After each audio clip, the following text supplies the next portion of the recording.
Double Enemy has kill. the ball.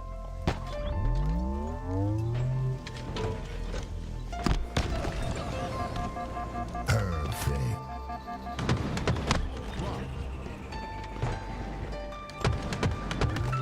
Enemy has the ball. Double Ball kill. dropped. Ball dropped. Enemy has the ball. Ball dropped. Perfect.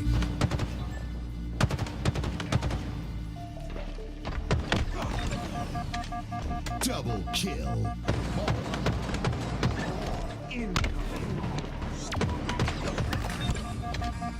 Double kill.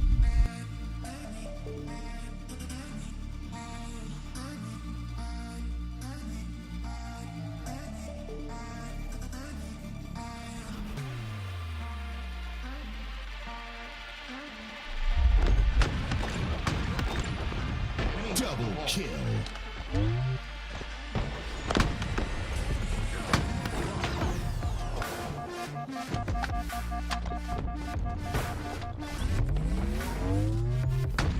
Ball.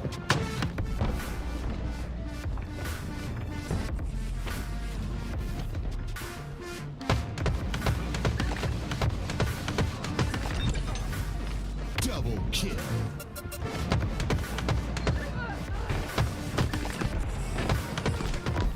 Team nearing Double kill.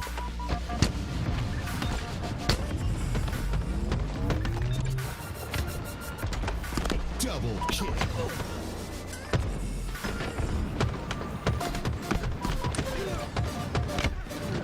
Double kill.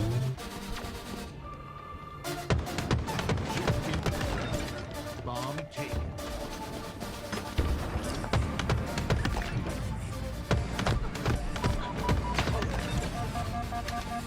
Double kill.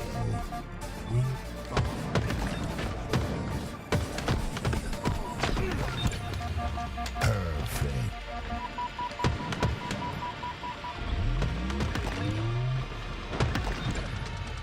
Double kill.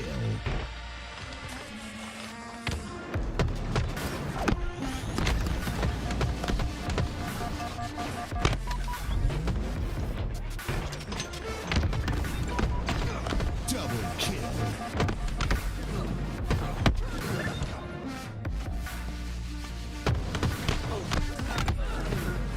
Double kill.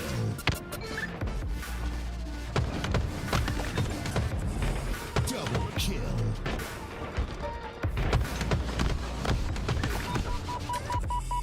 Last shot.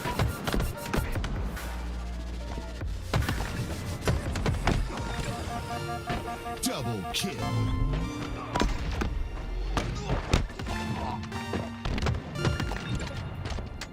Double kill.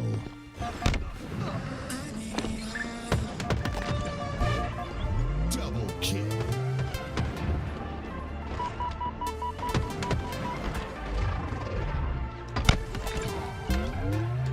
Double kill. Triple kill.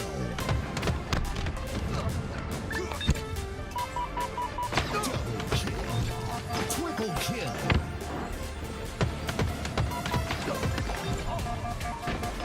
Perfect. Double kill. Perfect.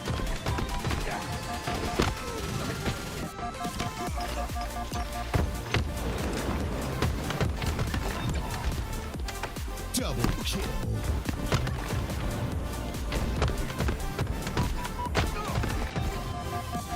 Double kill.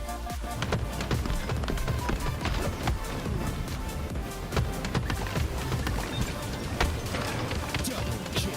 Killing spree. Triple kill. Team nearing victory.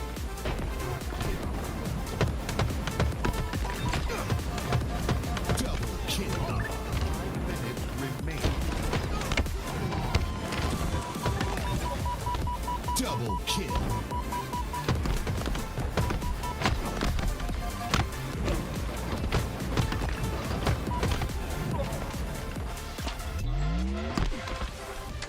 Ball dropped.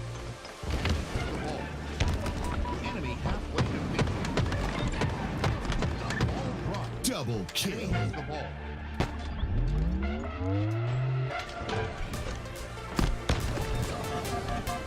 Perfect. Drop. Enemy has the ball. Double kill. All drop. All drop. Enemy has the ball. All drop.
Hello and welcome back to Arlington, and well, the lights are on, the stream is live, and we have some open bracket coverage for you. That's right, we're in day 2, the first time in Halo Infinite since like year 1 that we've had day 2 coverage.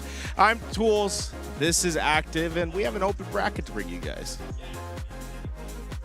Today, there's a lot of teams that were in the middle of their match and then the lights turned off, and I'm honestly considering to myself, how is this going to affect these matches, right? Of course, we've got the Eclipse match that they won a very pivotal game number 3, and I thought that that was going to turn the entire series around, but now they have to start from scratch, and of course, can't talk about Nemesis enough, up 2-0 against OpTic when those lights turned off. Yeah, I believe we're going to see the or I should say pool play a little bit later on. I don't know if that's starting right away, but the open bracket needs to get done ASAP. So in order for that to happen, these teams came in early. They've started warming up. They're right behind us, as you guys can see, and we are going to bring you guys as much of that action as possible. Make sure that gets the coverage. So a couple things you guys can do to help us.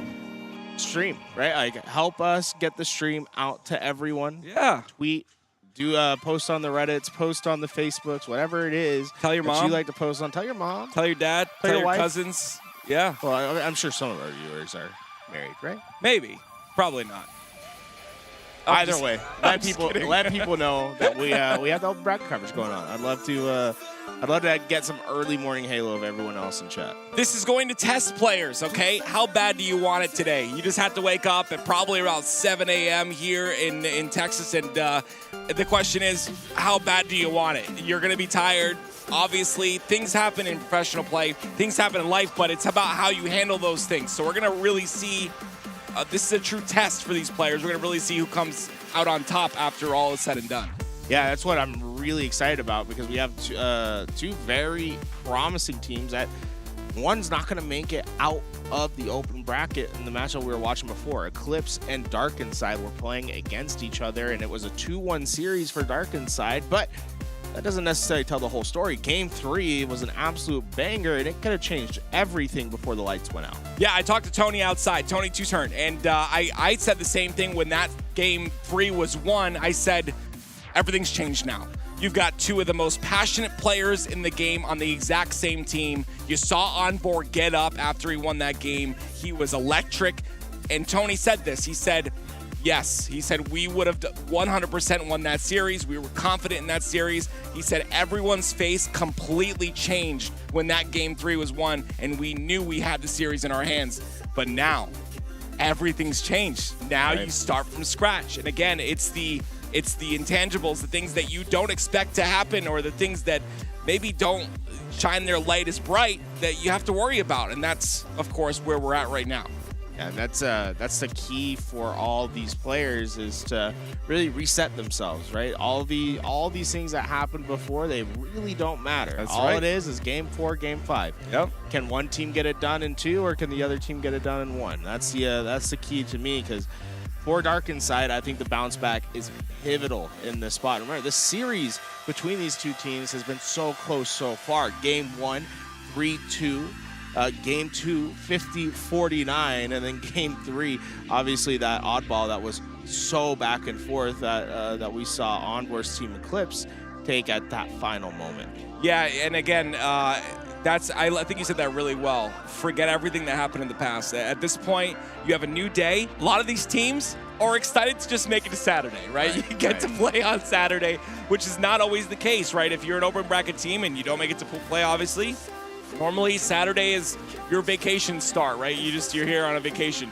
So it's, again, cool to be able to play Halo again on a Saturday, but now we're going to see, like, how well can they play Halo on a Saturday morning. It's very early here. Everyone's waking up. I'm sure you're waking up. You're probably in bed right now. I can see you. You're in bed right now, just, trying to get the sleepies out of your eyes. So, again, it's all about how bad you want it at this point, and nothing else matters that happened previous.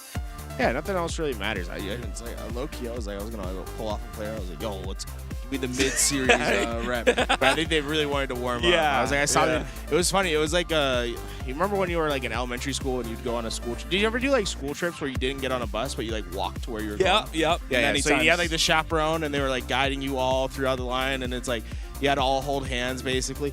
That's what it was like, seeing the Advents bring the open bracket players to their station. It was a chaperone that was like, please take your seats, right, get yourself warmed up. It was very much business, but it was funny to see a herd of open bracket players making their way to the stage with an admin being like, come this way, come this way. Yeah, it's cool because, back in the day, you used to have players that would sleep in and stuff, like miss their first match or whatever. No, these guys, they know what's on the line here. Pool play, they know that they need to get ready, get up, and get prepared for the day. And yeah, we don't want to stop them from warming up, Tools. This is the only warm-up they've gotten all morning. We cannot stop that. No, we definitely can't stop it. Now, the other match that's on stage that we haven't quite talked about too much is the SWAT LATAM matchup. We were keeping in tune that I believe it was 1-0 in favor of SWAT when we had left that. We're going to be jumping between both the matches, but we're going to have a bit more of a heavy focus on Dark Inside versus Eclipse, just because we were focusing on that before the power had gone out yesterday. Right. And it's just a banger of a series so far. I'm really excited to see. I think the big factor in this match is going to be how each team starts. And I know that might sound, normal, but I think in this part of the game, and again, with the momentum-based team like Envor and Tony Two-Turn, I think that how they start matters the most. And so if they have a little bit of a rough start like they did yesterday when this series started, I don't know if they recover from it. It's about starting with energy. It's about making sure that your team's hyped, that your team's confident going into this. And I'm sure there was a talk before this match, and they were saying, hey, we can do this. Having that confidence. I believe they were going to take this to Game 5. I truly do, based off that one win, which is kind of crazy. But with a team like this, you can just feel the energy, Yeah, and while we wait for these teams to get themselves warmed up, let's go back and talk about pool play a little bit and what we saw happen on the pro stage. Yeah, absolutely. I mean, right before the power went out, I think that was one of the biggest upsets we could have seen to start the year, a 2-0 lead by Nemesis, in which OpTic maybe were able to escape with a little bit of a reprieve and have a chance to reset themselves for today. Yeah, I talked to Tony. We weren't able to watch it, but I remember that we had Eli behind us, and we had, I think, Aliak too, and they were like, OpTic are down 0-2 against Nemesis. And in my head, I was like, of course they are. It's Wutu. Yeah, like, come on, man. He's on mouse and keyboard. Of course they're down 0-2. But no, I don't think anyone expected that at all. And I think that, yes, that is a really good way to say it. They have another chance now. They are at home. They're in OpTic's arena, and they were down 0-2. And Wutum was on fire. That's all I heard. He wasn't missing. He was sniping everybody. And that's what I like to see personally, a little bit biased, but OpTic have another chance now to rewrite the script, use the eraser on the pages, and write it again today. Yeah, I'm very curious to see how OpTic comes up again. Now, I did take a look at that best of 5 series, and I was like, okay, I think the back end of this best of 5 really does favor OpTic Gaming, and that's a team you obviously can never count out in a series. So I'm very curious to see how OpTic's able to bounce back. And I don't know, has there been an update as to when OpTic's gonna be playing? I don't think so. I gotta pull up chat. Sorry, chat. Give me a second. I'll pull you guys up. I definitely think that I was told that Legend was very frustrated yesterday. After that being down 0-2, you can see the pure frustration in his face. He was what they called, the young kids call it, checked. Checked? Yeah, he was checked. I don't know. I'm not a young kid, so I don't know if that's the correct terminology. But regardless, I think a reset is much needed. This is a team that is, I think they won that very first Open. We talk about the reason that this team was made. Why was this team made? Because of the second place curse, right? That's why they were made, and they won the first Open. And then guess what it was? The rest of the Opens, second place. Guess what it was at the Case on LAN? Second place. So it can't be second place here. It just can't be. Yeah, a little bit of a theme that's starting to arrive with OpTic Gaming, and I hope it's something that doesn't plague them too much this year. I'd like to see the really back and forth between the top teams. But I think what we also saw yesterday was strength from the teams that weren't within the top 2. FaZe and an SSG looking very, very good in their pools. Yeah, SSG, I mean, Complexity and SSG had an incredible series, and I was able to watch a little bit from just standing here. It was, I think Sparty ended up tweeting it was like the craziest series in a long time. He was at war, and SSG came out on top, and I think that was a big test for them, right? They are still leading in their pools, like you just mentioned. I think for SSG, this is another confidence booster to say we're still up there, obviously. Complexity is a team that has struggled a little bit online, I would say. But they, again, they were at war. They look good. Sparty, I was talking to him previous, so I think he played, I'm not exactly sure who he played, but he was just very confident when I talked to him. He's like, I'm not losing pivs. He says, I probably lost maybe 1 piv or 2 pivs in that series. And I was like, wow, okay, well, that's good. And he's not talking about, of course, the series against SSG, but a previous series. And against SSG, they didn't come out on top. SSG are looking pretty good. Yeah, but I think you were right about Complexity, though. They look much better on this LAN. Yeah. And that's a team where a lot of people were wondering what the hell is going on, right? Like, they weren't quite living up to their expectations that they had set for themselves and what other people had set for them during the off season, but they look completely different on LAN, especially Mental. Being able to step up. I mean, he was dropping absolute numbers in his series.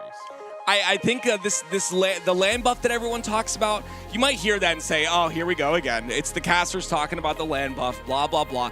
Guys, it's a real thing. It truly is. And it's because, I mean, number one, all of us humans, money is a motivator, obviously, right? There's a really big prize pool with $250,000 on the line, but also the lights.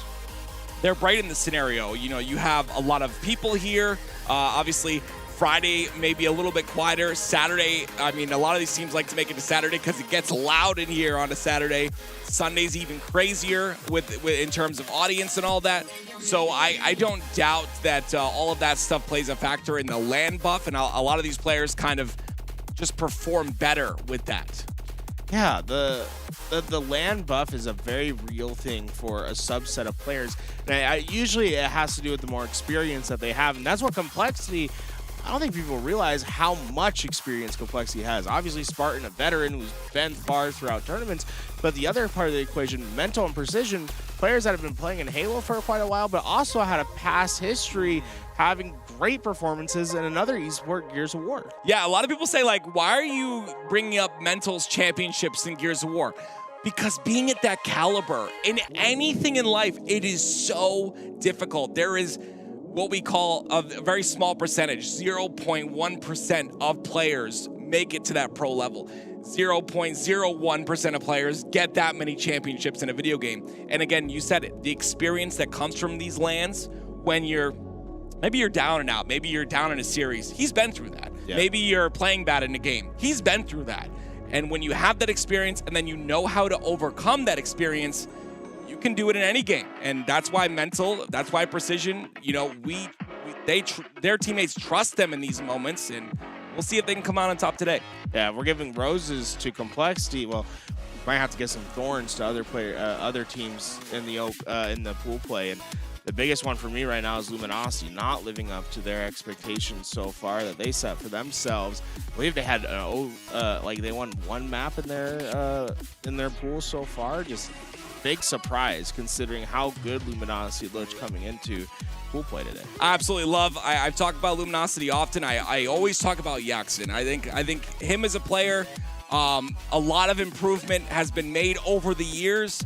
I think maybe it's that inexperience. Yeah, maybe it's that not being on land together and in this environment, being that pool play, having that opportunity to once again make it to a Sunday or make it to a late Saturday.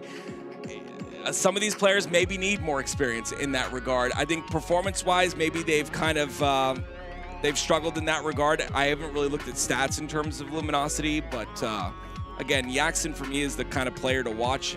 Is there a chance for them to come back in that pool, or are they kind of out of it? Is kind of my thing, you know? Yeah, it's like I'm not sure where these open bracket teams are going so far. That was one thing. Barcode, shout out to Barcode. He was doing the live stream overnight. He was very much like talking with chat about like, oh, where do these teams end up, and trying to see where they could go. Yeah. The big thing is we have two monsters coming out of the open bracket in Ether from Mexico and the top team from Australia as well in Mind Freak. And I'm very curious as to how these international teams are going to match up against pool play. Do you see a path for potentially both these teams getting out of their pools? Yes, I do. I honestly, Mind Freak has once again been playing phenomenal. We've seen them many times make it into or be on that precipice of pool play, sometimes making it into pool play. I think Scoop and Rice are, of course, I'd say the best mouse keyboard players in the game aside from Mutum. Right. I think that they're the only mouse keyboard players at this level, I would say, aside from Mutum. I know there's a few that I saw playing as well, but I think this team is you can't consider this team a slouch, and you have to make sure again to respect them when they get into pools, and understand that they can take over a pool. They can take that third place spot and kick you out. I finally got chat working. Chat, we can finally Hi, see chat. You guys. I was messing with this, and I was like, man, the chat just won't work. And then now, I can see you guys. Perfect. You guys look good this morning. You guys all look really good. All you guys look great. All you guys look great. So, and then we have two teams that need to come out of the open bracket. Who do you have as your early contenders as to who's going to be making it out? So again, we talked about this series with Eclipse, and again, it's how they start. I hate to say it, right? Because like you guys have to understand, this 50-49, Dark and Side were very hyped on that 50-49, and you could see the distraught in Eclipse's face. But again, on that recharge oddball game, everything changed, and this is why you see reverse sweeps. The minute one team gets a game like that, and you've got, guys, I'm not joking with you, chat. I'm being serious here. Two of the loudest players in the HCS, and Onboard and Tony Tutor on the same team, by the way.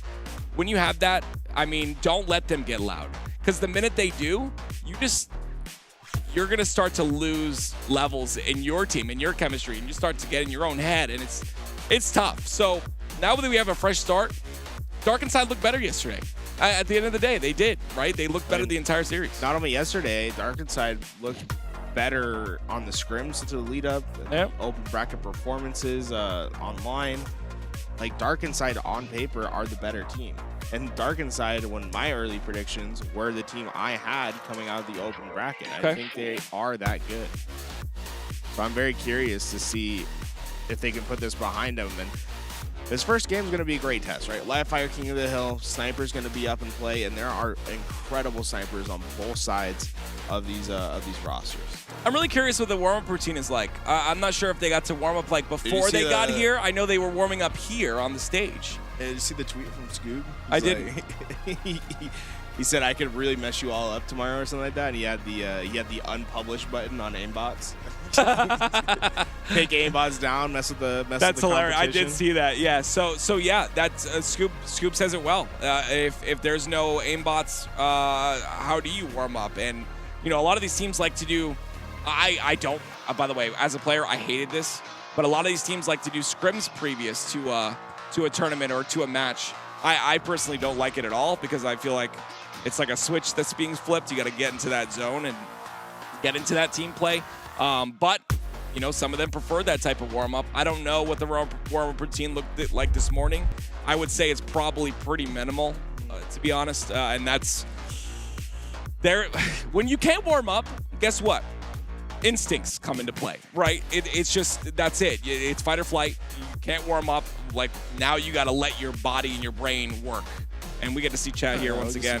Very cool. But Dark and Side and on versus Human Eclipse. That's what I'm trying to say. They'll be starting soon, chat. I saw a couple of people asking, is this live? Yes, we're live. We're live. Currently 8:38 in the venue right now. These teams walked in probably like 10 minutes ago, so they should be getting on pretty soon. There he is. Louis got his coffee. We're getting ready to go. Yeah, he's ready. I have my undisclosed energy drink that I drank this morning. Yeah, nondescript. Yep, nondescript. That's what it is. Yeah, redacted. But that being said, if someone has an energy drink, they want to like, guys, I need my energy drinks. Coffee is disgusting. If you like coffee in the chat, type 1. I love you, but it's gross. It's disgusting. Yeah. He's gonna make a hit list, guys. I don't know how people like coffee. It tastes like. Nah, I'm not a coffee guy. Yeah, I don't know. I'll do tea. Shout out to the tea gang. Yeah, see, there's a lot of coffee guys in the chat. Like, I don't know. When I was 7 years old, my mom made me try it. I spit it all out over my t-shirt. We had to go to the store to get a new t-shirt. I'll never forget that. Yeah, I got beef with some coffee drinkers. No. Okay. Coffee drinkers, they'd be like, you know, you'll be like, hey, do you want a coffee? You'll be like, no, I don't really drink coffee. They'll be like, you don't drink coffee? That is so true. That's so true. How do you start your day? It's like an unbelievable process of waking up and just not needing to drink coffee is like crazy. What do you mean you don't drink coffee? What do you do? Yeah, you're right. I get that all the time, man. No, it's like the people don't do that with like alcohol, but they'll do that with coffee. Yeah. Shout out to those people. I don't care. Yeah, it is what it is. I have my energy drinks, which God, I don't know if they're very healthy, but they get me up in the morning. Yeah, I was about to say, I don't think you can talk anything to coffee. Yeah. Dude, this guy goes through energy drinks like you wouldn't believe. It keeps me going. It's the only like way. The Energizer Bunny. Yeah, yeah, exactly. But when the Energizer Bunny runs out of energy, what does he do? He drinks another energy drink. Yeah, he's just, that's it. He just keeps going, bro. And are we in? Is this it? Nope, no, it's a replay. Oh my god, I saw the bug. Yeah. So, so this was game 1, and we saw so many times. I mean, on the other end, you know, you talk about Lido. I'm sorry, guys. I called him Leote yesterday. I hope he didn't hear that I called him that. I'm sure he's laughing. rough. But Lido had a couple of matches that were, you know, they were a little bit rough, but he started to pick it up in that game, the end of game number 1 and in game number 2. And Darkenside really stepped it up. And in that game number 2, I think he started off the game 3-11 or something like that, but really started to pick up the slays and turned it around. That was a big thing for Darkenside. I was like, they were winning these games without Lido having like his normal performance. Yeah, yeah. And that was not even this match. Like, they had multiple matches where he was kind of having slow starts to the games. You think it's nerves?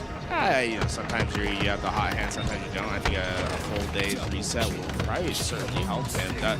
The other thing, though, Morgan and Kid Nasty, dude, these guys are big. Yeah, no, they are, man. They were just on another level when it came to the slays. And what was so great about watching them play was how they could take, you know, how they parlayed one play into the next. So it was like they get this nice double kill, but then it's like, okay, now I'm in the one-on-one. How can I outplay this player? And they did that so well. And remember, this game gets tied up to a 49-49, 50 kill from Darkenside. We saw Kid Nasty more when that happened. And on the other end of things, Kruvu was the big question mark, right? Have we seen him on land before? I want to make clear, I don't believe we've seen him on land before, right? A land player. That's a good question. Yeah, I'm pretty sure this is his first land, if I'm not mistaken. Please correct me, chat. I know you guys love to correct. Like young? He's like 16. I believe so. I will say that Kruvu really impressed me this event, and I think it was a big question mark coming into this event because, you know, he's extremely good online, but of course that question has always been a thing in Halo for years. It has been a thing. You're good online? Sure, great, fantastic. Everyone could be good on. My daughter could be good online, but are you good online? Is your daughter good online? Nope, she hates Halo. She likes Roblox.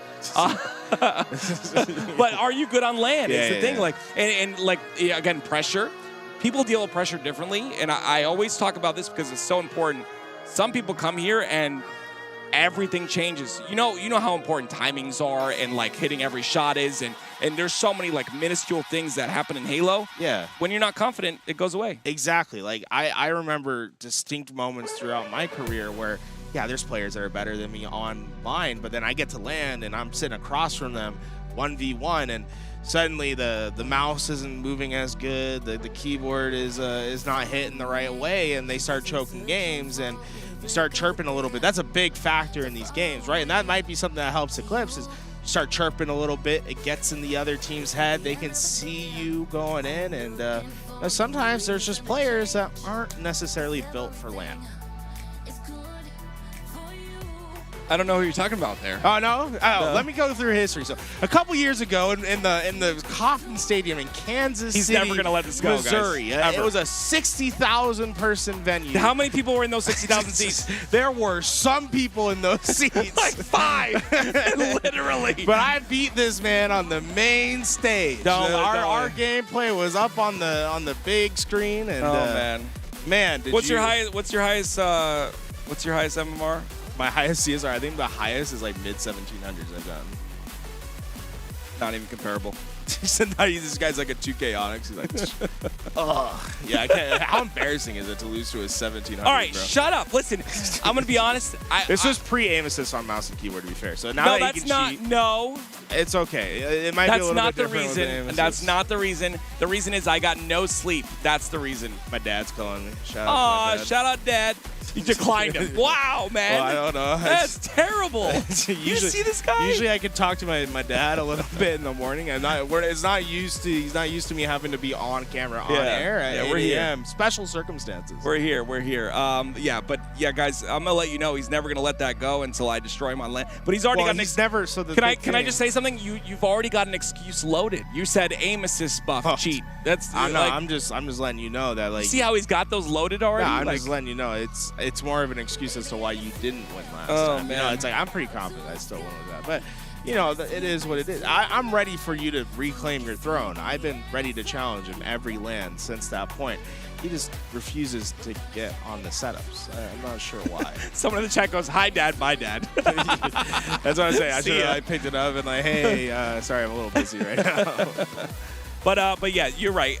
Nerves play a big factor. Some of these players, and you know what stops those nerves?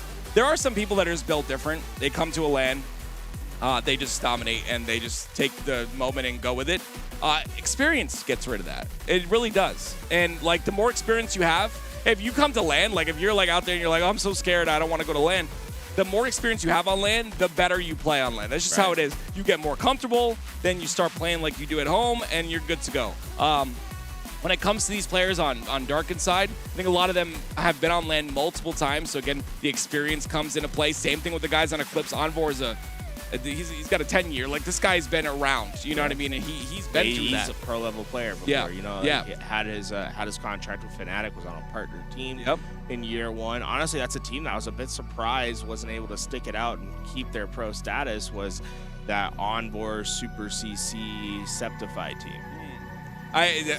There's so many teams from that season 1 era, and even like Fnatic being a part of HCS, like it was so cool. Like so many teams that and orgs that were a part of that season 1 that I think also could have stuck together. But that's the thing in Halo. No team, if you lose one event or have one bad placing in Halo, and I think maybe any esport, time for a team change. Yeah, I mean it's just the way it is. Like back in the day, dude, it was much worse than it is today. Today you have orgs. Yeah, and that's the big thing, right? Is like who gets to keep those org contracts. But I think that's been working against North America because what we've seen is longer established rosters starting to prop up in other regions, in particular Mexico and Australia, where those rosters are pretty solidified. We haven't seen much movement, and we're starting to see those teams get better and better. And now, when they do make roster changes, it's for a big addition, right? So when we talk about the team from Mexico and their accomplishments, but they had a great run last season, had top 12 finishes, and then now they've added the best player in Mexico's history, Tapping Buttons, to that roster. And now they're a different beast. Like I talk to these pro players, and they keep saying the same thing. Watch out for Tapping Buttons and Ether. This is a team that isn't just going to be satisfied with a pool play, pool play appearance. They're looking for top 8, top 6 in their mind. Tapping Buttons is a beast. There's a reason when these players are picked from NA or picked from EU and picked from LATAM. There's a reason for that. There's a reason why Legend was picked up. There's a reason why Barcode, shout out, was picked up for a while. They have a talent that supersedes all of the talent in that region. Right. That's just the way it is. And when you can, and this is no offense to any other region, we've seen things change in Halo Infinite. It was never like this before. We've seen top 6s out of EU teams. We've seen these Australian teams come through and do work in pool play. But again, when one player supersedes everyone else, you got to pull them over. Like there's a reason, and Tapping Buttons is that guy. The same way Legend was that guy. And Tapping Buttons, if you don't know his history, he was pulled to EG on Halo 5. Like he was pulled there. Who did he team with in Halo 5? Roy and Lunchbox, I believe, right? And I don't know who the other. He was with the GOAT for a little bit. I'm pretty sure. Okay, was it? Was it okay? Yeah. I mean, this. There's a reason. So Tapping Buttons is definitely someone to watch. Hey, you guys want to talk real fast? You can't sit down for 2 seconds? No, let him go. No, stop it. He's cooking. Envor's. You got one? Yeah, you got one. Posey's coaching, by the way. Cool. This guy, you see that? You see Posey is coaching? We just, chat, listen to this. We just talked about how important it is for these teams to warm up, and Tools is like, hey, guys, you want to talk? No, there's no talking today. I just want to, there's no talking. Hey, we're going to play a good game. I was like, onboard crew, we were like standing by. No talking today. There's no talking. They said no. I'm going to be honest, I would have been like, well, you I would have been insulted. You know Posey was coaching? I didn't know Posey was coaching. I did not know that. No, I saw Posey in the open break. I was like, yo, is that Posey? I was like, that's crazy. Yeah, but they're not going to talk because they're locked in, and you have to be right now. This is it. This is elimination bracket, right? This is it. You either woke up to play today and to continue to play today, or you woke up early and you're going to go back to sleep. You're going to go back to the hotel and go to sleep for the rest of the day. Yeah, probably. Right? Yeah, I would be. I'm one of those guys. Like, if I lose a match, like I don't want to talk to no. Like, leave me alone. Yeah, I'm going home. I'm out there. I got my litany of John. So I'm like, okay, The Say, light tell was the in chat my what John- eye. tell the chat what- yeah. The monitor was too bright. I didn't Yeah. have the right settings on. Yeah. Oh man, my dead zones were too high. That was, I mean, that's a big thing. I was talking to Mighty's. Was it Mighty's? Or was it, no, I was talking to Glory. Glory, okay. I was talking to Glory because it was Nemesis, and he's like, yeah, first series I looked, and my Steam dead zones were on. Oh, that's the And worst. he's like, God, second series, and what? They're up 2-0 against OpTic. Guys, turn off your Steam dead zones. If you don't know what I'm talking about, I'm not even a controller player, and I know that would be the first thing I would look for when sitting down on a setup is the Steam dead zones. Turn them off. Yeah, because you have as yours a off? mouse and keyboard. Do you have yours off? You don't have yours off, do I you? have no idea. This guy, I you see this? See, I set my settings a while ago, and it's like, Yeah, but like you're on the input that's like easy, and like you don't even. was there Steam dead zone for mouse and keyboard? What are you talking about? Well, I'm just saying, like you got to make sure it's like. It's I took a picture 3 years ago. Those are my settings. I go to LAN, so I can pull up my picture from 3 years ago. I mean, there you go. Yeah, there you go. The only thing that's really changed is I do left trigger instead of right stick now for my aim. Oh, you're an LT zoomer. Hey, get on the train. Callus is the Don't one get on the that train. got me on this. He's all about like mastering the inputs. He's like, left trigger aim, crouch with your paddle, switch grenades with your back button. He's all about every like little nuance to give you the advantage. And I get it, right? It's like you should be trying at all points in time to do something to improve your gameplay. But sometimes you just can't keep it. You can't teach a dog old new tricks. You know what I'm saying? Good point. I talked to Sparty, and you know, at this event, and he says, I take advantage of those LT aimers. I was like, what do you mean? He's like, they just ego chow me. Yeah, he's like, I'm like, sit down. Yeah, he's like, I've been playing Halo for so many years, I can't switch. There's no possible way. And when I win a fight against those guys, it is the biggest dopamine hit I've ever gotten in my life. And I know that they're LT zooming. And on top of that, he said, a lot of those guys, because they're LT zoomers, they don't get timing. Hey, can't call us that. Dude. LT zoomers. Yeah, they don't get timings. Oh, we're in.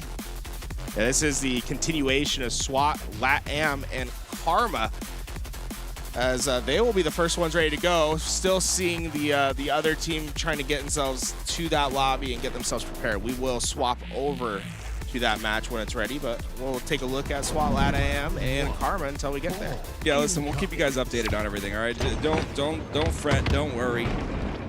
But here we go, ladies and gentlemen. SWAT, LATAM. It's, of course, 2-0 in the series thus far.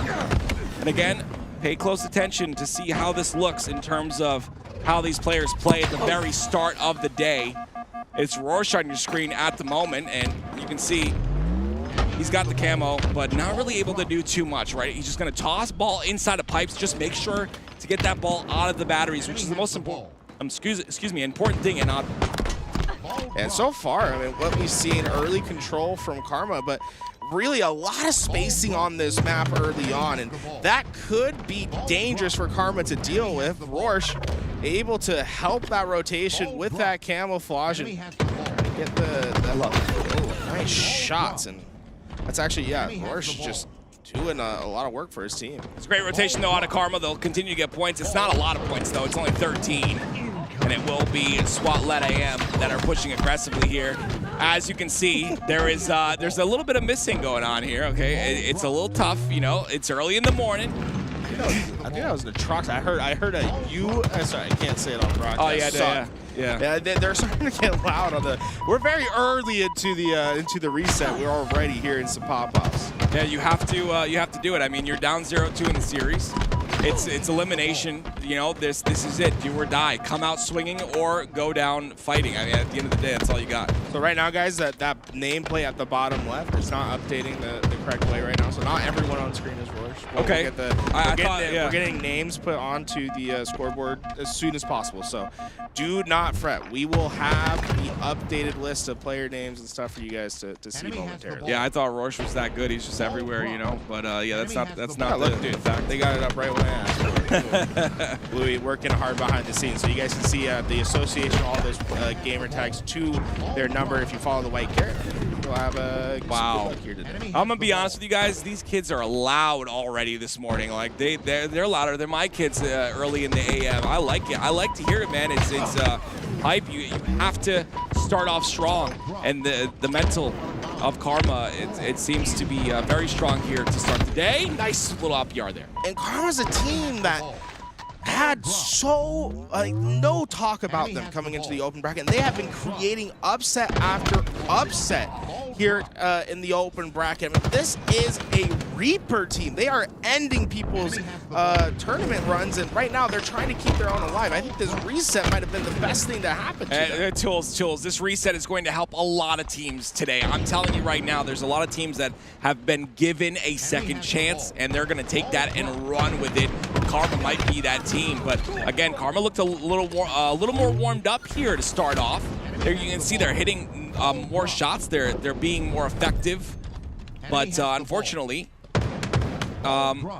it's only 41 points of all time that they've accrued so far, which is, I mean, we're pretty we're getting pretty late to this first round, so see if that continues on. It is 2 down for each side though, and a little bit of a pipe bomb. And Strikey and Roarch working together at these pipes, a long-term duo. These guys have been playing with each other since Halo 5. It's such a long-term duo-ship where they've seen so much improvement in that time, and they were able to work that position pretty well, able to basically stabilize their team. As you can see, a little bit tough to hit the nade there. That's where we're at. I want you to know something.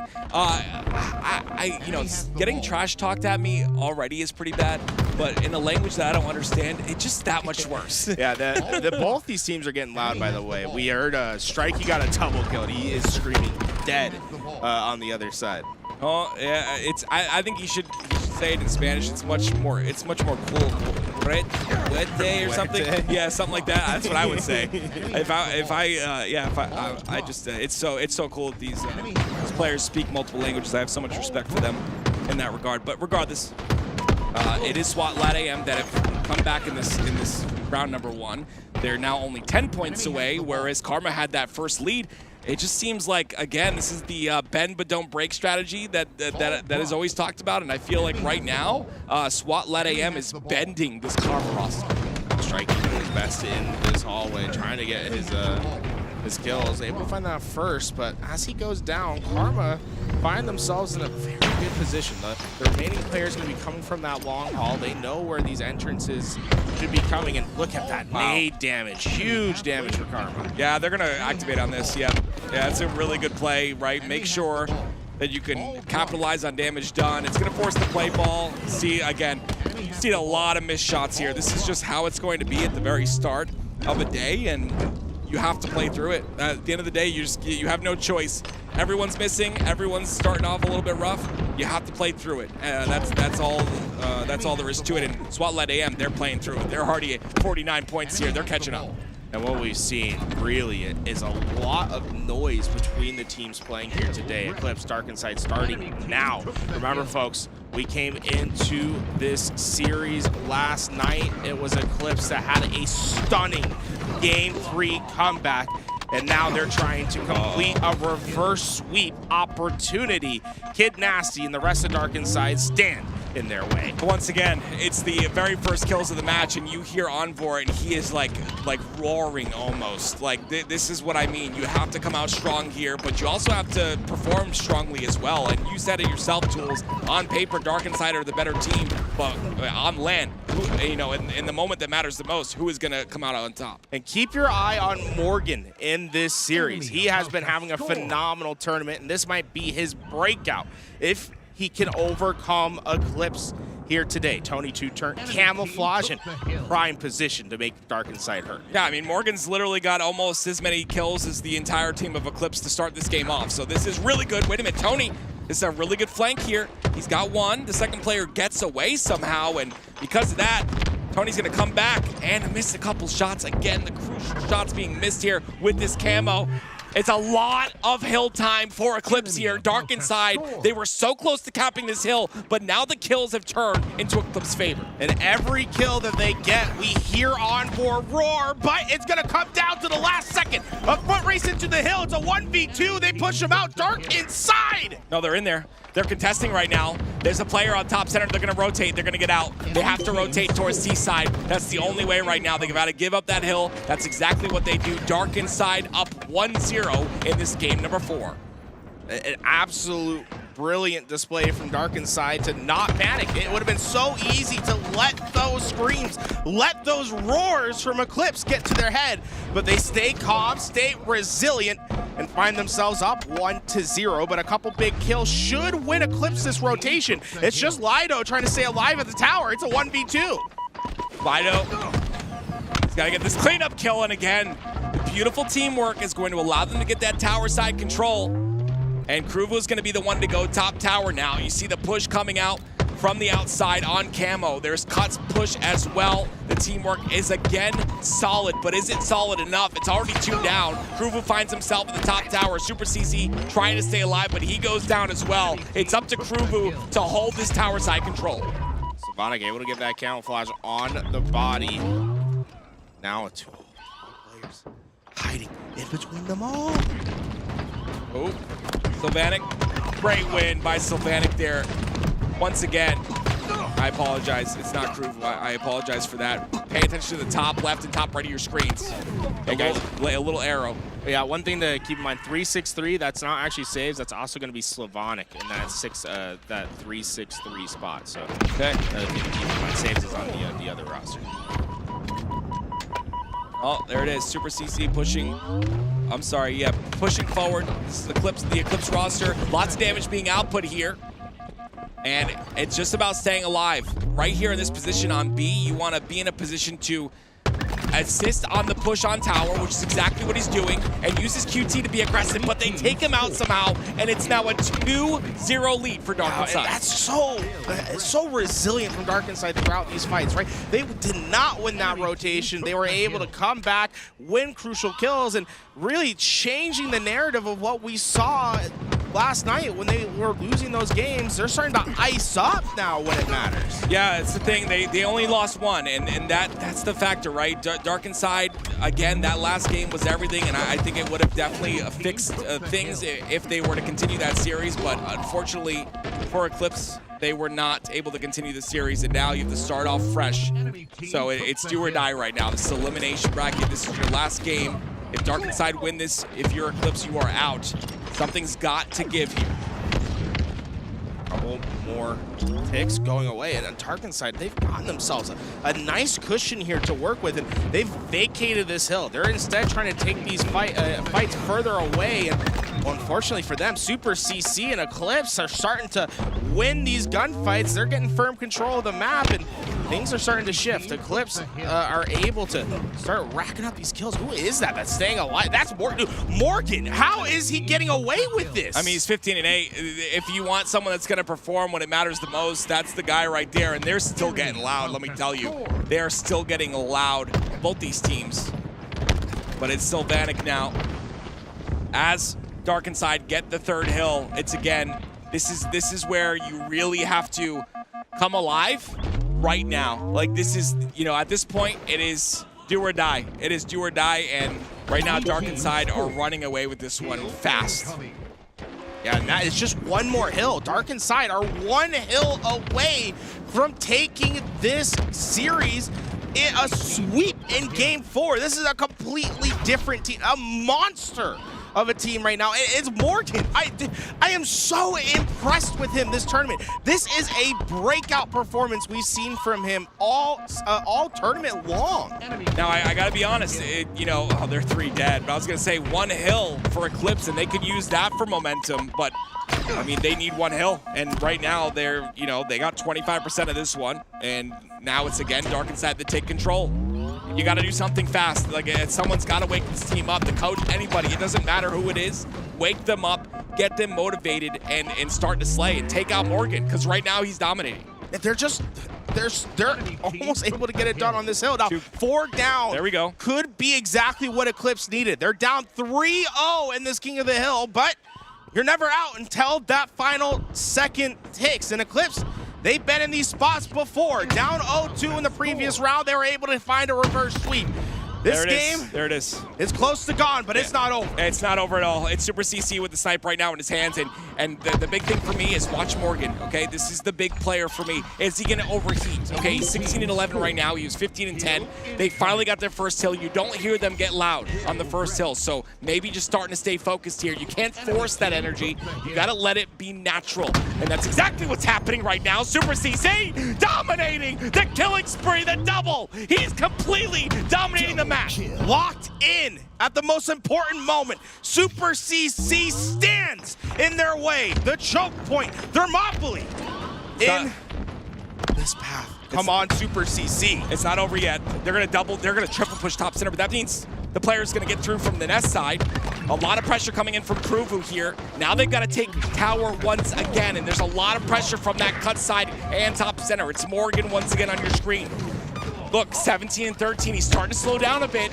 Eclipse is starting to be able to find their kills. They've been able to hold this so effectively. This middle hill sometimes becomes a scrap fest, but there's been no scrap time for Dark Inside. That's 2 back-to-back for Eclipse. And momentum is starting to shift the other way. You know, this is what I'm kind of noticing is, again, like talking about the mental of the game, they're not forcing that energy, right? They're not screaming after one kill. They are not screaming when they get the hills. They are now focused. The momentum has shifted in this game, but it's all about these next couple hills, obviously, right? Super CC has been dominating. He is 17, make that 18-10, whereas on the other side, Morgan slowing down a little bit. I think that's important to look at. You've got a lot of assists out of Lido. You've got Morgan starting to die 19-15 now. This is a big factor here. They're getting a lot of points in the hill. Oh, and Envor's caught players on their rotation through the bottom. He's getting themselves an expanded perimeter towards tower. Super CC has it towards green. They have a massive line, an L across the map. And look at Envor. He's on a route. He's trying to get behind them, but the push has come from the other side. Dark Inside are ready to engage, but Super CC is cutting them down. Lots of damage going out. Tony Two Turns got to stay alive on the Nest side here. It's very important. Envor comes down that route once again. It's 3 down. The other player's down to no shield. He gets a nade and a few shots into him, but it's 3-3. It's all tied up. It's never over. They are not out. Don't count them. Super CC and the rest of Eclipse have come to life. Dark Inside, the 3-0 lead is no more. When it matters the most is when these players come to play. But wait, Dark Inside are in the hill right now. They've got that C side control. There's a 2-man push on the B side, and there's staggered players on A. This is the moment here. 20% through this hill. They've got to make a push. Stand strong. It's the Slayers of Dark Inside that have had a great performance here today. Kid Nasty and Morgan have had fantastic tournaments, and when it matters most, when their tournament is on the line, when pool play could be in their grasp, they need to perform. Lido. 4 dead. Oh no, that's not good. 4 dead is not good at all. I mean, this is halfway through. It's one last chance. Yeah. It's one last push. The sniper of Lido, Slavonic hiding. They're ready at the camouflage. Can they even get there in time? Lido's got to hit some shots here. The push has to come in. There's the first kill. Morgan goes down. Lido hits a body shot that saves it, and they get out of the hill. Wait, There's 2 dead. They're in. Yeah. They're in. This They've been good. able to stop Three it. dead. The rest go down. They have them staggered. How does Eclipse do this? It looked almost all but guaranteed, but now complete control has flipped. Dark Inside must find the break. The big thing for me is the flow state. There's not one noise being uttered from Eclipse. They're just calling out. They're not screaming. It is 1 dead, though, for Eclipse right now, and this is the chance for Dark Inside to push in, but Kruvu turns the tide. The QT comes out, but they read the QT. It's 2 down. Make that 3 down for Eclipse. That's going to be it. Dark Inside are going to move on.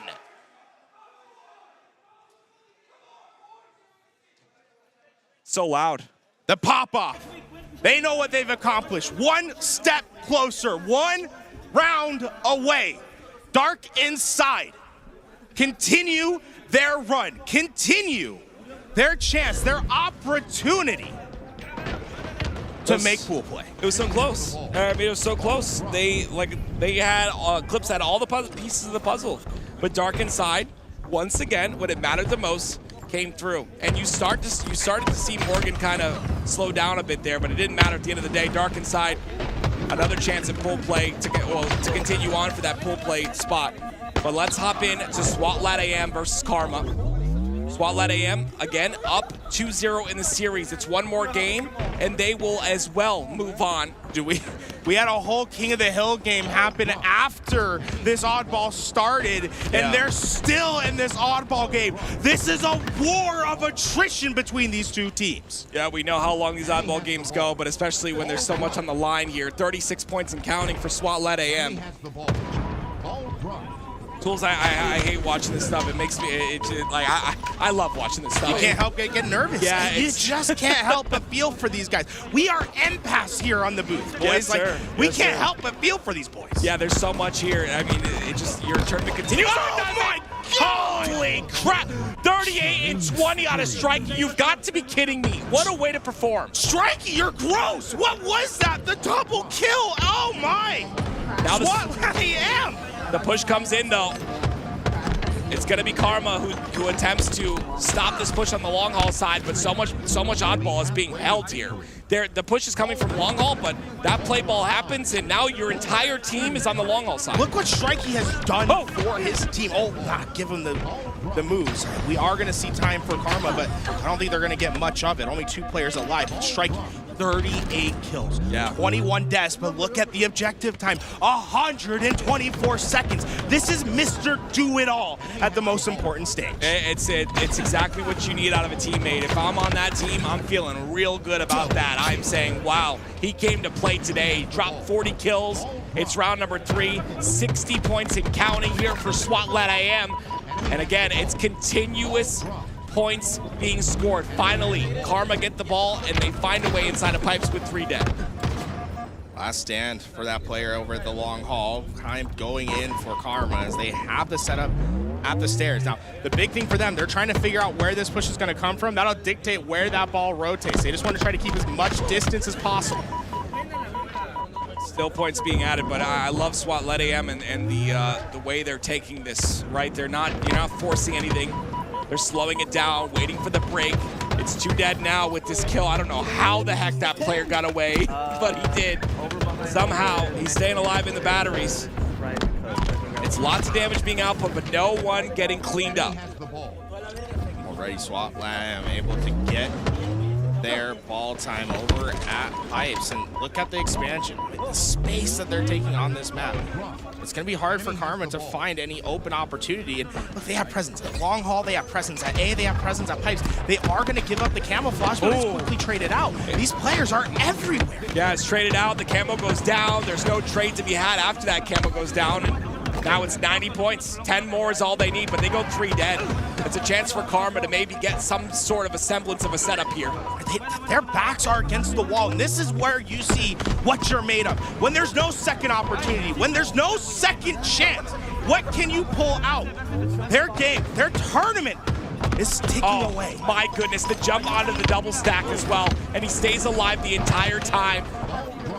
The ball finally is dropped, but 92 points have been accrued, and that is not a good place to put yourself if you're Karma. Karma's going to finally get the ball for themselves, and I mean, it's going to be pushed by Agency. They're still alive. There's a 1v1 in the back. It's SWAT-led AM. We're able to pick up that ball just for a second, but they go 4 down, but the ball was reset, and SWAT-led AM have the position to have a quick contest. Karma had to fly out to get to position, and they were able to pick it up and rotate it away, but that was awfully dangerous, and you see the ramifications. 3 go down, and there's just nothing the Drox game can do. It's a couple seconds, and they got it around the corner. This is it. SWAT-led AM, 1 round away. No, they win. They're done. They just won. They're moving on now. SWAT-led AM with the 3-0 sweep here to clean it up, to win it out. And what a way to do it, right? You see the energy. It's a little blinky, but just focus on the energy of this roster. They want it. They wanted it bad. And Strikey is so impressive, right? 40+ kills in that game. 44 kills, 25 deaths, and over 120 points of ball time. If there's one player that you need on your team when the time comes, when it matters the most, Strikey's my man. I pick him every day. An absolute unbelievable performance to start our tournament, man. That is starting the day off right. That was insane. Take this. Let's take a look in slow-mo. That's on controller, by the way. This is a flick that you would not see, right? This is absolutely beautiful. So he gets the first one, flicks to that one, gets the shot off with a bandit, clean, 2 shots, and then watch this. It's a flick that you, again, it's so clean. It's just a micro flick to the right, and it's right between that and the turbine, and it works out. The big thing is how fast this is, right? He is doing this about frame perfect. I don't think there's a faster opportunity. The weapon swap and the gun, boom. As soon as he can shoot that weapon, he's not even set in his hands yet. The Hydro's dropping too. The Hydro is dropping to cover him, and like that's just perfect timing. This is great. The entire day, the entire game, he was in a flow state. The guy performed again.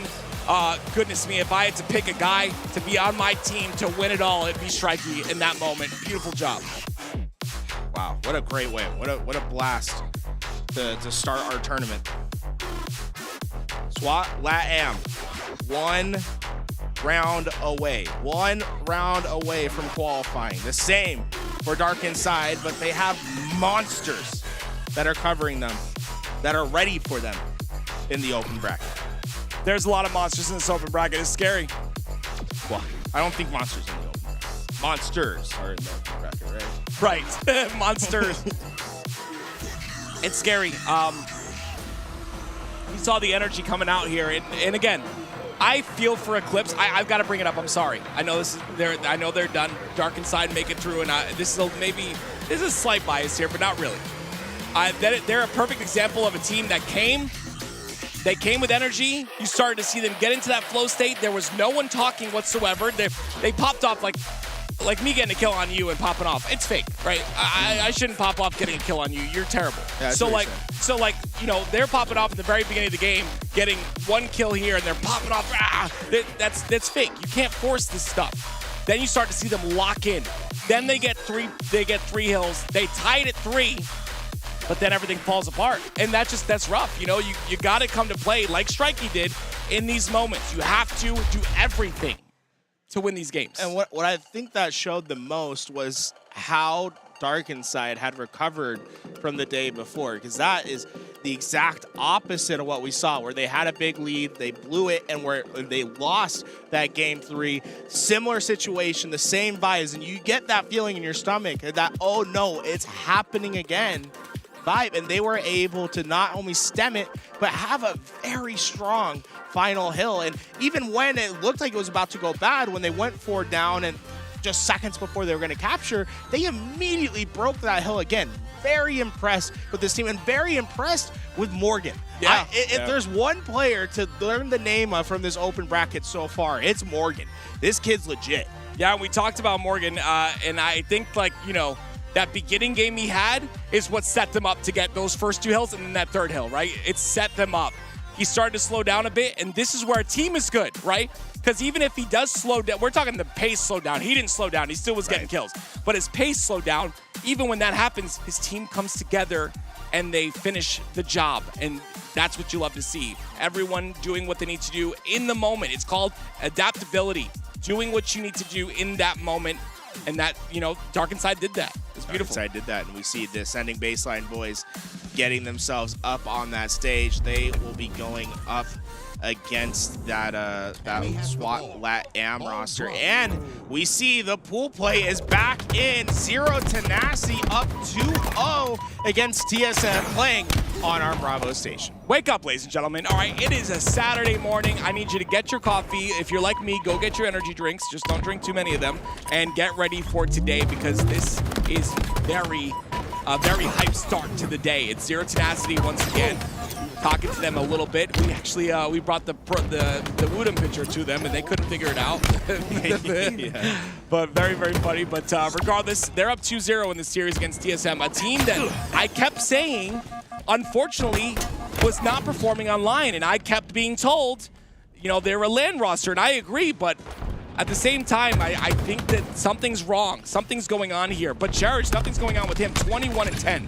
And here we go. Team Nemesis versus OpTic Gaming. Oh, wow. Can Nemesis continue on and make the upset of all upsets to start our pool play here today. It was reset my just a goodness. while before, No but Wu-Tang's way. going crazy. He's 2-0, and he just almost outshot Renegade with no shields. The mouse and keyboard player starting to fire up.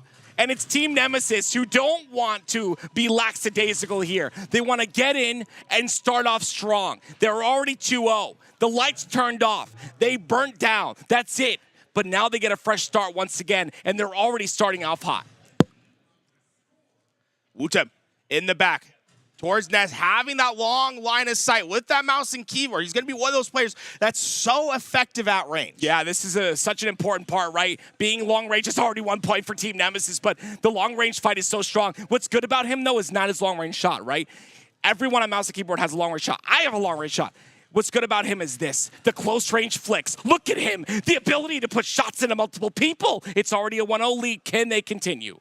Formal, though, able to stay alive and waiting for his chance to get in. 2 players to worry about, but just Snipe Drone that remains after his teammates come through the backside. Bound getting that crucial kill, and Formal basically getting that second chance, staying alive while one shot, changing the pace of game, getting into this hill, and OpTic Gaming have established a strong control in our second hill. Getting the first 2 kills on Team Nemesis was all OpTic Gaming needed. Now they've got that strong setup you talk about. Can they maintain it, though? It's all of Team Nemesis up right now. They get a kill onto Formal. Bound, though, trades out a kill. Great shots on the Glories. They're starting to flow. OpTic are 2 down for them, though. They have to take out Snipe Drone, and that's a spike grenade. That's not going to help you in this scenario. The plasma pistol comes out. Beautiful teamwork there. Yeah, they're breaking them. OpTic Gaming, their setup is starting to dissipate. Formal gets caught in the back of tower. There was nothing he could do. Snipe Drone teaming with his teammate to basically collapse on both sides. They're just playing such clean and effective Halo. Now, Legend was able to get away with that camouflage, and that's going to buy OpTic Gaming a potential second chance to get to this hill. We talk a lot about Legend and how he came from EU and how he's that player that has really turned the tides of the HCS in general, but Snipe Drone's that other player for me. If there was another player to come from EU, it would definitely, in my opinion, be Snipe Drone. I think he's a disgusting player. 7-2 to start this game off, and him against Legend here. Legend will take him out with the help of Renegade. Renegade gets a double. With that sniper's up, they can not only get this hill, but with the next sniper in their hands, this is a great opportunity for OpTic Gaming, not only to get this hill, but have momentum and power weapons rolling into the next. Pay attention to the kill feed here. It's already SLG that goes down, and Legend's got that snipe, so a lot of time being added here for OpTic Gaming. It's going to be Team Nemesis that tossed that, and now it's tied at 1. Glory was able to get that kill, but the top priority was trying to get that sniper away. With him going down, that sniper remains in OpTic Gaming's hands, and that's a power weapon they desperately want to use to find this break. Great QT there to stay alive. Now it's a double team on to Bound, a little bit early on the push, but Wu-Tang's going to go down as well, so the trade is there. Formal now pushing aggressively on the key door side. A couple players down to no shield. Some great teamwork out of OpTic, but it's Glories, man. Glories has really improved in terms of staying alive. Glory's a player that shows up at the worst time when you're on the other side. You fear when you see him because he's always in that spot that's just a nuisance. He's winning those engagements that are stopping OpTic Gaming from running away with these hills. Uh-oh. Guys, this is scary. Wu-Tang's got the snipe now. Oh my gosh, the body shot on the Renegade. Pre-fires onto Formal, but Formal goes down. Now he's trying to look towards that big door. He needs help on the big door side. I love that he's not trying to take these challenges. It's easy to get caught up saying, hey, I'm a mouse and keyboard god. I'm going to hit the shot. Oh no, my gosh. He stays alive. He lets his teammates work around him, and that sniper's still in play. And Team Nemesis have gone up 2-1 against OpTic Gaming. Wait, are they waiting for the rotate here? They're gonna take out the time? Maybe. No, Glory gets back in. That could have been an interesting strat. You see OpTic Gaming, they're fully rotated. Oh my goodness, there it is, another shot by Wu-Tang. Snipe. Do not poke your head against this man on M&K. M&K needs to be feared in this game. Look at the ability to change targets multiple times. The ability to stay alive. He's snap tapping, I can tell as well. My goodness, Wu-Tang. But all 3 of his teammates go down, and now it's Nemesis that are on the back foot. Formal. He doesn't have to feel any of this pressure. Nemesis not feeling comfortable to go back, but Formal went sky high at the right time. He's going to catch these players off guard. No. Double kill for Formal. And Nemesis are all seeing the respawn. It's just Wu-Tang trying to grasp something, trying to keep OpTic out of this hill. Woodham's got to stay alive in this scenario, though. He's going to get pushed from multiple angles. He's got teamwork. He's got help. Beautiful job. Woodham was the last player alive. Stayed towards that hill. The spawns for Nemesis came over on the B side. They're able to refill their positions. And despite OpTic Gaming getting 3 down, they don't get a shred of time. OpTic come off a spawn too, and now it's a consistent push. Bound got a kill on the kill feed there, but again, the spawns are being refilled like you mentioned still from that brute side. Renegade, he goes down. Renegade's having a rough start to this game, by the way. You really got to pay attention to that. 5 and 11, 1 assist. Not what you like to see out of Renegade to start the day. And it's, again, a 2-1 lead here for Team Nemesis. Beautiful shots by SLG. Renegade, oh, he takes him out, shuts him down once again, and it's 5 and 12 now for Renegade. Look at Bound, though, having a really good start to the game, 15 and 10, but is it enough? Just a couple more seconds, a couple more ticks away from Nemesis. They will be able to capture this hill. Now, folks, we're going to go back 30 seconds in time. We're going to get some audio. So you're going to notice what we've seen before, but this is going to allow you guys to have audio with the gameplay. It's the only solution we have. So we're going to get caught right back up and see what the dramatic conclusion of this Nemesis OpTic game is. I know what happens here. They get this hill. They're gonna get this hill tools. I'm a fortune teller. I know the future, and they're gonna look at that. What did I tell you? We're back to live, folks. We're back to live. This time we have some audio to work with as well. OpTic Gaming, Nemesis. This could be it. Everything's on the line. Look at them tools. Like, this is so good, right? Look at the ability to chow that 2. 3 down for OpTic Gaming. Formal, the last player alive in his top center. Very exposed position. The snipe comes out, cleaned up by Glories, and now once again, it is Team Nemesis in the hill. SLG with that sniper in hands. They have everything they need. They're able to keep this choke point. It doesn't matter if you had 1,000 Persians coming down this straight. You just need a couple from Team Nemesis to keep them out. He's aware of the push on the cut side, but it's a beautiful nade by OpTic and Formal. But they clean him up pretty quickly. It's 2 down for OpTic Gaming once again. Halfway through the hill is Team Nemesis. They're about to 3-0 OpTic. Legend's caught out. Legend gets caught looking completely the wrong way. Wootem gets the backsmack. They just need a couple more seconds. One final hold and they can get the job done. But Formal and Bound are trying to keep them at bay, working that top mid position, and Nemesis have a lot of work ahead of them, but Wootem's leading the charge. Some great shots by Wootem, some good damage, but oh, there it is, finally. It's all 4 dead, though, for Team Nemesis. An opportunity for OpTic to get in the hill. But does Renegade predict the spawn? Is he going to look the right way? The one-on-one fight. SLG, no! Renegade! The demon sends him back to the depths of hell! That's where you have to worry. Renegade's starting to heat up just a bit. 8-14 now, having a bit of a better game. You can see OpTic maybe hit a quick rotation here. They could be very confident in their ability to get this hill. Would not surprise me if they go to set up for next. Toom trying to get this kill onto the cuts, but he realizes it's a bit too much. They're going to rotate to new, I would assume. No, they're contesting. They're going to contest? Wait, what? What? The kill goes in. Legend gets 1. Legend gets another 3 down Nemesis. This is where games can completely change. Nemesis sent a last drastic push, and they are feeling the consequence. Yeah, all 4 players go down. You don't only lose this hill, you lose the rotation for next. OpTic Gaming have the momentum. You not only had the rotation for next, but you potentially had that mud side spawn. Renegade wasn't in position to block that, so there's just a lot of positions that you could have covered. Even if it was the big door spawn, regardless of that, it's a lot lost because they forced that hill. You cannot force hills like that against a team like OpTic Gaming. Formal, he's not feeling any pressure from Nemesis. They have not been able to find a route through, but that first kill, Glory's going to open an opportunity. Formal just hiding, waiting, letting his teammates do the work for him. Woodham goes down, so now it's a numbers advantage for OpTic Gaming once again. And the shots come in. It's a trade. You'll take that, but still 2 down for Team Nemesis. Big win by Snipe Drone. No, Legend comes in and beats Snipe Drone in the 1v1. This is it. I don't think they're going to be able to get to them in time, and I think they're going to learn their lessons, take their wounds this time, and work on the rotation. A rotation that Nemesis is going to win. Now, this is big for OpTic. They're going to try to send players early to rotate, but I don't think they got there in time. It's up to Bound in the sniper. Bound has to hit shots here. That's it. Yeah, he gets 1. It's a trade. It's 2 down for each side. It's a big kill. Another trade on the top of tower, 1v1.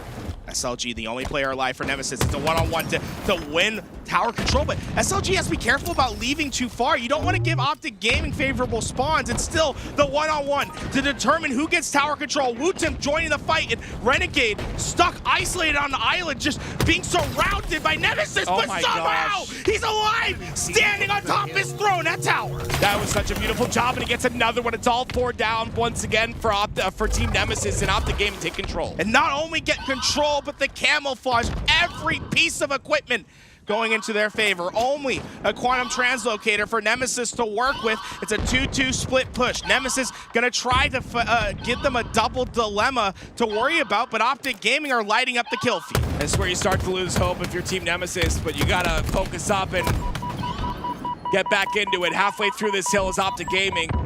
It's OpTic that are consistently making the correct plays. It was that overextension that really killed Team Nemesis here.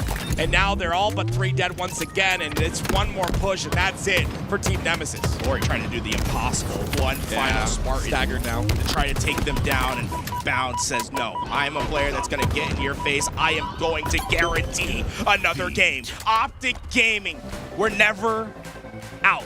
Down, but survive. One more chance. Tools, I'm gonna be honest with you, they've gotten multiple chances.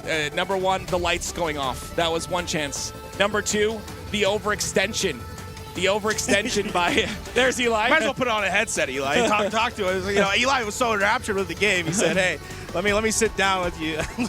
But yeah, I mean, another chance was the overextension. I'm not sure why they didn't just toss that hill. There was so much presence top center. You have to toss that hill. You gave up so much. Not only did you give up the spawns from your, I think it was 1 player dead on Team Nemesis. You gave up those spawns, but at the same time, you went 3 dead on top of that, and you gave up the rotation. Not good. You can't do those things against an OpTic Gaming roster. Eli.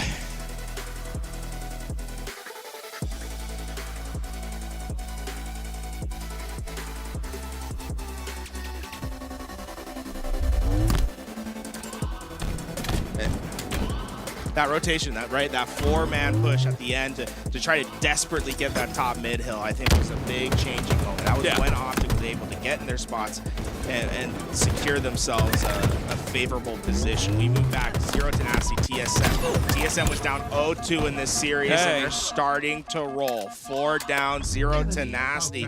Find themselves in a tough spot. See, again, this is another scenario. I know I sound like a broken record, but we're talking about a scenario here where a team is starting to get that glam buff and starting to click. TSM, like you said, down 0-2. They get that first game. That's all they need. They left this hill early for a bit. They're going to try to get themselves a little bit more on that rotation before they capture. Snipe, big shots, big moments. Yeah, it's a little bit of a strafe there. He's going to lose that shock rifle. I'm not sure how much ammo was in that, but regardless, it will be top center. And Mighty's gonna have to get out of the hill now. The big thing to keep in mind though, TSM, they're doubling up towards this yard while he's making that distraction happen. It makes it a bit tougher for 0 tenacity to stay in, but big shock rifle shots make the life a lot easier for the remaining players. Yeah, that shock rifle that comes back to bite him again, right? You kind of over-challenged on that lift side. You could have maybe rerouted. Oh my goodness, Cherish gets the back smack, but I mean, it's 3 down for TSM. They're still hurting right now. And 0 tenacity should have their first crack at camouflage. No.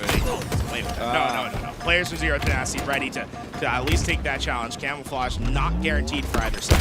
I like this by him though. You don't see him like desperate that camo. He just tries to play his life, take a different routes. Camo's still up. Mighty's pushing it aggressively here. Cherish down to no shields. It'll be a trade. That's what Cherish wanted in that scenario. It's 2 down for TSM, but 3 down for 0 tenacity as Sika goes down as well. If you're tuning in for the first time here today, folks, we have all the coverage that should have been happening yesterday. We had a power outage in Arlington, and these matches had to continue on today. We'll be casting the matches that we can, featuring that OpTic Gaming match first. When that OpTic match is back up, we will transition. And speaking of oddball, here we go. Nemesis OpTic Gaming. Can the green wall get themselves one step closer to the reverse sweep? I'm trying to keep you updated on everything, guys. But yeah, OpTic Gaming, again, it's that one kill that really it just changed, or that one game that changes things for them as well. I think they're going to be a bit more confident coming into this, and you might not think so. It's a beautiful nade, the cluster lock by Bound. It'll clean up too, but again, if you have to understand that some of these, like one game Enemy has wins, the like, ball. you know, OpTic winning one game could turn the whole tournament. It really does. Like, those moments are big for these teams. See, already they're going to get that early Enemy has the camouflage. ball. They're being Ball very drop. aggressive with this ball setup. They're trying to push into those Ball spawners drop. at Team Nemesis and Enemy has the force ball. the flip on the map. Ball And drop. that's exactly what they do. I mean, that's perfectly executed by OpTic Gaming. Momentum is completely shifted here for both of these squads. OpTic Gaming look like they're in full control. They look in OpTic form, which is something we were surprised when we heard it was a 0-2 for Team Nemesis. We were surprised. Even at the beginning of that last game that we watched, I was surprised that OpTic were trailing in that game, but now you can see the dominance happening.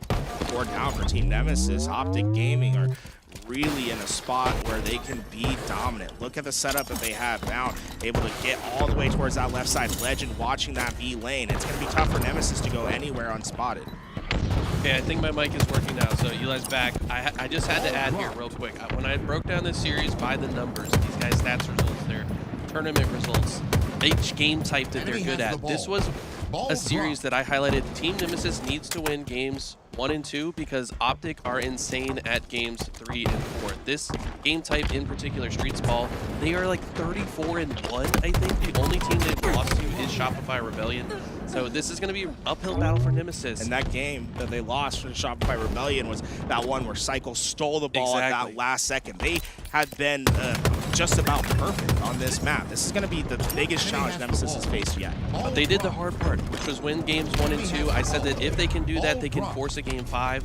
And I kind of predict that that's how this goes. OpTic is just so good at this game type, but Nemesis would like to end it here. Yeah, I mean, even in game number 3, they had the lead for the majority of it. It's very interesting. 4 down for Team Nemesis once again, but it's just very interesting how these games will turn the tide of an entire series. And you know, there are the stats that you look at, and I'm definitely in terms of stats. I'm not a stats guy. I generally just go by the day, but I mean, land very different for both these teams. Obviously, the case on land was a factor. How aggressive OpTic Gaming has been with these ball holes. They have players all the way on the opposite side of map of Formal taking challenges on spawners. This is just supreme map control that we're seeing from OpTic Gaming on these rotations. I see one factor on my screen, and I found is the factor 12 and 4. I mean, you look at everyone else's kills in the game right now. I think Bound is the big reason why this is going really well for OpTic. It's 3 down for them right now, though. A chance for Nemesis to come and get some bolts. And Renegade, even though he's left the last alive 1v3, he's able to take one player down with him. It's going to weaken the hold that Nemesis has, and already you're seeing the cracks in the foundation. Bound able to find that first kill. OpTic Gaming swinging fast to try to take the challenge. And Snipe Drone, he finds himself by himself trying to get the value he can, and although he's getting it, OpTic Gaming are swarming to the last player. No, I mean, those are 2 huge kills, though. Those change everything. You can't get the last one, though. That's an important one. You get those 2 clean kills, it's great, but you got to clean up on Formal. But look at the stall. It's allowed Nemesis to at least get into this contest. But OpTic Gaming, the one thing that you love about their oddball gameplay is they're not afraid to go down numbers. They will pick up that ball and trust the remaining players to finish the fight. All 13 points is all OpTic needs at this point.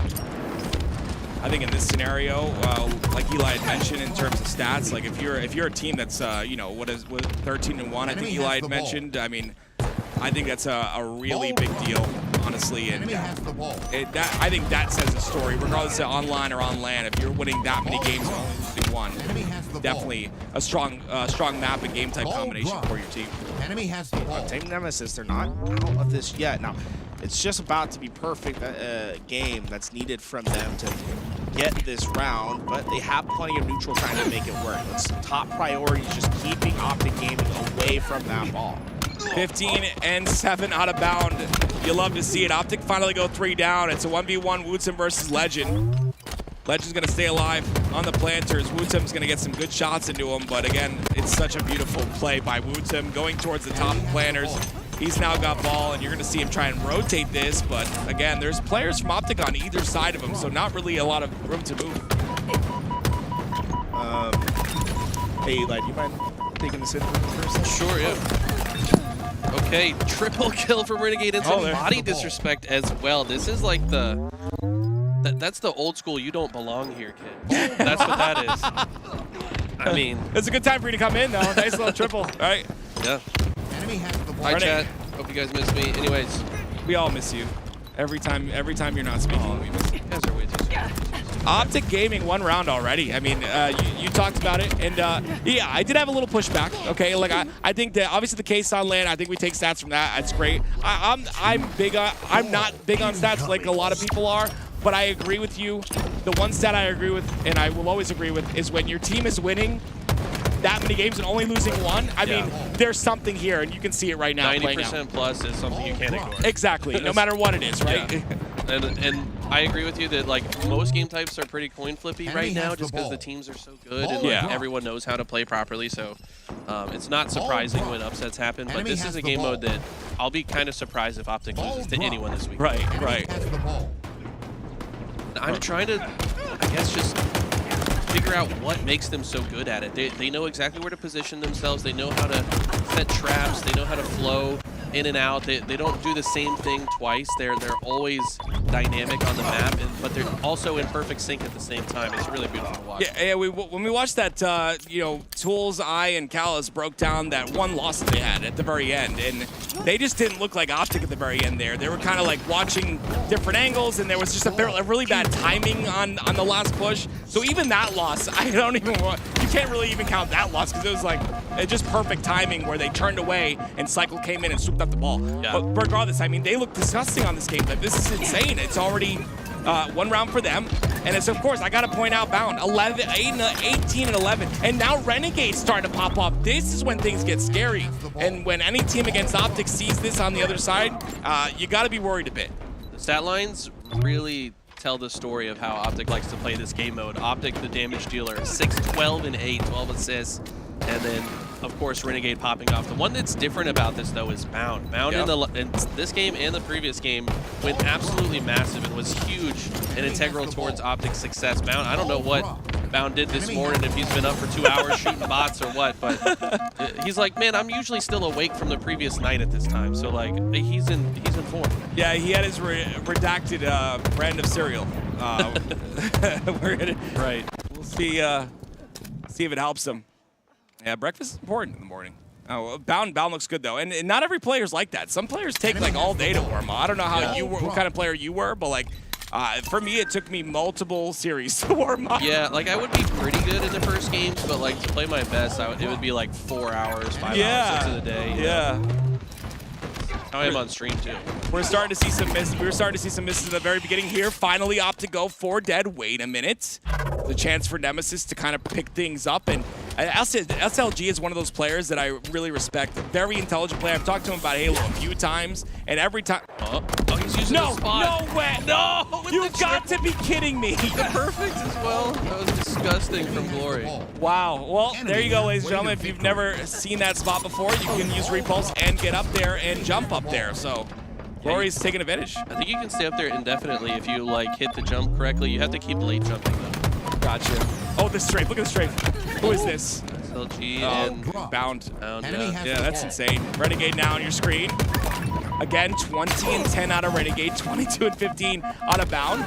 And the ball time is interesting as well. You said it. Formal's playing his role. That's exactly the role he wants to play. Yeah, 15 assists is insane. But let's talk about Nemesis popping off so far this round. They're very in sync, way better than round 1. Yep. Look like they should almost certainly bring this to a round 3, but it's not over yet. OpTic could still get into a stronghold. Nemesis just, all they have to really do is make sure they don't stagger out their deaths for the rest of this round, which they're kind of doing right as I say that. Hopefully they play a little bit slower off spawn. Woodham said, I'm not playing slow at all this weekend. I'm just getting right in the mix. Yeah, the double push there was clean out of OpTic Gaming on that on those C stairs. Woodham gets a PD spawn, not able to win the fight. Still alive though. Still taking his crazy routes until then. He goes down now, and once again, it's OpTic Gaming, and the advantage is Legend picks up the camo, scoops it up, and he'll stay alive as well. Okay, they're doing exactly what I said not to do. Did I jinx them? Team Maybe. Nemesis, do not stagger here. Wait for one another, make a good push. SLG's, yeah, Woodham's down. Yeah. It's gonna be continued stagger here from this point forward, and Legend has the B lane all to himself right now. And not only does he have this B lane, but he has information as well. Wutum, the first one to go down, the last one, I'm sorry, the first one to go down, also the first one to spawn there. And, oh my goodness, there it is. Clean, dirty, but. Yeah, not quite clean.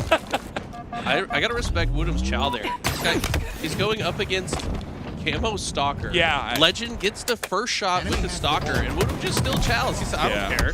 Yeah, And he backed Legend down. Like, that actually kind of opened up the map for Team Nemesis to push through. Woodham playing with so much confidence. Yeah, sometimes you need to die and just do a little bit of damage and, like Eli said, open up the map. But it's Glory's now getting a little bit of ball time. They've got to be careful here. Bounce down, so they have a moment to get some ball time with the numbers advantage. Glory's going to hold this on the back of Tram, of course. The push from OpTic not happening just yet. They're waiting for their position to do so. Here's a player really aggressive on the C stairs. Some damage comes out. That's a big stick, and that'll be a trade.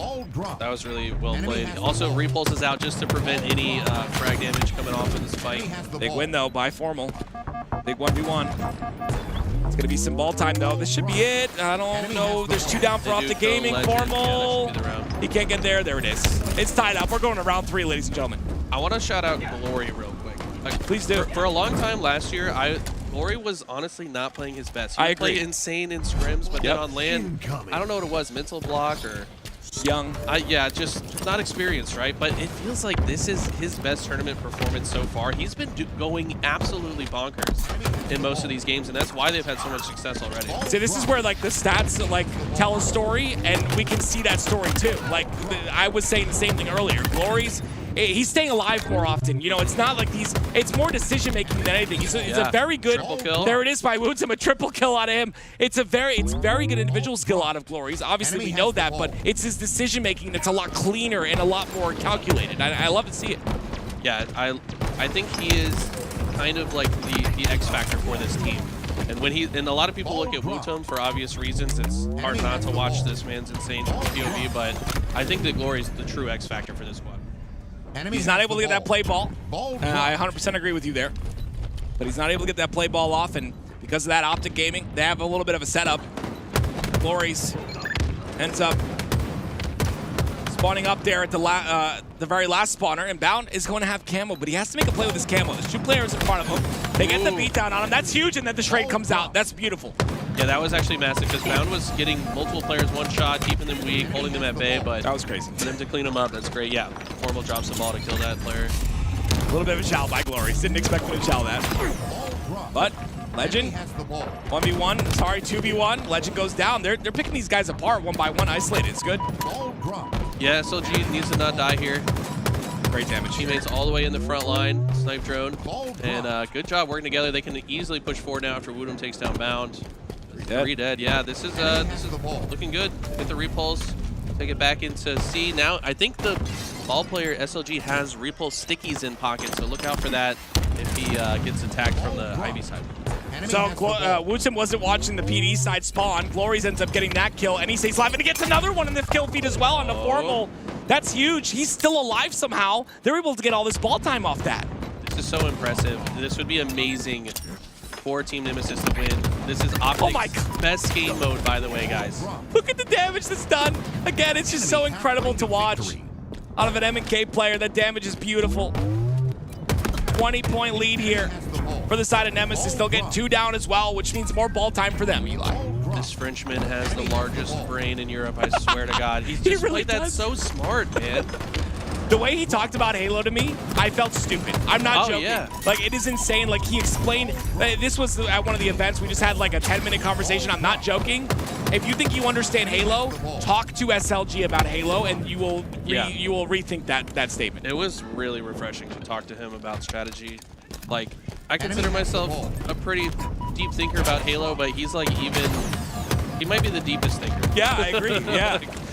Like, he was explaining to me there when it was coined, you know, the triple cap strategy on recharge, and explaining to me why. I mean, there's a lot of things that are obviously very simple to his explanation, but also a lot of deep things. A lot of nuance. Yeah, there's so much, and it's beautiful. But look again, at this rotation. Yeah, this is so good. This is what we're talking about. This is the highlighting how smart this man is. He sees the writing on the wall about the spawn flip, and okay, Snipe Drone wants to bait them through PD, but unfortunately they don't go through. Oh no.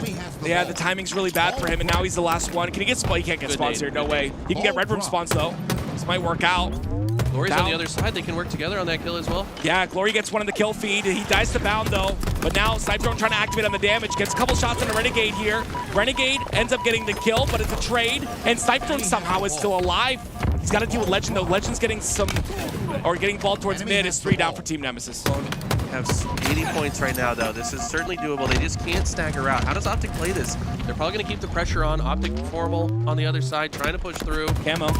Bound in a perfect spot to apply pressure. Glory! Oh my goodness gracious. That looked good. Yeah, that would have been the... I mean, he did enough damage. They get 2 dead here. Yeah, 2 dead is enough, and they get Camo because of it. Oh, this is so good for Team Nemesis. This could be it. That was a really good kill. They got have to to kill. hold off. Legend is so... Look at him. He's running away. So annoying. Yeah, they kill him though. Ball is there. They can't get it. It's not in a position, and the spawns are a little bit scary right now. Right now, Nemesis get the spawns. They've got both players. Renegade's the off player on the B side. Cyptron can't go for ball here. Kills Renegade. That's a beautiful kill. You hear him screaming dead. We're across the venue, and he's screaming dead. I knew they were trying to reset that on purpose. That's why he didn't pick it up. They didn't like the positioning of the ball, so they let it reset. But yeah, now when Formal grabs it, they might have an easier push here.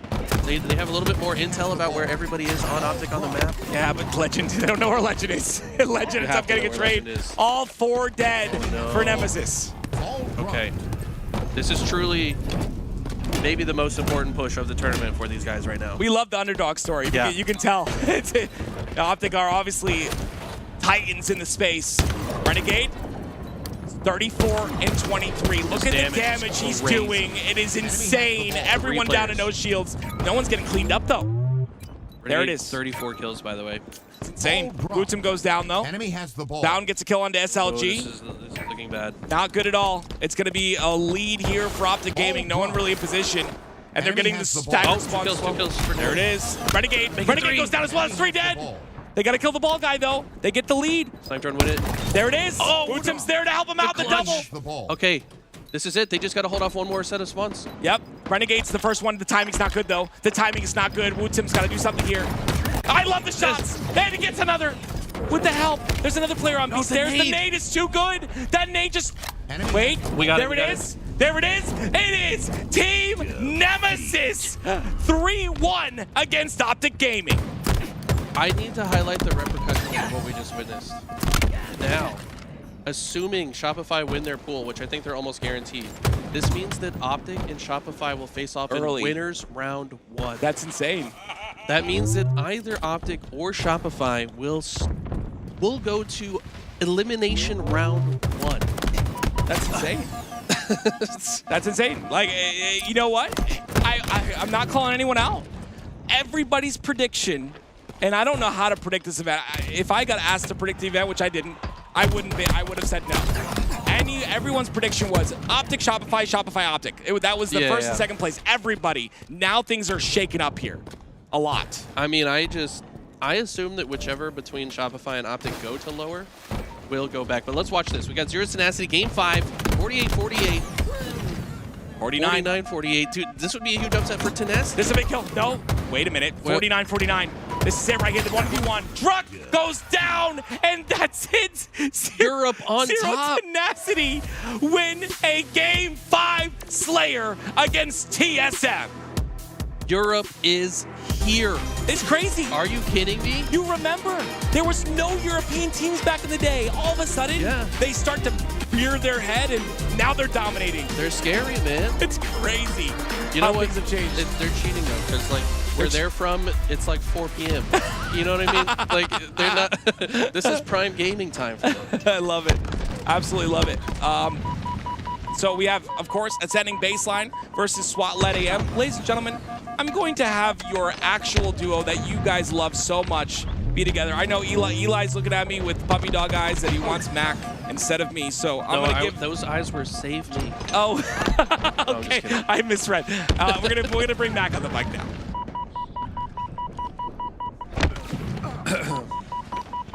Okay. All right. All right, ladies and gentlemen, we've got Ascending Baseline versus SWAT-led AM. All right, ladies and gentlemen, we've got Ascending Baseline versus SWAT-led AM here. 9-12. It's the European, international, Mexican, Australian competition that has come to play here across the pond here in NA. As we are live from Arlington. A good morning to all, and thank you so much for tuning in as we are already into the thick of it. Nemesis, Zero Tenacity in back-to-back instances take down two of the best teams in NA. Yeah, but we're shifting our focus here. This is a pool play qualifying match on the lower side. So SWAT LATAM versus Ascending Baseline, who Ascending Baseline is Uzi, Zuzi, Dark Matter, and Hative. Now, these guys previously under the banner of Scion, now under Ascending Baseline. This team has been knocking at the door of pool play forever. 4 years. 4 years. We talked to the Zuzi twins yesterday, and I said I believe in them. You know, and they're like, we know, man. We know. We need to make it. We need to make it, man. They said this is it. They said if we don't make it, like, what have we been doing? Yep.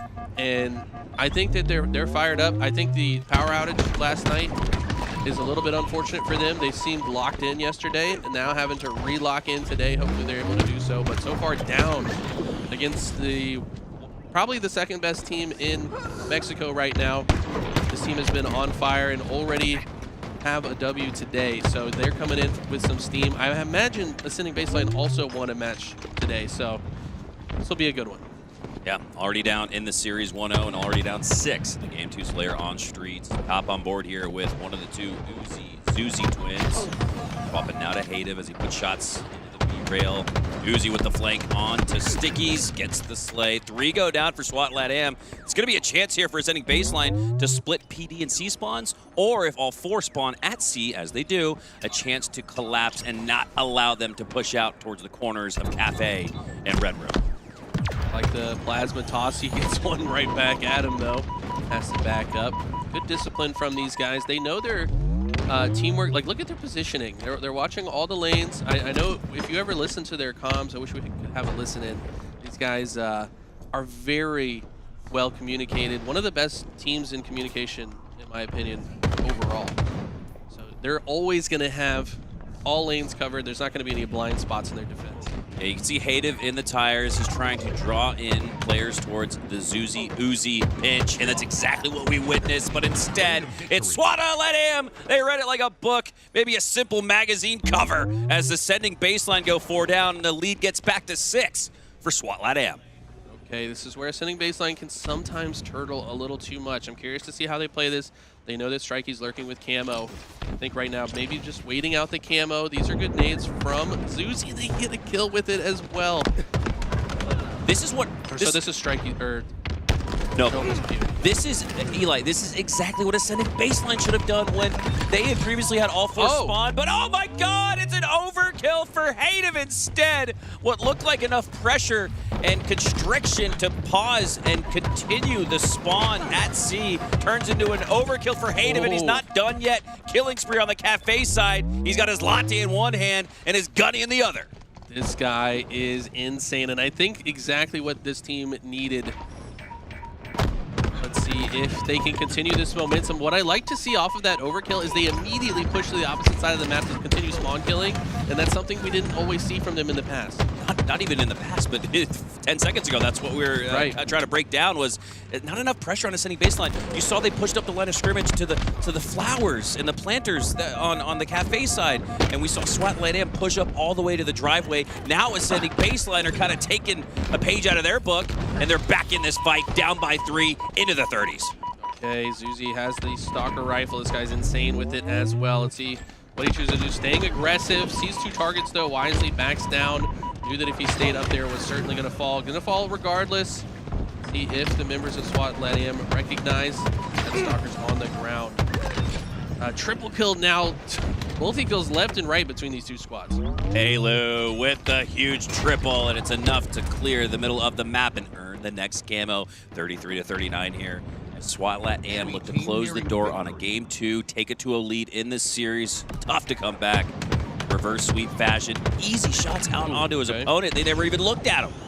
Yeah, that seemed like a bit of a forced push there. Maybe because his teammates were on the opposite side of the map, just tried to link up. But sometimes you got to play that situation slower. Kind of fight your way through the opposite side, or draw attention to yourself so your teammates can push out.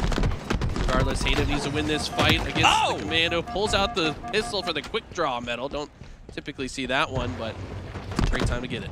Ooh, 35-44 now, and it was once a 3-kill game as multiple possessions and team wipes needed for AB to come back. Noble pushes up along the cafe. Roach cleans up on that kill towards the Commando. Assault rifle, double kill comes through. John Wick triple, no, it does not connect, but the lead has grown so big. Ascending baseline are gonna need to play their life. Gonna need to come up with a +4 here. There's only 3 kills left needed for SWAT Lat Amp. I don't see the path to a comeback for AB. Yeah, this is they have fallen too low now, just 2 deaths until they have their backs against the wall once again. This team, though, I believe, have what it takes to make the reverse comeback, but roster from South America is way too strong at times. Strikey dropped 40 kills in the prior series. This is going to be tough, but I think Ascending Baseline, they need to dig deep right here, right now. Can we just talk about, again, the international competition? We're seeing some tickets get stamped to pool play, and it's the ticket they bought and booked across not only the country, but the entire planet they traveled to get here to Arlington. And for now, it looks like 3 of 4 spots might just be secured by international competition. They're stealing the hearts and spots of NA. Yeah, and I want to say it was Dark Inside that they got the last pool play spot. They're playing for it right here against Kraken. Oh, never mind. Okay, so this is for the NA spot, assuming Ascending Baseline doesn't make the reverse sweep. I still think that's possible, but this is the #1 seed versus Dark Inside, who are a top 8 seed, but typically not expected to win this one. Kraken, that top seed. This would be an upset for Dark Inside. And it is right now in this Slayer. Not sure what the series layout looks like in terms of who's got that 1-0 advantage, but regardless, it looks like Dark Inside are primed to win this next one. Either tie it up at 1 or take a 2-0 lead. 3 go down for Kraken Seas, and the waves are turning into a tsunami. Okay, Ice Kid, great game so far. Got to call him out. This is the young up-and-coming star that needs to prove himself on the land. He already has so far this weekend, but this would be the icing on the cake. Nice shot there coming in from Kid Nasty, who's been on fire all weekend.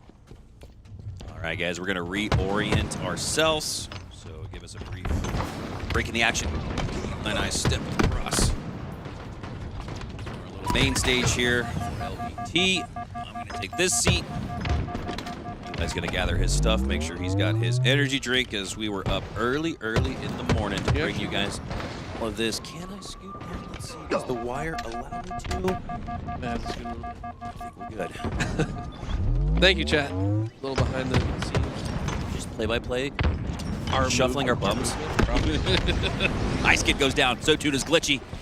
And the match is getting towards the end here. 44-36 as Dark Inside look to take the game to Slayer on Streets. Another Slayer comes through for leaderness, but with an 8-kill difference, this feels a lot like the Slayer we just watched, where you don't see a path to a comeback. Yeah, Streets is one of those maps that momentum is really hard to break. I mean, it's so small, it's so easy to predict the next set of spawns.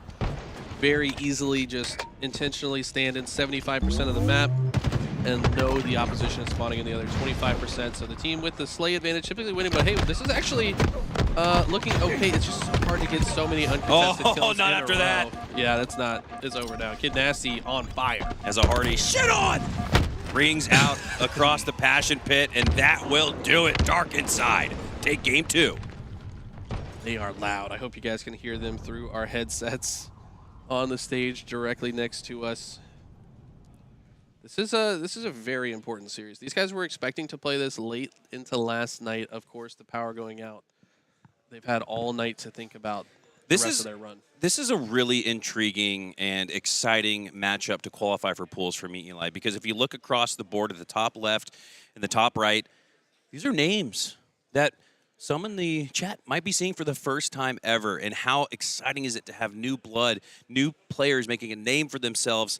I'm not sure if many, if any, of these 8 have qualified for pools before. I know Sylvonic has once, right? Yeah. And Sylvonic, for what it's worth, average career placing in Halo Infinite of 17th. So he's been knocking at the door for a while, and it's so exciting again to see all that hard work pay off here years down the road. Sometimes it doesn't come to you overnight. You got to put in the work, and all 8 of these players have. They really have. These guys are grinders. They enter every Open Series tournament. A lot of these guys are in all the draft tournaments. Leader Ness, I had the pleasure of teaming with him in one of the draft tournaments and just getting to play with him and get to know him at LVT Orlando. Remember, we got to watch him play. Guy's incredibly talented and I think underrated, as are all 8 members of this lobby. You know, these are all people that have been trying for the last couple of years and finally both have a chance to really make it. From overlooked to overkill as we kick off game 3 here. We're going to be looking at a Strongholds on live fire as we just got an update from production. 2-0 lead for Dark Inside. They're on the cusp of achieving their dreams and seeing what kind of run they can make here on Saturday. Kid Nasty, the Las Vegas resident. We know that Tools and our observer Callus, both from Las Vegas, rooting for their hometown hero. And Kid Nasty, man, he's still young, still growing as a player. I feel like it's only a matter of time before he's on the biggest stages. And this might be his first opportunity. I feel like I've said that so many times when I first started to learn this kid's game is nasty. He's nasty. I mean, it just kind of rolls off the tongue. It's obvious, but I was talking about when he grows up, though. He's going to change to guy nasty, dude nasty, bro Probably nasty. Old man nasty if he's Old nasty. a Chad, a really handsome Chad. As Kraken win the opening break, they've got the first seconds of game number 3, 20 and rolling, and while Dark Inside will claim C, it's AB in favor of Kraken, but Dark Inside has the game. Because we want his opposition to know. Shh. He's making his way into B. He's now securing 25% of the hill. I don't think they even know where he is, despite the yellow indicator being there. He's going to get B for free, 100%. All secured. Flawless condition. As that camo has run out and will return to normal volume. 3 seconds on the board. Dark Inside finally start to score.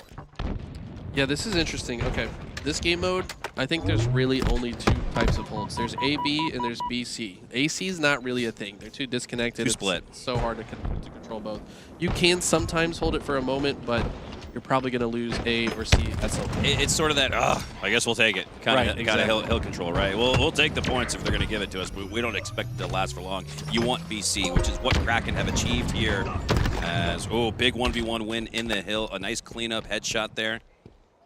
Yeah, most teams prefer the BC, but I think you have to also be able to hold AB pretty comfortably as well, because there's going to be a lot of game states in which that's your only option, and you can't just headbutt trying to go for C nonstop. You've got to be able to hold what you got. So, so far, Kraken C is with the lead, and I think it's because they look a little bit more comfortable on this team side. Nice positioning at the backside of A. The repulsor makes it a little bit more difficult for this player to stay alive, but they have help! And they have their shields returned to life as Glitchy stays alive in the back of A, and that might just trickle down to a trip cap. A, B, and C are turning blue. Typically happens here, though, is one of these teams, if we do capture C, the other team often spawns in A and then just takes it right away. But for now, opposite happens. They actually spawned closer to C, able to get a couple of kills and pick that up, and now going for that CB setup. How does Kraken play this? Playing out of A, notoriously quite difficult. Like the shot of the plasma grenade there, just so he can more safely rotate to the opposite side, but ultimately he gets taken down, and Dark Inside reset B. Down 0-2, you got to hit the regain, and what better time to do that, Eli, than at the very beginning of game 3 to start to get the juice flowing a little bit, to get the mojo back. Collective does go down, so 2-3 after the double kill for Dark Inside, tossing out those grenades towards the nest bridge, anticipating a push, but he's a little early on that prediction. He'll take C instead, and here we go, Eli. Here's that AC setup, and maybe the best thing about having AC is playing for a trip cap and going for B. Yeah, it's kind of like it forces the other team to either go for A or C while you're capturing B, so it adds a little bit of extra pressure to the opposition, but in this case it doesn't work out. That's the problem with AC, is sometimes it forces you to overextend towards B. It's easier to die on that side, and now the other team is the one that ends up getting control after that. Kraken approaching the 100 mark, but not before Dark Inside get into A, and He's going to send 363 back towards the middle of the map to look towards that direction where he sees it turning blue. And it does in full, 100% AB in their favor. Kraken surpassed the 100-second threshold. They're up by more than a minute here in the early goings of Game 3. It looks like B does get flipped. Enemy team. Fight going down on the mud side.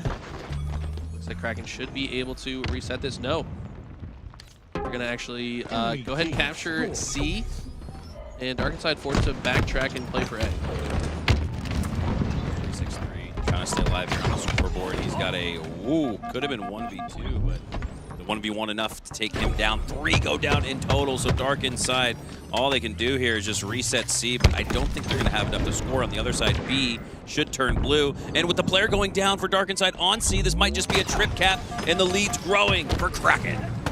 I would love to see him QP back to C, but I think it might have expired just too early for that to be possible. By the way, who's this player in the top right? Leaderness. 14 and 4. Wow. Absolutely insane statistics right now. Ice Kid coming alive as well. Kind of shouted him out as being the factor that I think needs to come online for this squad to have success. Leader going to be the leader in that effort and really pick this team up. I think right now they still have a good chance to win this series, but they've got to maintain their momentum that they have so far in this game. Yeah, everything's lining up on the stat sheet here for Kraken. You look down at Glitchy and you say, oh, he's only got 4 kills, now 5. But it's the 10 assists that are allowing guys like Leaderness to pop off, and everybody's playing their 25% for now.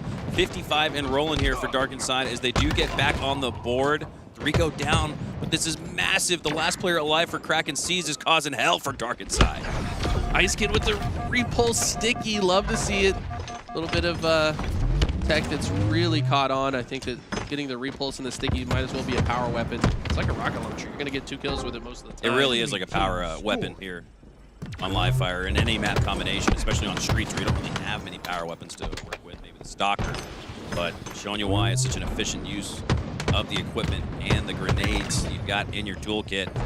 And Kraken collapse on the A side, but it looks like Darkenside have enough numbers to take this player down. As they do, they'll regain A, but BC go to Kraken C. So that's incredible. Just as it looked like Darkenside, based on the eye test, are finding some form of control. You look down at the scoreboard, and it's continuing to tick for Kraken. And Leaderness has the QT and 5 bullets, a sniper. QT, ooh, okay, this is a creative little play here. Love to see that. Rotate through and see if he can capture A as well. I think this is a 2 birds with 1 stone type situation. Because he extends out in this direction, he also forces his opposition to spawn at the camo side, which is the furthest from all possible zones and the easiest to collapse upon. So Leaderness really trying to put them in the spawn blender here to really push this advantage stage. It also split Kid Nasty from the rest of his teammates. You can see him try to collectively regroup with them over on the dummies, but both go down on the dummy side. So you're right, Eli, that spawn manipulation and control on point here for Kraken. Because of it, they're soaring into the 200s. They've almost tripled up on, they've tripled up and then some on the lead. They're in the home stretch.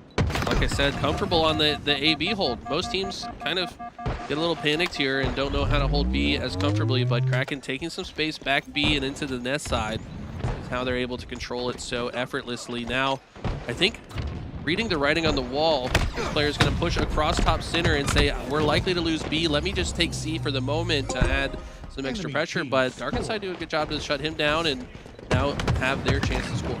Morgan making his way into A. He takes one down, now slides into the rat tunnels, trying to wrap around the map, using this underground portion of live fire almost as like a highway or a subway in this sense. But goes down trying to attack C as Ice Kid will trade out as well. Another goes down, that's Leaderness, and it looks like Darkenside have enough to stop Kraken at the 221 mark as we take a picture-in-picture look. SWAT Lat Am are up big on ascending baseline, on the verge of securing their spot in pools. Wow. Got to feel for these guys on ascending baseline. If they're going to dig deep, it's got to be right here, right now. But I tell you what, this is a difficult map to come back on. You can make some strong pushes into to keep it close, but it seems like SWAT Lat Am likely to close this one out. That could be the dagger from Pelu there as he takes down Uzi. With the use of the bandit, an even 1v1 fight as SWAT Lat Am will regain control of B and C. On the bottom side of the screen, you see Dark Inside cutting the lead in half. They've got control of A and B, so bottom right looking a little mixy. SWAT Lad AM on the top left looking like they've stamped another ticket, another more travel points getting stacked up for these guys. They're making their way to pools. Wow. Did not expect to see 2 3-0s here. I mean, looks like Kraken should prevent the 3-0. On the right side, SWAT Lad AM looking to make their pool play spot ticket stamped early so they can have some extra practice time. Looks like it's sending baseline fighting back. They should be able to get control of A and C. They've got 4 dead. You can hear them screaming on the stage, pumping themselves up. Have a chance. 160 and rolling to 220 if they can bring it back to within 1 minute. That's striking distance here on strongholds.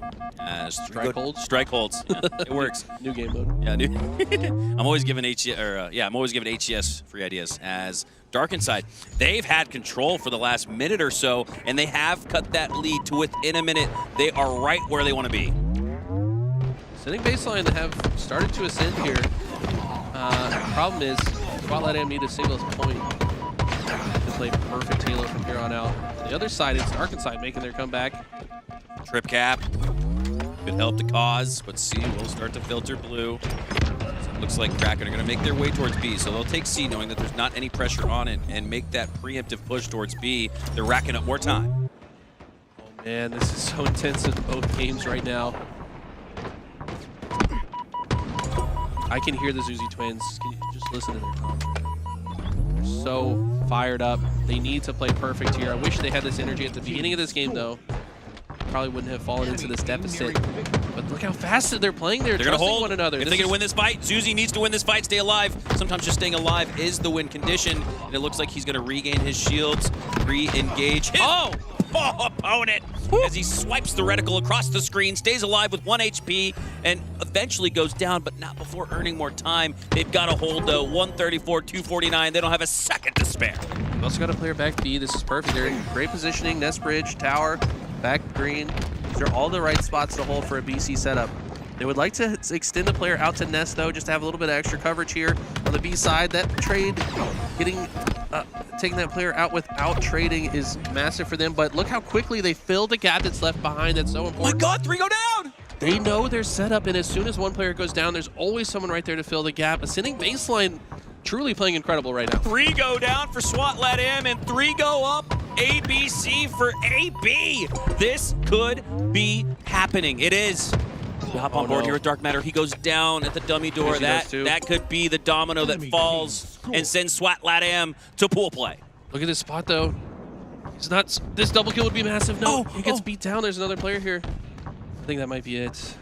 Strike, he's got the important positioning on the Nest. B is secured, and so too will this. Oh, it was 244. It looked like 249 on our screen. 248, 249. Player gets into C. Oh my God. Momentarily stops it.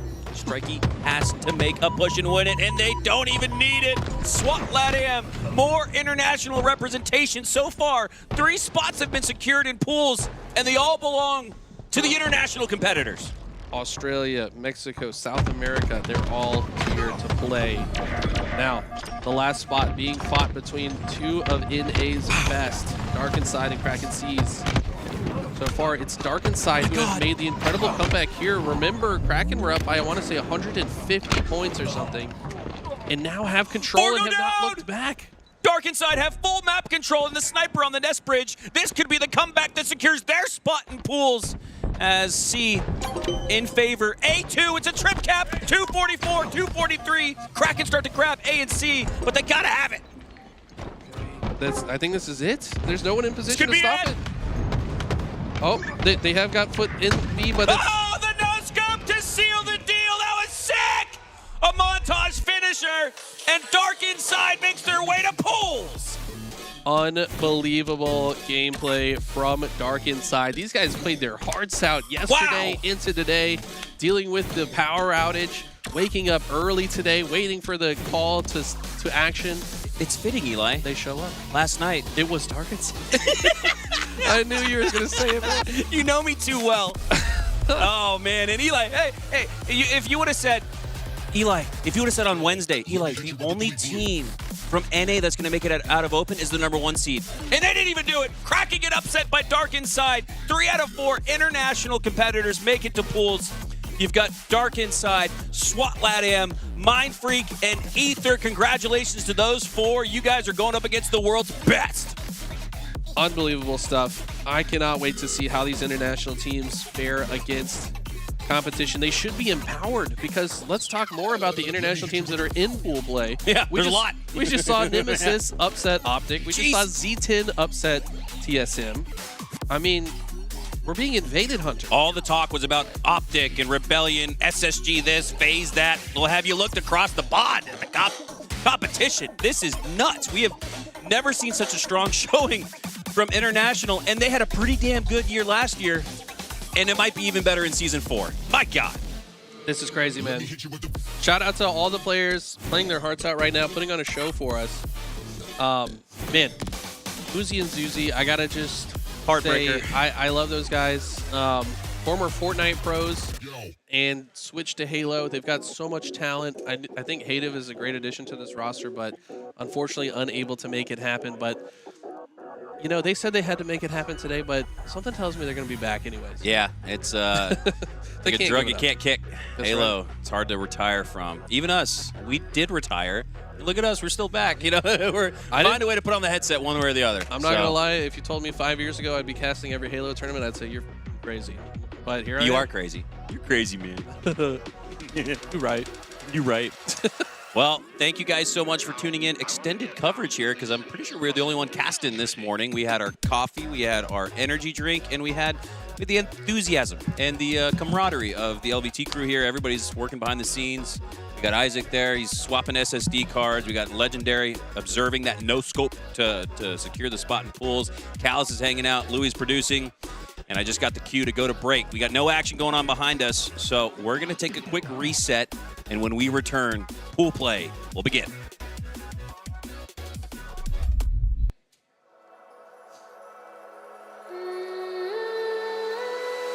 Salt on my skin, pull me closer, right in. I think about all of it.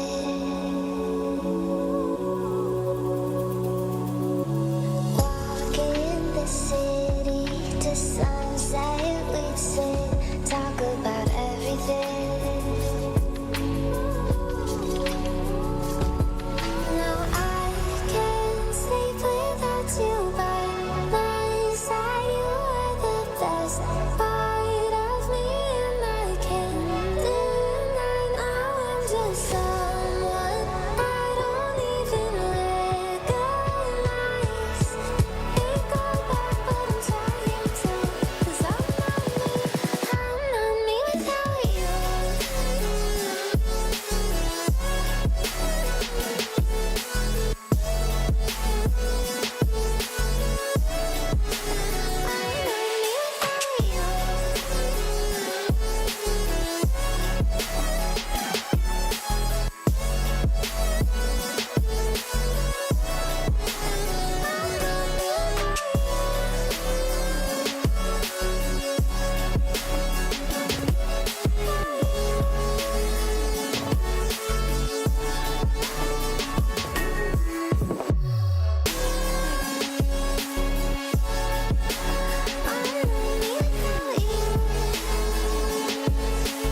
Hello and welcome back to the broadcast. We just finished the open bracket, and joining me and Eli here on the couch are two players that just qualified for Dark Inside. Welcome, Kid Nasty and Slavonic.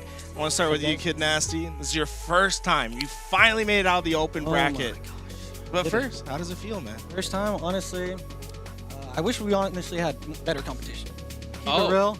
Okay. The brackets were easy. I mean, I would have rather play a MX team because I think their ceiling's much higher than these other NA teams. I mean, obviously it shows we're the best NA team, at least amateur-wise, and that's that. That was a big thing because you guys were the 11th seed coming in, and that could have been because there was a bit of roster mania that was happening behind the scenes throughout the Open Series. Slavonic, you were right in the middle of that, trying to make this roster a reality. Can you walk through what it was like during the Open season, getting yourself to this point, and finally finding a team that got you all the way once again? Well, honestly, when I was building my new roster, there wasn't a lot to work with because I was going with my Eclipse roster from last season, and then stuff happened. We ended up breaking up. Some people started retiring, so I had to build a new roster from the scraps. And I started with a roster, and Kid Nasty came back into the scene really late. He didn't play in any of the off-season tournaments. And so once I saw he was playing again, I was like, I got to pick this guy back up. The OG duo. Man, I remember talking to you outside the venue after Charlotte, which was your very first LAN, and I was watching you in the FFA, and I think we had a short conversation, but you were just saying like, oh yeah, this is my first event, but I feel like I'm super nasty at this game. I'm just going to keep playing. And I was like, yeah, bro, just keep going to every event. Eventually you'll get it. And here you finally are, man. 2 years later, it's got to be like, I don't know, cathartic to have all of your hard work finally pay off and make it to pools. Do you guys know what pool you're in, by the way? I think we're Pool A. Pool A. So Shopify, Infamous, and who's 8? Cloud9? Cloud9. Yeah, I think it's Cloud. No, it's Cloud9. Cloud9. Okay. How do you guys feel about the pool? Pretty good. Wait, Pretty confident. yeah, No, I think 8 it is Cloud9 because Cloud9 played Shopify. Okay. Yeah, I feel like Great possibility of top 12. some winnable matches there. Yeah. So Yeah, I like that confidence, right? He said good possibility. yeah, you said the competition. You wish you had tougher competition. Who was the toughest competition for you guys? You think? I mean, we played the 6-seed SWAT team. I think they just qualified right after us. But That's who knocked you down, right? Into the, yeah, we started off hot the series, won the first map, Fortress. I had like a 15.3 KD, no biggie. But next map, like we actually I joined their team pretty late after the qualifier, so we never really had any tournament Slayer practice. So that was like our first time playing a good team in Slayer, and you know, they kind of showed us the lack of experience, to say the least, that we have in that game mode right now. But we've picked that up throughout the day, and it shows. You know, we won our last like 3 Slayers, pretty important Slayers, honestly. Just some dagger games, but I mean, they came back and won the 3rd map. We were just being slow. You know, it was early in the morning still. Like, we didn't really have a good first round to warm up on, so I think we just started slow. But you know, yesterday we had a long run. And I was ready to just piss on these guys again last night. But then the whole venue shut off, and I'm like, dude, I'm so checked. But we came back this morning. Everyone came locked and loaded. You know, we started off hot. First map versus Eclipse, went up 3-0. Got close, but you know, we clutched up. I like that. Hey, Drew, you guys were the 11th seed coming into today's tournament. You also were a very low seed at Salt Lake City.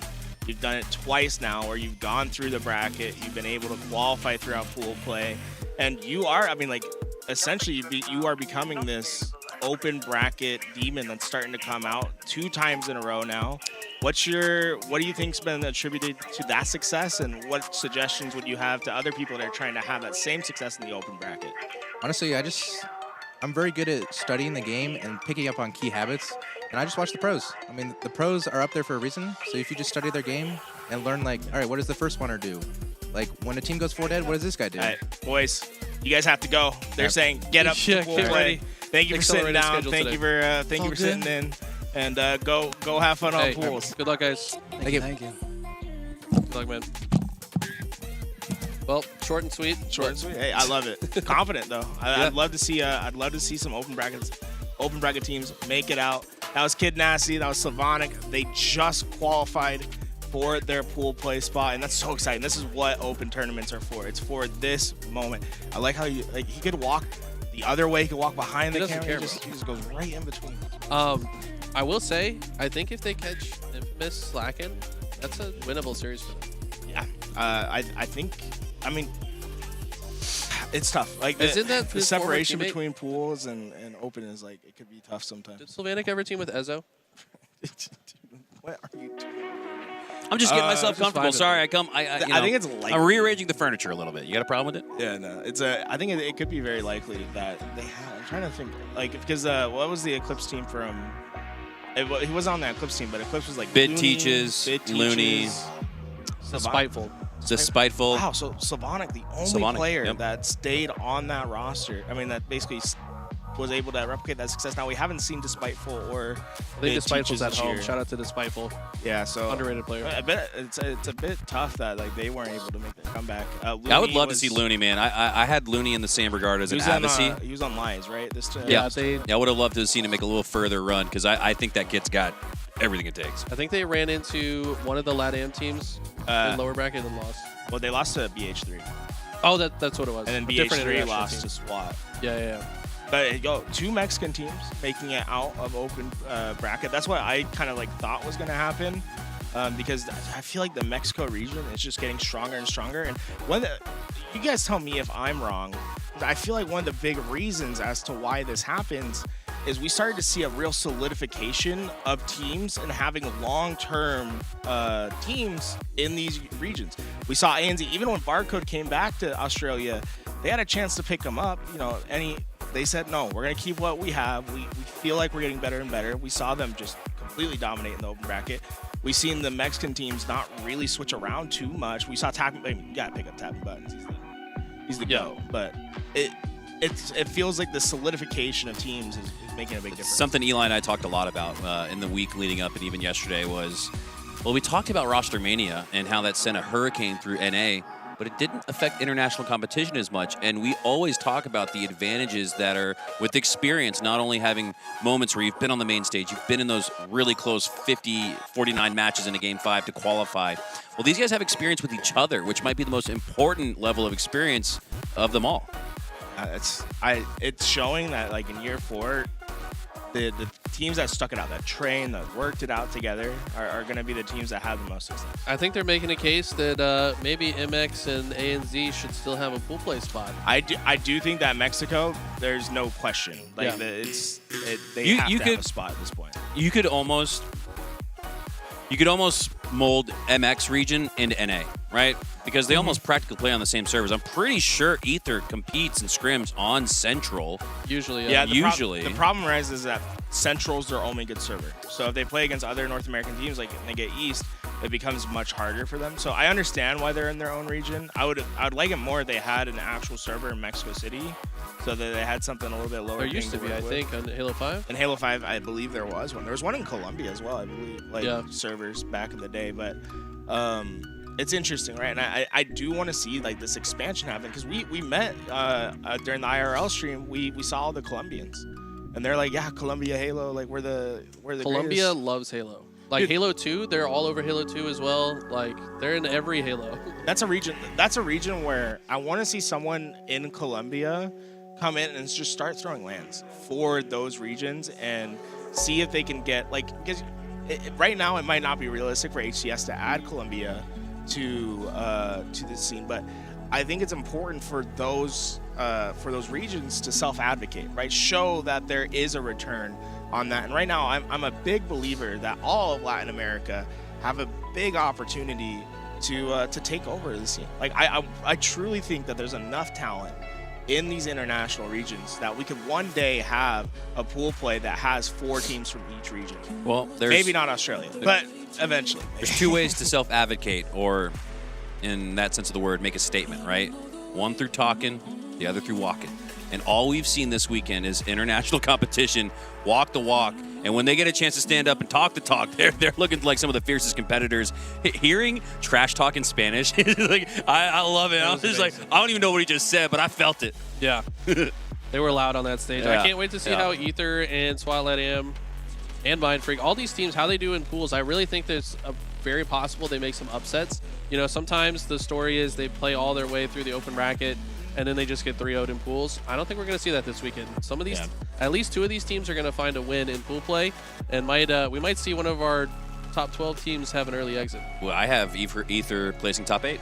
Yeah, With Mind wow, Freak they in look so parentheses as it's either one of the two. Wow, So, that's an interesting one. See, the thing about, so like we always talk about these spots that we're giving out in pool play. The thing is you take any of those teams in pool play right now and you take away their spot and you put them in open bracket, the result's the same that what we saw from Ether. So I was hearing Barcode talk about it. Shout out to Barcode who did our live stream overnight. He did a fantastic job. But he's saying, you know, that either they deserve their spot, but it's not necessarily bad that they have to go through open bracket because it's a good amount of practice that they get. Yep. On land, getting themselves prepared, getting them to this spot. So, you know, there's right now, I'd say it's like okay, but I would like to see these teams get their spots. Yeah. And the competition is just really tight, and especially between like the top 12, top 16 teams. It is razor thin. What a crazy turnaround. Because in year one, you saw ANZ, you saw MX in the parentheses, and you're kind of like, nah, it's a wash. NA's going to 3-0. And you could argue maybe deservedly so, lost that guaranteed pool play spot. But ever since then, they have taken it back with a vengeance. Talk about rallied together. Talk about back in blood. Yeah, they've really rallied together as not even just like MX or ANZ, but like this collective international force that has devastated the hopeful AMs of NA. Only one team, and it wasn't even the 1 seed. It was the 1 seed. Yeah. That make it out of open. We have an astonishing story developing before our very eyes. Didn't Sylvatic do the same thing? They had like 11th seed at SLC when they made it out? they had a low seed. So the only thing about this tournament is they had a really low seed because they picked up Kid Nasty in week 2 or week 3. Okay. And he was playing with a team that I don't think was as serious. Like, they were very good competitors. I think it was like Command Station, Spar, and there's a player that actually had like a lot of LAN experience on that team as well. I want to say Nemesis, but I know it's not Nemesis. That's why I was like, but I haven't seen him in a while. And it was a vibey team. You know, it was actually really fun to watch the streams because it's like you saw Kid Nasty when he's here. He gets in his little he gets in his flow. He's a bit of a character. He's got like a little lethal in him. Yeah. His personality at least. It's like a Gen Alpha. Yeah, it's very like a Gen Alpha. dry and you'd think almost sarcastic, but it's like straight to the point humor. Yeah, it's like lethal if Lethal would do the mewing thing on stream. Yeah. You know? It's like he was doing all the Zoomer stuff. I don't get it, man. I'm too old for that. But wow. So what's our next match? So we have pool plays that are going to be coming up. So we're going to have all 4 of those running at the same time. The admins are working as fast as they can to get them in those spots. We'll be covering all that action up till that point. I think we could theoretically just do the fantasy draft right now, and then we don't have the cards for everyone, but we can just do it on the spreadsheet, and I can go print out cards later and get it all filled out. Should we go do? I don't know if we're ready to go to a quick break to like set it up. Nah, it's just something we can talk about. Set it up. Eli doesn't want to be here. Yeah. I'm not gonna lie, we had to get up early. I still haven't had anything to eat. I need to get some yogurt or something. They got something out there? I don't know. I'll go get you something. We have a little like hot dogs. We got hot dogs. They're kolaches. Is that what they're called? I always. Did you never land? Like that was like hot dog in a blanket. In high school, we'd land and we'd wake up and there'd be kolaches, and then we'd keep playing Halo. You never did it's that? a hot dog in a blanket, right? Pigs in a blanket. Pigs in a blanket. Is that not what that is? I haven't seen it. Kolache, aren't they the little like dough balls that are filled with like that's what it is. Things? Yeah. But I mean, it's a hot dog. It's not I don't know, bro. I thought is pigs in the blanket like a different thing? Chat one. Just like pancake batter around. Oh, you. Yeah, I was about to say one's in chat for kolache, 2's in chat if you call it pigs in a blanket. Yeah, that's a good. No, they're two totally different things. I've literally never heard of kolaches. But I'm not cultured. Guys, we'll get more cultured during this quick break. We'll be right back. I think we're going to have some fun activations, and we're going to get ready for pool play. So don't go anywhere. All the action that you could possibly want is going to be here on LBT Halo.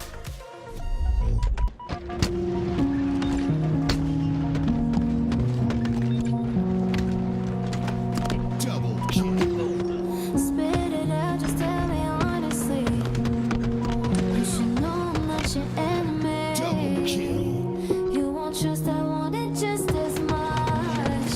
You need love, I need the same for us. Look at all this time we're wasting, screaming at each other, baby.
Double kill.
Double kill.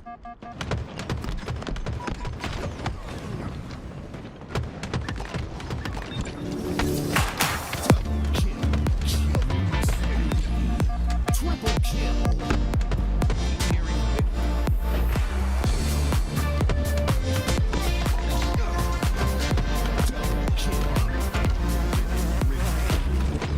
If all my love has got you feeling too much, it's feeling too much for you, then all my love is gonna dance with someone who shows love, not you. If all my love has got you feeling too much, it's feeling too much for you, then all my love is gonna dance with someone who shows love, not you. Just Killing double kill.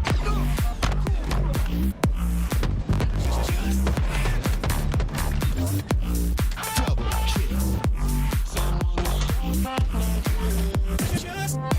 kill.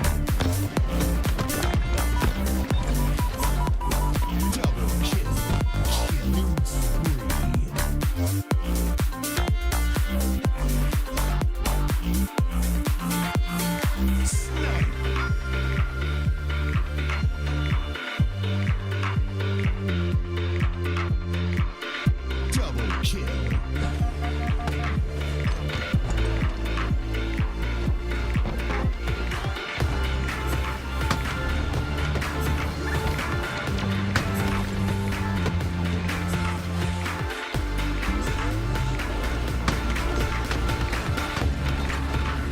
Double kill.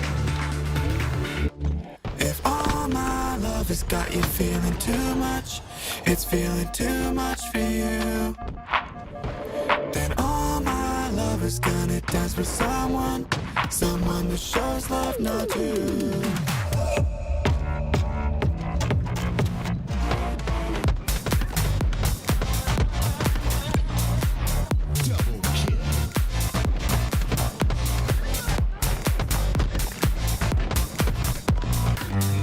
Double kill.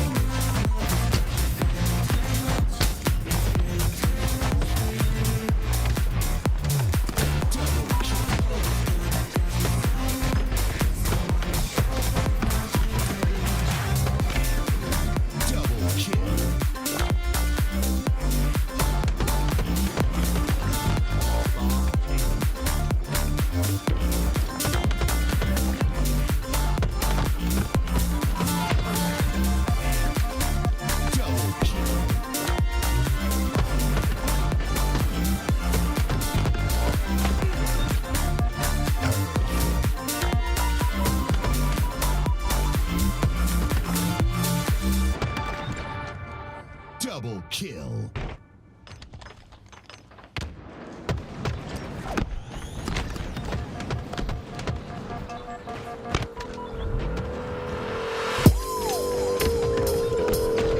Double kill. Double kill. Double kill. Double kill.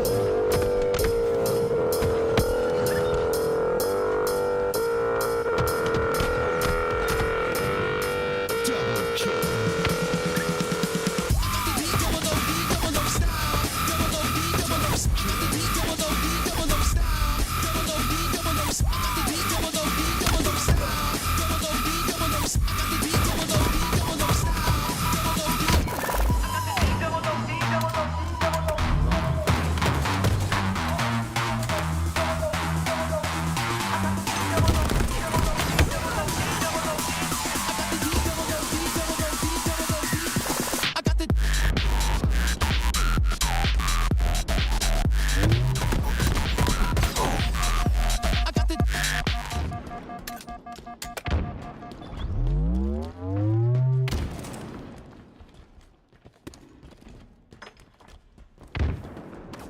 Welcome back to HCS Arlington. Pool play has started, and Luminosity and Ether going at it. And this might be one of the most important matches that we'll see in all of pool play. Tell us why. Luminosity 0-2 in their pool as of right now, and their map count not great to go with it. If Ether's able to find the win here, that would guarantee them at least third in their pool, in which then they'll be just searching for a winner's bracket entrance with another win in pools. And we're talking about Ether and how strong this team is. Tapping Buttons is the player to really watch here, as of course he is the, I wouldn't even call him the X Factor, because when I think of X Factor, I think of a player that maybe, you know, when he performs well, the team does good. When he doesn't, the team doesn't do so good. I don't think that's Tapping Buttons. I think he is a very consistent player. So maybe just the top echelon on this squad. Of course, you got Drift that's popping off as well. 10-7 to start, but again, like you said, implications of this match are huge. Piggy's going to start to pop off, though. A double kill on a perfect not a hit. Tapping Buttons catching Piggy on the bottom, is able to find that kill, and Camouflage coming up soon. This fight against Mortally is important. Tapping wasted no time. In fact, going to be able to get that ball into play, but most importantly, Luminosity's not going to have any complimentary angle to challenge Camouflage. that's up in a few seconds. Oh my gosh, the beautiful double once again. Camo, like you said, up in a couple seconds, but I love that double out of tapping buttons. The bomb ends up still inside the util. Lior off a spawn, trying to play some defense there because that bomb is in a really unfortunate spot. If you're Luminosity, they've got to slay out from their util side, and they do. It's 2 down. We see all dead bodies everywhere. Three dead bodies in a row, and that's going to be a good sign for Ether to start moving that bomb up. Tapping and Acid waiting in this front door, but really it's a battle of attrition when you get up here. You got to be able to get these kills and plant fast. Here we go. Acid able to get the bomb halfway, but not able to finish. The reset is in. Ether still finding those kills, but it's one step to get in. It's another step to get that bomb armed and planted. Yeah, tapping ends up dying pretty early there, and because of that, that bomb's going to get it off the base. It's a triple kill for Piggy. It was a double recently, now a triple for him. He's starting to pop off, and exactly what Luminosity need in this scenario as he reroutes towards, of course, the util side, but staying alive in this scenario so far, just waiting for a moment to push this bomb forward. Honestly, they are getting loud. They're getting proud over there on the stage with Luminosity. This is an impressive team. And we fast forward a little bit in time, though. Looks like the bomb arm came in for Ether, and they are up 1-0. So that's what the roars were about, is that bomb. Gotcha. Yeah, it's just, you know, they're that good. They can plant bombs in no time at all. 1-0. The beautiful lead here, and that's the lead you're looking for. Luminosity end up going 3 down once again. This is an opportunity for Ether to take control of the map, and you can see obviously winning that fight against Acid on top B is just big implications, right? He's able to take free space up here, stay alive, and 1-0 lead still looming over Luminosity, and like you said, they're 0-2 in pulls. This series is very important. They were able to grab this camouflage and looking for his opportunity to find players that are just gonna off guard. And very patient he was at the top. He was just waiting to find players unsuspecting, and just did just like max damage. Yeah, he's taking the ball back towards car side, and I believe this is absolutely fine. They've got Lior's red. You can see blue at the bottom left. It's a little confusing there, but he is on Ether, obviously. So they'll be going towards the Luminosity base, and it's all about these spawns. It's 2 down for Luminosity. They got to take on the spawners here. A double kill for Lior. He's got 1 more to deal with, but he's got Drift there. This should be another bomb plant. Ether up 2-0.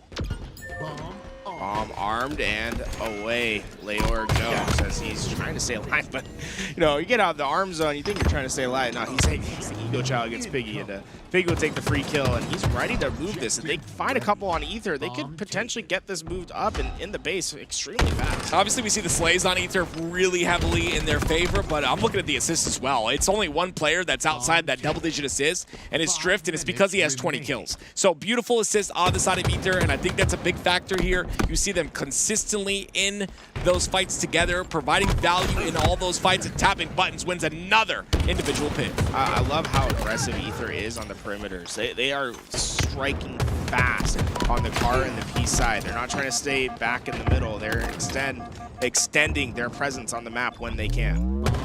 Obviously, once again, cross-mapping here. This is kind of one of the... That's a wild cross. Yeah, it's one of the bad things about LT aim. I'm not sure if he's an LT aimer, but yeah, cross-mapping like that's a little bit rough. Regardless, he gets towards top center, not taking a lot of damage. He has a camo, doesn't pop it, but that might come to bite him. It's going to be tapping buttons that takes that and runs away with it with 3 down for Luminosity. Yeah, not necessarily important to be first to the camouflage, but rather be the one ready for the camouflage. And that's exactly what Ether was. They sent players both to the P and car side, collapsing in on the player that grabbed it. Not only getting the kill and getting that camouflage, but also just being able to now be forward and getting great presence. Oh, by the way, that Ether logo is cool. It reminds me of those worn jeans that somehow are like hundreds of dollars, and you know, acid wash jeans. But it works out. It's going to be another push here. The bomb, I'm sorry, does go towards bottom center. Piggy wins another individual fight. He ends up going down there at the end of the day, but delays long enough. That bomb's still making its way forward, though. That bomb in the middle of the map, this is the thing for Ether, is they don't necessarily have to worry too much about moving this bomb up, but rather just keeping it on Luminosity's side. So for them, just try to play a little bit safer. Don't let Luminosity find those 2-3 kills at a time and let them move up this bomb like Avice's doing right now. You know, you can give up a couple here and there, but as long as you're consistent was just meeting them at the halfway point, not allowing them just to keep moving the bomb up, I think they'll be safe. And they're doing a good job of that, right? They end up going 3 down. That bomb is moved up just like you had described, but the defensive hold is strong by Ether. Once again, it's 2 down. Bomb only finds itself at card 2 in the mid-map, and that's not a lot of space to be working with if you're Luminosity. Still 2 minutes and 45 seconds left in the game, and now it's again Luminosity who are in the driver's seat that need to do something here. They need to make the right turn in order to turn this game around in their favor. See, they are grabbing that high ground, gonna look towards this car side, but really this is just Leo. I feel like Ether has been caught a little bit by surprise by how Luminosity's been playing. We're starting to see Luminosity really catching players with backs turned and getting some of these important kills at the right time. This could be something to really search for answers right now. Luminosity's starting to find them. I feel like this is that nade much better. That nade was so good. Tapping buttons ends up cleaning up that kill. The nade was clean. Another big win. Great thrust and use of aggression there to get that trade. And it's 3 down for Luminosity at this point in time. It's about I like nading yourself and then be like, I'm dead. I'm just gonna send out this thing. Why not? Gets the scan and the info, but a minute and 42 seconds.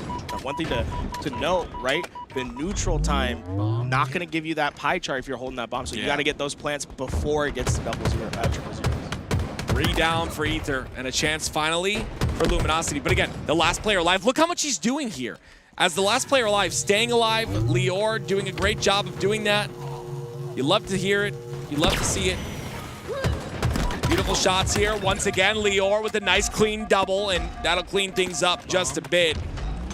See if he's able to continue here in this scenario. Once again, that bomb moves forward. It's consistently pressuring the Luminosity base. See, either they only have 1 player alive, but with only a minute of time left in this game, it feels close to impossible for Luminosity to find their answer. And right now, not only does Luminosity need to win this game, but map count is also going to be a very important factor. Each of these losses to Ether are going to be like a 1,000-ton truck hitting them. Yeah, this is really rough to start off the series, and again, no time really to get this bomb plan in. It's just not going to happen, so we'll see if things change here in the rest of the series. Like you mentioned, 23 seconds is all that's left. But yeah, I mean, just an incredible job. Let's take a second to look at the stats while this game goes to the end. It's 28 and 19 out of tapping buttons, and it's 28 and 21 out of drift. I mean, just really solid games here. And I believe it's a 29 if I'm not mistaken out of Lior. So no, it's a 20, I'm sorry. But regardless, the assists are so high on this Ether roster, and they'll take game 1. That was one of the big things that I was noticing was the assists throughout the game, and he brought it up first. It shows a team that's like just a little bit more well practiced, a team that's hitting their timings a little bit better. The reality is you don't want to have these big disparities in assists between your teammates. It's like if your timings are right, you're gonna see a lot of those assists rack in for everyone. Well, we go to Live Fire Slayer up next, and Ether look dominant here. If there's one thing I noticed on the other side for Luminosity, it is going to be the individual pips won by Piggy. We had a double kill and a triple kill back to back. It just didn't do enough. It wasn't enough, and you can only do so much in regards to that, and especially on a map in a game type like Bomb Aquarius, you have to slay multiple times in a row to even make anything happen in terms of bomb plants. So we'll see what changes here in Slayer Live Fire. Ladies and gentlemen, thank you so much for joining us. And again, we are community funded. We don't get any outside funding from any other organization. We are funded by you. You are essentially our boss, but don't you dare talk like it because you'll get banned instantly. I'm kidding. That's not going to happen. Get banned instantly? That's no, I'm kidding. That's crazy, not going to happen. Hey, well, no. Someone mess up right now, bro. I got the button. He's got his finger on the button. He's waiting. He's watching. He's waiting for you. But we appreciate you guys. You guys are the reason that we are here. You guys are the reason that we're able to be at these events. So we thank you guys very, very much. And I see a lot of Lat AM people in the chat. You know, they're making waves here at this event, and you love to see it, guys. We talked about this, and we expected this, Tools. We expected upsets in Upset City here in Arlington. It is year 4 of the HCS. Wouldn't expect anything different, so it's good to see. We know what the other pools are yet? We do not. I think Darkest Hour is in Pool A. I was trying to pull up the HCS. Does HCS have a tweet yet? I believe Darkest Hour is in Pool A. I don't know the rest of them, though. Try to roll through these. We have to. We'll get you guys updates on the pools and all of that. But yeah, it's been crazy here, and again, we love to be able to showcase that open bracket side. A couple of the open bracket teams and what they're capable of. Especially like really early in the morning. Like when it's that early in the morning for me, I got screaming kids in my ear, and they're not really screaming, but they're fighting probably. And I'm half awake at 7 a.m. These guys were ready to game at 7 a.m., which is very impressive. 7 a.m. It's crazy how early we had to get up today. Yeah. I was not a good person. I stayed up till like 2:30. That doesn't sound very smart. No. But Barcode's too entertaining. I was just watching Barcode, and he was having a good time. That's cool to see. I love it. I love that Barcode did work with the stream. And you know what? I think we should talk to someone. No one wants to hear our voices anymore, Tools. So let's bring in Aliak. Aliak, how you doing today? Oh, I'm doing great. Woke up not as early as you guys, though. What time were you up? 7 a.m.? Like 6:30, I think. 6:30? Yeah. Yeah. He was up in the LVT chat hanging out with Barcode at like 2:30 a.m. What do you mean you woke up at 6:30? So the secret is that you have natural sleep cycles. They're like 90 minutes long. And I just time my sleep cycle. You're so smart. I woke up and I felt totally fine. Wow. You're not going to feel fine as the day goes on. Yeah, it's fine. I need to see. Chat, Tomorrow's Championship Sunday, we get time to sleep in. That is All right, true. Cool, fun. That is true. I woke up at like 7. Ogre's here? Ogre? Sound off? Oh, yeah. Oh, we got chat on the screen. Hi, Ogre. I can see you Ogre guys 2. over there, kind of. Ogre 2 is the best mouse and keyboard player in the game. Yo, Ogre 2, tell me on chat, would you play in a tournament if we set one up for you? I want to have like an old head tournament. Why are you calling him old? He's an old. He's Listen, MLG. Stop for a second. I want to do an MLG versus like a 2v2 tournament. One MLG pro, one HCS. No respect. You know what I'm saying? So it's like best man and a player from Shopify. It's Ogre 2 and like one of his like good HCS friends. I feel like that would be like a really cool duos tournament. Yeah, that's what I'm saying. It's like a 2v2. Oh, I thought you one were MLG. like 1v1. No. Okay. 2v2. Yeah, I don't understand how we're ignoring the fact that he just called Ogre 2 old. Like, that's crazy. Yeah. Okay, let's settle this now then. Okay, at what age are you just old? 70. 30. What? That is my prime. 30 is the cutoff for sure. You're insane. That's the cutoff. Now you're just like if you hit 30, wrinkling you're, and dying. you're old. It's fine. It's okay, dude. It's okay to be old. We could put thousands of dollars on a 1v1 between you and Ogre 2 right now, and even though you're like this young chicken. Yeah, sorry that I would lose to the greatest Halo player of all time. My bad, Tim. So don't call him old. My bad. Why is old an insult to you, old bro? is the first thing you said. You said the old guys, and then you brought up Ogre 2. You can't do that. You say the GOAT, and then you bring up Ogre 2. At the beginning of talk. Halo's history, there was Ogre. Like he played the first MLG tournaments. I feel like at some time active, you're gonna have to accept What? That you're old. aging. I am not old. She's like 88. I still listen. Yeah. I only lived accepted it. half my life so far. I have another half to live. That's a long time. Think about it. Ogre 2 said, kid number 2 coming through. Whoa! I'm in the trenches. Listen, are you trying to catch up to me, bro? You need to slow down. I don't think it's possible. All right, for how anyone in many? our Is chat it to catch up. 12? I Yeah, heard it's 12 cheaper by the yesterday. dozen. He's got a cheaper by the dozen thing going over there. 4 that we know of. That we know of. What do you think Every I'm doing? time we talk to him, he has one more. Yeah, Gosh, it's goodness insane. me, man. I just have the one little kiddo running around. There is a little bit of white happening here, so Yeah, he got his You first see it? gray hairs. My son. That's the other day. experience, active. that That's is knowledge. It's very true. So much That's- knowledge. You should be proud I am. of the gray hairs. Very Hey, proud. Tim, do you see my gray hair? Nope. You have one. Oh, there's literally one. he has one gray hair in his beard, just like It's that's like, it. It's like I saw it this morning. I was like, I didn't bother to pull it out. You know, I'm gonna let it go. I'm gonna become a grizzled vet with you. It's all You good. know what's gonna be fun? What? We're gonna What? cast together for so long that one day I'm gonna have gray hair. I'm gonna be going salt and pepper, and I'll be old. Will that be your and we'll raise our kids together. It'll be fun. will that be your gamer tag? What? So Old. so you're gonna Cool. evolve from active to inactive. No. Dude, that's Right? such a good rebrand. Yeah. And then She just destroyed you. That's crazy. I'm always going to be active. In fact, I have never tried to be my gamer tag until recently. I lost a lot of Hey, weight, so- and I'm going to continue to. So I will be active as I get older. So I'm Okay. going to show that my prime is not now. It is in the future. in the future. That's right. And you're gonna be salt and pepper. Salt and pepper. Salt and pepper. And Yeah, I will never dye my hair because I don't want to be old. Like I'll never do that. So yeah, I'll be salt and pepper. Absolutely. No. Tools is salt and pepper. Oh. You're inactive. Yeah, you haven't seen my family. They turn gray very fast. Like Oh, my brother, dude, he's like more white than black at this point with his hair. nice. And Okay. you already saw one. You know, I'm only 21 years old and I already got a gray hair in my. Someone just called me LeBron Active James. So you know what? I'll take it. You know, See, we're that's still like a lot active, of actually. there's still a lot of work to do, but we'll take How that. old is LeBron now? Wait, he what is that? Why do we owe 40? Yeah, and he's in the NBA. Yeah, he's on the top. And he's Still? He's on dominating. one of the best Still? teams in the NBA. And he's dominating. well, You he see? does have Luka to help him out. now, so. Okay, we're not gonna get into Luka's the this GOAT. conversation. Luka will go down as the GOAT. I'm very sad. I was a big Dallas Mavericks fan. Very sad about Luka. Oh, yo. Hey, can you switch the game on?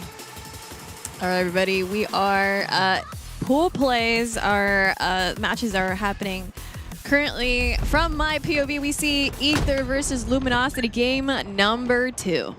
Ladies and gentlemen, here we go. Game number 2, and Ether were dominant in that game number 1. Tools. I don't know if this game will go the same. Obviously, we always talk about Slayers. There's a chance that Luminosity can get a bit of momentum off this Slayer game. It's only one kill that differentiates the two right now. They are very loud over there. I'm trying to figure out who's the one that's yelling. But Oh, you think one of the it's open Ether. bracket teams? No, it's not the one. It is one of someone from Ether and Luminosity. Oh, gotcha. has been Okay, okay. screaming You want me to on go this. find I out? see it. Yeah, we're gonna go have reporter Ali Eck on the scene. Nice. We'll get info on that Be in right just a back. moment. Why are people screaming in the venue? 13 to 11. A lot of Ether- deads. No, I feel like people weren't doing the dead call out until Frosty started it. Yeah, And Frosty, yeah. Frosty definitely like started the whole trend of screaming dead to like get into the opponent's Can I ask you a question? Yeah. If you die to someone, right, and no let's one say would it's just care. like, no, seriously, like if you die to someone, and let's say it's like a really like it's a good shot or whatever that you end up getting outskilled, and you hear dead, and it just like reverberates gets through your body. Yeah, it's sure. gonna get to you. Like it's actually a good thing to use, in my opinion. It's like the same thing like when you're playing like pickup basketball and it's like you gotta shoot for something and someone drills the shot and I miss, bro. It's like and they start chirping about it. It's done. I'm checked. I am shocked. Well, here we go. Look at this flank, dude. Leor's got he's got all four players ahead of him. Oh man, is anyone there? Someone cleaned it up. He's No one's doing there. so much damage, Yeah. but unfortunately, none of those result in a finish. Yeah, there's too many routes outside of A. Like if there was someone maybe on that small window side, they'd possibly clean those up. But no routes to clean up anything here. Leor still has camo in his hands. It's a 6-kill lead now for Ether. And his tapping buttons. If you haven't watched this gentleman at all so far, then you need to open your eyes and watch now. This is one of the most talented, if not the most talented, LATAM player we have in the scene. I'm just going to take a reapproach, right? This sniper, there's no real reason to get too aggressive with it. You want to make sure that even if you go down, your teammates pick it up, but Luminosity are just not giving him any angles, and he sees all his teammates going down. Now it's just tapping buttons, trying to find the value. It might just try to throw this thing off the map. I love the play right there, though. He takes one shot to the body. Look, he got a trade. I don't think it was off the map, though, so that sniper may be in the hands of Mortally now. Something to look at. I'm curious. He must have like thrown it and then got the punch off because no one from either side. I'm sorry. Yes, you're right. There's a trade. Yep, I apologize. Yeah. So like what I think happened is tapping went down. He threw that sniper off the map and then got into another engagement for that trade, which is I mean that's pretty heads up. Yeah, it's a good play. Get that sniper off the map. Now it's Piggy on the top of tower, and I said Luminosity had a chance here in the Slayer game to turn this series, and against a team like Ether, who is I would say widely recognized as the best lat AM team we have here in the HCS. No, we have a lot of Spanish viewers. I want to see the Spanish copy pastas. You know what I'm saying? What are our Spanish viewers cooking? Because right now, Ether, this is a team that we're going to see a lot more on stream at the moment with the way that they're playing. I have confidence that they're going to make it out of bracket. They could potentially make it out of winner's bracket if this series and their next goes right. So get yourself ready to see a little bit more Ether today, because I'm very, very much impressed with what I'm seeing. 3 down for Luminosity, and the impression that you're seeing is not going to end anytime soon. 5-kill lead. Camo in the hands of Acid now, and Morley comes off a spawn and immediately just takes a ton of damage and goes down immediately after he spawns. So that's not the best situation to be in. He's getting cycled off a spawn, and so is Piggy. This is crazy. Acid just running around the map for free. A double kill out of him once again. 3 down once again for Luminosity. Morley the first to spawn, and guess what? He goes down again. It's insane. The way that this game has just gotten out of hand for Luminosity. Ether have just started finding these kills that are not getting traded. Acid having a little bit of tough shots to begin, but he ends it with perfect 5s as he takes down Avicii. I will say that, in that situation, Acid is, he's the confident player, because normally you would slide off that ledge to get that beatdown trade, but Acid backing up, not allowing him any sort of space, gets the perfect kill, now 39-32. I talked about Slayer being maybe a chance for Luminosity to come back here, but they've got to do a lot more work if they want that to happen. They are working for his opportunity to push back with his teammates and tapping buttons. Unfortunately, left by his lonesome. This is a good opportunity for Luminosity. They got the kills, but they got the important kills. The players that were having that sniper rifle and trying to get that perimeter established, when they go down, Luminosity has a chance here, but it's all down to execution. Got great shots. It's going to be Avicii that goes down first. Mortally, a little bit of use of the sniper. It changes hands once again. There's got to be only like 2 bullets left in it, though. It was tapping buttons that wasted all that ammo intelligently. But 44-38 still, and it is still Ether that maintain their lead, and they'll continue to do so as time goes on. Lior looking for a stagger player in Piggy. A couple shots go in, and he backs up and changes direction towards Yaxon, who's also no shield. Damage is out, but not enough damage is cleaned up. Just 4 more kills for tapping buttons and the rest of Ether to get the job done. Tapping buttons, man, he has been a monster this series. 12 kills to his name, just 8 deaths. Everyone else starting to get themselves rolling as well. Drift and Acid with 13 apiece.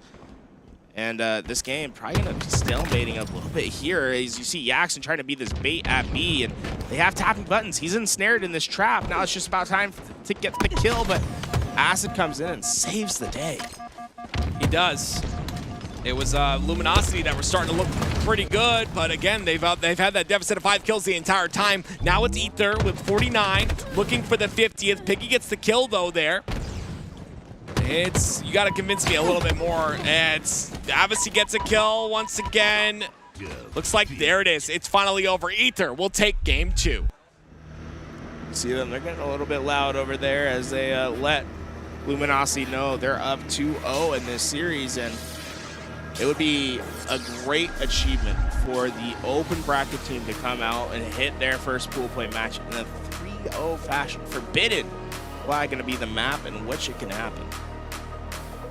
Ether's so good, man. It's so good to see them doing work here against Luminosity. So many upsets can happen in pool play too. It's incredible what we can see over time. Once again, Forbidden, CTF, this could go really smoothly for Ether if they play it correctly. This is one of those maps that you get sniper in your hands, you get that nest control, you can take over games. It's especially you get both. GG's. Both snipers. Yeah, 2 minutes. GG's, dude. I've seen games where it's like if you lose your sniper at the start and your teammate starts hitting their snipes at the start, ooh, it just turns into a disaster right away. It can be over in like a minute 40. We saw OpTic game. Remember they had a 3-0 in a minute and 5 seconds. The quickest we've seen so far, right? Yeah, it's like insane how fast this map can get out of hand. But at the same time, there's a lot to play for, and it's even on both sides. And when you start to see teams that are about evenly matched, you can't see very long standoffs on Forbidden. Well, ladies and gentlemen, we'll see if that standoff comes to play here. You need to pay attention to the starting strats, of course, right? That's the very important thing. You make sure that you watch the starting strat of each squad. See potentially if you're able to get that snipe from the other team. Make sure to get the sniper. But regardless, I truly think that that beginning strat is everything. Get that snipe, get both snipes, and you can really take over. Luminosity not really showing me too much here, to be honest with you. I got to see more out of the squad. And, you know, Ether's probably playing with an extra chip on their shoulder because these guys, they chirp a lot on Twitter to each other.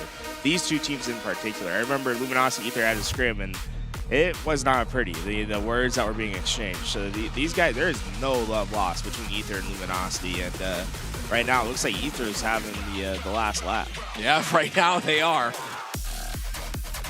Forbidden CTF, and again, looking at the other ones, Recharge, you got Recharge, Strongholds. Oh, he's telling him be quiet. Oh my God, the middle finger? Whoa. Oh, he's saying cry about it? Oh, no. This is what I'm telling you. This is what I'm telling you. Trash, he's saying. That's what I was going to say. Like, imagine getting trash talked in a different language. You have no idea what these people are saying to you. I just want to say, this is what we get with that's where you, let me translate. That's where you belong. All four of you in the trash? In the shit. Oh. That is do it from the beginning. Okay, I need to hear him better. You're crying, look at you crying.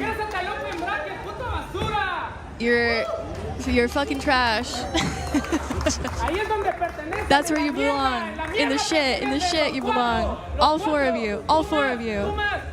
You two, you more. Ooh, who was on the left? Oh, who's on the first left? Who was on the left? Mortally, I think. Wait, that's the coach too talking all the trash too? No, that's the coach that's talking all the trash. That's what awesome. Are you talking about? Have you seen that? Yeah, but listen, that's Have you awesome. seen him on Twitter? That's all he does. But I gotta say that's awesome because the players don't have to say nothing. They just like let their coach bark for them. That's great. I will say both coaches were yelling, but I think Nugget was the one screaming the loudest. Those Thug Nasty getting Both mogged. Thug Nasty, yeah. Thug Nasty was getting mogged in the trash Nasty talk. was just Thug Nasty getting nasty, huh? I like the idea that like the trash talk is simply between the coaches. Yeah, Like, it's the players so good. are all Like business. it's so good. I love that. The players are all business. It is trash talk between the coaches. I love it. That's what we need, you know? We need that hype and that energy here We need some on Saturday. That was groundbreaking. She went, captured that on video, that happened in came time. back, gave it to Louis, and then came on air and did a live translation of the trash talk that was being said. That might be top tier. That's worthy of a Pulitzer Prize. I'm actually curious what trash talk sounds best. Like, we got to get legend trash talking now in French. Like, we got to get it all. Like, just get everyone trash talking in different languages. We need we need more. We need a translator for the Australians. Yeah. Theirs gets a little wild. Let's bring in some barcode, fly him over from Australia. Fly barcode That's over awesome. for the Australian translation. I love it. Absolutely love it. Dude, I want to hear some Finnish trash talk. See Woodham get up there, he starts speaking Finnish. Ooh. Oh, man. What would that sound like? He doesn't have to. All he Maybe does next is he interview. just puts the keyboard up. I love that. It. You know, it's cool that Woodham did that the first event, and it's like he's just gone back to that. Yeah, he's every gone back time. to that. It's like his thing now. Yeah. I think Game 3 might have just started, and we're going to get right into it. I don't know why my voice cracked right there, but it started. Here we are, ladies and gentlemen. It's tapping buttons. Gonna immediately get a snipe in there. You go. We talked about it. Piggy just got the kill on tapping buttons. Some beautiful nades. Tosses tapping buttons off the map, but I'm not sure where that snipe landed. See already a lot of action towards that top, but it's really just a fight for that sniper rifle. Piggy trying to do his best to get himself in that engagement. That thrust not going to give him the advantage he thought he would have. Or has fists rated for E. Everyone is welcome. We heard noise back there too on that one. Piggy whiffing that melee, and Piggy's one of those really nice guys. I wonder how affected by the trash talk he is. He's really nice. Like, he's overly nice. He's not affected by the trash No, talk. you don't think so? No. Piggy can dish it out when he wants to dish it out as well. He understands the trade. Well, here we go. It's on board with Avicii now. The push by tapping buttons, and he'll get taken out. It's a clean kill right there. They got to push off that advantage, though.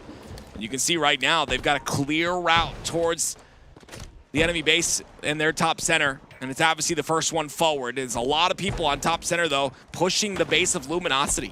See, I think he's been surprised by how little he's seen, and you can see him back up all the way to that mid map again because he was, hey, I'm not seeing anyone. They must be pushing to our side. Ooh. And a couple times we're seeing crucial misses. And you can see, I'm telling you guys, there is no love lost between these two teams. There's historic beat between these guys. That's funny. I love to see the teabags and the body disrespect. There's another kill. Tapping Buttons gets 2, and as he continues to body disrespect, he just gets better and better. It's a flag now being pulled. Avisy's the first one. Avicii gets that kill on a drift, which is going to be huge because it stops his flag from really going anywhere, and it forces Tapping Buttons to do a ton of damage. A killing spree for him and 2 shots and immortally. The overshield going to be coming up in just a few seconds. It's Ether that's going to be there first, but it doesn't necessarily matter who's there first, but who executes on that nade! Oh my goodness, the nade was so good! They still get it though. It's actually Lior that gets it based off that nade.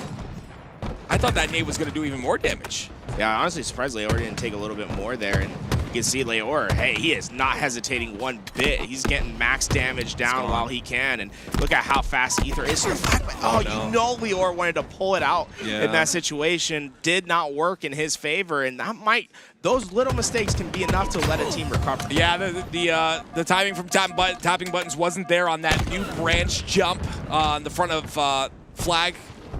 And unfortunately, they both go down in that scenario. New sniper is coming up here, though. You know, Tapping Buttons is ready for it. In about 12 seconds, that will be up on the map. Avicii doing a great job of playing his life here. He's taking a lot of damage, so because of that, he will get pushed. That nade doesn't kill him somehow, but Lior comes in, cleans it up as Piggy runs the flag through runway. I mean, this is an interesting flag run, but he goes down. 2 of his teammates down as well. That's 3 dead Luminosity. You see a flag go through runway on the backside. It's usually a fake one. It's not going to go anywhere most of the time. And that distraction might have been enough to at least give them some time, because now you got to worry about the return and pushing up. You can see how Ether, they're a little disjointed. That Tapping had to play all the way through the map, whereas the rest of his team was staying back because of that flagpole that Piggy had.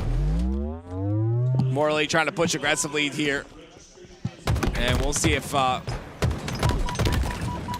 he's able to get a kill. He does. He gets 1. It's actually 2 down for Ether. He has no opportunity, though, to pull the flag. He backs up right there to allow that spawn on the back of their base, and this flag will be pulled as Piggy has that sniper. Has to hit some shots here. This is the most important, though. The shots are important here for Piggy, but he ends up going down, and the sniper's down as well. Well, the Avicii getting that double kill will allow Morley to have a lot more freedom on this flagpole. No one there to stop him for now as he gets around the corner. One shot, but this one looks more and more ready to be secured. You get this first win, you're feeling really good, and the trash talk has been happening here, but, you know, actions speak much louder than words in this scenario. And it's 1 cap in for Luminosity. Another OS as well, Tools. Yaxing going to be able to have those extra shields, but you can see him being a little bit tepid about how he's going to push into this base. Just this is a clear mark. When you see a player playing like this, looking left, right, playing very slow, it's a lack of information. They're just not getting the comms. They're not getting the locations of Ether to make decisive movements. They're going to pull this again. Piggy very aggressive on these pulls here. Tapping Buttons definitely going to get help, and he's, goodness me, what a way to play your life. 2 down Luminosity. And that to me is just, that is the consequence of not having information. The way that they went into that base, they pulled that flag thinking, hey, if we haven't seen anyone, they're probably just not in these positions that we expect them to be in. Unfortunately, it was a wrong decision. Tapping Buttons impresses me so much right there, right? He pre-pings that player pushing up the stairs. He knows the timing of the spawns. He knows that's where they're going to push to, and he's been alive this entire time. Tapping Buttons is disgusting at this game. This is incredible to see. Look at him staying alive, too. And they just don't know where he is. Mortally's lost. He gets the kill on him as well. I was really impressed by Tapping, especially the way that he played the end of his life. When you have low ground, you should always try to make the fight from the guy on the height as vertical as possible, right? You want them to try to shoot straight down. That's going to be your advantage. So you saw how he was hugging those walls when he's trying to stay alive, and because that also limits their line of sight, it allows him to catch players off guard, and he got an easy kill because of it. Flags pulled once again for the side of Ether this time. They don't have the slays to facilitate any sort of run, though. But it is Morley, once again, picking up those very... Oh, he fell off the map there. That was really bad, actually. He gets a kill, but falls off the map, and it's still 3 down for Ether, but the advantage is not as good as you'd want. Biggie gonna try to get to this high ground at middle, and Jackson's trying to create chaos in the back to allow Piggy to get that overshield and to get into position. This could be the second opportunity, and look at that, showing off a little bit of the nerd jump. I don't think a lot of people know about that one. You don't see it every day, but Piggy making use of it. Still a lot of OSCUs here, but they need at least one more kill to even think about pulling this flag. Obviously goes down, so it is now up to Piggy to do what he can. He's getting pelted, though, from the commando on the back of base. Lots of damage output, but can't stay alive long enough. It is 3 down. It would have been a perfect time to pull that flag, but he takes too much damage. They are the only one alive for Ether, so they're not going to have any opportunity to try to get up on this map anytime quickly. And oh, look at Mortally. He is flying in through the back. He's trying to get this collapse with Jackson, but caught out by Acid. Nice. Oh, I thought he was going to do something there. It would have been nice. He was set up for it. Sniper goes down, though. And now with tapping, that's looking for that sniper. I'm not sure if there's any ammo left in it, but it is still that 1-0 lead, and Luminosity are going to run with this as long as they possibly can. You see they're still being aggressive on the side of Ether, though. They need to continue to push the map, and you see tapping buttons on your screen, but also 17 and 12 in this game.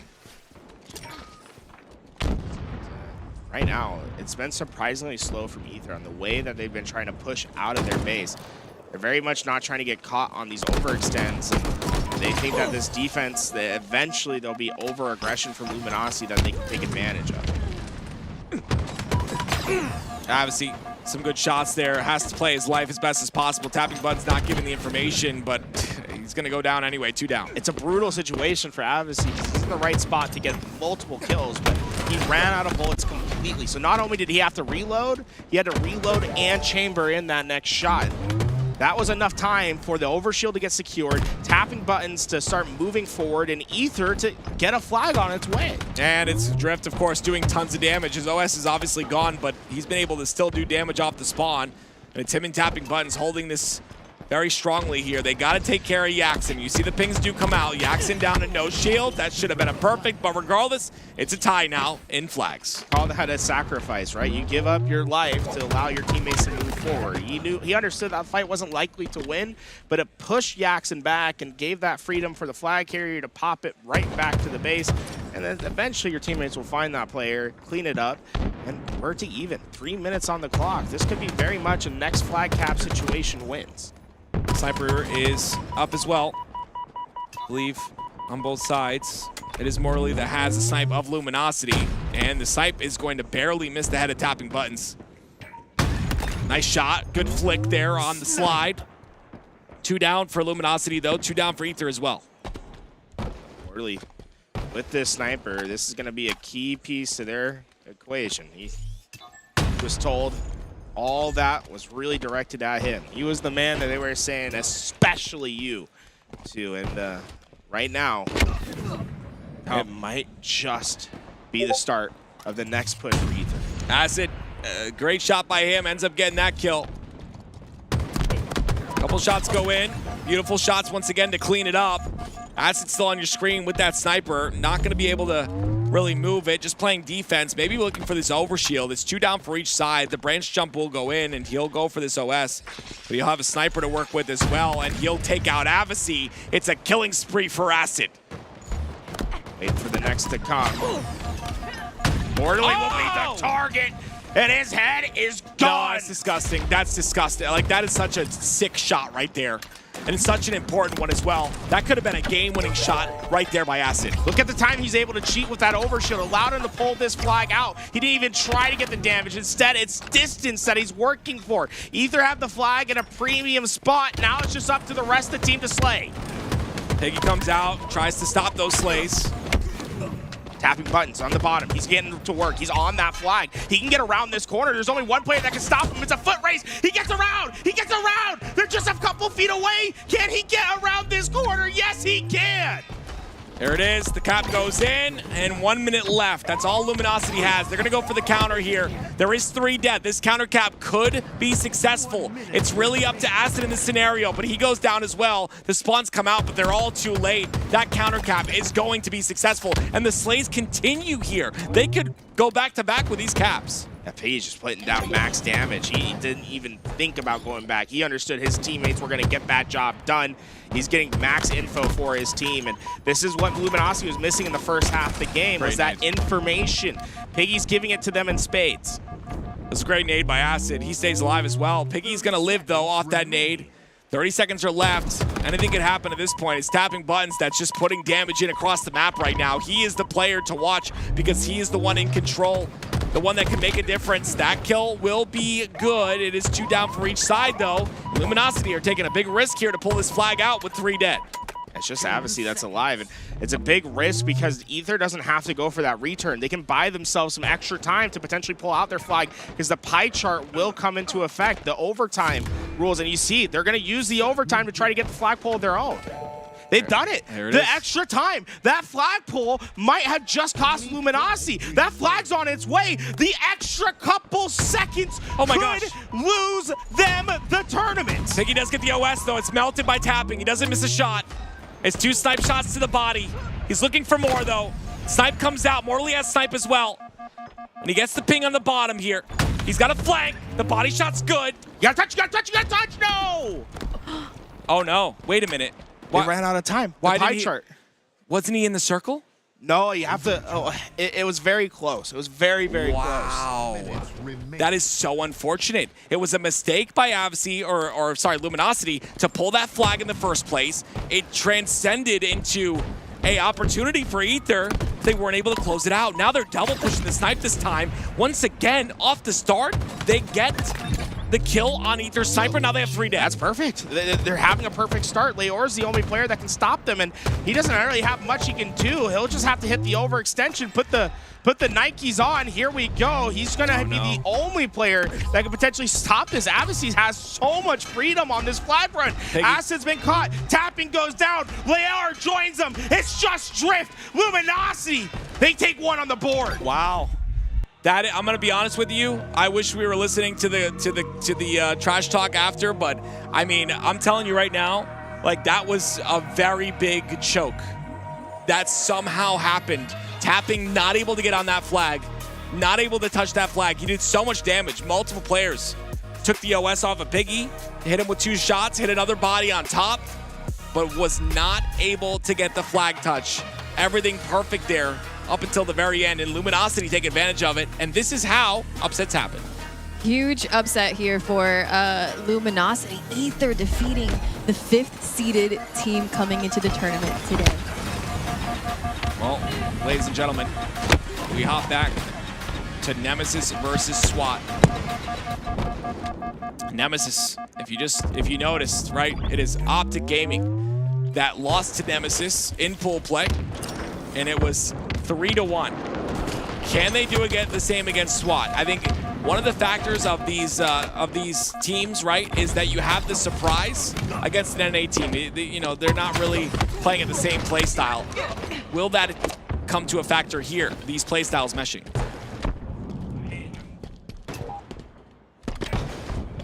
We will see if that continues to be 18-12 so far. It is SWAT-led AM that have the lead right now.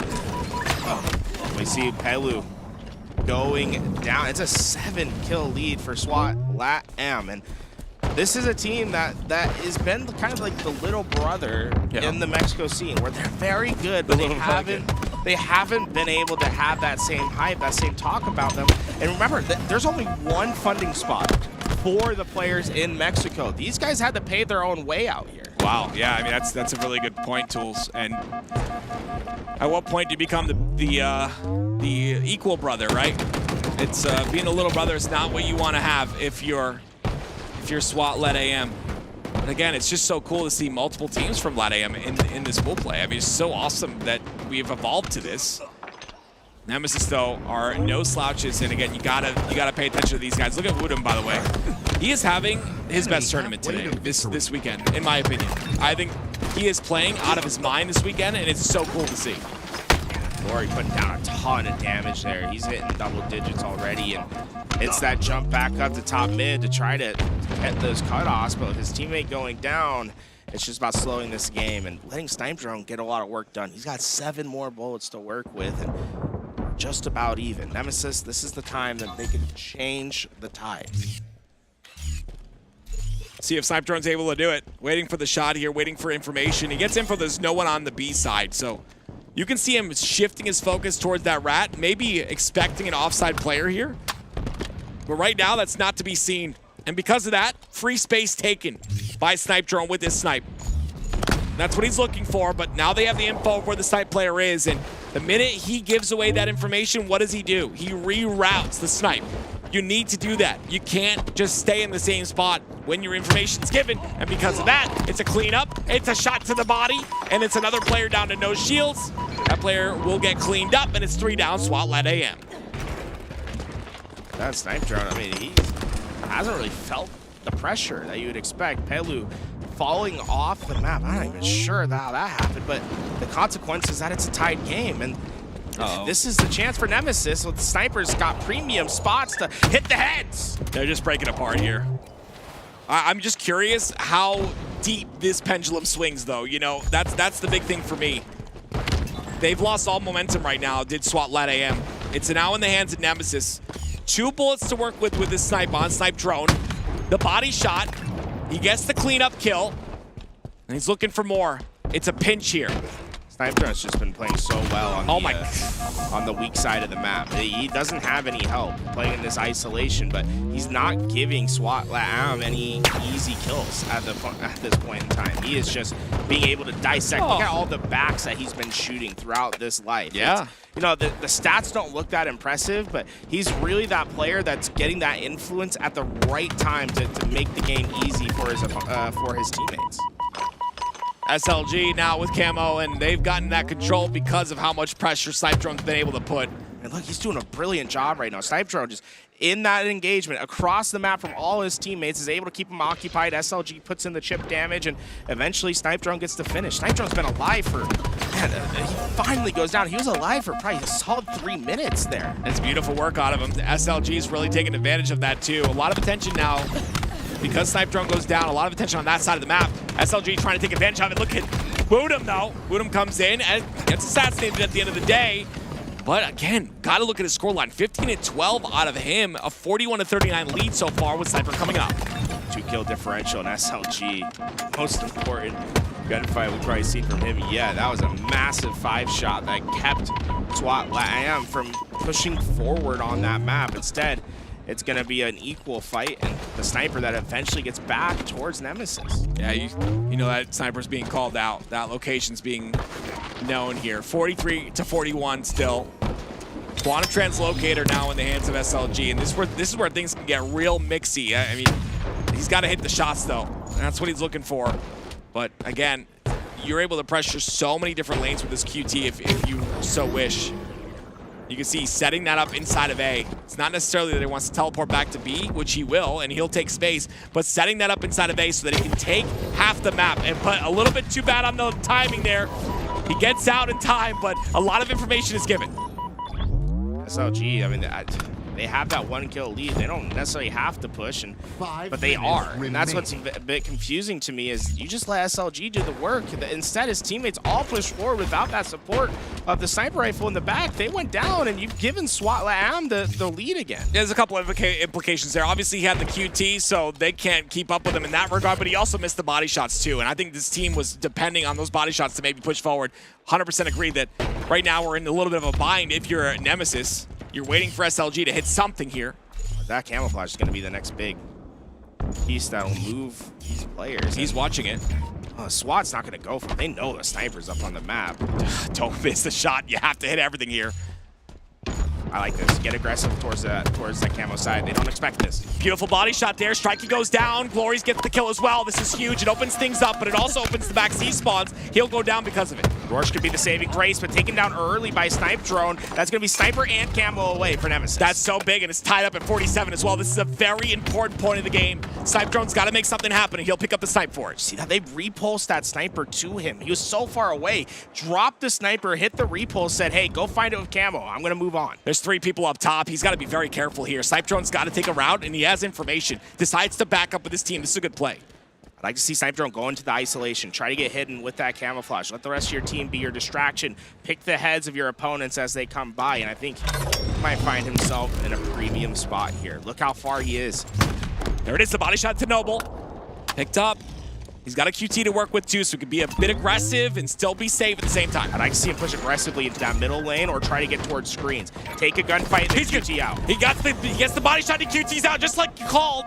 It's beautiful out of him, 49 to 47. Now that opened everything up, and that should be it, right? There it is. It's Nemesis that take game 2. That's showing the power of the Quantum Translocator in such an important spot. And as we come back, it's slaughter in game 4. Ether is up 193 to 8. And they are screaming from the side station. This is insane. Look, he's gonna hit the pad too with the shock rifle. At this point, what do? It's 3 down once again. Spawn Trap comes in. It's mortally the last player alive. He's trying to do everything he can to keep this game in their hands, but it's slipping very quickly here. I mean, they just don't have time. You have to get into hills, and when you have to desperately push into hills, that's when things start to go awry. Ace being taken now. Luminosity have a chance here. They've got to win this fight, but it's not. It's reset. Now they take B. Very staggered on the spawns. They have to be careful about where these next spawns are going to come in for Ether. They could potentially get that back C spawn. It looks like someone got back to block it in time, so it's a scoring for now, and camo in hand, this could be an opportunity for them. It's a triple cap, baby. Camo goes down there. Double cap now turn into 2 for A and B. Big win by Avicii, big win. That's it, on to tapping buttons. He stays alive as well. The pressure's not gonna come from the pipe side. They have that secured, but it will be A that is being taken here by Drift. Avicii has to stay alive, and he's done a great job of that, by the way. He's been alive for a very long period of time. This sequence is beautiful by him so far. Gets the kill once again. Now they take A, and now they get the kill on A again. Beautiful by Luminosity. Is it too late? No, I think they actually have themselves in a pretty decent spot here. Yax had saved that. He was off screen over at C, being a distraction. Although he didn't get that secure, it kept the rest of the help from Ether from coming, and it allows them to now slow the game down, play setup-based Halo until they get that opportunity to push a little bit more. Oh, the Shroud screen is punched on the top of glass, and they just kind of make it through. He used the Shroud screen to his advantage. Just enough space to help kill those players who didn't bother to check that cross because they thought the Shroud screen covered. And now the triple cap is in, and now it's more points for Luminosity. 2 points every second here. Yaxon trying to do tons of damage, but he's in a 1v2 right now. He has to win this fight, but he gets taken out pretty quick. The problem is they gave up the space over at B. Yaxon went down, and now Ether's been able to step in. They just need a couple more seconds double. and just put the exclamation point down. Ether, 3-1.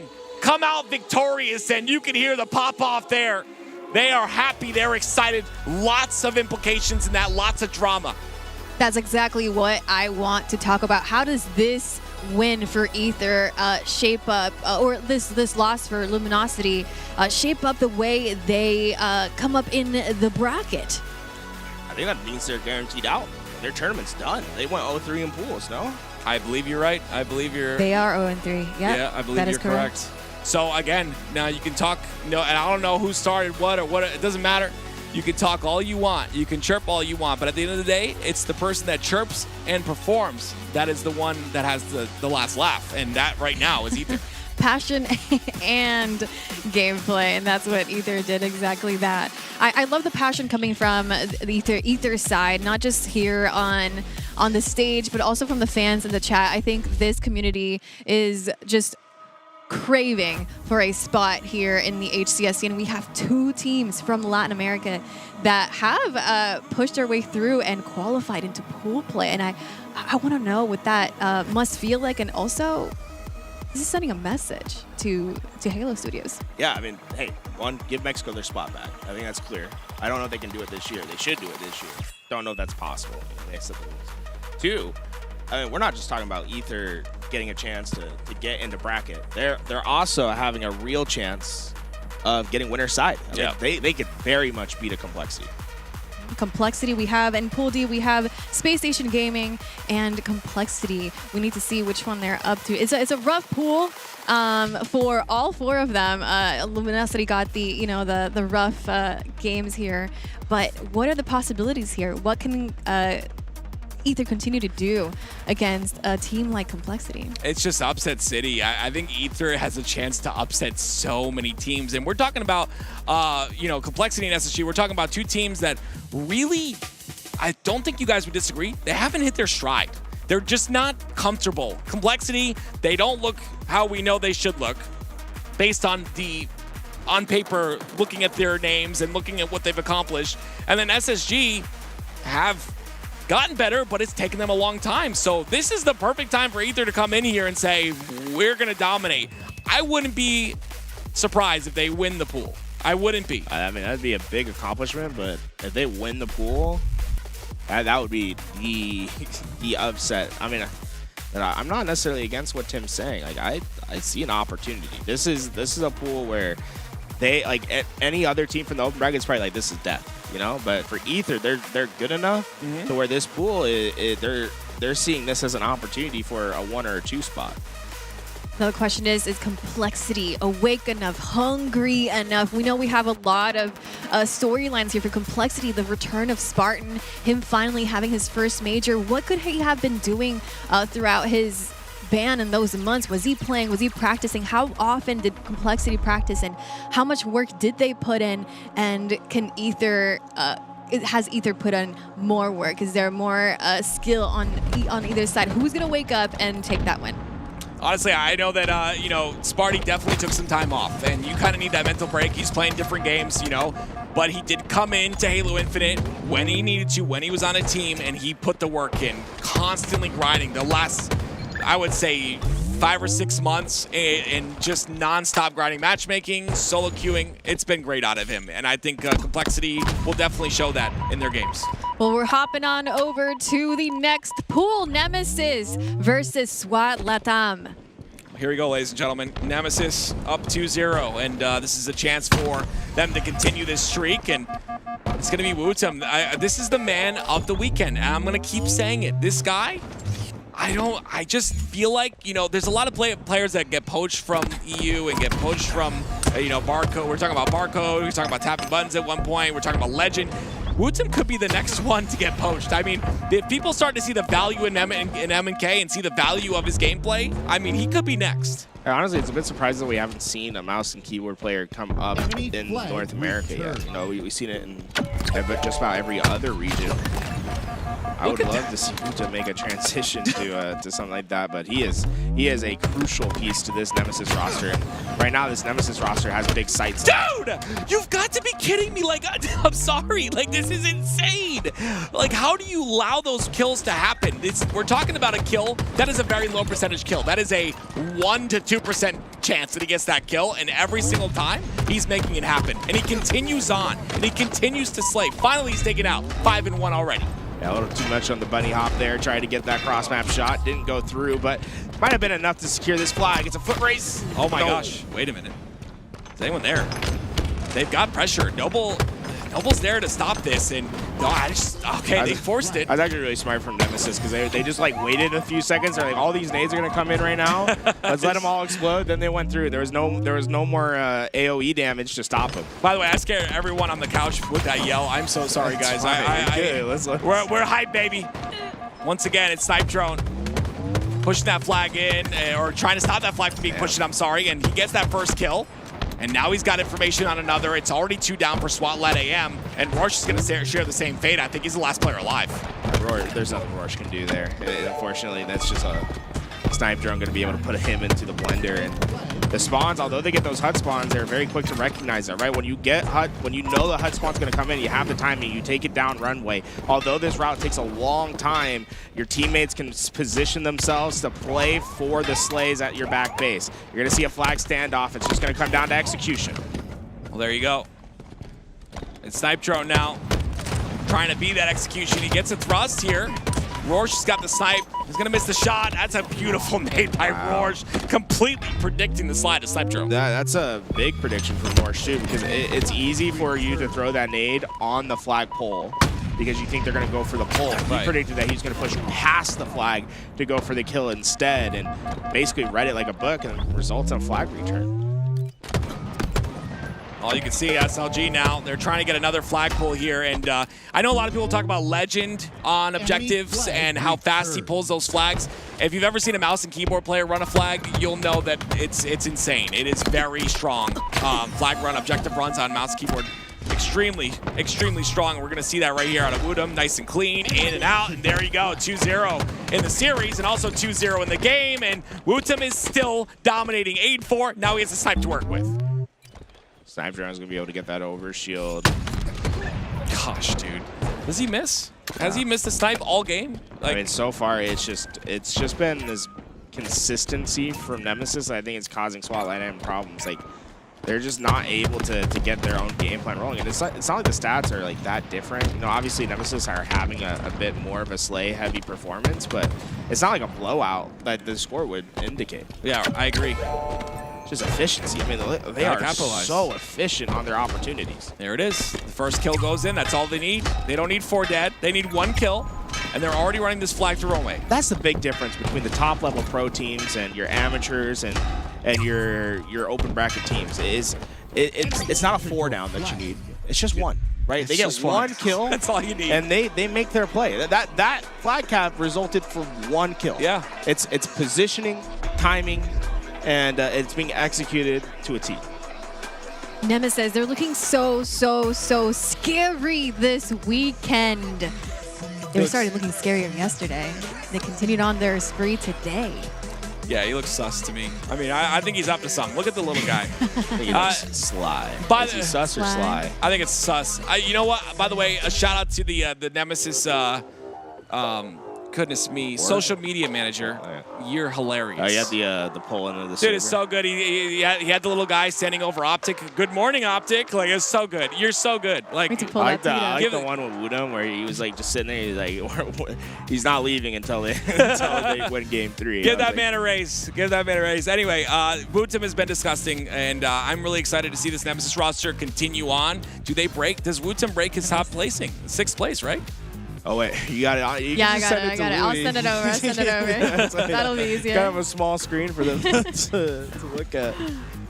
Oh, man. Hi, chat. How you guys doing? This has been fun. Yeah. I'm a little hype over Woodham. I'm sorry if I broke anyone's speakers there. Like, the guy is just, like, some of the plays that you're able to make on MNK, and you know what it is? It's just a built-up frustration, Aliek. Because for years I've been saying MNK is strong, and no one wants to believe me. Now, like, here you go. There you go. It's right there, in front of your face. Yeah, just Woodham and a few others. No, it's just Woodham. Yeah. The rest of the guys are great. There is so much to be hyped for like Woodham. He is definitely entering the scene, and he's just making waves as a mouse and keyboard player, and there's something to say about that. That's a really cool story. Also, a player from Finland, making a name for himself here. It's incredible. I think it's definitely a story to talk about. Finland actually has a surprisingly big competitive Halo scene, but they're very insular. Like, they don't like do a lot outside of their own region. Okay. And Woodham's like that first player to have like that professional breakout from the region. Just give them hope that they can do it. Look at it. There it is. Dude, it's so good. Like, see, look, the logo's not different, but he doesn't look sus there. Do you know? I know. That's what I'm saying. He looks. He looks cool. Yeah. Well, that's the meme. That's no the meme. sweat. That's the meme. Wait, what's the meme? What's the meme? Guys, you don't know the meme? No. Oh. Sorry that we're not terminally online. All right, there's a meme, and I'm going to be honest with you. No, it's not terminal. I actually don't know it fully. I just know that there's a little meme of a guy with his hands in his pockets. I don't think I've seen that. Okay. No, yeah. Chat, can you please help me here? I need help. I mean, he just looks like a really cool guy, though. Yeah, he just is a cool guy. I need help, chat. I don't know what to tell you. It's the chill guy. He's just chill. Who's chill? What? I'm chill. Guys, I'm the oldest one on the couch. Why do I know this and you don't? Guys. I'm just a chill guy. Yeah, see, Eli knows it. Look, Eli knows it. Eli's chill. See, look, chill. I'm chill. Chill guy. Yeah. Is chat chill? Chat's chill. They're chill. Let's see. Thank you guys for helping me here. Apparently, some of us are not, you know. Yeah. Definitely not up to. Yeah. What not are you what? trying to say? Not up. What are you trying to say about me? You know. What do you say they? What do you mean by that? I mean, I love you. You're a great guy. That's crazy. Yeah. It's crashing out in real It's time. okay. Boomer memes, anyway. Boomer. Yeah, I bet only boomers use that. Only meme. probably. Yeah, It's Wow. Chat, you're all boomers. You hear that? Actually, we probably are all boomers. We were throwing popcorn at the chicken jockey jokes, you know? Like, that's what we were doing. I don't know what you were up to. I don't know what that is either, so, yeah. You know the new dance, right? You know the new dance? Yeah, the new dance. New dance? Yeah, the new dance. Yeah. He doesn't know the new dance. No. It's okay. I make my own dances. Huh? I'm not All sure. right, let's see it. Show your work. Show your work. No, show your work. I only dance for Carrie. Is that? Continue. Let's continue. We're getting off the rails, huh? Yeah, we are. Why don't we just update everybody on what's been happening today? Just a recap, because we woke up early. We were here to see everything that was going on, and I think there's a few people in the chat that woke up and was like, is there still an event going on? Yes, we are finishing pool play. So every single team in the open bracket has already, 4 of them have qualified. And we know who those teams are. We have Ether, we have SWAT Latam, we also have Dark Inside, the only NA team from the open bracket to qualify. Yeah. And then Mind Freak all the way from Australia. I'm very curious how the Rebellion Dark Inside series has been going. I wonder if that's over yet. Because I was curious, like, how they're gonna play against the top team, right? That is the top team at the moment. Like, what does it look like for the open bracket team that made all that work to get there? Like, where do they really stack up at the moment? Then obviously, I mean, we love the Aussies, Mind Freak, 2 mouse and keyboard pros, and that's a big difference, right? Going from the Xbox open brackets to PCs, yes. like, they're really gonna be enjoying their time on those PCs. No ping. No ping. No ping. No ping. No lag input. Yeah, no so there's nothing. for those that don't know, on the Xbox there's a little bit of input delay. It's a tiny bit. It's a good amount. Yeah. I was like, you said a little bit. I was like, I don't know if it's a good amount. So if these players are, and then Mind Freak have done this time and time again, so they get their settings down probably, but you lose all of that. We're talking about like hertz on a mouse. Like you get to go to 1,000 hertz on the mouse. Like there's a lot of settings that you get that you don't get on an Xbox, and yeah, it just makes them better, is what we're trying to say. It makes them overpowered. Well, we had a chance to talk with Mind Freak yesterday, and they seemed so confident and so comfortable in their performance, and I'm looking forward to seeing how they continue on in this tournament. Yeah, they I've been talking to Rice a little bit, and he's been very much on the trend of like we're gonna do more than people expect. He said we're gonna win a tournament this year. Now, I think that's just the mindset he wants to have. You know what I'm saying? You Like, have to. Don't come in and short sell yourself. Don't be satisfied with top 12. Don't be satisfied with top 8. Like, work until you get to that top level. And here we go. We're going to see a little bit of Shopify Rebellion and Dark Inside. And so far, I mean, Shopify Rebellion up 2-0 in the series, and Royal 2 and Frosty, they're showing their experience. Yeah, it's going to be a really rough game for Dark Inside to start off. It kind of, you ride that hype of making it to pool play, and then you run into this. And these pro teams play so well, and what it comes down to is when you go to this tier as a open team, you're into pool play now. The thing that changes the most is that you're exposed for your mistakes. You could have been making those mistakes in pool play in open bracket the entire time, but what a pro team will do is they will expose your mistakes, and like you can't change that overnight. You know, it's just about continuing to put the reps in. One thing that Slavonic was talking about was how they watch film. And the thing that's great about, I think, his mindset is Mind Freak does the same thing when I was talking to Rice and Scoob, is they don't watch their own film. They watch film exclusively of us Shopify Rebellion, of OpTic games. Smart. They only watch the top level teams. I think it's good to watch your own film too, but that's yeah. So I was talking to Callis about this, and he was saying that he thinks that if you watch your own film and you're not at the highest level, you fall into the trap of just talking about stuff that doesn't matter. Oh. Right? And it's like, yeah, you made a dumb play. And it's like you get too caught up on talking about like the dumb mistakes. But when you watch Top Fight Rebellion, you're more not watching to critique every little thing, but more to see like what they're doing as a team. What is the macro that they're trying to implement, and how can you try to implement that into your own gameplay? That way you don't get caught up in the execution of something, but rather the thought of it. I think I can see that. I can see that. I think for me it's a little bit of both. I think you need a little bit, maybe more so watching the top teams, but a little bit of watching yourself as well. I think is important. But I mean, I think whatever works.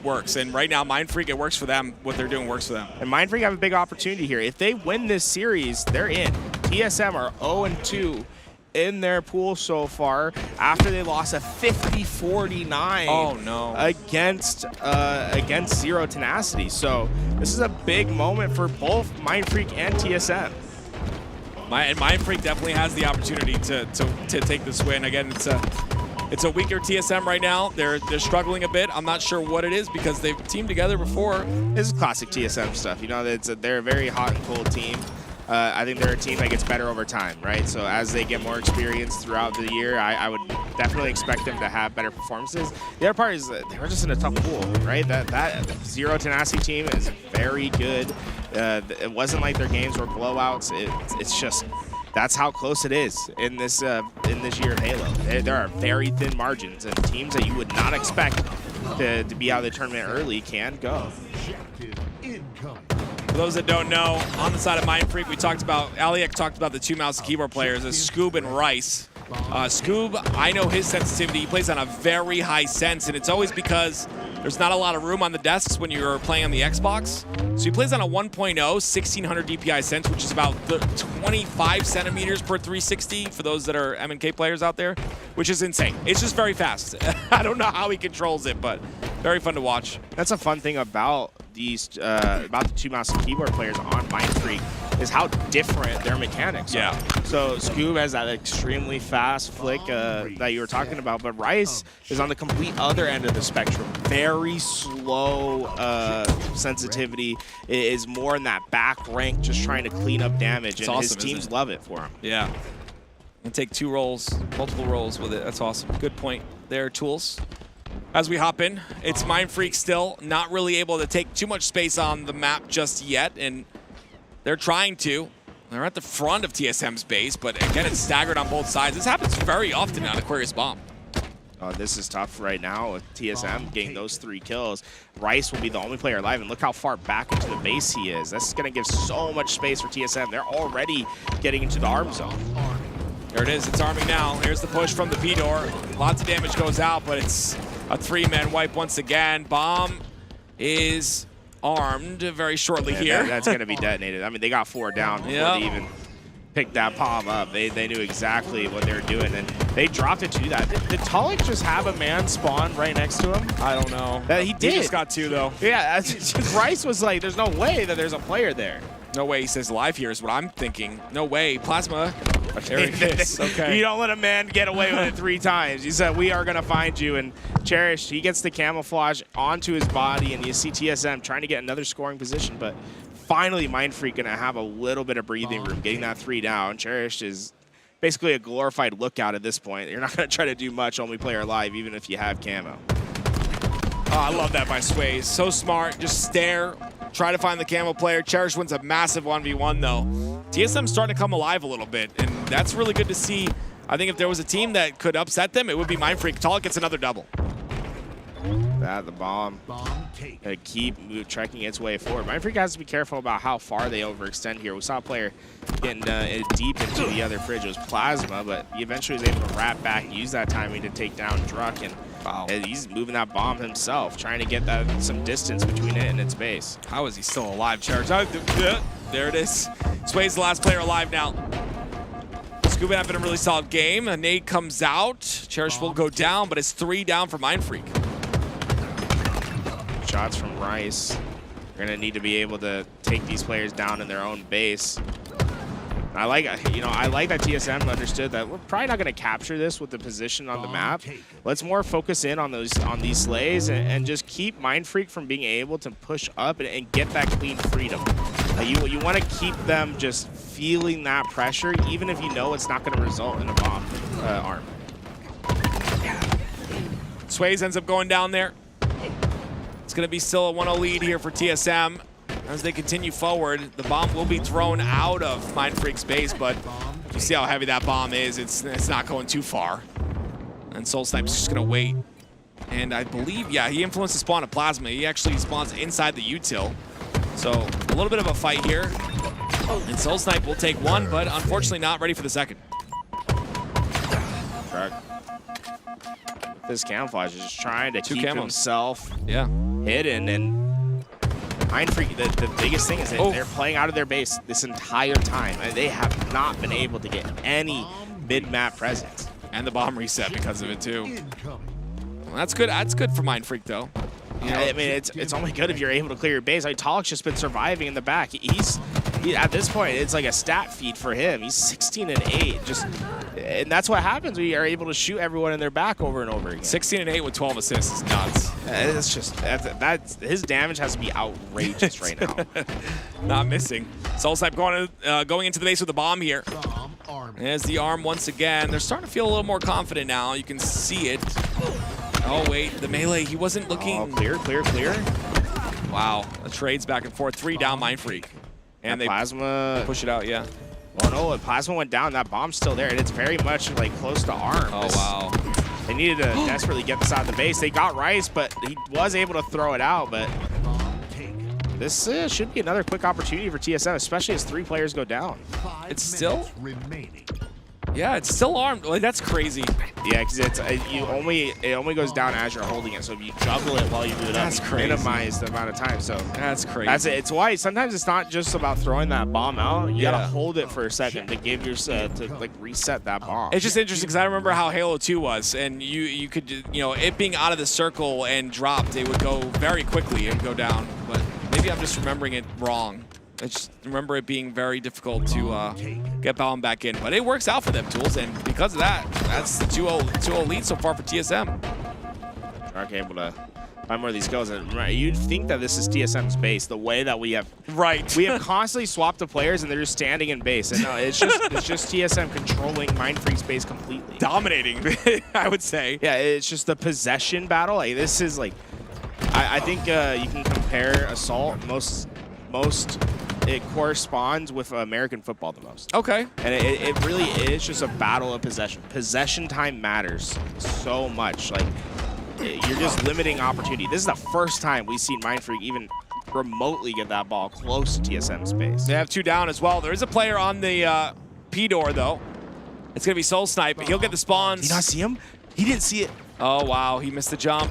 That's really good for Mindfreak. Wow. Wow. The camo, they did not see him. That's crazy. Coming up with that camouflage. And yeah, TSM had all that map control, but once Mindfreak got their opportunity, they made the most of it. And that's what you have to do when you're that young, scrappy team in the open bracket, right? You have to make the most of the opportunities that the veterans are going to give you. And it's going to be far and few.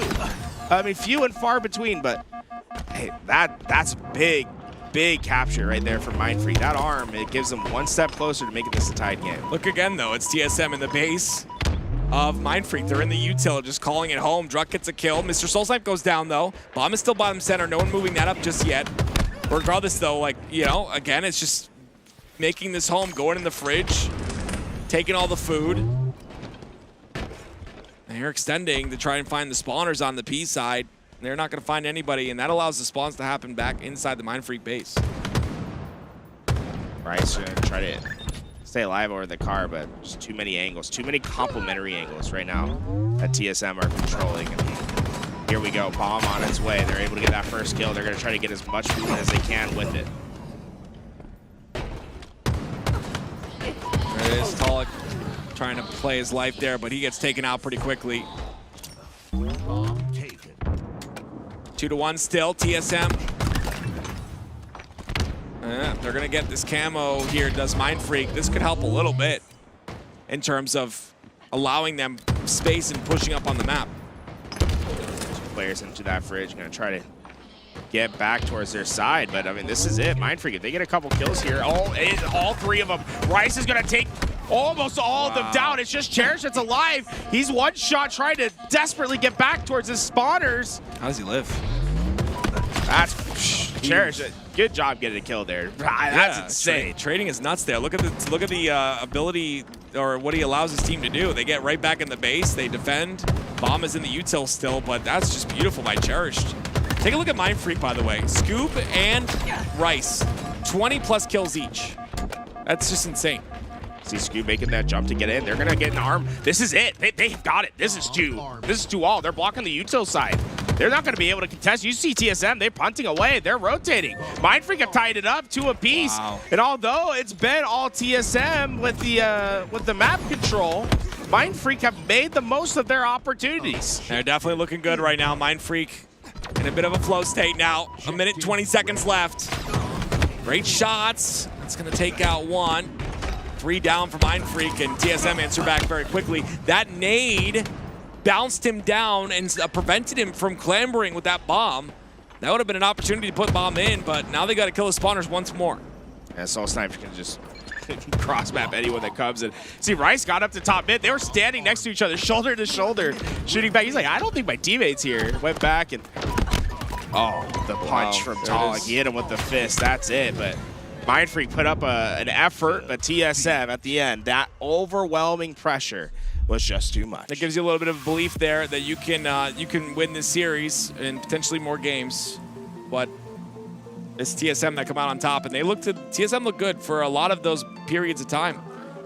Weren't able to really. It wasn't easy for them though, is what I'm trying to say. Mindfreak put up a good fight. Now we go to Live Fire Slayer for game 2. Fire Slayer. Now, what we did see is, despite the game being really heavily one-sided, we did see some great slaying performances out of some of the players on Mindfreak. In particular, Rice and Scoob were doing a great job of cleaning up some of those kills, and it could be a great indicator as to what to expect from them in game 2. Sway's definitely not having a game to remember. It was struggling against some of those slays, but when I was talking to Mindfreak earlier this week, they said Sway's was sick as a dog just a few days ago. He's on that recovery. I'm hoping he's not feeling bad. He said he was feeling a lot better yesterday. Okay, well, yeah, that definitely affects you regardless, though. You get tired, it's going to affect him. That game didn't look like his best. Well, folks, let's go back a little bit of time because we have some live reporting that's been happening. We had our videographer going out and checking out these side stations, and we have some of the aftermath of the Luminosity versus Ether game. Shut the fuck up! Shut the fuck up! That fucking sucks! Fucking dog! Sit down, kid! Sit down, bro! Sit down, bro! Keep it up! Keep it up, bro! Keep it up! Keep it up, pussy! Keep it up! Keep it up, pussy! Keep it up, pussy! Keep it up! Keep it up, bro! Keep it up! Fucking freaking! I love the trash talk back to the coach is saying, time the camos. Adios.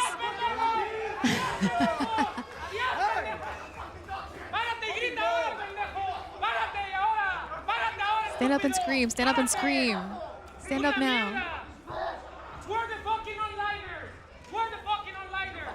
Who's cheating in this team, huh? Who's cheating? Go back to open bracket, Jackson. In English and in Spanish. Nice. Both languages. I got Flexing translated the in real bilingual time. brain. Who's he accusing of cheating? That's crazy. Interesting. Yeah, that's nuts. Yeah, There's some tea in there. I do. Okay, so Luminosity got beat, obviously. So you gotta hold the L on that. I do like the retort when a coach is talking back to you to say "shut up" and time the camo is really funny to me. Like time the camo, time the camo. Get the watch on, bro. It's like is a really good retort. Gandhi would be proud. Yeah, Gandhi would be proud. But you gotta win the series if you're gonna pop off. That's like true. That. Gotta win the series. Gotta win the series. Oh man, that's good. That's good. I'm glad I got real-time translation from the actual trash talkers. That was great. I thought you were gonna call me an actual trash talk. I was like, actually, I really don't. Yeah, why are you saying that about the other team? I really It's like, why are you joining in on the trash talk? I'm just translating. Oh, wow, everybody.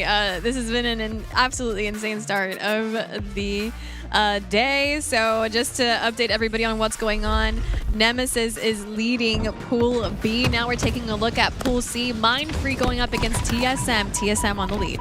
Here we go, ladies and gentlemen. TSM with the lead of 1. And now, again, it's going to be interesting, right? TSM looked okay in that game, but I know they're capable of so much more. I will say it again. I started my casting career with these guys. They've been together for a long time, except for Cherish, obviously. He wasn't there in the Halo 5 days. But Cherish is a great addition to the roster. This roster is capable of a lot. We've seen them place extremely high, you know, in multiple events. Top 3 in some. I mean, they are very talented players. We just got to see it. We haven't seen what they're capable of just yet, or has the competition just got a bit stiffer? Is Mindfreak just on their level now? I think Mindfreak's gotten much better over the years, and I think it's because they've teamed together for a long time now. This could be the longest tenured roster in HCS. They haven't made a change since Rice? year 2. When they added Rice, I believe. Yeah. So it's been a long time. Ever since we saw Barcode move to the United States, basically, was when we saw this roster come into the fold. It's great to see the domination, and again, I stress this all the time. You should try and make a team work. So many team changes are made so early, but I get it. At the end of the day, if you're not vibing with the team, you know, then you just chalk it. Find a new player, but still, I like these teams that stay together for long periods of time. I think it's important to do so. You build that chemistry inside and outside of the game. But right now, Mindfreak is pushing TSM. They are being aggressive. And it's working out the punch. Oh, it didn't connect the first time, but able to recover on the second, but it ends up being a trade instead of a straight kill. That's a mouse keyboard for you, Tools. What you witnessed right there is... It's crazy that the punching radius is just different. Yeah, what you saw right there is a mouse and keyboard melee, and that is one of the reasons why we don't see our beautiful Royal 2 on MNK competing. Because he could definitely do it, but melees are his one of his you know, pain points. I should try it at least once. The problem is he's just so good with the controller. He really is. Like, yeah, why would you? There's just no like real upside at the moment. Yeah, because of how good he is on the controller. Agreed, 100% agreed. It would have to be a lot of work to be done, but 18 to 11. I'm really impressed with Mindfreak right now. They are flowing as a team. They are not letting players get away. And TSM, they're matching that energy. They are flying at Mindfreak, and Mindfreak's just been taking advantage of it. Oh, here we go. Mindfreak continue to, and they get a camo too. They're not, TSM's not trading out these kills, and it's brutal. You cannot do that in pro level of play. You must find your trades. I love this. I love the ping. He didn't push up. Look at him put himself in a position to get out. That's that mouse and keyboard. I mean, that's mouse and keyboard Rice right there. Slow and methodical with his aim on those cross maps. He's very confident that players won't get away. You can tell, too, that he's an arm player. I can tell just by watching him, and that's why you say that his sense is slow. He's an arm aimer, which means he uses his entire arm to aim. Obviously, he uses his wrist as well, but that's what allows him all of that control, right? And it's now that he's on a PC that it's really going to come to fruition. You're going to see a better Rice and a better Scoop in this scenario. Rice, one of those few players in the HCS that's had professional experience in multiple esports. He started his career in Valorant, where he played professional Valorant for some teams in Australia. Arm aimer makes sense then. That's awesome. 28 to 16. Rice, there it is, the clean shot. Look how clean it is. Like, you can see there's movements that are fast, and this is the control I keep talking about, right? Wootem is a very different player. He's very flicky, very, you know, Rice is more of like a player like me. When I play is like very smooth. He's much better than me, but much, you know, very smooth and tracking. His tracking is very solid. They're obliterating TSM. Yeah, this is insane. I didn't expect this at all. They have them on a cycle, and I mean, at this point, at this level, this lead, it'd be hard to throw it away. You know, as long as you keep playing a clean Halo, you don't get too caught up and don't find yourself getting in these untradeable situations. They should just be able to kind of sleepwalk their way to the finish line. Oh man, Bryce trying to stay alive here. A little bit of damage done on the exit. Those are bad deaths. Yeah. You see TSM not having to worry about getting traded out there, and that's 3 unanswered kills now. And what's going to happen is Mindfreak's going to start getting condensed on the map. You see these players stuck at B, basically. And there comes the rest of TSM. That's now 4 unanswered. Let's make it 5. Let's make it 6 unanswered kills. Oh, no. TSM have found their footing. Yeah, I mean, this is really good for TSM. This is what Slayers, this is what happens in Slayers, ladies and gentlemen. You stagger one, you start to stagger multiple. 36 to 26 now. Still a 10-kill lead. Still still looking very much in Mind Freak's favor. But if the clean kills continue to happen, which they don't, we would have a problem. Well, that was a good answer from Mind Freak. They got 3 of those kills, found their answer, and now find themselves in a great position to fight for this camouflage. That was much needed recovery from Mind Freak. All got it, but he gets taken out very quickly here. It's Sways that is at the forefront of that. Tries to get a little bit more damage with his teammate pushing on the brute ramp, but that's a beautiful crouch strafe by Plasma. And at this point, this is Mind Freak's game. They know it. They can't mess it up. Yeah, this would be one of the biggest comebacks of all time if TSM somehow found a way, but this is what we mean. Mind Freak, it can compete with the best of the best, and right now they're doing it masterfully. Look at these players staying alive. They got a 4. That is terrible. Beauty and chaos right there from Mind Freak. They had 3 players go down to 1 shot. They all stayed alive, and they put them 4 down. I mean, it's just beautiful. Beautiful positioning. TSM really not able to find anything. Some good shots go in from Scoop here. And he'll continue to damage, but it's Rice that now gets that sniper in his hands. Oh my goodness gracious. Ladies and gentlemen, welcome to Mouse and Keyboard Land. I think you guys are still sleeping on this input. I don't know how. It is very OP. Unfortunately, at Halo, we lost a lot of our mouse and keyboard players in the first year of competition. But ever since they added that aim assist to mouse and keyboard, this is a viable input. And I want so desperately for the next game to continue on this trend of increasing the viability of mouse and keyboards. If you need to learn, I got you, but Mind Freak don't need to learn. It's a tied-up series now at 1 apiece. Mind Freak versus TSM, I did not expect to see such a dominant game.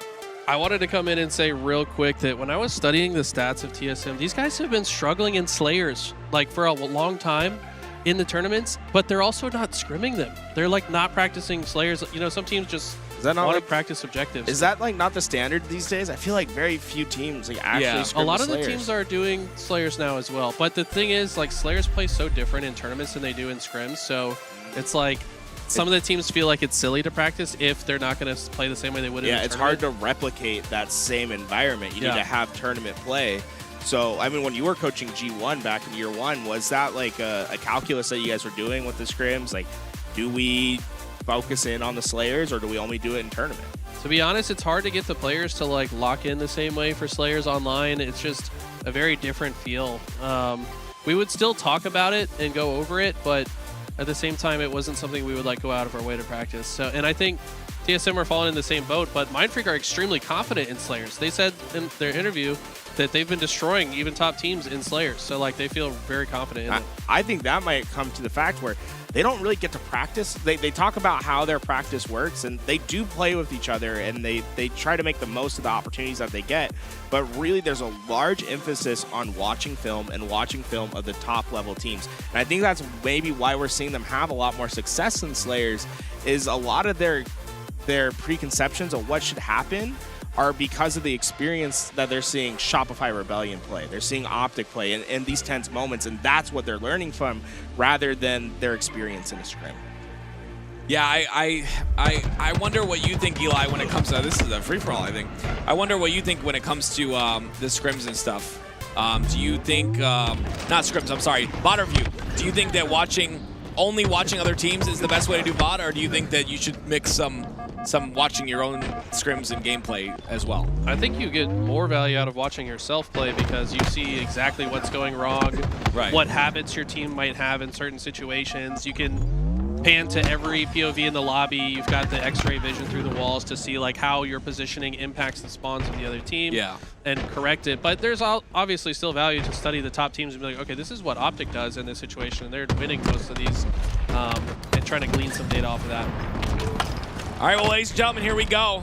It's, of course, SWAT-led AM on the opposite side of Gen G, and this is a big test for them, I would say. Again, I think this team is extremely good. I just think it just comes down to all the. Oh, wait a minute, that's a beautiful double with the rocket. You love to see those doubles with one rocket. A lot of value coming out of that. But yeah, this is a big test for them, and so far they're passing. If I was the teacher, they'd get a B right now, 7-1. Palu just caught them with the perfect timing. Rocket for the double kill, and SWAT needing to have a great performance here against Gen G. Their tournament life very much being the balance here. Breaking shot again. One of the, I mean, it's been a factor of breaking shots since he entered the scene. His ability to move around the map and stay alive is so strong, and you're seeing it right there. Also, if you ever watch him play, you can see the cam right now at the bottom left. He gets into his movement. We're talking his whole body. His real life body gets into the movement of his Spartan. He almost lives in his Spartan. It's great to see. Remember, folks, Gen G 0-2 in pools right now. So this match will likely determine who gets out in that lower side. Nemesis remained perfect, and well, we know that the last opponent's OpTic Gaming, and you know I love SWAT Lamb, but I don't think they're going to be able to beat OpTic Gaming. 3 down for SWAT-led AM, and it's a very easy comeback here for Gen G. I wouldn't say easy, but they've definitely put in the work. You can't ever count out Ryan on the other side. Only by 1 kill is the deficit. Again, on a map like Origin, I think one of my favorite maps in Halo Infinite right now, it's Ryan that's picking them apart. 3 down again for SWAT-led AM. Ryan damage down range. Working so well with his teammates here, just letting them get in and do that damage. Now, unfortunately, maybe getting a little bit too close with him. That nade was just about perfect just for the wrong player. Chris Govan going to see the respawn as Ryan today absolutely obliterated him over at the cave. 18-15 now. As we swap back over to Complexity versus Ether, this is a very important match to us. Yeah, this one could not only, so we know Ether's likely to get into, I think they're guaranteed into bracket now. This is to determine whether they're going to be on the winner or the lower side. If they beat Complexity, they basically give themselves a winner's side start to the tournament, which would be a huge benefit. It's going to be, of course, Complexity and Ether to come over. And of course, it is Complexity. That is one of those teams that I'm really interested to see how they play off. But we're going to give the mics to Eli and Mikowski. Okay, guys, we got to continue the coverage of the Complexity versus Ether match. Pool D. We're bringing in Eli and Mikowski. Howdy, friends. Ready to watch some Halo? Well, hello, gamers. We just made the energy so weird on the stream. I love it. Anyways. I love weird energy. So we know. Complexity up 1-0 in this game, but as our other handsome gentlemen were saying, this is a very important series. I think the winner of this, guarantees himself a spot in the winner's side, regardless of how their matches against SSG go. Well, I had in my prediction the top 8 finish for Ether, and I think that top 8 first step, you could argue was making it out, of course. But I really think it starts right here. Taking this series against Complexity, like Active and Tools said, starting off in the winner bracket, Eli, having that shiny golden Willy Wonka token in your back pocket that says you live to fight another day if you do lose here. So the winner of this series will start in the upper side of the bracket. But for now, it's Complexity up on top here in game 1, 1-0. Game type is going to be very fast-paced. I don't think we'll see a ton of action until the next sniper spawns. This overshield might have some consequence. No, it's going to get double meleeed off, so Sparty unlikely to get much further here. Has a teammate here to help him though. They will start to move the flag. Sparty creeping around blue base, trying to find an opponent here. Switching into Huss's point of view instead. After Sparty gets a double kill, kind of wish we saw that because it felt like he was cooking something up diabolical. Right time, right place, right? Sparty was playing it slow, and then when the moment was green light go, he stepped down on the gas. He smashed the pedal to the floor, and now it's Complexity on the run once again. Nobody in Ether in position to stop this one. I think this is going to be 2-0, Eli.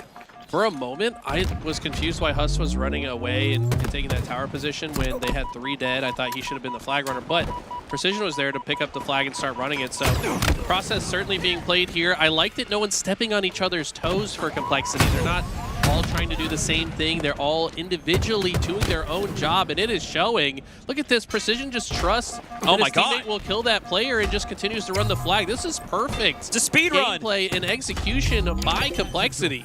Insane. Wow. Ether eating their soup with a fork in that game 1 finish, and Complexity looked like they were getting spoon-fed a game 1 win.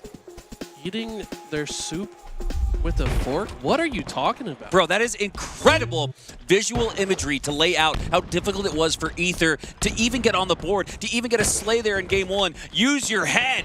I can't see in my head, Mikowski. I'm sorry. That's probably not, that wasn't tailored to you. I will say, apologize. very well said. I wish I is- could have seen in my brain. That is the most Mikowski sentence I think I've ever heard in my life. Eating their soup with a fork. I mean, It's kind of accurate, though. did you get to eat when we took a break? That's why I mentioned the food analogy, the food imagery came to my mind first because I'm hungry. All right, everybody, we're hopping on over to the oh. other pool. Gen G versus Latam, and it's 48-49. I mean, 46-49. 46-49 now. Noble with the game in his hands. He's got 5 shots left to work with, but he only needs 1 to end game 2 and tie up this series. They're trying to work an angle for Noble to get the line of sight, but all 4 stacking on the snipe, eyeing the sniper of Noble. They're making their push. They take him down, but King Nick trades out. And it's not enough for Gen G. SWAT LatAm, despite losing the snipe, they'll take game 2. That was such an aggressive move from Ryan there, but it was ultimately Common that flies out to his aid, gets body shot, and then just headshot by the Bandit. The open bracket teams are here to play. They're at least winning games off of these top teams as we swap back over to the Mind Freak series. And these pools are getting turned upside down, Hunter. Can we get, like, I don't know, like Scuff or some kind of energy drink sponsor to put their name on the LVT split screen? Because nobody is doing it like Louis V Titan, making sure that there are no breaks in the action, all gas, no stops as we move into another series. We've covered 3 series in 3 seconds. As we're now on board here with Mind Freak and TSM in a game number 3. Tolic lining up the no-scope quickly, but he only gets 1, make it 2. The hard way, yes! Tolic! Hunter! Looking like he's eating some prey. Hunter X Hunter on your screen right now. Hunter on the mic, Hunter on the screen. As that was good wordplay. Yeah, you like that? Flag running down the tunnel side. Got Overshield coming up as well. This is kind of an unorthodox run, typically speaking. It's a little bit harder to make the run, but when your team is getting slays at the same time, who cares? Gonna make that one all the way through. I expect Druk to run this down the other side.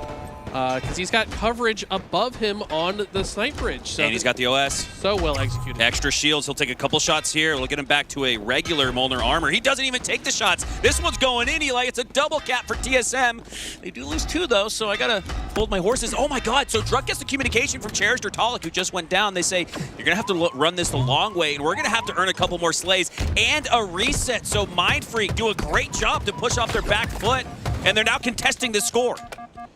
I've been paying close attention to Druk's POV throughout this series. This man just moves different. He is so slippery on the map, outputs so much damage, knows exactly how long he can stay in a fight before he has to exit and stay alive.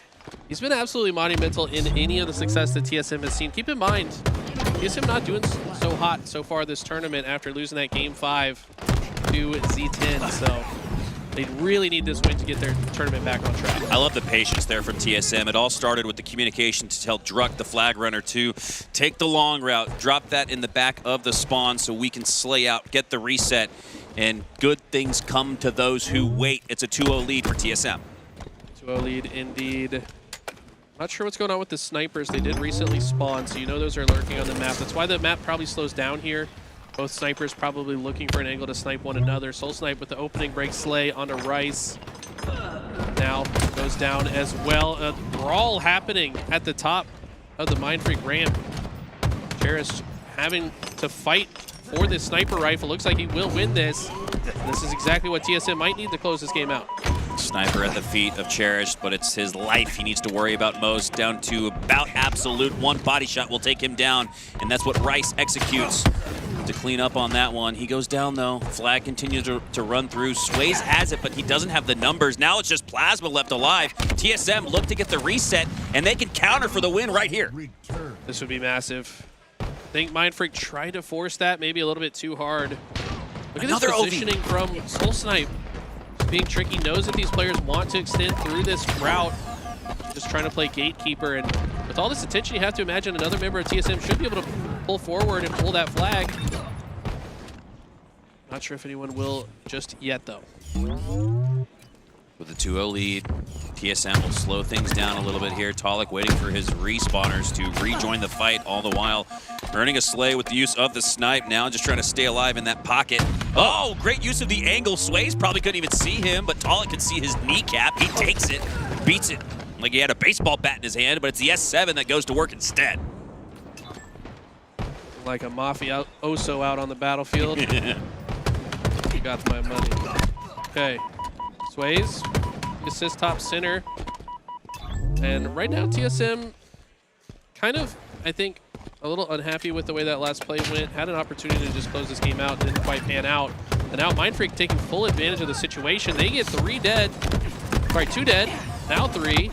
Treating the future. Soul Snipe going to be the last player trying to stop this flag getting pulled.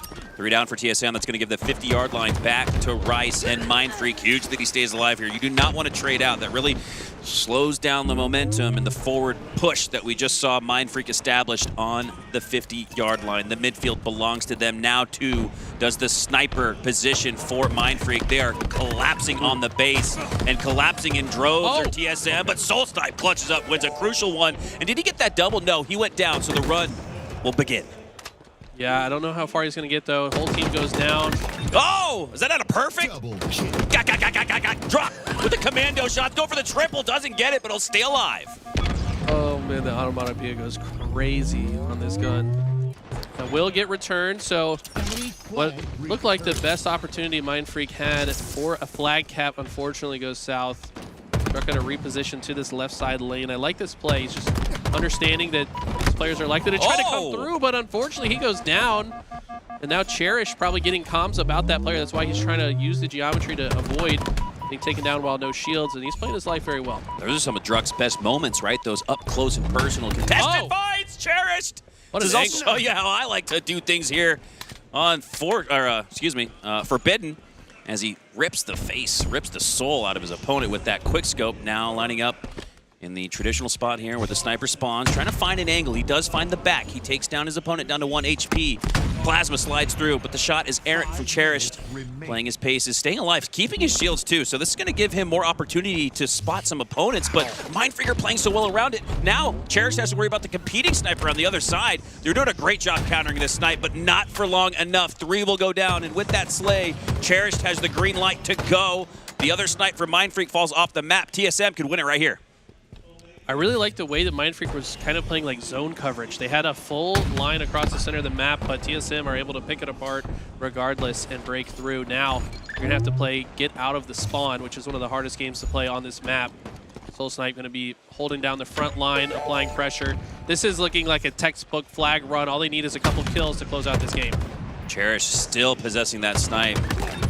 Doesn't even need to hit the headshots, just needs to get the damage out to play bodyguard for the flag run, and that will do it. I love, Eli, how TSM, they used offense as the best form of defense. They said, we're not going to sit on this 2-0 lead with 4 minutes left. We're going to go for the jugular, the 3-0, and they get it as we switch gears once again. LVT split screen coming at you hot. There is no shortage of Halo action to commentate and share with the community as we are now on board with Complexity and Ether. 19-18. I just heard a what from you, Eli. What did you see? Sparty tried to combat evolve the rockets off of the platform and launch the rockets towards his team. It was a well-placed plasma, but for some reason the rocket didn't budge. So unfortunately that rocket goes in the hands of Ether. That completely changes the complexion of the situation. And the complexity of it as well, as they're down 1 here. Ether with 1 tube left in the rocket. Precision, don't come around that corner. 1 tube left in the rocket. I love when you mix words around, Hunter. Anyways, the ore. He just did it again. Processing. The boot on the neck? Yeah. Or the neck on the boot. The neck on the boot. Okay. We get at least one of those per tournament, guys. Write them down. Mikowski is. I'm dyslexic. Deal with it. 23-26 here as Drift looks to stay alive using the circular geometry, but it's Spartan that sends him back to the respawn screen. 3 down, make it 4. No, Lior for the last Spartan standing stand, but he won't stand for much longer as Precision cleans him up with the Precision headshot. But Ether are actually building on a lead in an instance where we saw some impressive gameplay for Complexity, Eli.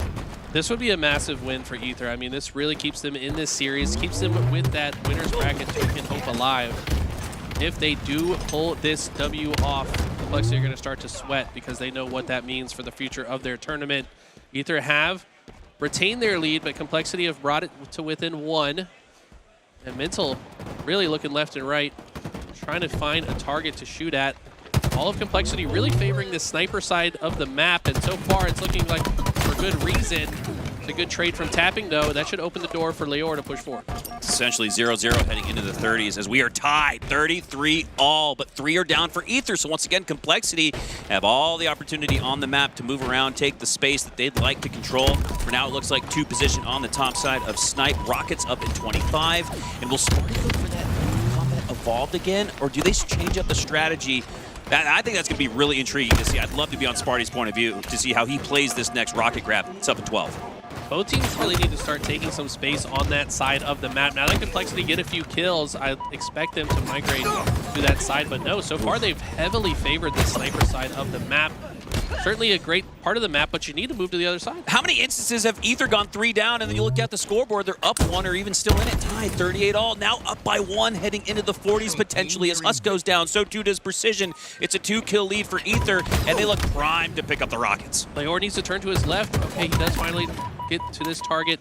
Doesn't have enough shields to comfortably grab the Rockets yet. Knows that he's going to be watched. Husk rotates into position to try to make this more difficult, but he gets pushed back as well. Another member of Ether likely to come up. Yes, there they are. Should be able to grab these Rockets. Tapping button still trying to make space. He actually gets taken down by the team shot of Complexity. And Leor with some great shots, but not good enough. Husk is going to take him down. Those Rockets still sit precariously atop the mountain. Again, 3 down for Ether, but now it might just bite him in the rear end. 44-43 here. Complexity have a narrow 1-kill lead heading into the final moments of a crucial game 2, where Complexity look to take a stronghold advantage on this series. 47-45 now. Another 3 down for Ether. It's been deja vu. Every time 1 goes down for Ether, you might as well times it by 3, and it might just be a 3-kill lead if Mental can get 1 more kill with the Rockets. Rockets remain for so long. Whoa. Mental gets the... Oh, self-destruction. So it's a moot point? Yeah. Oh, Ether going to use that to come back. They're only down by 1. The suicide loses them a point. Now we're tied. New sniper is up. I believe it's in the hands of Ether. Complexity left reeling, stuck in the back of the base. Have to decide how to move from here. They might decide to play Tapping! But Tapping has the sniper, and he's popping off. Tapping with the double kill, and it might just secure it for MX. It does! Ether come back from the dead and tie up this series at 1. Unbelievable gameplay at the end. Tapping hit a headshot, body shot into bandit shot, and then another body shot to close out that game. So impressive. Man, woo! He hardly got time to think about it or break it down, Eli. We are on to the next as TSM are on match point. A chance to take down one of the darlings of the open bracket, Mind Freak. Making it out through the winner's bracket. They'd love to start in the winner's bracket, or at least try to avoid a lower bracket or even a disqualification from champ bracket here. Up 44-4 here, so they're starting off their comeback run with a great start. I have noticed many instances of members of TSM just struggling to land that last headshot, and then 2 members of Mind Freak come to each other's aid and win the fight without dropping a single player. Every time they get a slay without trading out is so massive for their chances to win the game. And that's exactly what we've seen in the Slayer game 2, and now again in this Strongholds match so far. Drug, like the Predator. He's got the camo and the Shroud screen. That's going to keep him alive and active with the camo. 2 go down for Mind Freak. So TSM and Druck are going to take B for what looks like free. I don't expect any shots to go into Druck, despite the indicator that someone's in B. They still haven't spotted him out. Now he looks to clean up on the damage after Talik and Soul Snipe go down. I expect the opponent here to be weak. 1 shot indeed as Sways goes down, and Druck is collecting caps like they're tokens. Collecting paychecks as well, should they win this. But they go 2 down. This could be Mind Freak's opportunity to get some map control back. Druck does tons of damage across the map. Great grenade placement, though, from Mind Freak. Should be able to use that to capture C, no doubt. But what's the push here? Playing out of C, so difficult. Typically, you want to send players to both parts of the map. Scoot has already made it to A. The rest of the team stuck going through long haul. This might be a minute before Mind Freak regain control. Druck's play could single-handedly bring TSM back, and his teammates have been opening up time and space, but the way Druck has grabbed the camo, stayed alive with it, got B, got A, then Mind Freak got A, then Druck worked his way back to A, got that, now he's in the long haul, he's making a full 360 around the map, dominating the geography, the geometry, and everything in between. Druck is taking TSM back in this fight. They're only down 20 now. How do your teammates keep up with you when you play like this? Druck is on every part of the map simultaneously, it feels like. He is literally just He's flying made a full circle. Yeah, he just made a loop from A God. to C to B to long haul back to B to A. Now he's capturing it. This guy, I would bet, has more always rotating medals than anyone in the game. This guy's insane. Man. Yeah. Jesus. Watch this back from Druk, because it might not be a montage moment, but it's high level of play here from him as he's staying alive, all while entering high danger zones on the map. Eli, how's he doing it? I mean, he's just probably in flow state, hearing his teammates call out. Back-to-back camos! He has back-to-back camos. He's got the grapple as well. Observer mode gets a little wonky with grapples. Oh my God. And he's all the way behind them. They don't even know he's here. Don't do it. If he gets this, He does it! He's had help from Talik every step of the way. These guys are maneuvering around this map in ways we do not see from anyone else. Druk is on fire. The Mad Hatter, no cap. And he scores the frenzy. 10 in a row for Druk. We felt like something like that was brewing, and it's hard to call. Probably going to see a killing frenzy here, guys, but it felt like that was brewing, and Druk secures it. Wow. Trip cap continues on. They were down by 50 seconds, and now they're up by almost 100. I mean, if you can see the heat map of where all 10 of those kills happened during the killing frenzy, it's everywhere on the map. This guy, most killing frenzies is like, oh, you got a sniper and you're just posted up somewhere. Nah, this guy is literally everywhere, finding perfect timings to push in and out of the gameplay, and that was so insane. Cherish now going to try to pick up where he left off. All your base belong to us, and now the series might just as well as Druk goes on a effing tear. Killing frenzy. Now it's Cherish on the spree, making a double kill. Everybody's frying for TSM. They seem to be finding that chemistry and cohesion that we've expected from the Friend Squad all along. Could this be TSM finding their form? The thing about this is TSM's level of play has such a high ceiling. The problem is it requires a perfect symphony to work out, right? And that's why we see them falter sometimes. Sometimes these plays end up as overextensions. If an enemy is just looking in the right direction, you know, it can shut down the whole situation. And I think if TSM can find their flow state and stay in this mode where they stay cohesive like this, they're going to get scary in this bracket. Think about how hard of a regain this was. If you look at Cherished and Druk's totals after a spree and a killing frenzy, they're only +3 and +3. So think back to how far down they were and how down and out TSM was in this game. They didn't have the slays to earn the time and space on this Stronghold's recharge. But then after the slays came through in killing spree and killing frenzy fashion, it's a 218-78 match. But Mindfreak with a trip cap could get right back in it. They could. I don't think it's going to be a trip cap, but at least a double here. Rice going to be able to burn the camo out. That's one less resource for TSM to use to get back into map position. Now Druk just outputting so much damage on every person. A great use of the plasma pistol, though, from Sways, utilizing the items on the map to his advantage. Misses that one, so he's going to exit from the situation. Goes for the skill jump, but he's going to miss the clamber. And he's right back into the fight. Should be able to get another. Oh, no! It curves around the backside, but Soul Snipe still finds a way to earn the assist. Oh, and he takes down Cherish, too! Mindfreak are back in the mix. Sways, if you'll recall, took over the game in those open bracket matches that we witnessed. When he gets into that flow state, this team is so difficult to beat. Can they hold on to it, though? TSM have built a pretty massive lead. Mindfreak looking like a kitty cat on the outside of a couch, hanging on to this one. The Scoobmeister trying to stay alive on the half wall. Soul Snipe wins a crucial one. It felt like those battles previously were going to Mindfreak, but now 3 go down for MF. And that might just spell trouble for them. TSM in the final stretch run, needing just 25 seconds to secure the match and the series. Rice takes a lot of grenade damage here. That's going to slow him down, and they don't have much time to work with. At this point, TSM just playing gatekeeper to the different zones. They're able to brute force their way into A and close out a couple slays. Should be able to convert it. They're also half feet in B. Looks like A actually did not fully complete just yet. TSM trying to slow him down. Druk looking to put the end game moments together.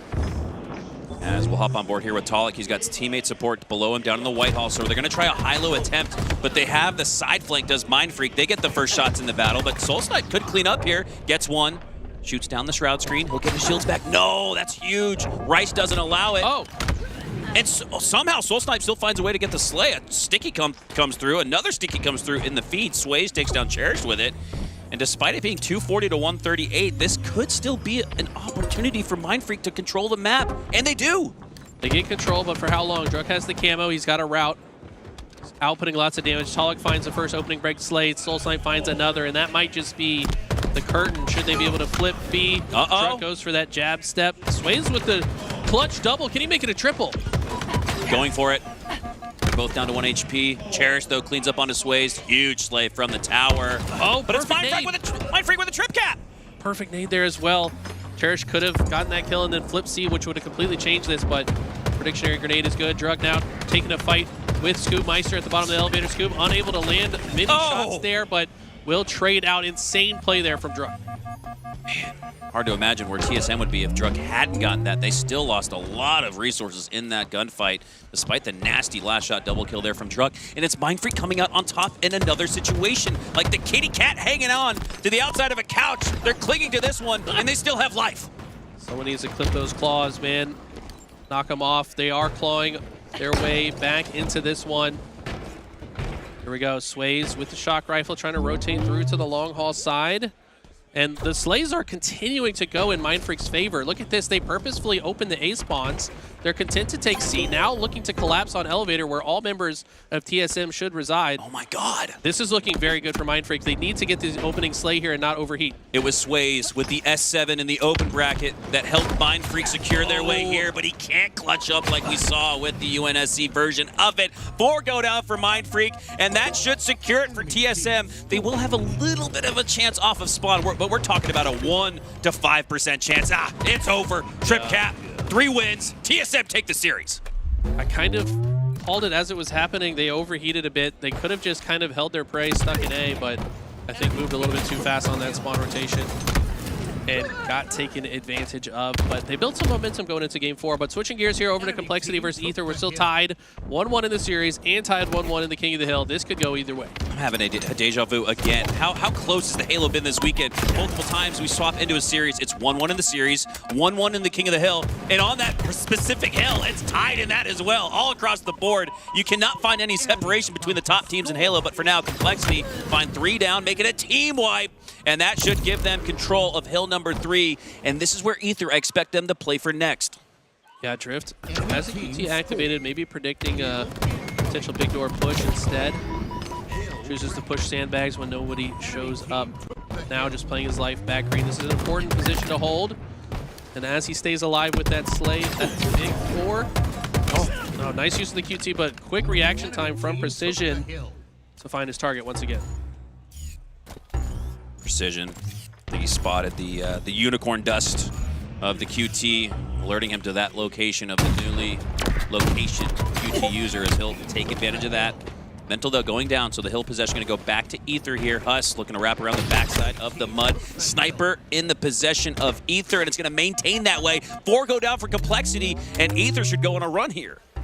Yeah, Ether should get a lot of hill time. Mental stuck just waiting for teammates to come off spawn, and that's a huge snipe headshot coming in from tapping buttons. That's going to really slow down the next push of Complexity. Almost from that one snipe, they might actually decide to give up the rest of this hill, because if they stagger out, this could be disaster for the next rotation as well.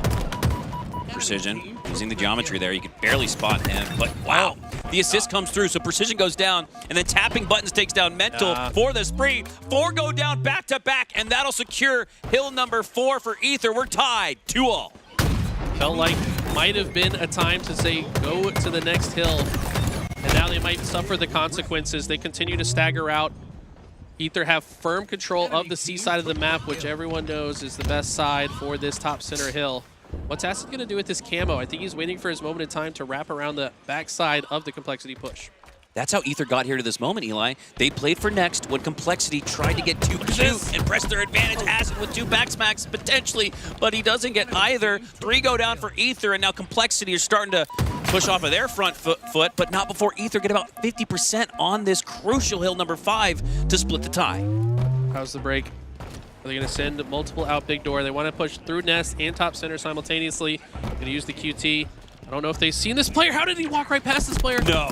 Oh my god. It's the melee, but that FOV must be smaller than the Observer, because that's 70 FOV if I've ever seen it right there. Drift. That old man FOV. Playing Halo 2. That Ryanu FOV as Drift works his way through the middle of the map. Hill, neutral for now, but now it lights up in blue. As Complexity, that was impressive. Ether got the first bit of time on this one, but Complexity double up on it there at about the 80-85% mark. Ether crossing the 50% threshold. How do they play this here? They want the snipe tower control, which whether the hill is on C or in top mid, excuse me, this is the location you want, but Huss takes it instead, and they take all 4 down. Ether are gonna lose their possession and lose their chance to take this hill. 3-2 Complexity. Man, this King of the Hill's been fast-paced. And did you see that, Huss? If he had gotten the first shot on player back, oh, never mind. He just gets obliterated by grenades. Never mind. Thought Huss's missed timing was going to mess them up. He's able to win that fight. A little sloppy on Leor, but it doesn't matter. Gets the job done. And they've got great positioning for this last hill as well, should they be able to secure it. Huss looking to deny entry with the charged plasma pistol, but I don't think anybody's coming through the tunnel. Acid was lining up a dummy door push, and he's going to rethink that as Huss repositions himself to go down again for Ether. The bodies have been dropping like flies, and after Complexity went 4 down back-to-back, they've had the Slay advantage on the previous, call it, minute and a half. Okay, Precision finds Sniper. You know what he likes to do with this. Hit some shots for us. Oh! That was disgusting. He was angling to slide off the map, so the resource was gone, but instead it's the life sucked out of Ether as Precision lands a no-scope. Sliding diagonal flick shot, headshot. That's one of the hardest shots to land, by the way, and he just makes it look easy. And that might have just secured this hill in this game. Precision popping off. Complexity needed. 5, 4, 3, 2. Oh, Complexity go 3 down, so Ether are going to have a chance here, but Complexity are so close. All it takes is one break, one push, so don't expect Huss to push here. He's going to wait for his teammates to spawn up collectively. You do not want to try to 1v4 this, so that's why Huss is playing a little bit more passive than we're used to seeing, and now with all 4 members up for Complexity, it's time to make their move. What's the call here? Huss gets the opening break Slay. The call is now to go, so that's 2 dead. Complexity just need to hold forward here, and I think they make this one happen. It will be a Complexity W in game number 3. Well executed push. That was first try, immediate success. And why? Because Huss played the process perfectly. You know he was chomping at the bit to probably clean up on some of the weak opponents for Ether, but I'm sure somebody, maybe even Coach Ashish said, Huss, hold the line. Hold that line of scrimmage. Let us spawn. We'll push up. You'll still get your Slay, buddy. Just give it 10 seconds. And who got the opening break Slay? It was Huss. So big ups to the process being played there from Complexity as we once again switch gears. It's a tension convention inside Arlington as we are coming at you quick with all sorts of Halo action. You can hardly keep up as Infamous go up 2-1 with 1:17 left on the clock. Another highly consequential series here, I believe. Infamous, they already be 0-2 in their pool, so must-win situation here to stay alive in the tournament. If they were to lose this series, would fall in top 16. Dark Inside, fresh out of the open bracket, played with a little bit of fire.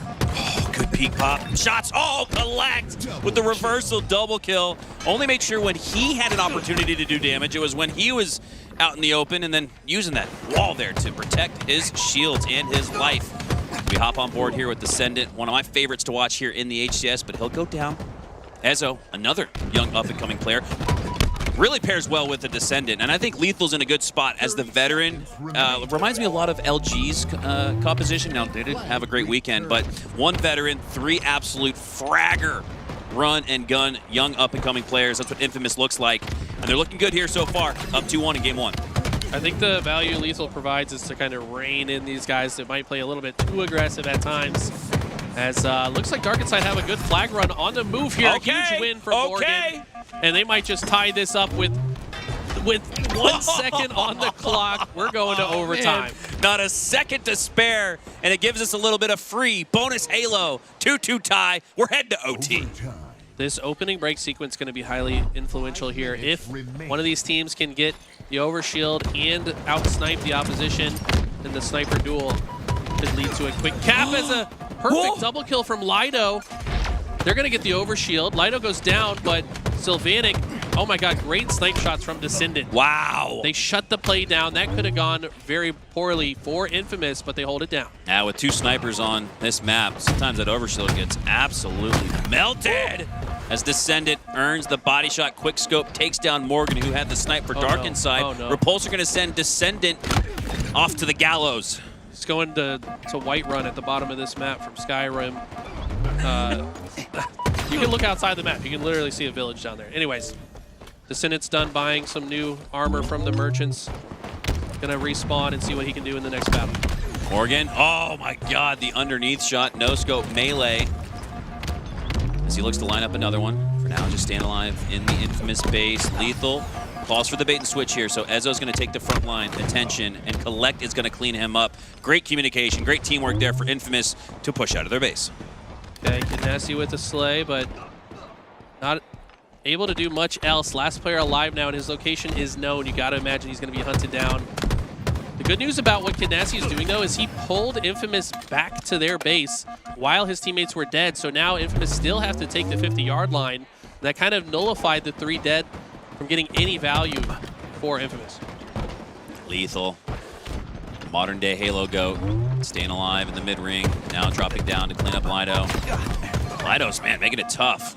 Needed the help from Collect. Collect has done a great job. I've noticed that, Eli. A lot of times when a player for Infamous needs help, needs someone to help pay attention to who they're shooting out, it's Collect who's cleaning up a lot of those slays. As Esso earns the last shot slay onto Morgan. Infamous seem to have won back the 50-yard line, and if they get a couple more slays here, they should be able to penetrate the base.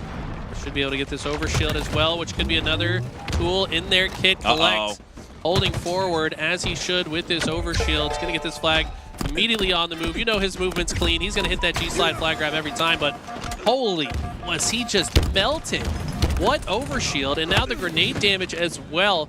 Absolutely nuked was Collect, and now it's Morgan on the other side getting their own flag pull. His counter cap looks good, and if Morgan can secure the extended slide, he does, but he still goes down, so that's a clutch slay there by Collect again, I believe. So he has been Johnny on the spot when Infamous needs him most. He's securing the one that matters most, and now they need to secure that reset. Oh, double kill, though. You'll take that. Collect popping off here, 34, 13, and 22. Have yourself a game 1.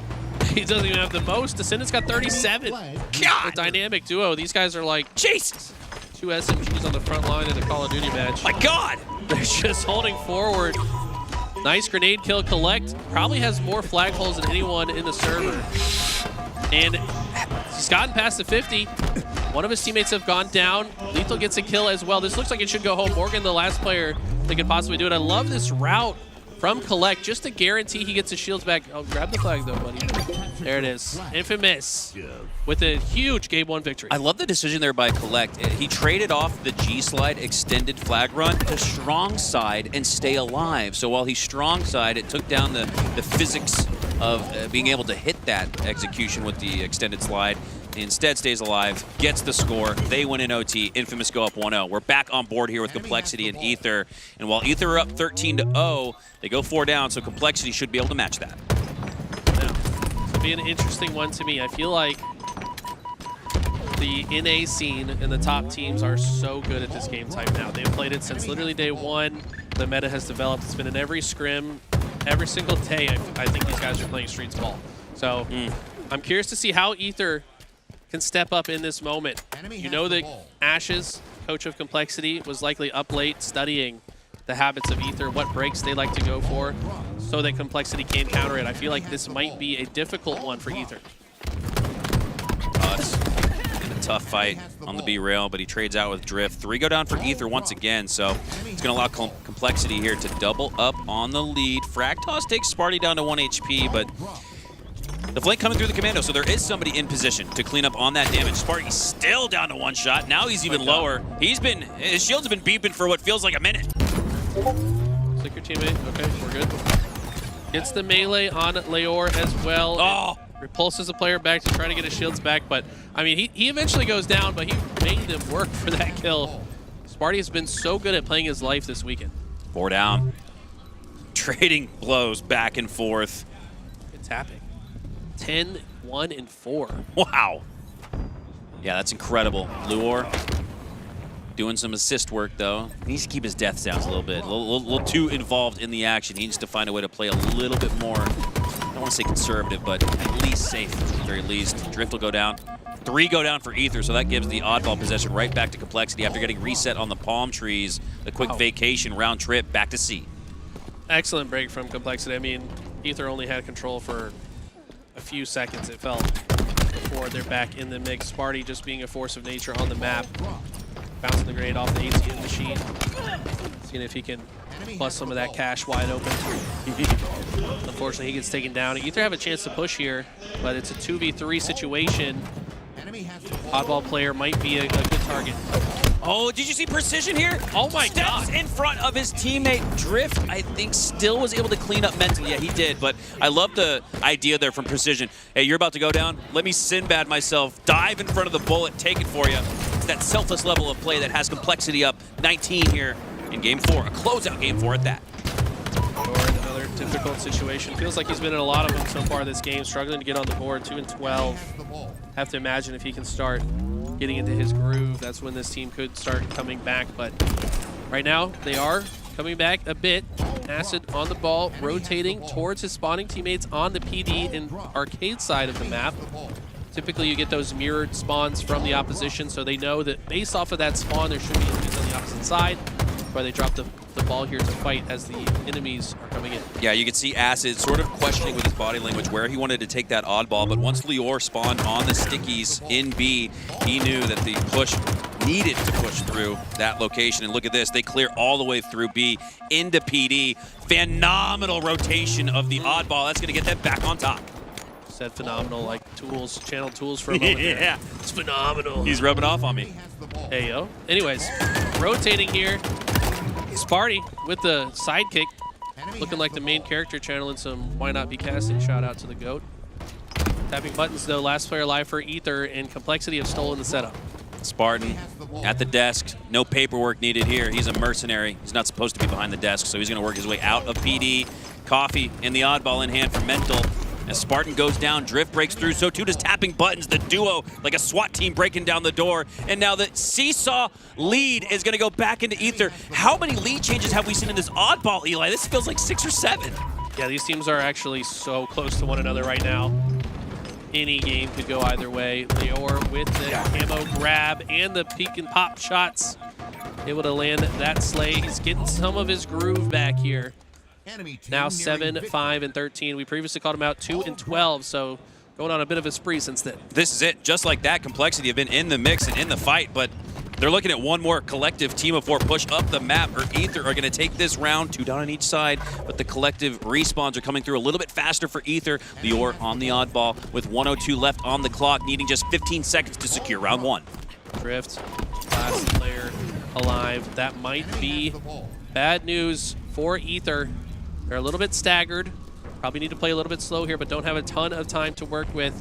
As Complexity crossed that 70-second mark, 52 seconds in regulation time. But Ether need to make this push and get these kills.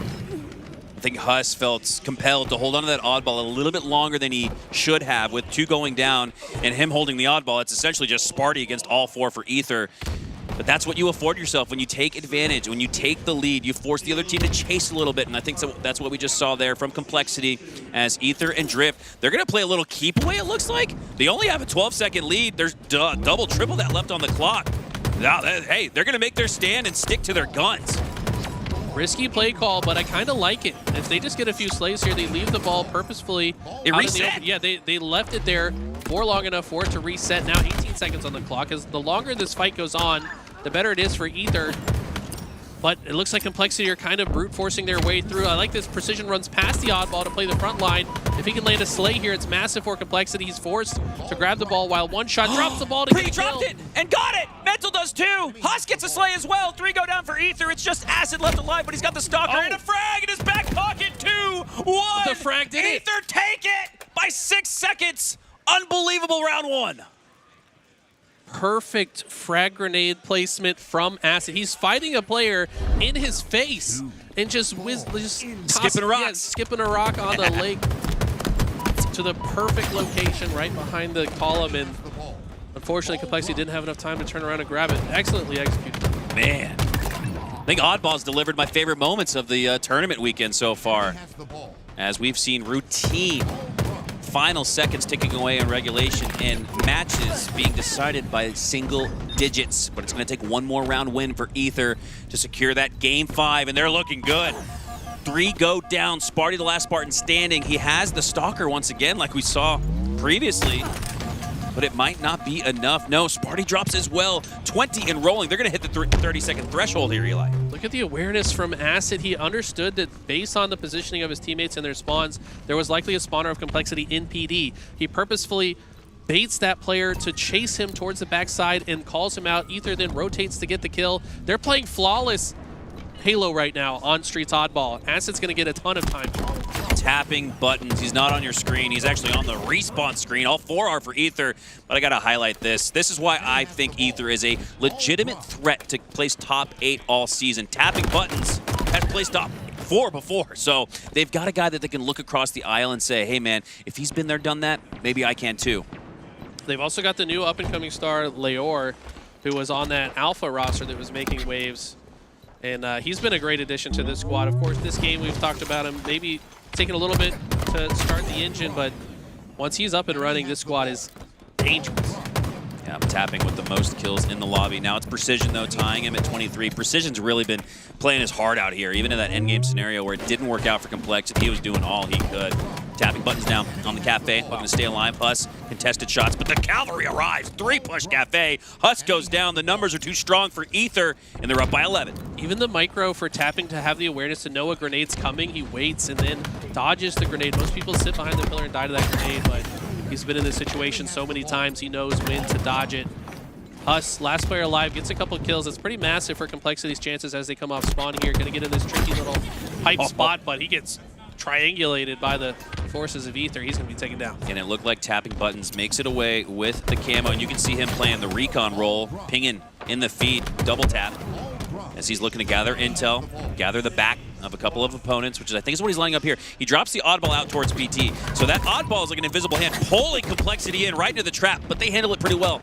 2 down on each side as we hop on board here with Acid. Looking to spew Venom, gets the slay onto Huss. Nice use of the sidekick.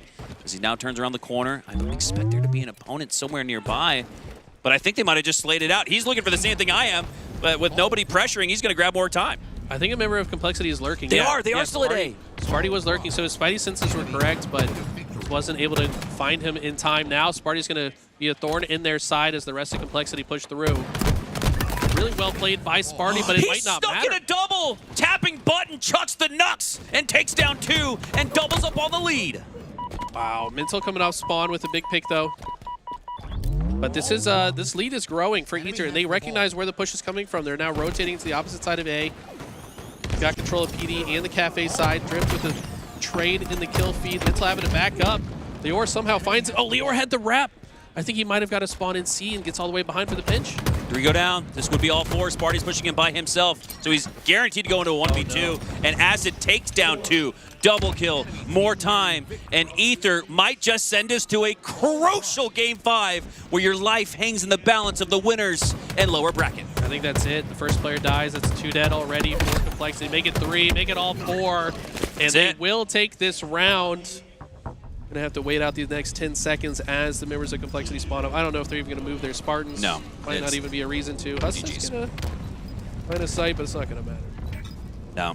It was all said and done when all 4 went down as Ether battle back to force a Game 5. And again, the consequence of this series determines who starts in winners, who starts in lowers. Complexity probably felt like they had done that when they beat LG, but Ether beat them too, even more handily than Complexity did. Think about that in the matchup. Think about the fact that they still will play SSG. Yeah. And I don't think SSG is going to be happy that they have to play Ether. What if? Man. Oh, my boy Sousa's on the screen. Let's go. And Driven knows 9. That's a gamer tag. Well, you know me and Eli get excited for moments like this. It was 20 years ago, practically to the day, that we both linked up in a Walshy FFA lobby. A couple of montage kids getting their chance, and that's what we're seeing here as we are ramping up towards the finals of your free-for-all here live from Arlington. A tradition unlike any other, Eli. I think that's one of the things I look forward to the most on Saturday nights, me and you doing the FFA. It's always a good time. Throws me back to my golden age, back in Halo 2 on midship. I miss midship. When are we getting it back? Anyways, This is probably an early round. I see some solid players. Adjacency, one of the collegiate Halo players that does pretty well. Can't remember the school he goes to right now, but certainly a force in that. And then we've got Driven Nose 9 needs to get on the board here. Yeah, it looks like we are in the early goings. And we just started hearing the admins ring out over the microphone and the loudspeakers announcing individuals to step to their stations. It looks like we are in Heat 2. The early goings of the free-for-all. We're going to take it down to the top 8 and then host the finals here live on LVT later tonight. You definitely want to make sure you tune into that, Eli, because we're going to show you who's up next. Recall, it was Last Shot in Season 1 that absolutely tore up the free-for-alls, won the Halo World Championship free-for-all, and now look at what he's doing. You know who's going to be in this FFA? Goober. And Gunplexion. I thought Goober told us he retired. He was going out on top last year. But again, that's been the story this weekend, bro. How many times have we said it's just too hard to put down? I think he lives close to here, so there's like no reason to go pick up some free money. He's like guaranteed to get top 2, I feel like, any of these that he enters. But Gunplexion's team, unfortunately, falls short in the open bracket. Gunny, man. If anyone beats Goober, it's Gunplexion typically, right? Well, it's like those two. So Bohm, Haynes, Suspector, these are all guys at the top of the Halo hierarchy that didn't make it out of open and will now have the chance to compete in the free-for-all. I would not be surprised if your lobby was Goober, Gunplexion, Suspector, Haynes, Bohm. Think about LG. LG got eliminated, so Avicii. Oh, bro. Dude. Mortally. Oh, Mortally will be in it. Yeah, so Mortally. Grand Finals. And that leaves 2 spots. My God. I don't know if we've ever seen so many professional competitors theoretically in the Grand Finals, but this could be the weekend for it. Yeah, I think Mortally has, when we did that online, like, off-season FFA circuit, he made the Grand Finals every single week. Even on LAN. Yeah. Even on LAN. He's a routine LAN top 8 finisher. So it's going to be a stacked final for sure. This is just the early goings. We get to see some players that we don't typically see. So this is fun to watch. Nose to the grindstone, and for now the camo as he inserts it into his suit and now has the cloaked invisibility to try to get the jump on an individual player. Melee goes in first, but it's not enough. I wonder if his name is Driven Nose because a ghost in Halo looks like a nose. Have you seen that? Oh, yeah, you're right. Yeah. You know, the wings of it are like the nostrils. The schnoz. Yeah, the schnoz. Schnoz-mobile. The schnoz-mobile. I'd rather him just make that his gamer tag. Is he driving a nose? Imagine if they had skins for the ghost. Oh, and my you God. could have a nose-skinned ghost. Or like a nose ring on the panel. People would buy that. Like the bull ring in the middle, and then like a nose ring on the left flap, the left bumper. Any big team battle players in chat, would you buy a nose skin for your ghost? Or just plain, just a straight up skin, nose. The flesh skin.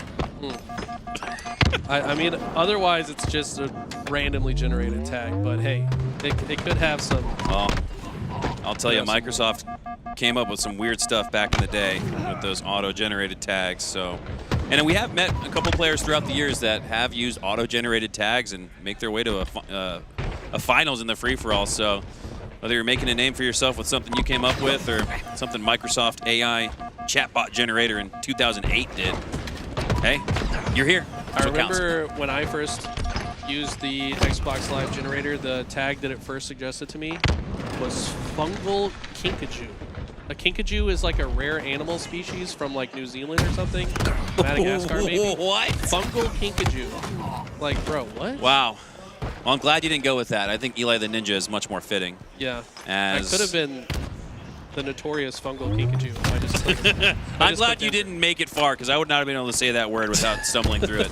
As we hop back into pool play, making our way towards the championship bracket, as Zero Tenacity and Mindfreak line up in an international affair. Yeah, this is interesting. Number 1 Aussie versus number 2 EU. Which region is stronger? They are fighting for bragging rights. But no matter what, both these teams going to be, I think, happy with their performance so far this tournament. They've got a lot to be happy about. Zero Tenacity upsetting TSM, if you'll recall, earlier today in a thrilling Game 5. 50-49. Yeah, 50-49 Game 5. Reversal. TSM probably still hurting after that one. As close as it gets. That's the way the action is unfolded here in Arlington this weekend. 4 go down and Chick is going to earn the reset. Jimbo on the other side of the map is going to put the first score in. Okay. Strong start for Zero Tenacity. Probably the favorites in this series overall. Mind Freak on the uptick, but Zero Tenacity historically top 6 or top 12 team, depending on the weekends. Chick, nice overshield proc. That's going to lead to a double kill and might lead to a flagpole as well. Oh man, Tenacity, full Tenacity. Don't you want Tenacity? Why are they Zero Tenacity? Anyways. We'll save that for another day. Yeah, it's food for thought. But for now, they're showing plenty of it. Let's be honest, it's 100 Tenacity in my eyes as they are back in the base of Mind Freak with another run. And Mind Freak haven't really found their footing. Again, eating their soup with the fork. What is it about Fortress CTF that makes one team look so strong and one look so weak, Eli? I am a very analytical brained person, and I still can't figure out what the fuck you're talking about when you say eat your soup with the fork. Can you explain it a little deeply for me? Yeah, if you were to dip the fork into the soup and then you pulled it to your mouth, what do you have? Like a little bit of soup? None. I mean, it depends how viscous the soup is, correct? Well, yeah, I guess if it was more like a broccoli cheddar, you might get maybe a piece of cheddar that sticks in between the sporks and then has some cheese gathering onto it. But this is, again, what we're seeing. Zero Tenacity showing all of the understanding of Fortress CTF, while Mind Freak don't seem to have it figured out just yet. That's exactly what we saw previously, where we saw another speed run occur. So it's an analogy for doing something wrong. Correct. Okay. Yeah, you wouldn't want to eat your soup with a fork. Well, and you yes, wouldn't want to get skunked in a CTF on Fortress. So that's the comparison as we are moving on here. Complexity versus Ether. Game number 5 to determine who makes it to the winner's bracket, who starts in lower. And it's a hot start here for Complexity, up 5-2. Okay, this is going to be an intense one. I have a feeling this might slow down to a crawl if it's close around the 35 mark. If it's like a 35, 33, we might see... This actually has overtime potential. I think this. Ooh, I this really is think this one of those games. Yeah, this is one of those games that could absolutely turn into an overtime. It's already slowing down, as you see, kind of that spread through both A, Needles, and Top Gold. Complexity deciding to kind of strong arm one side. It's not working out though. Ether tying it up and kind of putting Complexity in the blender. But how do Ether play this? Do they go back to A to try to block those spawns? Doesn't look like they're not going to have the choice as they go down. Yeah, I'm peering into my crystal ball, and I'm seeing a 46-46 overtime type of game here. 10-7, though, so Complexity does have a little bit of an advantage, but not enough to where you feel like you are strongly in control. As Hustle go down, so too will Acid. So an even 3v3 gunfight. Precision going for the remote detonation, but I don't think anybody's pushing from the C platform. They are not. Instead, he's got teammates to his right. Everybody for Ether pushing through the long haul. He finally spots him out, does Precision, and he's setting up a flank. Okay, Complexity builds some separation, now up by 4. They continue this run. At this point, because they're staggering the spawns, I expect them to keep the foot on the gas. No reason to slow down right now. Precision does go down, but the upper hand in both the scoreline and the map control right now in favor of Complexity. At this point, there's no chance they slow the game down. They do not want to give up their advantage state. I think in a game 5, Eli, this is where the experience is really going to be one of those added benefits to Complexity, right? Ether, they've made it out of the open bracket routinely, but they've had a tough time taking down top 6, 7, 8 and better teams, right? They've placed top 12, but that seems to kind of be their ceiling right now. So this is one of those stepping stone moments for Ether where they could break through, but you're going up against 4 guys who have been there, done that. They've got plenty of Game 5 experience on land. So I think that's the difference maker so far in the early goings. Complexity are now up by double digits, back down to 9. Ether can't let this get too out of control. So while you can't win a game early, you can lose it. And that's kind of what it's looking like now. But instead, they do get the 3 down they need. A +3. No one dies for Ether. And then now they're back within striking distance. Wow, look at this. I don't know who chucks this Shroud, but it's going to open the door for Acid to grab it. Acid absolutely deadly. We had Rice and Scoob on our cast yesterday. They said that the entire Latin American region are overpowered with this shock rifle. Let's see if Acid can show you what he's talking about. Acid playing patiently, standing atop the bat ledge like he's Batman, and he's got what he needs. He's got his toolkit. Shock goes out. Sparty goes down. Acid stays alive. It's going to be crucial. I think if Ether to make this comeback, Eli, you got to hold on to the Shock. Huss off screen gets a remote detonation, and it looks like Acid knows the push is coming. Okay. Interesting play from Leor here, kind of going out in the open just to get this angle to help his teammate, but he's going to be taken down shortly thereafter. A little bit of a risky play. That's a situation where you're extremely likely to trade out. And at this point in the game, they don't really want trades unless it leads to maybe a better map. 25-19 here as Complexity have maintained a 6 or better advantage, but now it's starting to get cut into a little bit. Trades go out in the feed, and now a +1, +2, potentially no. Wow. Drift brings it back to a 6-kill difference. But where's their jump going to come from? Where are they going to close the gap and ultimately make this a much tighter game heading into the 30s, Eli? I mean, right here is a very crucial part of the game. If Complexity maintain their lead and win this next team fight, it's going to be a lot more difficult for Ether to come out. But if Ether can get maybe 3 down and not trade out, get some separation, be good. But every single kill trading so far, 7-kill advantage, still in favor of Complexity. My God, it's now an 8-kill game. As 2 go down for Ether. Huss, looky what I found. A hidden treasure exposes itself. It's above ground. No need to dig. Instead, he's digging the grave of Acid instead. Us trying to show why he needs to be talked about. I swear this guy doesn't get nearly the recognition he deserves. He's a phenomenal player. Oh my God! Perfectly placed grenade. Let's see if he can land the headshot as well. Even Ashes himself say that Huss is the least appreciated, most talented player. Unfortunately, does get taken down. It's going to take the entire squad of Ether to shut down that push. What do they do with this opening? Tapping. Sliding through on the needle side. 2 players pushing through the long haul. You got 1 up top gold. 2 on the platform now of C, making their way through the mid-bridge. And again, more kills filling up the feed for Complexity. Wow. Mental wins a 1v1 on Drift. And that might have just been the dagger in Game 5. That's that championship gameplay out of Precision and Mental. These guys have won on land many times in Gears of War. They're not afraid of the stage, especially at this stage of the tournament. They know what they need to do to win. Secure themselves in position. It's not over yet, but it feels like the speed Complexity's playing at might be too much to overcome, especially when they're landing every shot. Everybody holding left forward on the joystick. Everybody clicking it and sticking to the sprint. As it's unrelented aggression here, and I don't think Ether can keep up, man. And when you got Sparty on the run and everybody's following suit, holding hands together, pushing out as a team of 4, the numbers are too strong. The aggression is too strong. It's almost got Ether a little scrambled, it looks like, and we haven't seen that from them all weekend. Yeah, and I love what I just saw from Complexity as well. Mental was on an island, goes down. Sparty and his teammate push in, but now they actually turn back and go back towards Elevator after the callouts are made. They're totally fine trading out kills until the end of the game. That is obviously their game plan. They just want to trade this one to the finish line.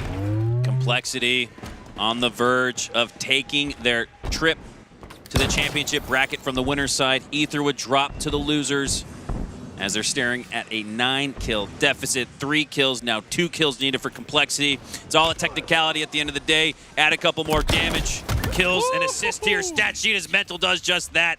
Nick, knack, patty, whack with the shock rifle as Complexity take Game 5 in the series. Impressive clutch from Complexity. Their poise and just ability to clutch up. I mean, what did Mental say on the couch yesterday? He said, I feel like my team's very clutch. If we end up in a situation where we have to ice up, I am very confident that my team will do exactly that. And they played lights out in that entire Slayer. Yeah, clean and impressive. A building block, if you will, for Complexity. Because they came into this tournament without as much confidence, you could argue, without other teams. But they've got it all back in blood here on land as they're looking like one of the teams to beat. I expect them to make a deep run and potentially even on Sunday. We'll have to see about that. For now, we take our sights to Pool C. Tenacity versus Mind Freak. Tenacity, after an absolute throttling 3-0 win on Fortress CTF, are up 3 in Game 2. Yeah, this is looking great for Z10. I'm going to start calling them. I like that better. Yeah, Z10 is their tagline. I don't know what to call it. Regardless, Chick with the rockets. First one does some body shot damage. Second one gets the kill. Maintain the lead. Oh! Do it. Oh. Plasma doesn't want to be on the highlight reel. I was about to say the same thing. You can see from his body language, his Spartan was dripping with fear. But now he's got a chance to hit a nasty no-scope triple. Doesn't. As the sniper exchanges hands like a hot potato, but both players, it feels like, have been hot with it. 28-26. This one's still close. Yeah, Sways has been disgusting with the precision weapons all weekend long. Can he bring his team back into this? I feel like a couple headshots, Mindfreak are right back in this.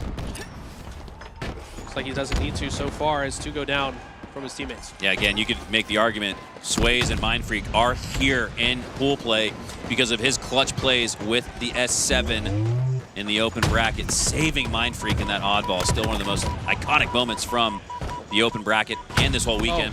As he lines up the quick scope, no scope lands on the body, but it's not enough as Mighties will take him down instead. No sniper left to work with, so you don't lose that resource, you just lose your life. 32-31, this one's still too close to call.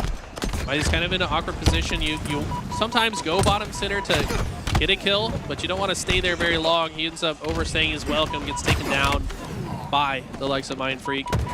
They brought this back. They're only down by 1 now. 34-33 as Scoop Meister. Ooh. Wow, That and that's the MK, MK strong side. Otherwise, he goes down. That was nasty.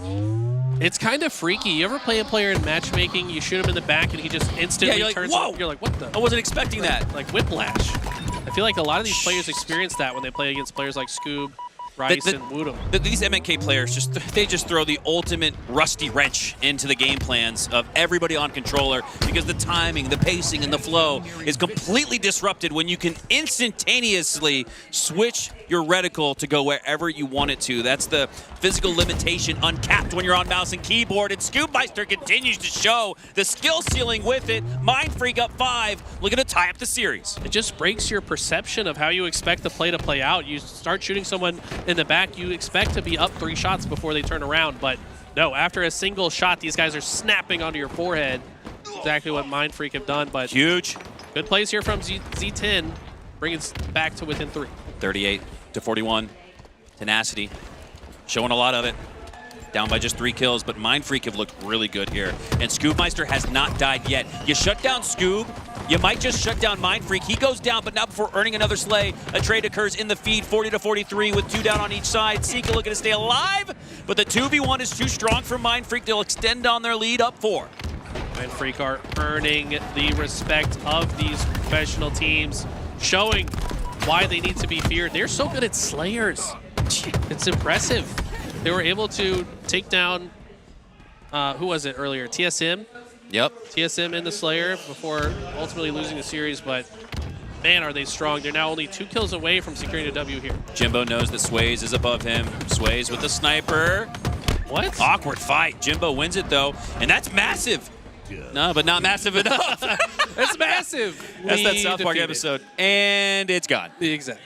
So, too bad for Jimbo there. He made a great play, and I'm sure for a moment he felt the butterflies in his stomach, like, I could do this. Yeah, never mind. I believe. Like, skipping through the meadows, and then he gets shot in the back of the head by a sniper, and that's it. GG's, no read. 29-22 here in Game 2 between Infamous and Dark Inside as Descendant makes his way on the elbow thruster. Not enough as he'll get taken down by Kid Nasty. Kid Nasty making his first appearance in pool play. What an opportunity. I want to say it's Morgan and Lido also. As well, first, yes. Yeah, first time. And Morgan's been the player that I've had my eye on throughout the entire open bracket. Interesting choice of geometry to shoot the rocket with. Neither the explosion would go through the wall there. He gets taken down though, but still a 5-kill game.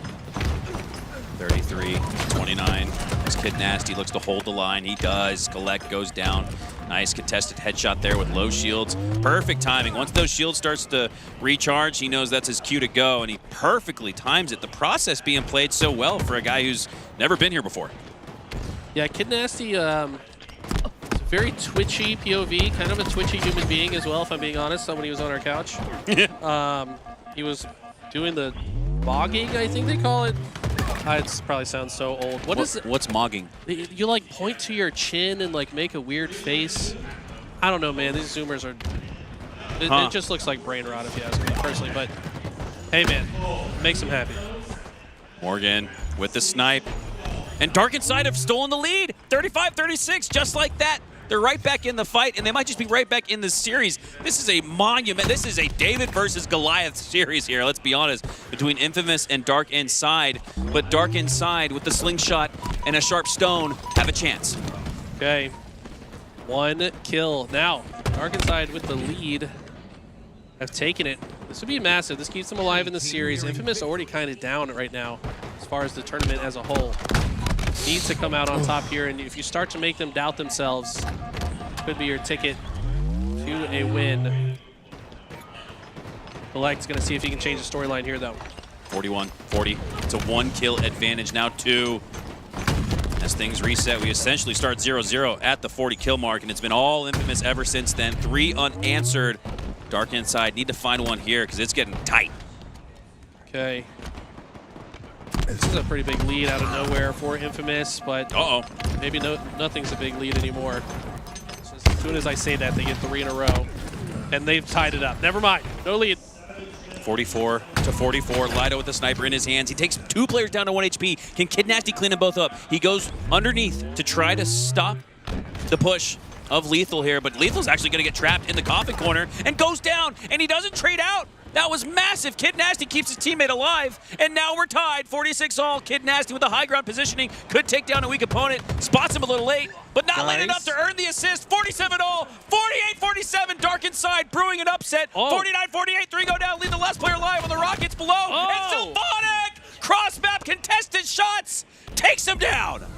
Sylvatic with the impressive cross map shots. That was like a clean 5-shot using that high ground advantage, keeping his opponent out of scope. They've tied it up. This tournament is so close, Hunter. Bro.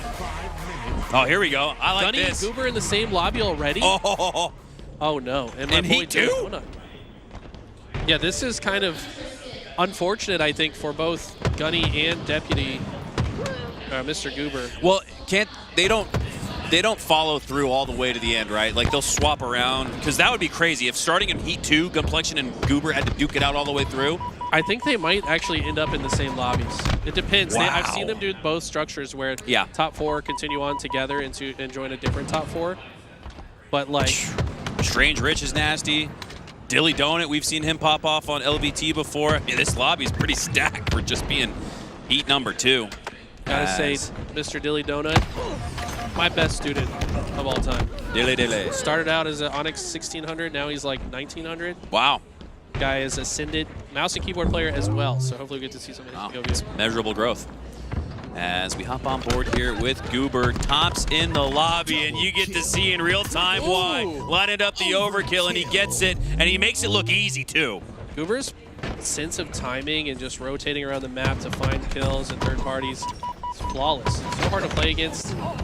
Unfortunately, he's going to get 2 assists probably out of those shots before being taken down, but he's pretty much a lock to win this one, assuming he stays at any reasonable pace. Already at 48 kills, and we're pretty early. Gunplexion, the closest competitor behind him, down by 6, which can happen a lot quicker than you think. Sounds like a lot, but man, when things are moving as fast and frenetic as they do in a free-for-all, you can find 6 pretty quickly, and now he's already cut that lead down to 5. Goober has to continue his pace, otherwise Gunplexion's going to catch him. They don't care, though. All they care about is getting top 4. No need. There's no benefit to winning. Would you actually, in this instance, maybe pull off the gas just to save your energy for later and not try to burn too much gas in the tank? Nah, these guys are gamers, bro. They got infinite energy when it comes to this. These guys are degenerates, man. They're playing 10 hours a day at home. They can play 2 hours of free-for-all. You know what I'm Good point. As Goober will go down. Trying to see who all. Let's line up the top 4 here. We got Goober, you got Gunplexion, you've got Carpal and Fatal Demon right now occupying those top 4 spots. If the match ended now, that would be it. Dilly's in contention. He's close enough. Needs a spree, though, in the final 2.5. I have to say it. The log has fallen. Poor guy getting put in this lobby, man. He's having a tough go at it. I hope he's having a good time. I think he's having fun. He's playing on land. He's here with his homies. He's having a good time. As Fatal Demon drops down low, drops back to the respawn screen. Carpal now in a 1v1. Perfect shots, gets the double kill. as he looks to stay alive here at bottom mid. I think he gathered a thrust as well, so that might make it a little bit more difficult here for Complexion to secure that slay as he wraps his way around P1. Goober now the defending world champ, making his way down to P1, and there's a couple of players there for him to take down. Might not walk away with either, though. Yeah, one sneaks away, the other through bottom mid, works his way back to Goober, and he'll eventually clean it up. I do want to just call out for anybody that's not familiar with the FFA scene. Maybe this is one of the first times you've watched FFA.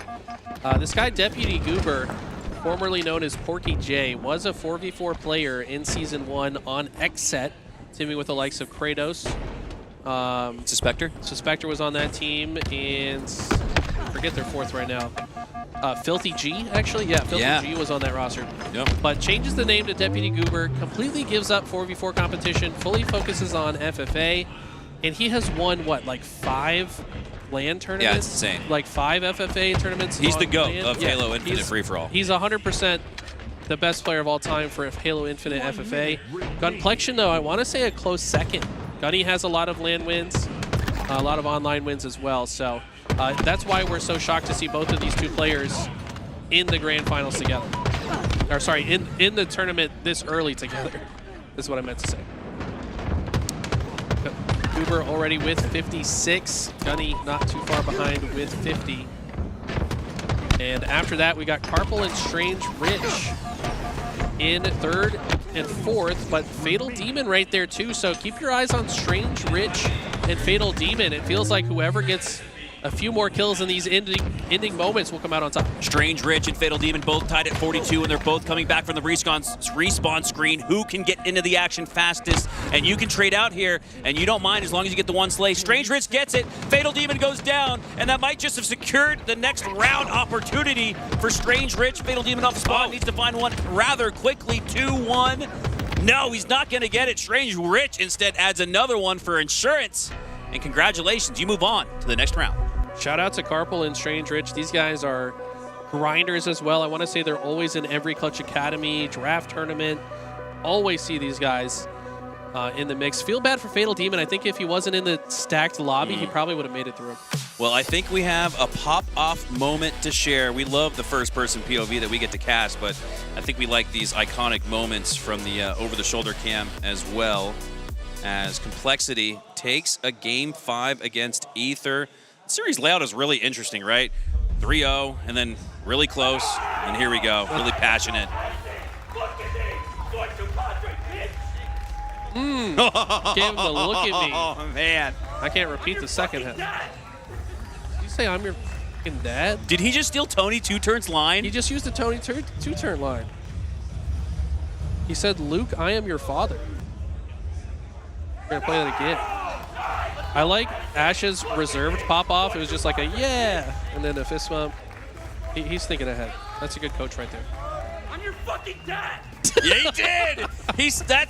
That's an original author is Tony Two-Turn, but hey, Sparty with his remix on it, that sounded pretty good. I'm literally your father. Also, Tony's voice cracked when he said it, so I think that was better. The you irony. Can't say I'm your dad and have a voice crack. The irony does not hit correctly. Of proclaiming yourself the father with a voice crack. I don't know how that lines up, but kind of made it even more unique and eccentric as we hop back on board here. Eli, deja freaking vu again, man. Every King of the Hill is 1-1 in the series, 1-1 in the game, and for the first time in the 3 or 4 or 5 instances, it's not tied on the particular hill. So it's about as close as it could be, but my God, this is... Halo has never been closer. I can never remember being it so close. And it's not just 1 through 8. You might even well extend it 9 through 16. This is nuts. Absolutely insane. Also, I just had a random thought. Wouldn't it be hilarious if Sparty said, soy es tu papa? Oh, that would have been even better. You gave him the Spanish version? He needs to get the Rosetta Stone going for that next I don't even know if that's opportunity. Correct. Sorry for any Spanish speakers. I just tried to pull some garbled Spanish lessons let us know. High school 50 years ago. Let us know what that would translate to, and then we'll send it to Sparty so he can. Hey, honestly, with how much international competition has been popping up, you better start learning. You better start learning French. Yeah. And everything in between, man, because you're going to find yourself going up against an opponent who probably doesn't speak English. And, man, how cool is that? HCS has truly become a global competition. And when we talked to Tashi and we sat down with him on the podcast, that was kind of I think they got to be really happy and proud because the global force that they wanted to create, I think it's here in its best vision and form this season with so many competitors popping off that don't live in an A.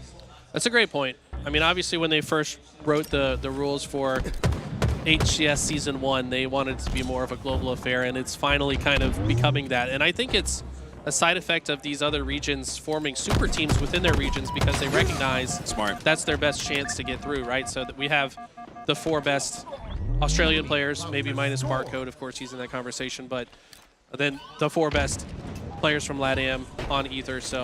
It's like all the international teams are like the Avengers. Oh my God, Ezo. I think that might have skipped over the ledge because it looked like he would have overthrown it, but instead he does find the sticky. Infamous find the hill. And what do you know, Eli? We're tied once again. This is intense, man. These two teams, pretty close. I want to say Infamous are probably feeling a little uncomfortable with how close this is. Oh. Nice play here from Sylvanic. I like the fadeaway double to quickly reroute to hill. Very efficient gameplay as we often see from the team leader, Sylvanic here. And I love the use of the repulse to get right back into the mix. Knew that it would take too long to output more damage. Going to reroute with Lido here. See if they can get control of the tower, and he gets assassinated, but that opens the door for Lido to get a triple kill. 4 go down, and Dark Inside will take the lead on hill number 5. Lido spots the repulsor as well, so he can quickly traverse his way around the tower, up and down with the use of that equipment, but for now, he's going to set his sights on the ground below as he is going to maintain the high ground, but not his shields. Gets taken out of 1 shot, but he's got support there on the box. Now working his way back up top, trying to find an opponent. He knows one is in the hill, but he knows one is below him as well. Infamous are making this very hard for Dark and Soul inside to hold control. Lido doing his best to stay alive, but good communication from Infamous. Collect able to pick that kill up from the hill. It's going to be some more hill time. How does Dark Inside play this? Kid Nasty moving quite quickly off spawn, maybe a little bit too quickly. He gets taken down, uses the QT to dodge the grenade, does lethal. He can tap it. Oh my God, wait, I think that's a self-destruction there from Lido. He just fall off the map? Yo, TJ's got to be giggling about that. As my QT foiled his plans to take me down as Collect has the double kill. Lining up that traditional back A spawn, octagon-like quickscope off the respawn Ripper, but he doesn't get the opportunity. Now Morgan spawns back there, but Collect focused more on the push from the cuts and underneath as Infamous will take another one. 3-2 with 3 minutes left. This one will absolutely go to score, but who's going to win it? Collect with the sniper. We've seen this man do unthinkable things with it. For now, it's just a body shot. Pushes Kid Nasty back inside the garage. Lido with good positioning to shut him down. S7 sniper ammo has depleted. And Kid Nasty, this guy's just quickly in the mix from whatever spawn. This time he gets shut down again, though. I feel like he might be moving a little bit too fast ahead of his squad. It might be throwing off their timing a little bit here. Camo in possession of Dark inside, but it's the possession of the hill that worries me the most for their potential to win this game. 2 go down, and they need to find another one before they can feel comfortable about securing a full 100% of this next hill, with Infamous only needing 2 to 3 seconds. Wow, look at the prediction. Unicorn! Nope. No. That was a great prediction from Sylvanic, though. Knew that Collect never died on the previous play, likely to be just waiting cuts. Times the spike grenade perfectly. So the moments where if this was online, someone would call him a cheater because his timing was so good. True. And that will do it. Ezo gets an overkill as the game ends from the hill, I think. I believe that was unbelievable. Wish we saw that. As Jimbo switching gears once again. Oh my Mind Freak God. versus Tenacity, and Jimbo. You can't teach an old dog new tricks, or can you? Bald man giving him the business right now. That was disgusting. Mr. Clean. Mr. Clean on the 6. Oh my God. He's put on a clinic. This is a VOD review. This is a Metafy coaching session in live, real time. Go back to Jimbo. His brain is unlocked right now. The large skull that man has is evidenced and obvious without his hair. Let's see if they can continue up this look at what I found. What? Perfectly placed, maybe based on a call out. I don't know how that wasn't a Hail Mary. That felt like a prayer if I've ever seen one. On his knees was Chick, but now on the respawn screen instead as Tenacity maintain a 3-1 lead here, but this series is tied. So again, we have another King of the Hill that plays out to be the tiebreaker in Game 3. His Plasma stays alive in the Rat Tunnel, but with one shot needed to take him down, he is going to try to stay alive here. Important to do so. He's got 2 shots left in the snipe, it looks like. Oh, utilizing one with the no-scope on Asika, lining up the second one onto Chick, but no. Chick takes him down. Sniper depleted, but so too was the life force of Mind Freak. They really needed that one, but they might still come out on top. They got to make their push. The waning seconds of this game could be occurring before our very eyes. They're 4-stacking the hill. 0 Tenacity with 4 in the hill. They'll take game number 3.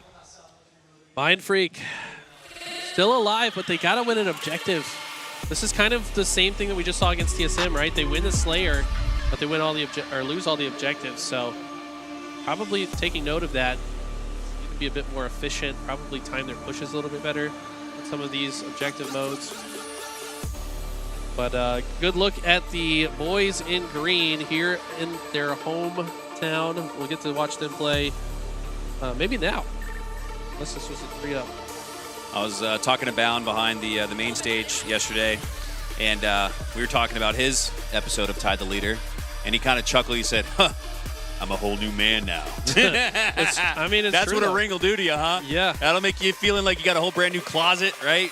You go buy yourself a house with that check. So, yeah. Get him back on the show? Very happy to, yeah. And then he wants to, Bound wants to come back and talk about the progress and the experience, what that was like becoming a Halo World Championship, or becoming a Halo World Champion. Sounds like the great title of an episode. So we'll have Bound back, and it looks like we might even have OpTic back on your screen as they're going up against SWAT LatAm. I think this is a chance, and no disrespect to SWAT LatAm, Eli, but this is a chance for OpTic to kind of get it together, right? This is their chance to be under live fire conditions, no pun intended with the map being live fire, but to take advantage of playing against an opponent that you know you're going to probably win 3-0 and try to find litmus test style what's working, what's not working, and put it together because you're going up against Shopify Rebellion next. You don't have much time to put it together. And this is it. So OpTic, as you can see, 250 to 67. They're going to take this series likely 3-0. Can they use this as a building block to take down Shopify in Winners Round 1? That's been our grand finals throughout the entirety of Season 4 online, and it's going to be our Winner Round 1 here in Arlington. That's insane. Crazy, honestly. We didn't get to see that full game, but it looked like OpTic were absolutely styling on them. It did. Legend was doing disgusting things, Formal, every single player, but that's kind of expected against an open bracket team. They need to look even better against Shopify, like you mentioned. But here we go. Back on board with Infamous and Dark Inside. Dark Inside with their backs against the wall in a must-win series here. And their backs taken, too, there. As Sylvanik will go down via the back smack, descend it. Perching over the B rail. He's got the stalker rifle, expecting a push out the driveway, and he might actually allow them to make their move, them to expose themselves first, and then he'll pounce. Looking like a spider waiting in his web. The cricket falls in. Send it bites, but it's mutual destruction as both go down. You know why he was looking at the wall there? So the stalker doesn't stick out? Yes. Yep. That's you got to smart. tuck it in. You got to be conscientious of your extremities. Whoa! If they stick too far out. That's got to be collect. Oh, that's collect. Yeah. Yeah, this kid knows when he's on the screen. That's man. definitely That's where collect. he does. Yeah, I'll give up a couple seconds of oddball time if I get to drop a couple bags on your forehead, nerd. Let's just hope he doesn't start drawing on the walls again. That was bad. That'll get a bit technical. Oh, man. Oh, he's frying right now. Yeah, he's feeling it. 5-0 off the spree and 30 seconds of ball time. So he just put together a spree, all while securing 30 of the 47 for Infamous. And watch the F out. Bro, I am so ready to see Collect just leap into the stratosphere I think he belongs in. He is so talented. I think everybody loves teaming with him. He's got a great personality, great sense of humor. I'm just ready to see my guy Collect be where I think he deserves to be. Yeah, he's a very interesting case. It feels like he's never had like a forever home team. Like how long have... He's always the free agent pickup. Remember, Yeah, even in this offseason, he was doing great as the 4th sub. When has he ever had a long-lasting roster? Like the last time might have been the Sentinels roster when it was like Sparty, Spectre, Collect. What was that roster? And Boo Boo? Can't remember. Or Falcated. One of the two. Could have been. Or maybe it was Lethal. Actually, no, you're right. It was Lethal. Yep. Yep. That So- Sentinels roster, they went to maybe 2 tournaments, but I don't even know if that's the case.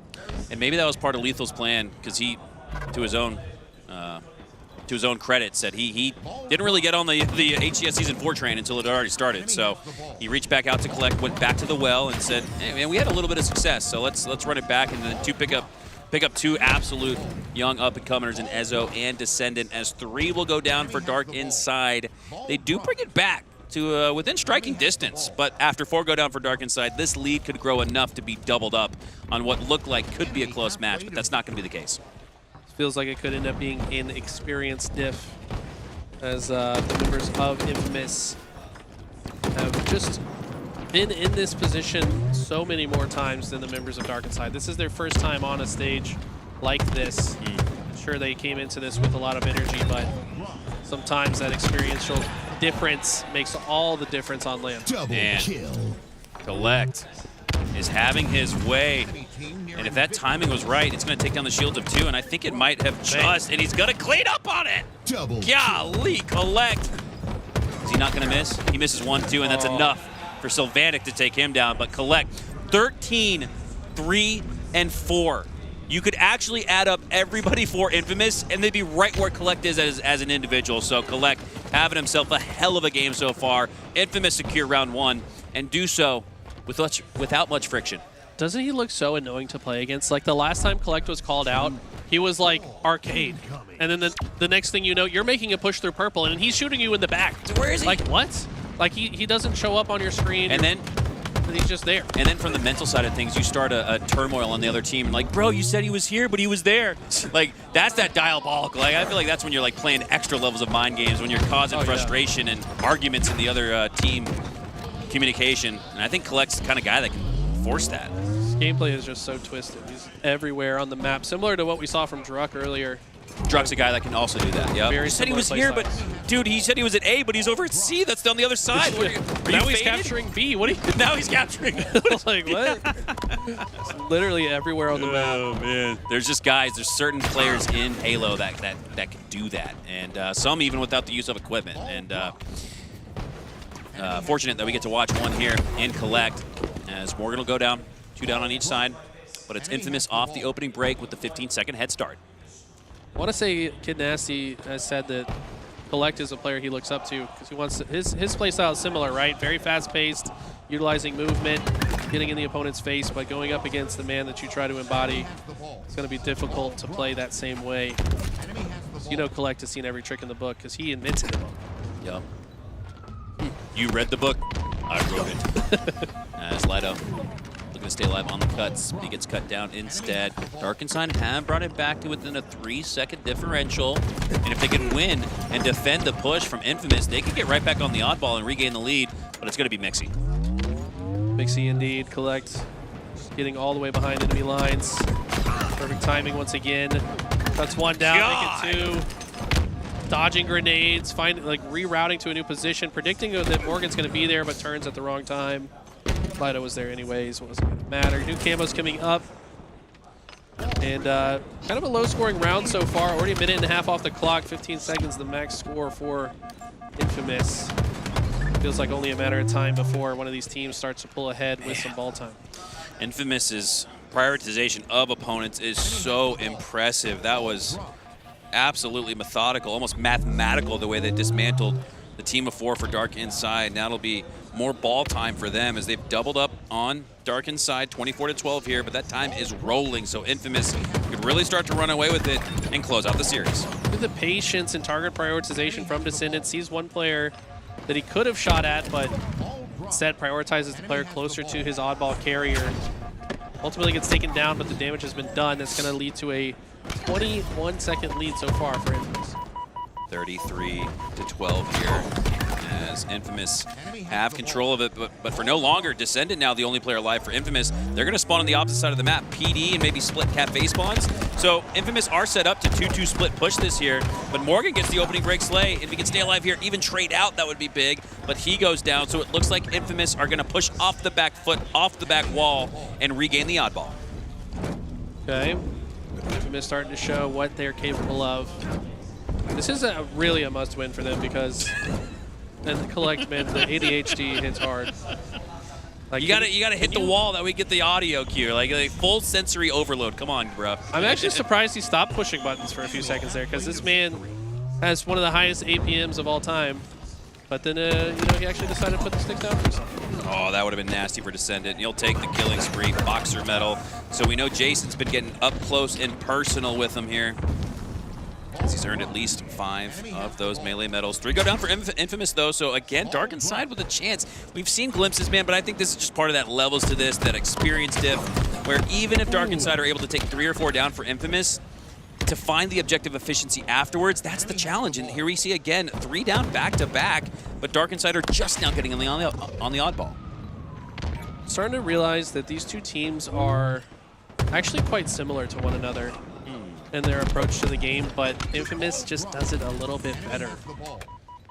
It's like, it's very difficult to play against a team that plays just like you, but slightly better, right? Like, you could maybe throw off a team that has a different play style. Yeah.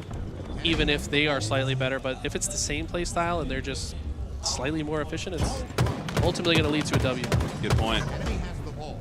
As Morgan relocates and recaptures, repossesses the oddball, but he's got to worry about Ezo pushing in first. So he'll take him down.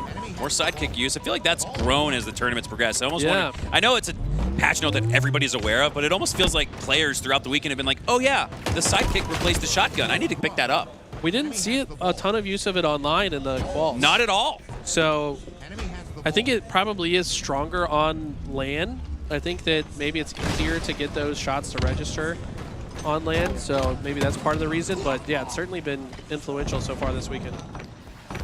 Lido grabs the oddball off the B-rail. Can he stay alive with it? Might need a strong side to get around the corner, but no, he's safe and sound with the help of Morgan and Kid Nasty. Now he's taking his fight to the front lines, drops the oddball for a moment to try to earn the slays, to earn more time. 69 to 59. Dark Inside, they're right there in it, but 3 go down, and that might just make it a lot more, that will, not might just, that is going to make it much more difficult for Dark Inside. But look at this, a player inside of C might just force cafe spawns and make it a little closer rather than the PD spawns, which would have been a trek. Dark Inside are right back in the base before Infamous have even grabbed a second of time. Now they're on it, but Dark Inside, if they can break through, it's a 2-2, now 2-3. Collect the last part standing, and he clutches up once again. Repulses the oddball off into a reset. Collect having himself a nutty game. He's 20, 10, and 13, so 1 off the most slays, most assists, least deaths, most oddball time. He's stuffing the stat sheet. This guy's everywhere. I mean, this is his playground, right? There's probably more G-slabs per square inch than any other map, right? Like, this guy can move from one side of the map to the other faster than just about anyone on the planet. And that's why he's so influential here. Now, kind of forcing Dark Inside to push into them. I like this play, Collect, even with the camo active, playing a little bit sneaky here because he understands how easy it's been to see. Collect, Bertram top, the tram, but wow, Morgan with some great shots.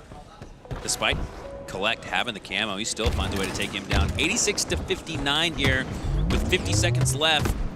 Dark Inside still have life, a glimmer of light. But boy, could that door close quickly if Infamous can have their way in this sequence. Descendant on the back wall of C. He's got to worry about the spiker push, though. Sylvanic stays alive, earns the slay. Collect should surely pick that up. And he's probably going to win this, too. Oh, my God. Collect does get the assist, so it's not the out DMR like we were expecting, but he is not missing. Can we... this is where I wish Laz was observing, because can we look at the stat sheet after this game? Like, what is Collect's percentage? It's got to be like high 60s. I would even reckon to say maybe 72, 73%. He's been that good. I mean, he's been insane. I think he does a lot of pre-firing too, though, at times, or like continues to shoot after a player runs away just to like apply extra pressure, which can lower your hit percent. But yeah, when he wants to hit, he's hitting. That is for sure. Hitting and that's gonna hard be it.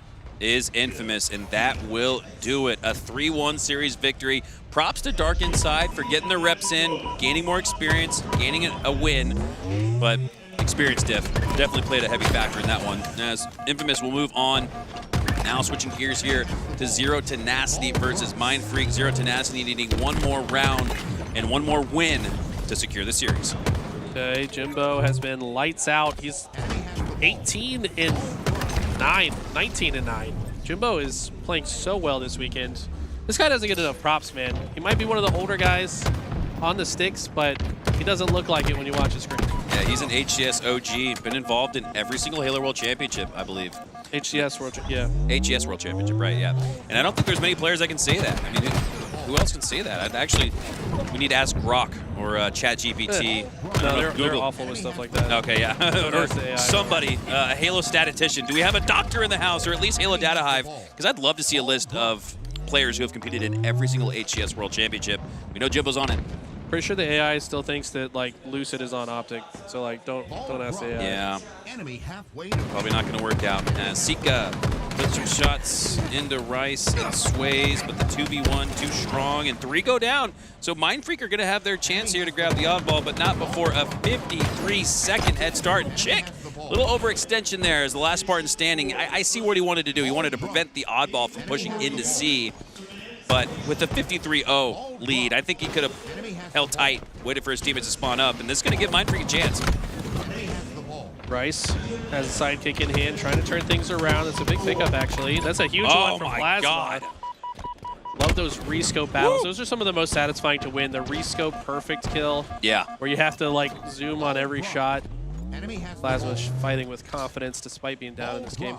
53-25 here, so Mindfreak have cut this lead in half, and that expectation I had of the door being cracked open a little bit is occurring, but 3 are going to go down. It's just up to Rice now. 2 down on the side of Zero Tenacity, so Rice could peek here and not be in too much trouble, like Chick was previously, where all 4 were up for Mindfreak, as Jimbo rotates the oddball into the back of A, content to settle on this 30-second lead, play for more slays, and then they'll pick the oddball right back up. That was interesting. Purple Street completely open, most of Zero Tenacity over here on the A side, but Mighty's gets a spawn in Ivy, and I think that actually threw off Jimbo. He rotates to check Purple Street because he thinks Mighty's spawn means that an enemy is on purple. Yeah. And that like misunderstanding in that moment, because the spawn was kind of befuddling, I think threw off their game plan there, and that's going to be an open door for Mindfreak to get control. Oh, I think Plasma had the chance to grab the camo there. He had backed down 2 players from the spiker stairs. The player on the trash wasn't there yet. It's going to be Mighty's who picks it up instead, and this could be crucial here. That power-up could just open up a few more lanes for Mighty's to gather some intel and some damage. For now, he's going to drop that oddball into the back of A, hand it off to Sika, and now we see the roaming Predator make his way and start to find some damage. This guy is incredible once he gets on. Unfortunately misses the clamber, and the movement spells his own death. So he's going to be taken out before he can take out his target. But Mindfreak all here now. They get a couple more slays, and it's a staggered position. Zero Tenacity going to try to hit out this purple side a little bit quickly through the ATM side. But it's going to be really bad if they die early. They're going to want to play this a little bit slower. Unfortunately, Chick says, no, I'm holding forward. Thought he might have had an opening, and that might suffer for Zero Tenacity. Mindfreak still have a chance, and they got plenty of time. And they've secured plenty of time themselves. They're about to cut this lead into single digits. They have 72-64, and they're eyeing a rotation. But you can see 2 there in the cafe. Jimbo and Mighty's looking to stop that push, and they will for now. Plasma gonna have a really tough time staying alive here.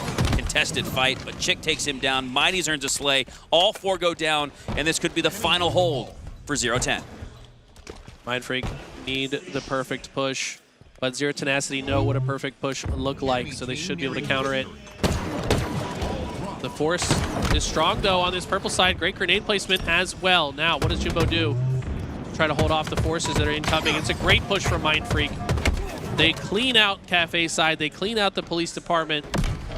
What do they do next? Wow, Sika. A little surprised there by the repulsor, the aggressive repulsor use. Jump scared. Jump scare, yeah, it takes him down.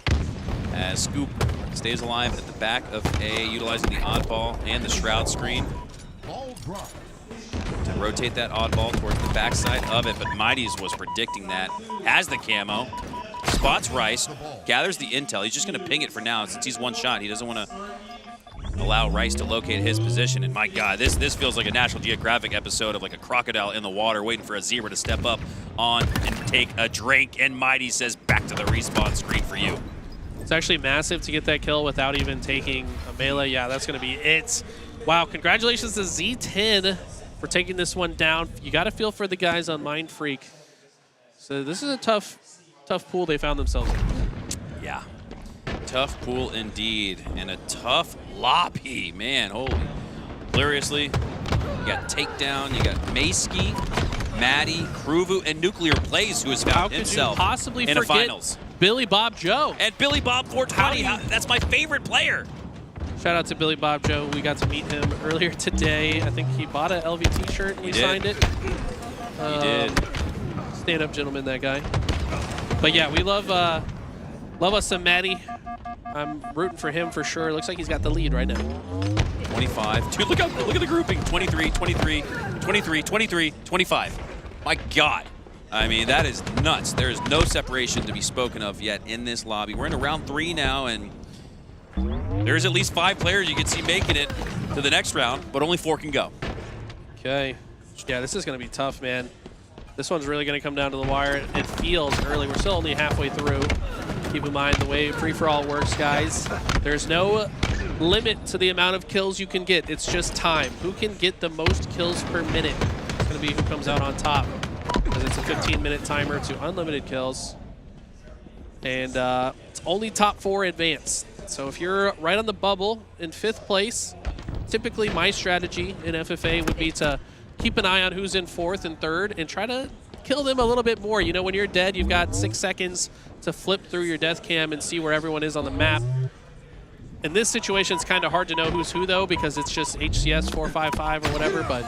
You also might be okay with trading out with 6, 7, 8, but trading out with someone ahead of you does no good for you. There's no net positive outcome from that, so keep an eye on the mathematics and how that all plays out here in the free-for-all to find yourself into the top 4. We still have a very close 3 kills, 2 kills separating 1 through 4.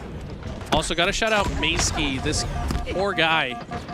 I talked to him as well. This is the brother of Schlegs, by the way. And he was on a team. He was in the flight when his teammate's appendix ruptured. Oh, I've had that happen. That sucks. And his teammate goes to the hospital. His 2 other teammates cancel their flights and the Airbnb. All this is happening while he's in the air. Mayski lands and realizes he has no team and nowhere to stay. No. But fortunately, Halo community is amazing. He said he already found a place to stay. It didn't take that long at all. He's got plenty of friends here. But I told him, when I talked to him, I said, just win the FFA. That's his chance to, like, kind of turn this weekend into something better. So I'm rooting for Mayski as well. Kind of like getting a glimpse of the heat wave in action again. Maybe it is a little too OP for 4v4, but I love that death animation. The charred ember remains of the opponent disappearing into the wind as Billy Bob goes down, so too does Kruvu. Hopping on board here with Nuclear Blaze now as he goes for his first slay in this sequence. Not able to take down more than that, as Takedown has life in the generator. 3 players dead ahead of him, but it's the player dead ahead that he's got to worry about first, as he's locked into a 1v1 engagement with him, wrapping around the map. His player is running away. Takedown is chasing, and he finds him. We resume, and he takes him down cleanly. Fisticuffs for the win. Takes him down, you say. Takedown. One of those guys that's been in the scene for a long time. He's got his earnings in his Twitter bio. If you're curious about his career earnings, he's got it displayed for the world. He's proud of it. I respect that. And he's going to be a force here. Cannot forget about him. Even though he's kind of behind right now, he has absolutely a chance to come back. Yeah, let's take a lineup look here. First place is Ivan, who I believe has won a free-for-all on land before, at least a routine finisher in the top 8. Maybe even twice. He's won at least one. Yeah, he's won at least once. Maddie, it looks like, is in 2nd place, and then Nuclear Blaze and Demon Killa, tied at 31, have top 4. But Kruvu and Mayski are right behind him at 30. There are 6 out of 8 players in contention with 4 minutes left. These are the white knuckle games. Your hands are cold. Every fight is so important. A single shot could mean the difference between you making it or not. If you miss that headshot, gotta land. I just turned into Eminem for a second on accident. I don't even know how that happened, but this is it's gonna come down to the wire. By the way, shout out to Nuclear Blaze. We haven't talked about him yet. This is the former teammate of Last Shot. These guys were a duo before Last Shot's rise to prominence, and he's no slouch himself. Very good game. Nuclear. Oh, he landed that. Oh, and he stayed alive. Not often do you get a sticky, nose-to-nose sticky, and you're one shot. but you don't get cleaned up. I mean, that's unbelievable survivability here from Nuclear Blaze. Let's see what he can do with the second lease on life as he tosses a frag grenade into the fridge, looking to pick up some leftovers, some fried rice, some chicken. He goes down instead, but not before picking up enough slays to find himself in second place. Yeah, I mean, going on a killing spree is amazing in FFA. Insane. Like, more often than not, you are spawning, getting a kill, and dying. Spawning, getting a kill, and dying. And that's a good way to keep pace. But to get 5 in a row, it's a massive swing, and that's why he's brought himself all the way up into second place. And down by 3, but it's Furiously who claims the throne for now. Will it be stolen from him like Valor, or will he continue on in the top spot? He's got top positioning here on the B side of the map, dropping down on this little Walshy-like sneaky ledge. He's just waiting for intel, but you can't wait too long, Eli. You know, even though you're on top, you stay out of the fight for 15 seconds. That's like 15 hours in free-for-all. Big facts. Maddie, I want to say he's from London, Canada, which is a real place. I didn't know that. But he's been on a bit of an assist spree. He was, I want to say, in the lead when we tuned in. Now kind of slipping a bit. It's that friendly Canadian aura, man. Yeah, he's like, oh, always you want to kill? people. You want to kill, bro? I got you. Let me just assist you real quick. You know what? Come on in. I'll show you what this place is all about. As Matty racks up 18 assists, but you might still find him in the top 4. Demon Killer with a frag toss. Oh, that sucks. The prioritization of opponents. I don't know if it was his aim assist that took him off the track of the forefront player, but he actually took 1 shot into the opponent behind him and left his first opponent 1 shot. That's tough. Tough indeed, as we see the top 3 building a bit of separation here. We got Furiously, Mayski, and Nuclear Blaze now all across the 40-yard line. Demon Killa and Maddie tied for 4th place with 38. Keep your eyes on them. Kruger Oh my far, God. Literally 1 kill behind. Dude. The rest of the pack probably out of it at this point. Too close to call. And not much time left. Less than 90 to go. As Kruvu is in the mix at 38 slays, but he's got to get going. 46 is the high mark for Furiously. 41, second place for Mayski. 40 for Nuclear Blaze. And then Maddie at 39 would round out your top 4, but Kruvu's right behind him. Demon Kill's tied with them. There's 2 little spots and too many players popping off. 60 seconds left. Only a minute to go. This is where things get really nerve-wracking. You gotta pick your routes very intelligently, very selectively. You've gotta push through the right places at the right time. Now, Kruvu with 39 as well. Make it 40 as he trades out. Demon Killer 40 as well. Maddie falling 1 behind of pace. Mayski, Nuclear Blaze, and Furiously pretty comfortable right now. Who will continue their run to free-for-all glory and whose dreams will die before our very eyes as Kruvu trades out. It's going to be enough to keep him in the mix, but he'd sure like to be alive right now. Those are 10 seconds you cannot afford to be on the respawn screen with 30 left. Oh my God, Maddie is clutching up. Maddie got a kill. He's now in 4th, solidified. Kruvu 1 kill behind. Billy Bob Joe out of it right now. Wish we would change POV real quick. 15 seconds to go. Okay, he gets taken down. Oh, Kruvu finds himself 3 back now, it looks like.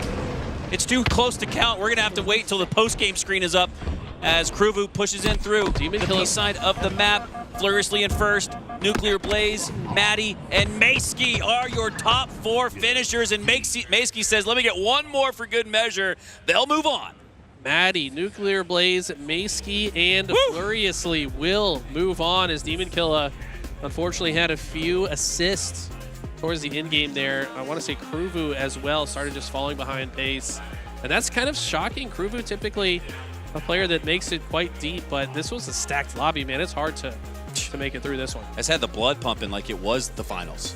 And we're only in round 3, so I gotta reel it in a little bit, Eli. You gotta grab that fishing pole out and pull it in, because we're probably, what, halfway through?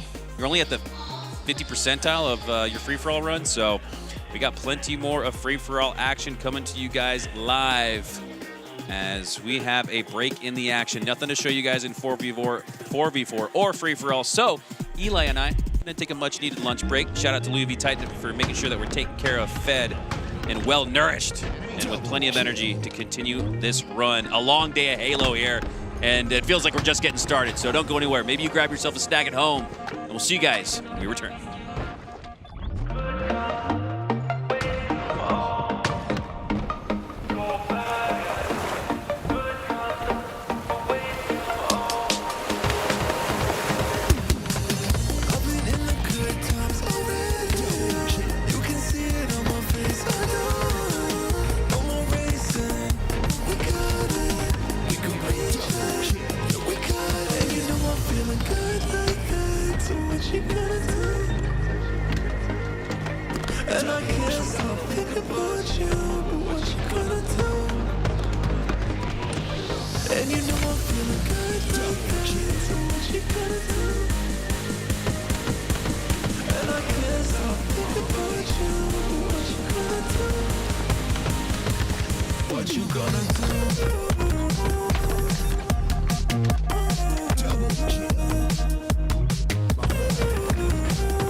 you gonna do?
Monday morning and it starts to rain.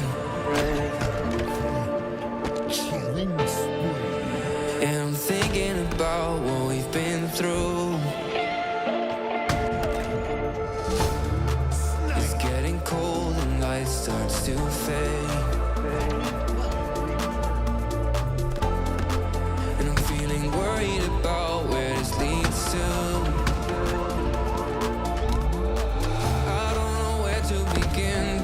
See you with me.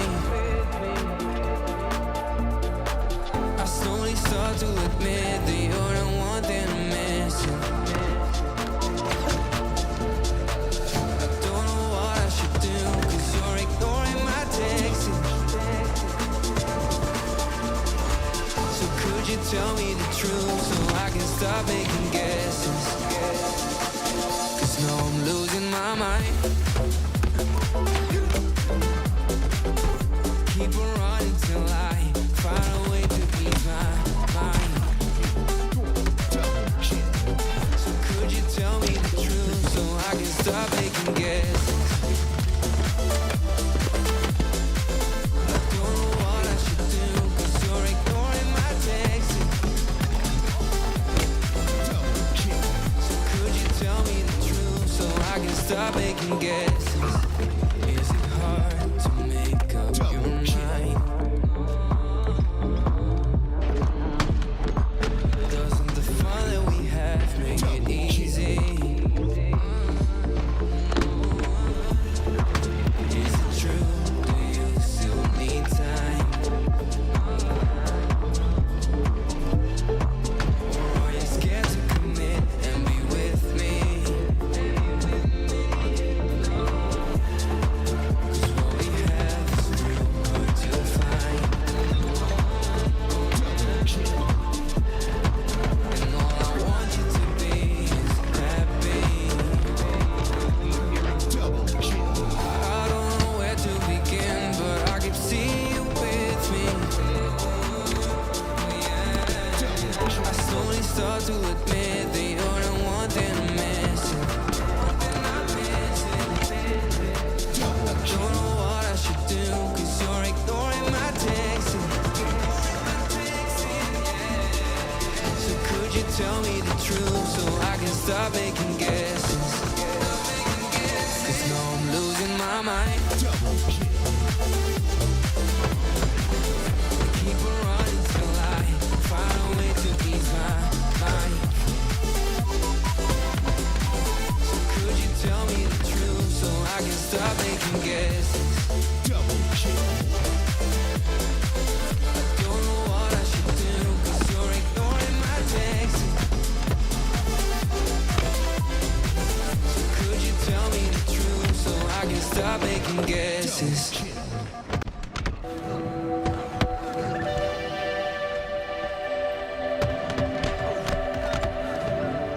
Double kill.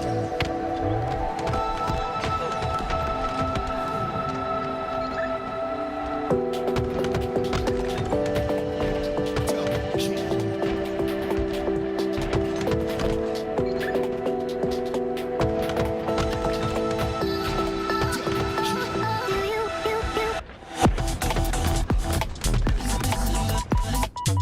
Last shot.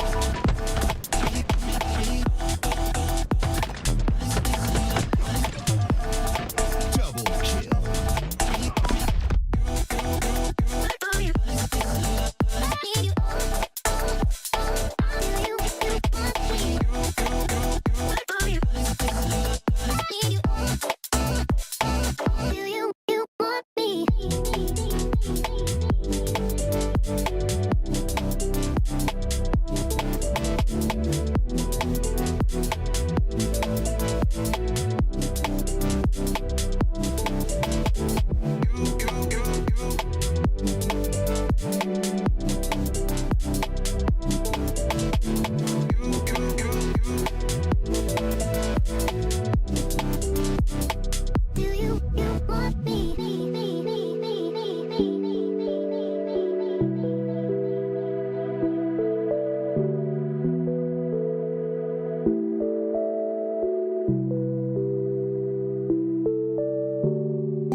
got to say. Sick and tired of all the games that my head wants to play. Yeah, it hurts sometimes waking up this way. My mind is slipping away, now looking for an escape. Hey, but the way that you look at me, I'm so lost that it's all I see. And those eyes are my therapy, takes me right out of the rain. And when life wants to fuck with me, yeah, there's no place I'd rather be. Cause your face is my remedy, makes me forget all the pain. When I can't see straight,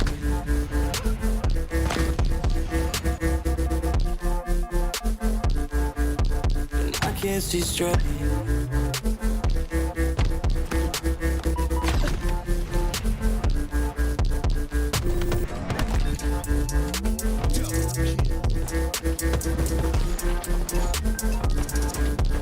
I can't see straight.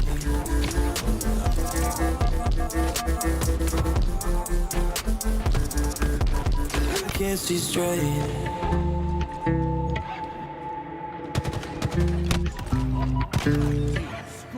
Double kill. Yeah, it's hard sometimes. It's all I got to say. Yeah, I feel like I'm suffocating. Never know what to say. Yeah. The memories have gotta go. I'm not over it and get close. Double kill. Like I'm about to break. Never know what to say. Double kill. But the way that you look at me, I'm so lost that it's all I see. And those eyes are my therapy, takes me right out of the rain. Takes me right out of the rain. Life wants to fuck with me. Yeah, there's no place I'd rather be.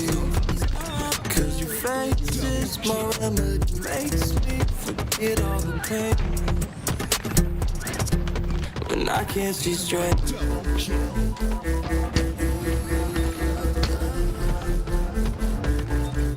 When I can't see straight.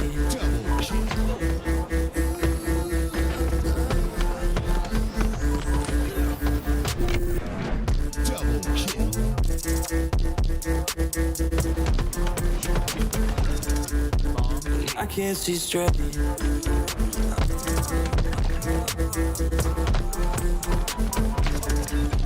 I can't see straight. I don't know, but it's something on the fire. Giving me something that I do.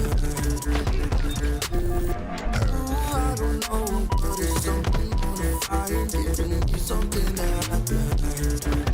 And I can't see straight.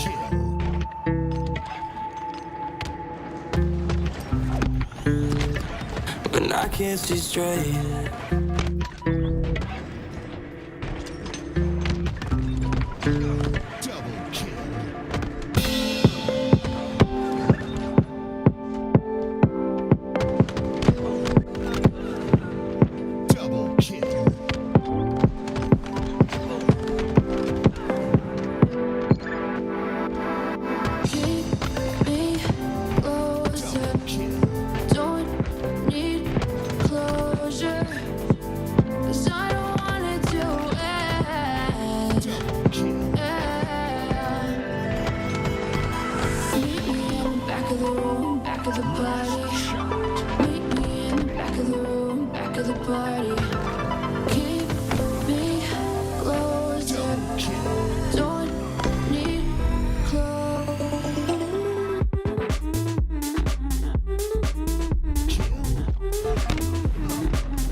You are watching the HCS Arlington Major. We're hopping on to the FaZe Clan versus Mindfreak, watching Pool C.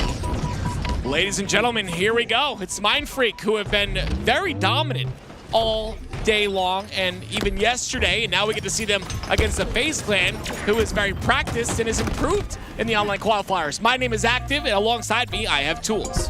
This is a must-win situation for Mindfreak. I believe they have no other way out, and even then, it might come down to tiebreaker. So, tough situation for them, and FaZe is, the best team in the pool. So, this is going to be a big challenge, but it's also a great time for Mindfreak to really settle where they fit in the HCS. They've been taking games off of these teams in the top 8. Now, you take one off a team in the top 4. Something to pay attention to is Penguin and Trippy were on that previous OpTic roster, and they had that second place curse for a little while. I think both of them are feeling a little bit confident in themselves and in this new team. I think obviously in the case on LAN we saw sparks of brilliance out of them, but I think this is where we're gonna really see what FaZe is made of. But Scoob and the rest of Mindfreak have a chance to change the script.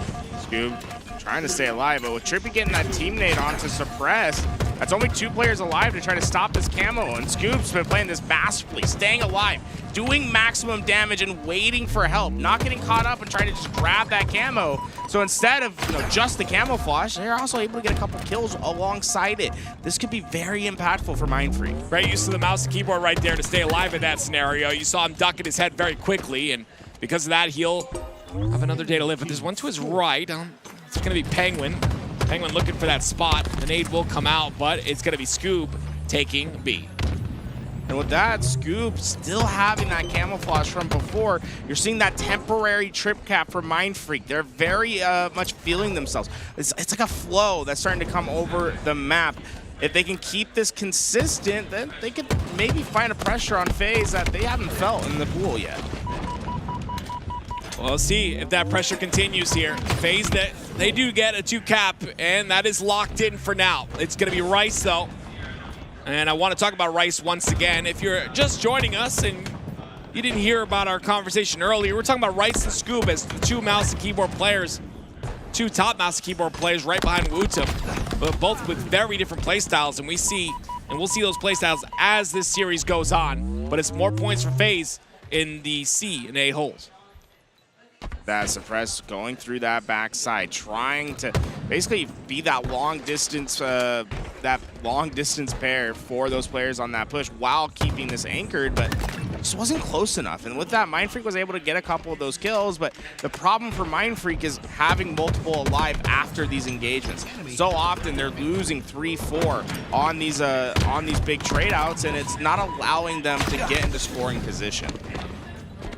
Well, they're still not in scoring position. It might be a triple cap here if they can convert onto B, but it looks like Mindfreak are pretty quick to come off a spawn and get C. It is still FaZe, though, that score. It's Penguin that's starting to move his way back, trying to work with his teammate to get this kill, and oh man, it was close, but Penguin able to get out with his life as well as his teammates, and they're ready to reapproach. Rice might just be oh no, Sways! Oh, he got absolutely demolished from Penguin. I just love it right there, right? You go with your teammate, even though your shields are low, you know that those shields are going to come back up. You trust your teammate to melt, and what they call aimbot. You aimbot a player and go after them together, and you essentially delete them, and you have that trust in your teammates, and we're seeing that a lot with FaZe.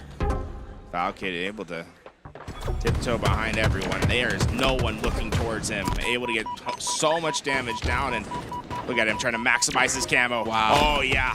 Yeah. We love that, right? Try to keep those players guessing where you're at. Although he doesn't get that kill, you can see how much he's making Mindfreak earn these. It's, again, delaying. Like, we talk about delaying so often in Halo Infinite. You have to just do your best to create that timing. And sometimes the timing is only 1 or 2 seconds, but you create that timing for your team by staying alive, and you open up opportunities like this where it's a triple cap locked in for a long period of time. And this is what we love from FaZe is starting to feel themselves. Everyone getting involved, and Trippy, lets his teammate get that kill after a missed shot. But after day 1, we saw Trippy was the 2nd best fantasy player in all of the pool play. Now we'll see if that continues on until the end, but yeah, he's been fantastic. And all of FaZe have really been showing out in their pool.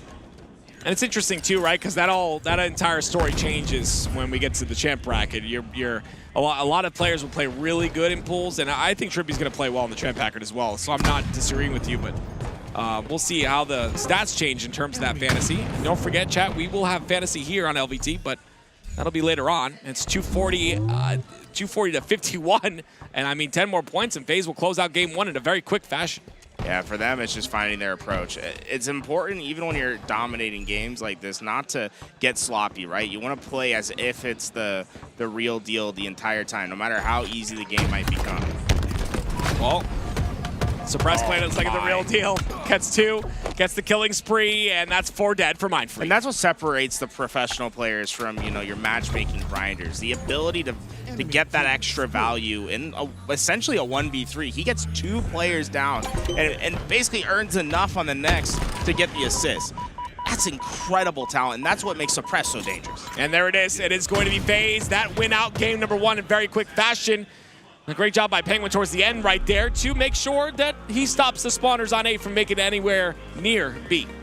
We're watching one of the few remaining pool play matches here, and it's a chance for, we're switching gears here to spectate Space Station Gaming and Ether. Again, there's only 3 matches remaining, and this is one of them. This is really exciting because Ether, they have a chance at being on main stage in front of Space Station Gaming. That's really cool, and that has to be super special.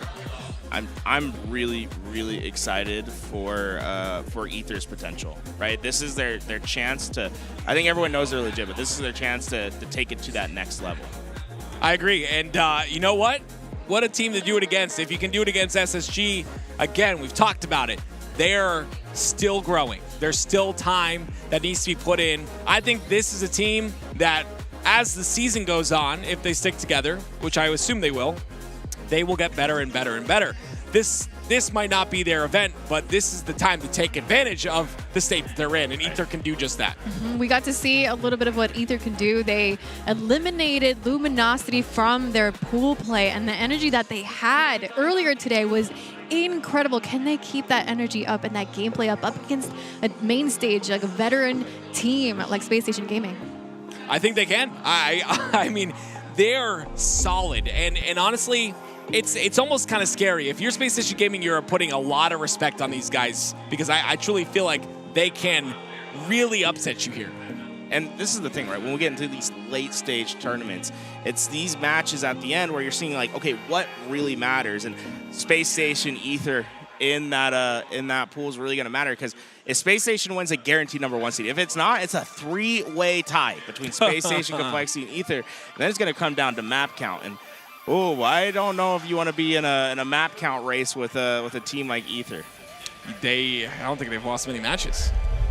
Well, we are looking at the series layout here between Space Station Gaming versus Ether, and they're starting on a Strongholds live fire. Space Station Gaming has their good maps, and they're not so good maps. We know that they've started a little bit on the slower end, but could this game mode, could this map be an advantage to them? I think that Space Station is one of those teams where it doesn't matter the map or game mode for them. They are going to be rock solid consistent because of the caliber of players that are on that team. Let's think about what they're comprised of. It's world champions. You have Stellar and Eco who've been around playing together forever. Eco was one of the smartest players that Halo's ever seen. You put that alongside Snakebite, the General, and Lucid, who's really been the master of all of Halo Infinite, of mastering the intricacies of it. To me, they don't really care about what the best of 5 is. It's about just making sure they get to their spots and are able to play their game. The way you get underneath Space Station skin is by being a little bit quicker, right? If you're able to outpace them and do it comfortably, that's when I start to see them being on a little bit of a shaky ground. Yeah, I would agree. I think that SSG are still finding their footing, and I think when you separate multiple duos, you have to find that role again. You have to be in a spot where, okay, this is my role on this team, and until you find that, and I think that they've started to find something like that, but their pacing is the biggest thing as well. I 100% agree with you. It is a problem. I think they play very slow, and I think with pacing confidence is a factor. If you're more confident, you play faster. That's just how it goes. That's why you see Renegade and Bound constantly pushing forward. These two players should be very confident in their ability, and you can see right now, Lucid and Snakebite leading in the KD ratio. There's something to say about the Space Station squad also having experience on the main stage. They're walking over comfortably, possibly, maybe not underestimating Ether, but also feeling like they're probably going to take the series compared to then Ether, who might not have their chance on main stage, you know, and now they get to sit there, and this is really exciting for them. I love that you keep talking about main stage because it is such a big point to this, right? These guys on SSG have been in these seats so many times, and they've won when the lights are the brightest so many times. I think that's going to play a big factor in the series, but we'll have to see. We're taking a peek at what's going on in Pool C. Mindfreak versus FaZe Clan over here. FaZe Clan took that first game against the Australians. They were looking dominant in the way that they did it. I want to see if they can continue on that trend in this game too. FaZe, use this as your training dummy opportunity, right, to play fast. See if they do that. Of course, we're getting a beautiful picture-in-picture here. We get to see kind of both sides of things.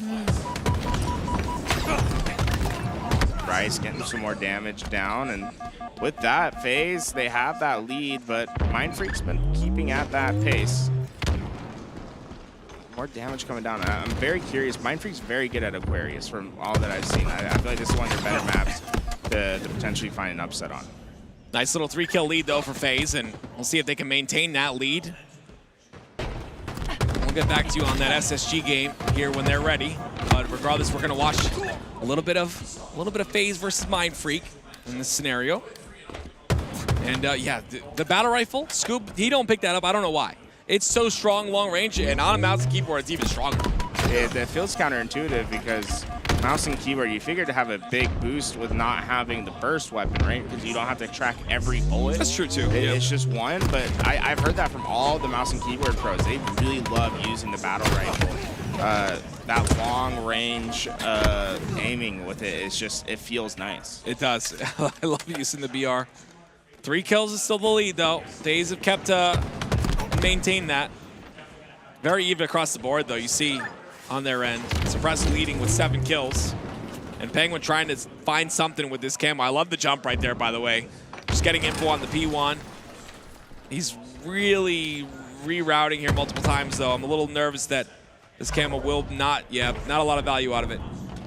Yeah, but information scheme, there's one player from FaZe that sort of left, that stayed behind while they made this push, and they were very much overextending themselves to that P side. Scoob was able to take advantage of that BR in hand, right? Seeing what we want to see, right? That BR to help with those long-range fights.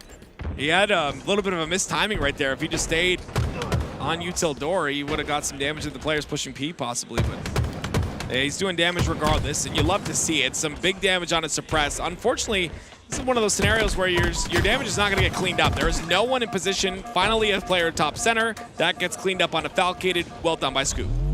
Scoop getting that damage, and Rice doing what his job is, right? It's all Rice is supposed to do for this team. When I was talking to them, they said, hey, clean up everything. That's his role. And they were talking about this map in particular, how effective he is at it. So far, he's got 10 kills to his name, and Scoob is right there trying to get as much of that damage downrange. He's so good at finding his gunfights.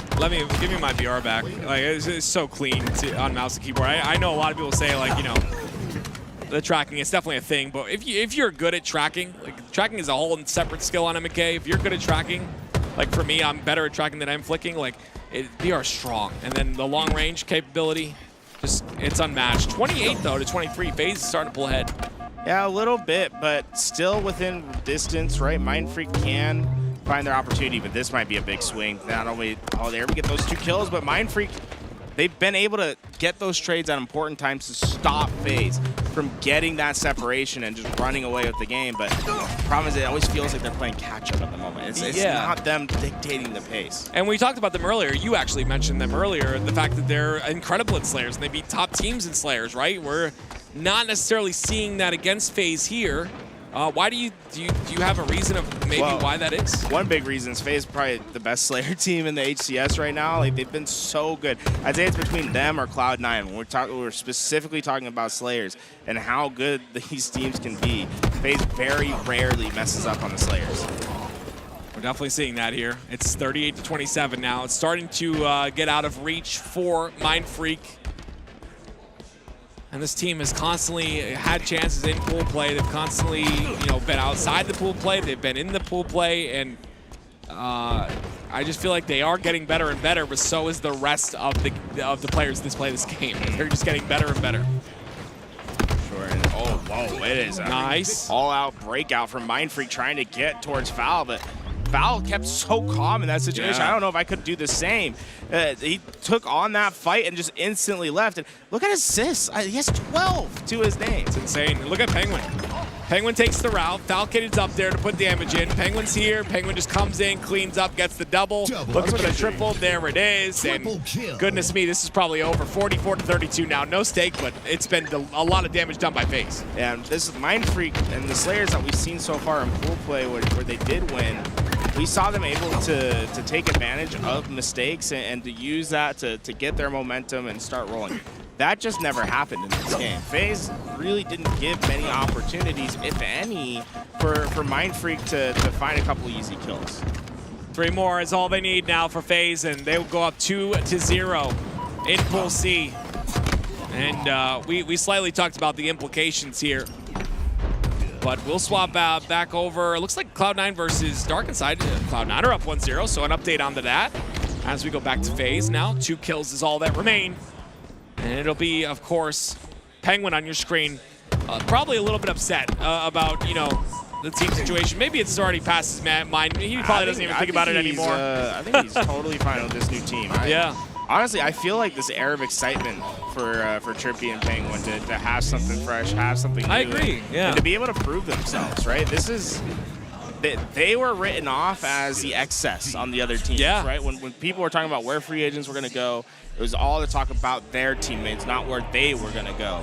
And now they have a chance this season to show that they weren't the excess, that they are championship caliber. Well, ladies and gentlemen, we hop into Space Station versus Ether. A very big test for Ether, but also a big test for Space Station Gaming, and already it's 3 down for Ether.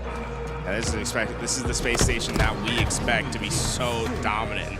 Already, they've gotten everything you could possibly want. Map control, sniper in hands, and a camouflage debate coming up soon. I made the call that they would win the event, and people call me crazy, but I don't know, man. It's something about LAN. It's something about having that experience and those rings on your finger that really make a difference here, and you can see it right now out of Lucid.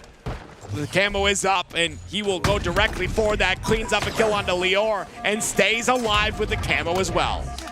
That's the big part, right? There was no one there to quickly follow up on that damage laid down on Lucid, and it's going to allow him to have the most powerful combination in Halo Infinite. Just like knows what they're... This is insane! Lucid is just disgusting. He's back. Did he ever leave? I always love looking at a Lucid player cam because he has one of the most unique stances, right? He has that straight back, but he also plays very far away from his monitor. It's like he has peripheral vision of his teammates.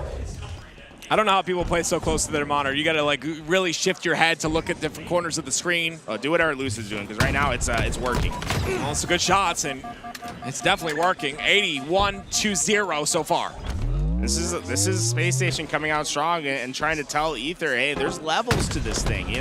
You might be good enough to compete with those teams that are in the top 6, the top 8, but we're not those teams. We're competing for championships. Well, they're definitely showcasing their dominance here at Space Station Gaming, but Ether are putting some points on the board now. Things have changed just a bit. It's going to be a B and A hold here for Ether.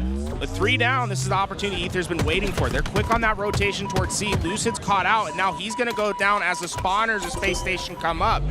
This is the moment. This is where Ether can take advantage. Tapping buttons is going to take advantage right away. 3 down for SSG once again, and tapping buttons with a massive win. Now they put them in the cycle. Another 3 down with 1 player remaining.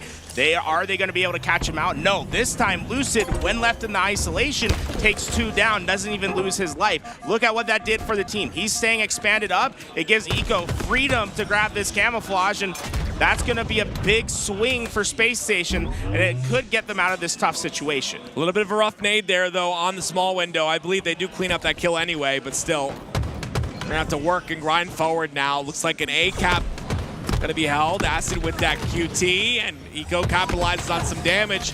A little bit too pushed, though. Wait a minute, he stays alive. Oh, my goodness!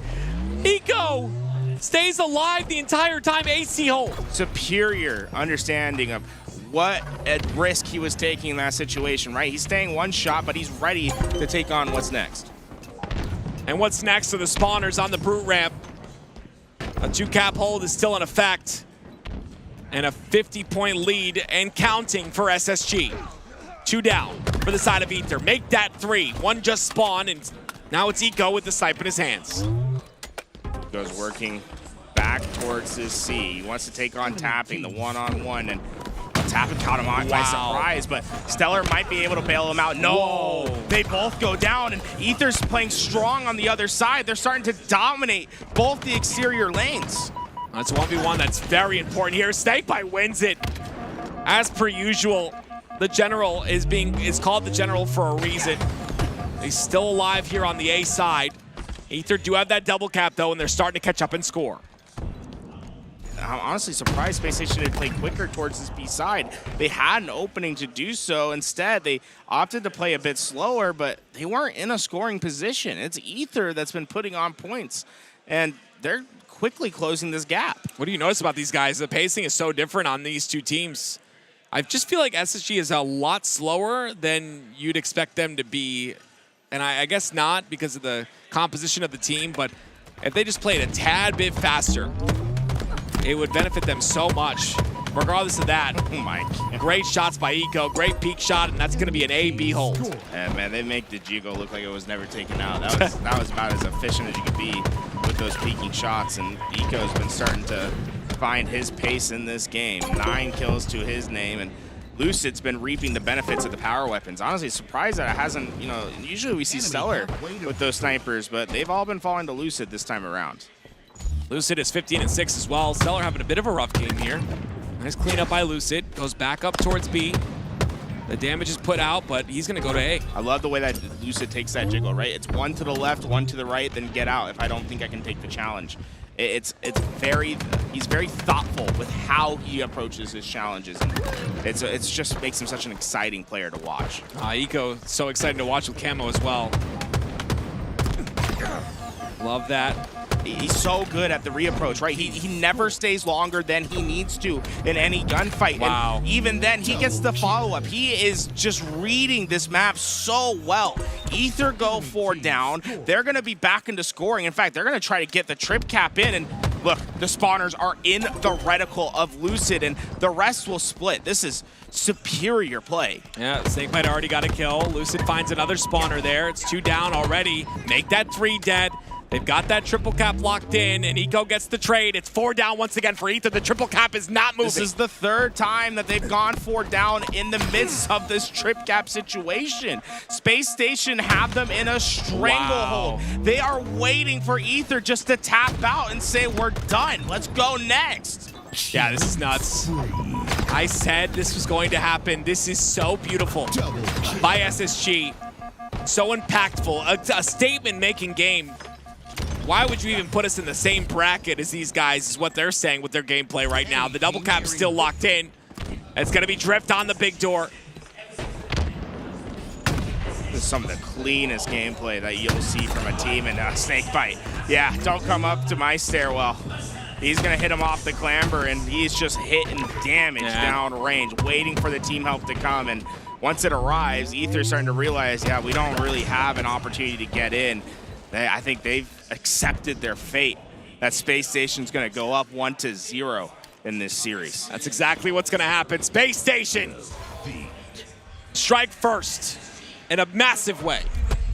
Space Station Gaming looked comfortable in this live fire strongholds, and now we're moving on to this Slayer Aquarius. How does Ether make Space Station Gaming start feeling uncomfortable? Well, they can't go 4 down. That was one of the big pieces for Space Station to be as dominant as they are. So Space Station is probably the slowest team in the top 4, and they're one of the slower teams in the HCS period.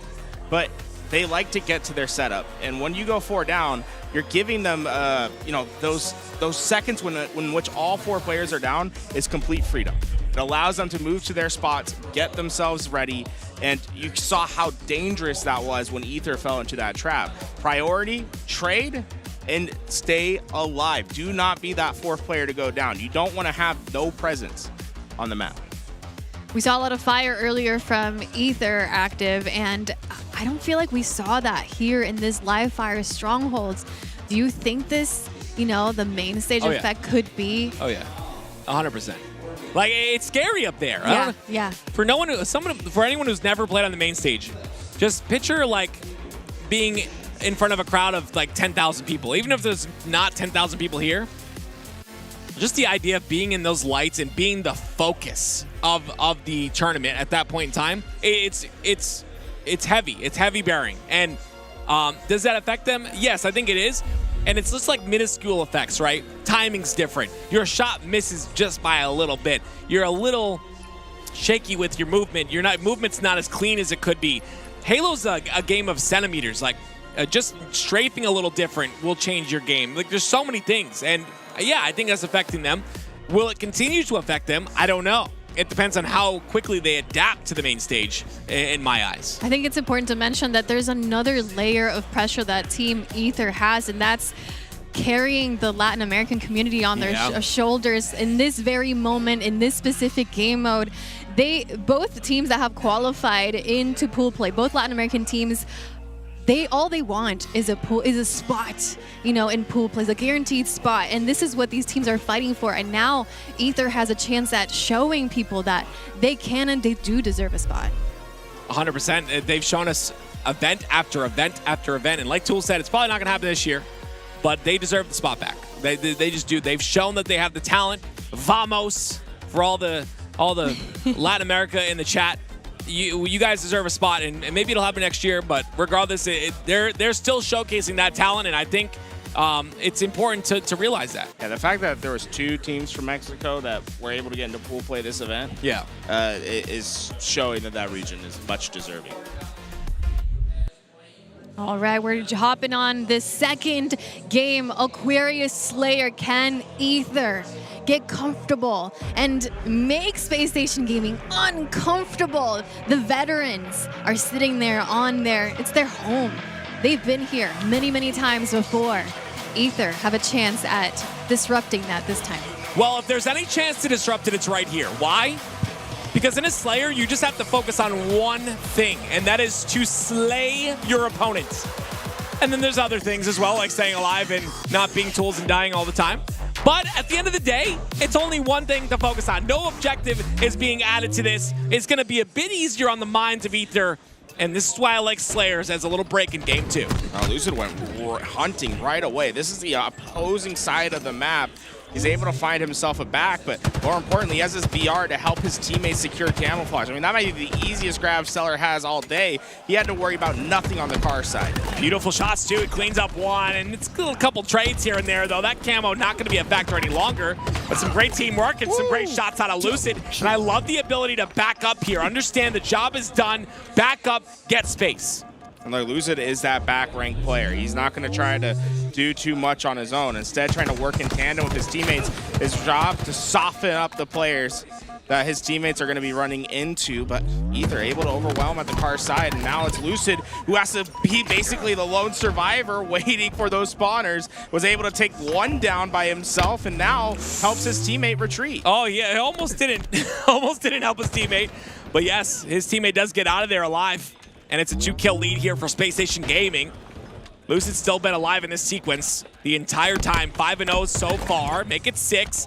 And he's playing for his life here so well. Look at this, comes back, doubles back towards Acid, helps his teammates out once again. Another kill goes in. Space Station are starting to soar.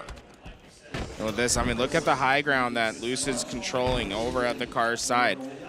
They're perfectly content with slowing this game down and just ensuring they have the better position to fight for this next camouflage in 5 seconds. Lucid up top, taking a little bit of damage though. He's gonna put himself in a great position to clean up.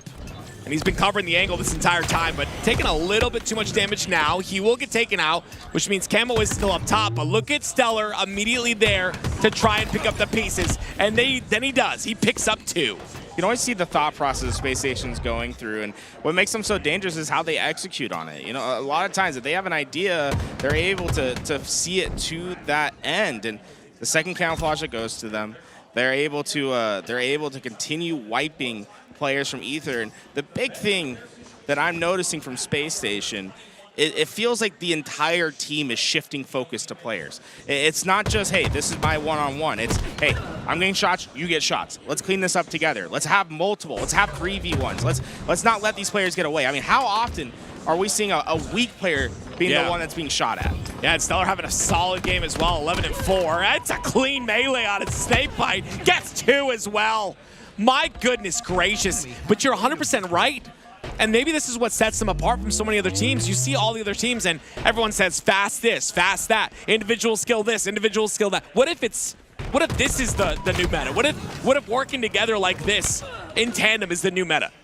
It's brilliant the way that they're able to maximize their damage output because of how close they're playing. Wow. That was a great nade. That's a great nade. That was one of those nades that you like move your head in real life. Those are things that you need sometimes as a team. It's just a great individual play, right? You are able to find a player unsuspecting. He gets great damage down. Now Ether needs to make the most of that opportunity, and so far Space Station, they've been quick to shut off those opportunities. And everyone on this Space Station roster is so good. That is, he's backing up. Look at this. The nade, look at the nade to prevent the push. This is beautiful. Ego does so well not to de-challenge. He's ready for the fight. He's staying alive, but he's always ready to re-engage, waiting for that help to come. Unfortunately, I don't think his teammate was expecting that same pressure. Well, he does put the damage in, but they had 3 down at the end of the day, right? So it ends up working out. And Eco pushes that first domino, right? So it's not going to show up in the stat sheet for him, but because he stays up in action, because he's on that front line, it makes the resulting play, the knock-on effects, much easier for the rest of his team to execute on those kills. And this is the next camouflage. They've gotten every single one this game. Here we go, Eco looking to make value happen out of this camo, and he does so. Only going to get 1, though. 35-25, that 10-kill lead, making 11 as Stellar gets another one. That is 16 for Stellar. 16-8, ladies and gentlemen. This man has not and should not be forgotten. He was reaping the benefits of the assists early in the game, but he's been starting to help his other teams and his other teammates in the second half. See how aggressive he is. That nade. This is them just having perfect knowledge that of where these players are coming from. Yeah, and it's because of the knowledge, right? It's the comms that they're having, the map that they're seeing in their mind about where these dots are, and it never feels like it's in question, like they're trying to figure out what's happening. Right? Look, he's ready. He's always ready for the gunfight. He's always ready. He knows. Gonna pop back out once again. Plasma pistol in hand, 3 shots in a melee. That's all you need, 44-30. It's just Snakebite alive. This has been a rare sight for Space Station, but with them being so close to the finish line, you have to feel that it might just be a little exercise for them to play in some of these unique moments. There he is. Stellar once again, another assist to add to that. 18-7-9. Big fight here. Oh my goodness, does he lose? Has he lost an individual fight this entire game? I don't think so. Let's get number 20, huh? Let's get number 20. Players pushing up. He got it. He's got number 20. 20-10, ladies and gentlemen. An incredibly massive turnaround here for SSG. A different SSG than what we saw online. I've said it again, and I know the case on LAN happened. I get it. This is a different environment, though. These men are ready to take over, and they just took game 2. 21 kills. 21 kills for Stellar, and you can see he's not even fazed by it. This is just another day at the office. Get up, reset yourself. You know what Stellar said as we get into the FFA? Don't peak too early. That's what he said. I don't want to peak too early. Could have been talking about SSG. I like that idea. Stellar, one of the best players at keeping himself calm, cool, and collected, and waiting for those big moments to activate. And if Space Station's looking this good, this early in the tournament, that's a scary sign for everyone else. Oh, here we go, ladies and gentlemen. It's the FFA quarterfinals. Top 4 advance here, of course, and you see Deputy Goober. Complexion in this lobby, Furiously, Mayski, Nuclear Blaze, Maddie, Suspector. Everyone you see in this lobby, you know. Lego's in this lobby, too. Finals? This feels like a final. This could be a finals. Like, this is so much talent here. Now, Furiously, Gunplexion, 2 players that we traditionally see in finals. Deputy Goober, the most successful FFA player in Halo Infinite's history. Suspector, a former professional player. Maddie's had grand final FFA lobby experience as well. The Lego, one of those FFA regulators. He's also had FFA final experiences. This is a quarterfinal. Absolutely insane to have this much talent. It's very tight, too. 46. Where's the cutoff? Who's at number 4? We got 46, 48. It looks like 48. Yeah. Is it 44? Is Deputy Goober on the line? Does I think he's on the lower end. Is he gatekeeping, or does he need to get one more? I think he needs to get another one here. So it's 50. Oh, he just went down. I don't know if he's going to have time. I think Deputy Goober might be on the outside looking in. I think you're right. Nuclear Blaze is in first. Gunplexion in second. Suspector, and then Maddie. Deputy Goober is not That's a shock. An absolute shock. We're talking about the FFA GOAT for Halo Infinite. He has so many finals appearances. It's almost guaranteed at this point that he's going to go that far. Wow. Absolute shocker in the FFA. Well, as we saw, we'll see Deputy Goober, I'm sure, next event, but We're jumping in to Pool C to see where FaZe Clan might be able to take a 3rd match against Mindfreak. Can Mindfreak come back from this? Here we go, ladies and gentlemen. FaZe looking really good. And online, they look solid. They continue to do so on LAN here. Penguin, Trippy. You said it yourself, Tools, and I 100% agree with you. They look fresh. They look like fresh-minded. They look ready for this weekend, and it's 4 down for Mindfreak already. That camouflage is going to be coming up in these next 30 seconds. So FaZe not only going to be able to get this time, but they're already kind of well set up for that camouflage. This could be dangerous for Mindfreak. They not only need to find this break, but they also need to be mindful of potentially flipping that map and giving up camo at the wrong time. Trippy pushing up. Gets 1, gets 2. That is value, my friends. That is value, and that ball will be played, and it won't be a factor any longer. This is what's frustrating, right? Mindfreak is able to get that ball played off the map, but it works almost against them because now they flipped it. Mindfreak's getting the better spawns for that next ball, and Mindfreak's going to have to desperate this thing back towards their position. Now, Mindfreak's done a brilliant job of maximizing their opportunity. They're trying to get camo and ball away at the same time. The execution just not quite there. Sways gets a beatdown taken here. He'll get cleaned up, and that ball will rotate towards that Hydro side, but there's a little bit of resistance on the BR side of the map. And there it is. Falcated deals with one of that piece of resistance. We'll see if he can deal with more. As you can see there, though, it is consistently ball time for the side of FaZe. And this is a scary FaZe. This is the most dominant I think I've seen them, and it's clean. You know, I think that's what I like the most. Is they're just not. We're not seeing like any sort of weakness that Mindfreak can exploit. It's all coming down to execution, and that's where FaZe is at their best, right? If you need suppressed or Falcated to get kills, they're not gonna fail you. They will not. I 100% agree. They've got ball time as well. 93 points for Falcated, by the way. 19 and 10 with all that ball time. That's what I love about Suppress.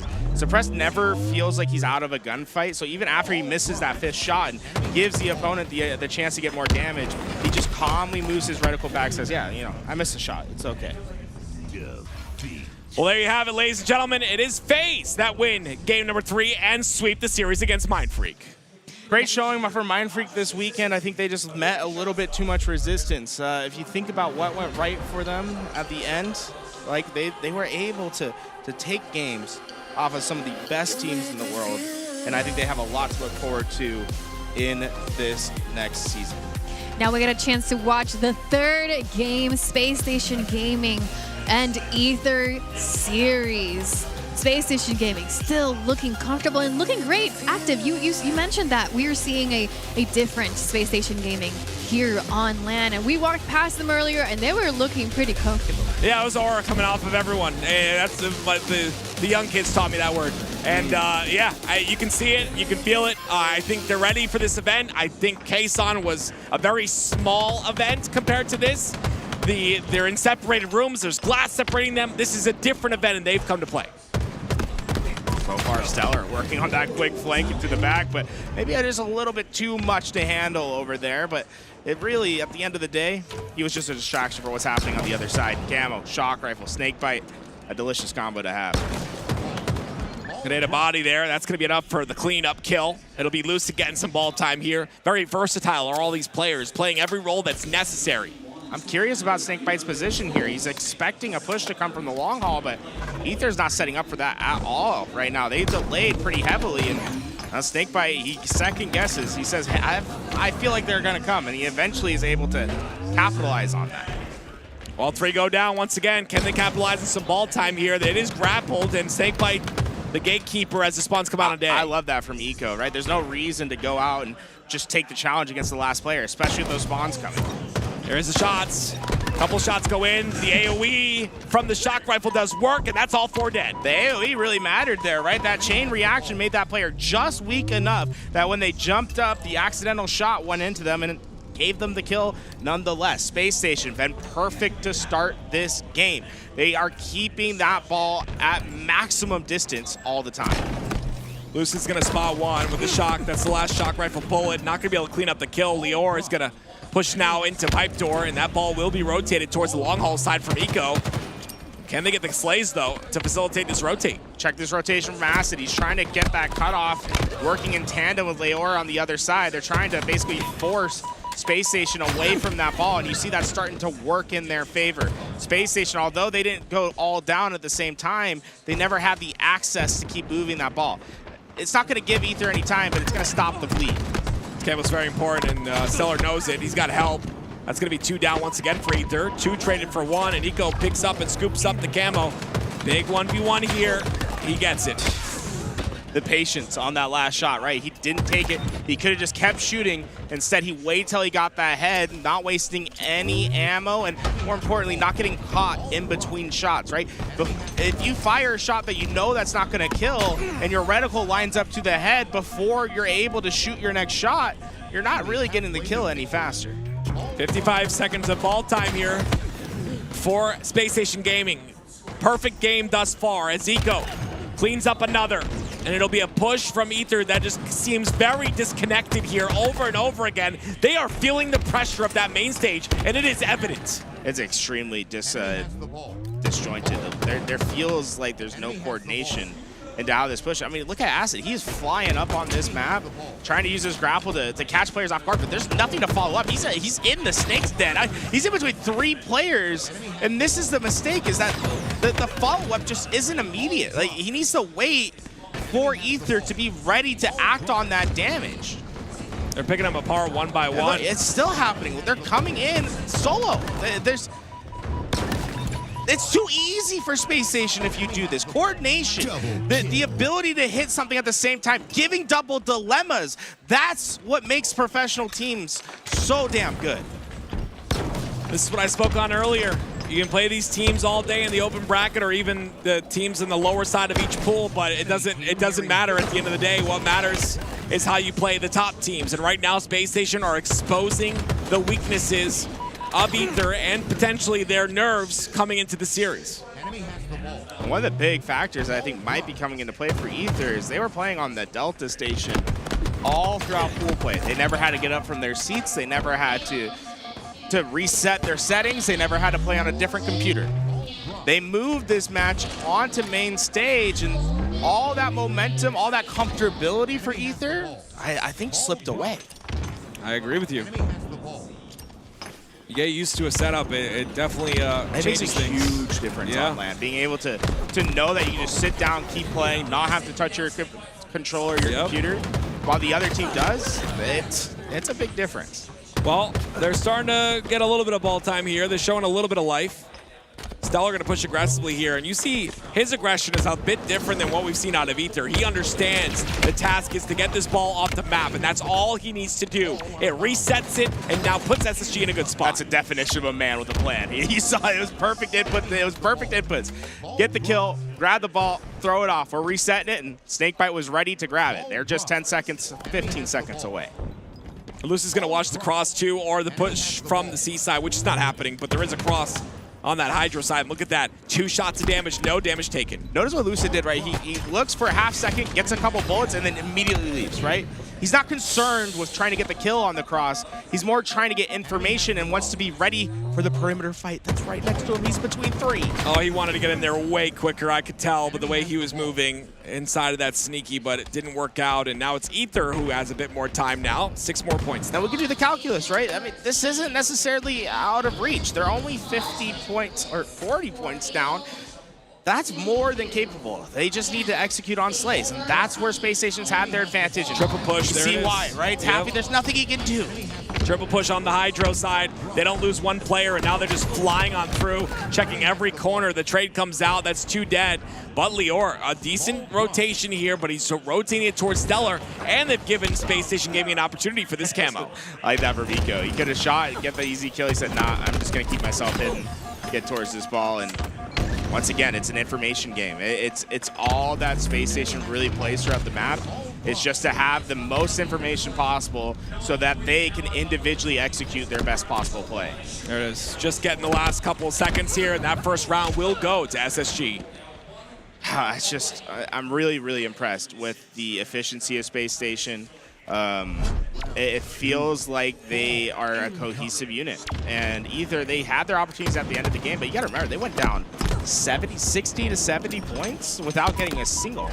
That's, you're not gonna be able to win games that way. No, not at all. You can't start off all the way down at the bottom of the mountain. This makes it so difficult to climb all the way back up. Snakebite 12-7 in this game, and you can see the stat lines from each of these players on Space Station Gaming. Everyone having a solid game. They're almost taking turns having good games here, which is so impressive. Grapple in play for Snakebite, and he's just going to play defense on the glass. And once again, Space Station just doing a fantastic job of playing keep away. Lucid's just waiting for info once he knows they're coming. Look how he's taking that re-challenge with the ball. He's never leaving his teammate. Is confident to come in, and because of it, they get the kills at the right spot. He missed the timing, though, on the guy pipe door. Did they kill? Yeah, they killed him. Okay. And that's even worse for Ether now, because they're going to go 4 down, and now the last player is going to be staggered, so they won't have another player for a few more seconds. Yes, Drift still on the death screen. Finally comes up here, and it's going to be Acid who gets the kill, though. Stellar is feeling the pressure here from the top of gold stairs, and it'll be a play ball here for Eco, but can he get it out in time? He does. He gets the reversal trade and the play ball. Reversal. And it's the same situation. The triple kill from Triple Lucid. kill. Space Station gets the ball. It's another 4 down, and this was what was hurting them so much in the first game, was the 4 down. And look at the mountain that they have to climb. It feels as if Ether is Sisyphus trying to push that boulder up the mountain. It just keeps rolling back. They always have too much to do. Eco. That damage will be across the map. There's 2-on-2. It's a 2-on-2 situation right now. Lior will win out on that fight, but he's got a couple more of Space Station Gaming members to deal with. Regardless, it's again a very large deficit, like you spoke on. We'll see if Ether can come back from it, but the first point of coming back from these types of deficits is getting that camo. They haven't gotten one. That's been a big difference, and largely thanks to the coaching of Space Station. You know Elamite is well regarded in his ability to keep the team on check, making sure that they prioritize what's important. Love this by Eco. Look at the way he's playing his life here. Lucid gets a kill in the feed. He's pinging another one, but that is a trade. Forces the rotate. Eco has a great rotation opportunity towards C. With Stellar getting that spawn, he knows that he's in the clear, and there's not necessarily the players to come contest. Now, against that kill, I really liked how Eco played that. They're going to go 4 down, but what did Eco notice? He saw his player that spawned towards C, but he knew he didn't have white tower presence. Because of that, he threw it into the pit instead of keeping his rotation, trying to force Ether, if they did win those, to waste a lot of time to get to this ball. Luce is kind of caught out here. Is he, though? He's got teammates. 3 down. Tapping's the last player alive. This is really solid by SSG again. And put that in contrast as to how we saw Space Station play when they were 3 down. They threw that ball in a spot where it was really hard to get to. When Ether goes 3 down, Space Station picks up that ball the next frame. They're not wasting any time, and it reflects on the scoreboard. 70 points and counting here. Stellar's now got the shock rifle. Look at the confidence out of him, too. Coming back out to reach out. But regardless, it's a lot of points here for SSG, and they continuously score. The drop, late drop doesn't work. The double comes in, and he continues on. It's going to get ball time as well with 3 down for Ether. Yeah, tapping at least got that damage to push him off ball for a bit longer, but that's just a temporary reprieve. I don't even know if they have the time to get to him. It's an all-out sprint to try to stop Lucid. 2 players there. He has entrance, though, into the glass, but Drift comes on the lower side, which is actually really smart. It gives them another chance here in this game. I like Eco. He stayed over towards pipes. He wanted to get that better spawn for his team. He's got some shots in now towards the long haul side. The beautiful shots once again by Eco, consistently hitting those. Slowly but surely, that's how Ether needs to get this done. Do not get too ahead of yourself. You're chipping away, but there are no mistakes to be made. 3 down for SSG. This is going to be rough, but just got to do the same thing 4 or 5 more times. Drift is looking for that. He can do it. He believes in himself, but Stellar don't believe in him. 2 down for the side of Space Station Gaming, though. This is a ball in a play ball spot. Leor's gonna get a bit of info. That's unacceptable from Ether. They lost track of Lucid. He was able to go into a position where 2 players were waiting and get shots on both of them without them looking at him. Yeah. That is perfect dissection from Lucid. Being patient, concealing his presence, and then making impact plays because of it. Yeah, the fact that he didn't die there is crazy, but there it is. Space Station. Wait a minute, no way. Oh, you cursed him. No way. This is it, folks. Get ready for the reverse sweep. Ether. I've heard actives call, and it's just 2 players alive from Space Station. I really thought that was going to just be the last second. That's actually insane. They didn't close it out just yet.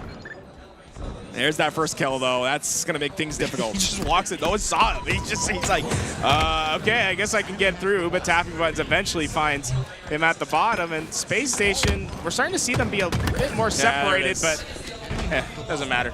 I thought they were separated. Their timing was actually perfect. What do I know? Yeah, what do you know, Tools?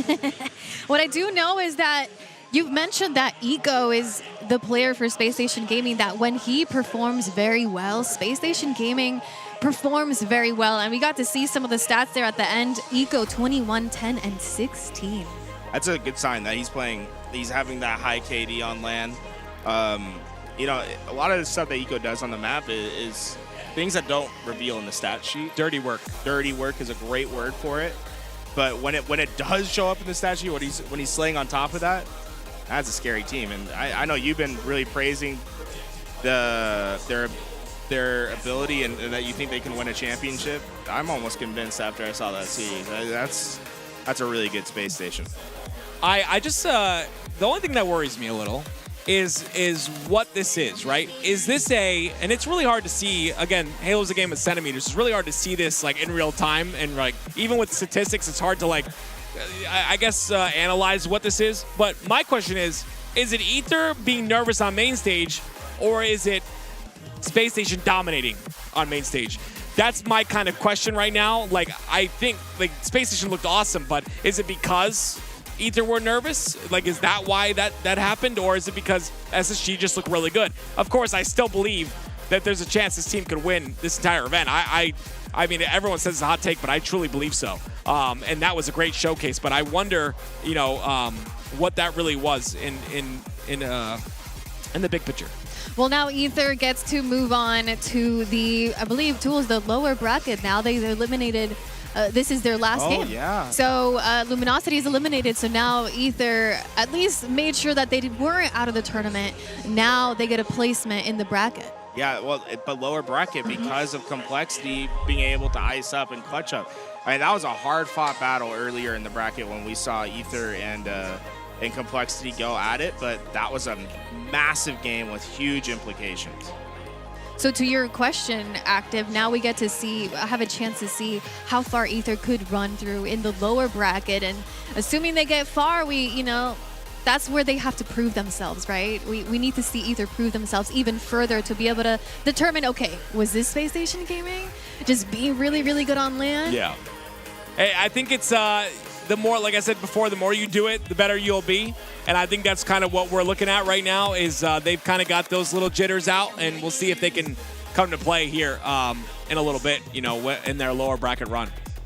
Well, something I wanted to mention was that Bravo actually had a chance to talk to Lucid, and Lucid said that he was almost like he wanted to show people how good Space Station Gaming can be. So there's a lot of confidence coming from Lucid, and he just really wants people to see how good they can be. We want to see Space Station Gaming unlocked. I think that is the perfect example that Lucid could set for his team, right? It's like he's not down on them. He's not saying, hey, we've been going through a rough patch. He's saying, no, we got it figured out. We know that we're special. Let us prove it. And I like that confidence. I like that from Space Station. It's a good we'll get to see if Space Station Gaming gets to unlock themselves here on LAN. I do feel like we are seeing a different Lucid this event. There's just some aura about him. He's the #1 player in Fantasy from day one. Now, obviously, we still have a lot more Halo to play, but his stats have been proving that. I love SSG, and I truly think that they could win this entire event. I think for me, Lucid says that because he understands that they have the potential. He's seen the same thing that we've all seen, those moments that SSG have that are brilliant. Can they carry that through the tournament? They made it at least. They're #1 in their pools. There's one team that was not, so I don't know, you know? One team out of the 4. Space Station has not had the results they've been wanted throughout the Open Series. They were able to place 3rd, though, in the Kazan event in their first LAN. That gave us a little bit of a peek at what could happen in this major. But was that enough time for them to not only just guarantee themselves 3rd place, but even push in to the top 2? I think there's a big chance, like a very big chance, that they're able to do it here today. The thing is, these teams need to dodge the bracket busters throughout the tournament. One of the biggest ones so far, we've seen it happen already, is Nemesis. They've been ready and waiting. They can take down any team in the top 4. We know FaZe can do the same. Like there are these dangerous teams that you can find yourself in bracket. It's going to come up to execution when they're going up against these guys. Absolutely. Well, we're going to go ahead and take a quick break as we get ready to see where the championship bracket is how it's going to shape up now that we have pools finished. We get to see. And I think I got to hear that OpTic Gaming might go up against Shopify Rebellion early. Let's go. I'll be hyped. Is that correct? Well, we'll get to see how the championship bracket shapes up. We'll be back in just a moment.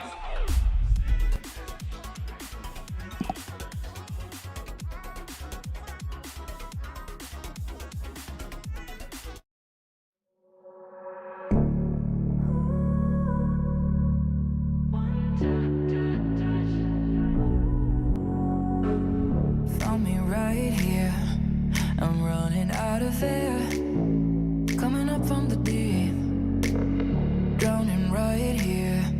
But you're the one who cared, showing up like you did. No matter what I said or did, you breathe me back to life.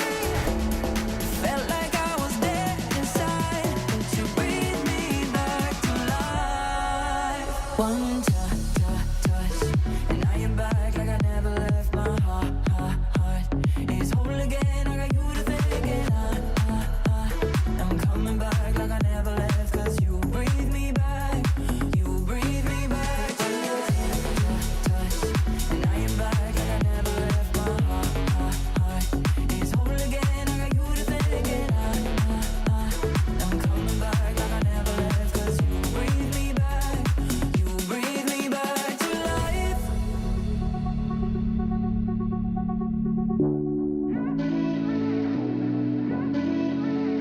Getting closer, knowing I'm okay, 'cause you got me to be. It ain't over, all I hear you say, said it's all that you see.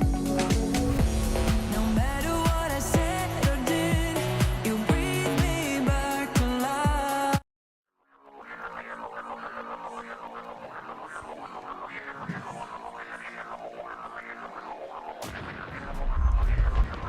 All right, we're hopping on to the FFA semifinals. For anybody waiting for FFA, here we go.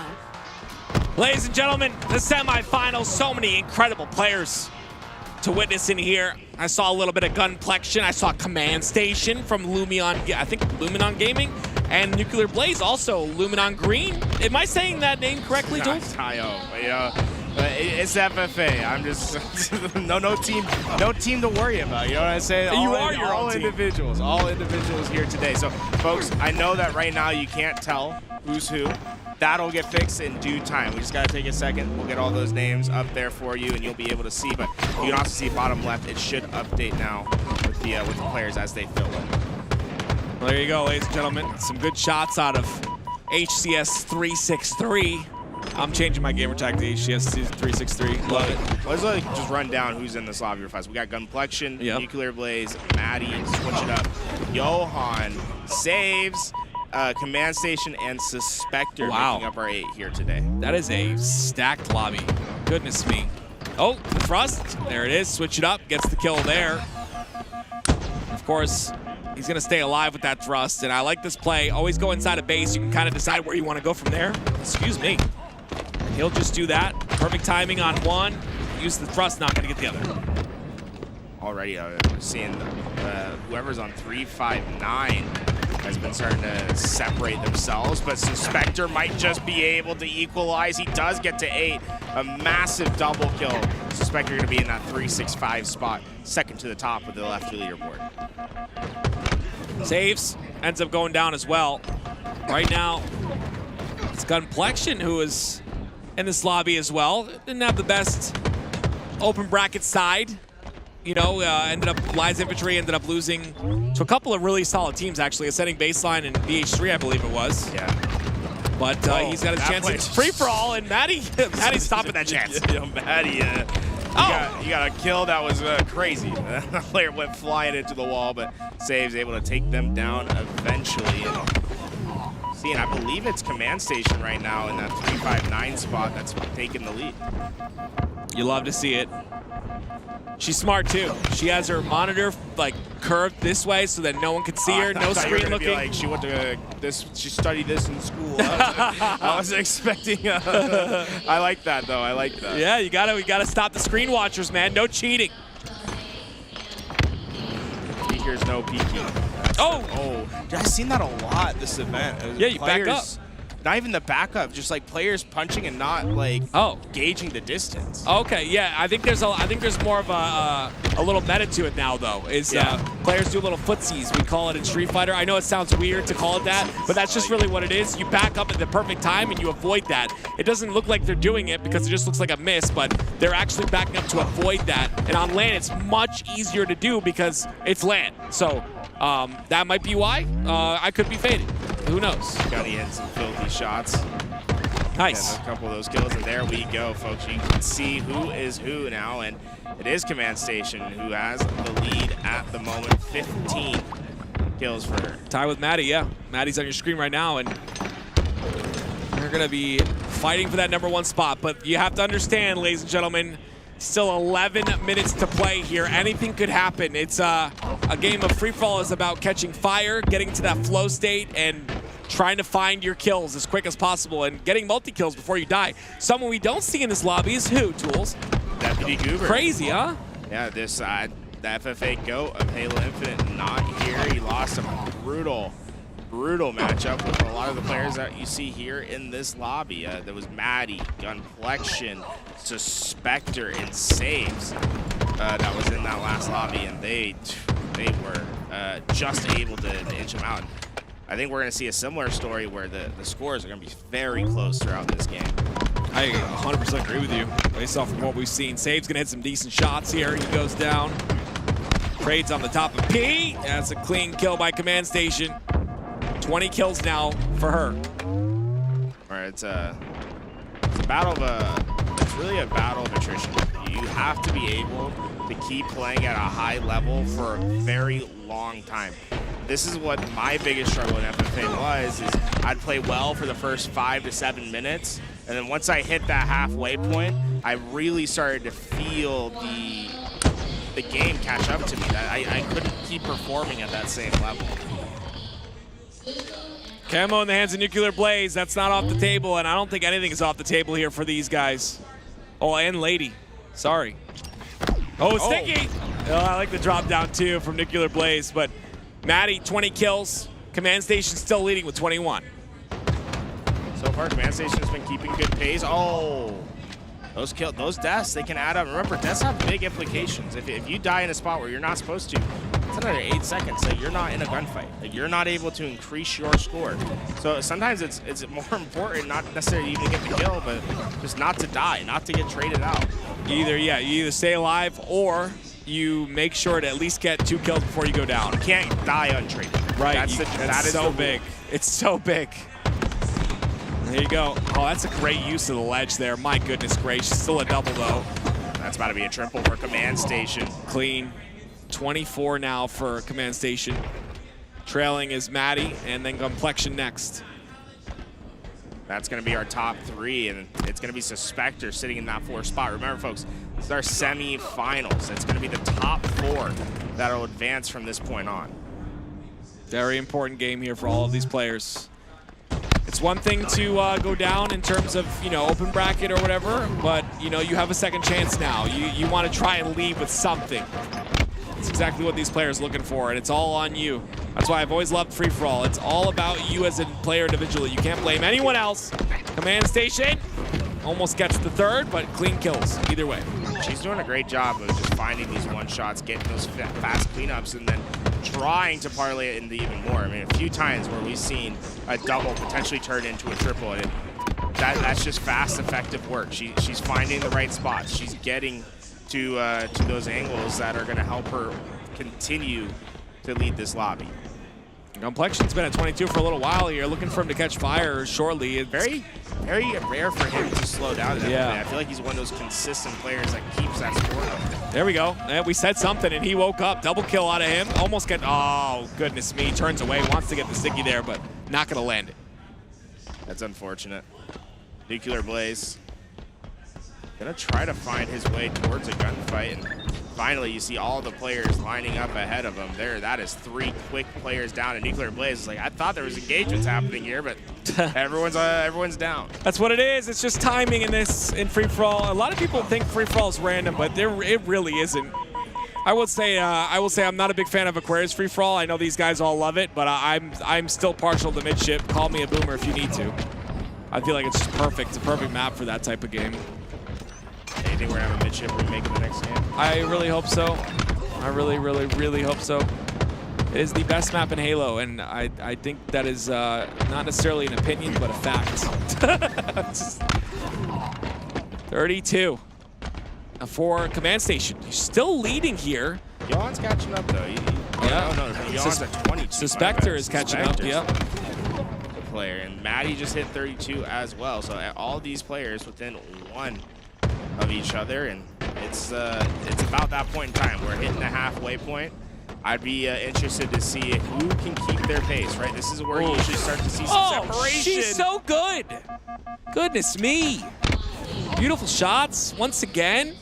Back towards top P. Clean. Switch it up, tries to get a kill there. Gunplexion making the best that he can out of the situation, and he gets 29. Just 6 minutes remaining in this game. Remember, folks, it's uncapped. There is no end goal. They are just trying to get as many kills in the time possible. Top 4 will advance to our grand finals. Johan understands the importance of staying on the top of P here. It's a very exposed spot. You get naded pretty easily, but still he ends up getting 2 kills in that scenario. Well, it's going to be him. Gunplexion with 30. Still Command Station in the lead with 37. 35 for Maddie, and 33 for Suspector. Command Station, she's done such a good job of finding weak players. Man, the amount of times that we see her finishing off some damage that was left over has been incredible. 38 to 33 here. It's still, once again, Command Station. Again, these 5 minutes, though, this is where things change just a bit. Got to make sure that you tighten up for these last 5 minutes. Oh, Gunny's not happy about that one. Lost out on a kill there, and 2 kills for Command Station again. She's like a walking double kill at the moment. It's like, she's just, it's like boom, boom, tap, tap. It's a flow, man. She is, Yeah, she's in the right spot, and she clearly feels the. It's interesting is it's no longer like a flow as a team. You have to feel the flow of every other person in the lobby and start to identify when those weak players are starting to come on the screen. It's so funny that you say it. It's like really well said. It is very interesting. A lot of players just like think you go into a free for all and you're just cleaning up kills. It is not. That's not how it is. I mean, you do have to clean up kills, but it's a flow you find on the map, and somehow Command Station wins that one too. Yeah, it's staying alive, right? It's getting those kills that then help her get into spots where she can get the easy ones, right? The hard kills earn you easy kills in FFA.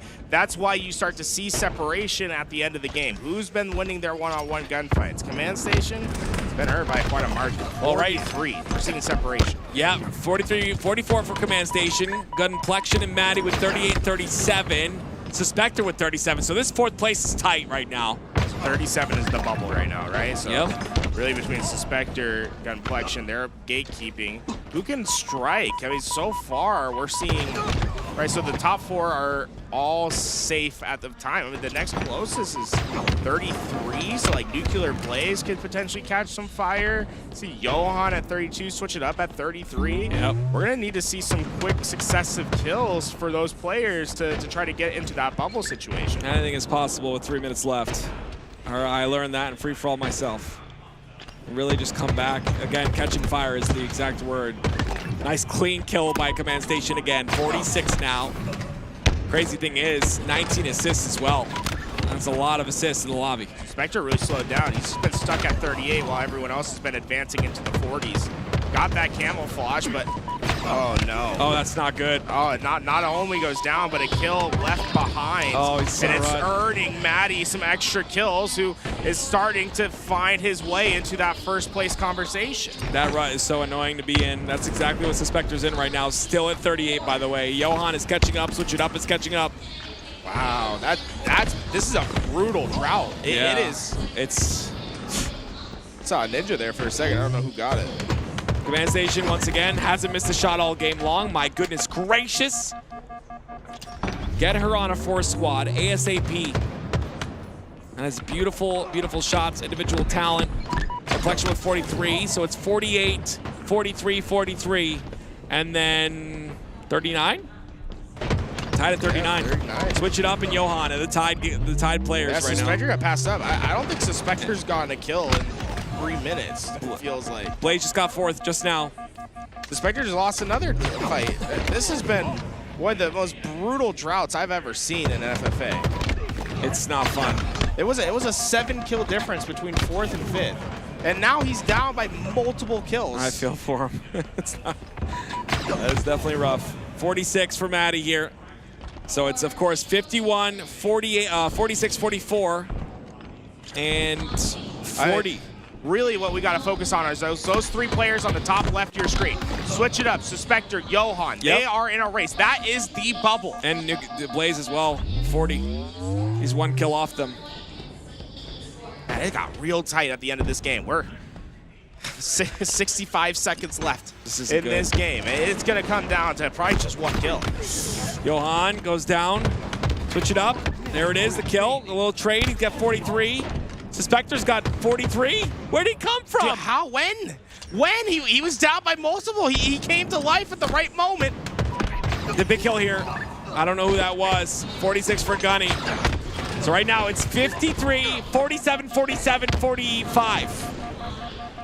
And here we go. Suspector on screen, trying to get to that next kill. He's got 2 one-shots ahead of him, but he had to disengage from both.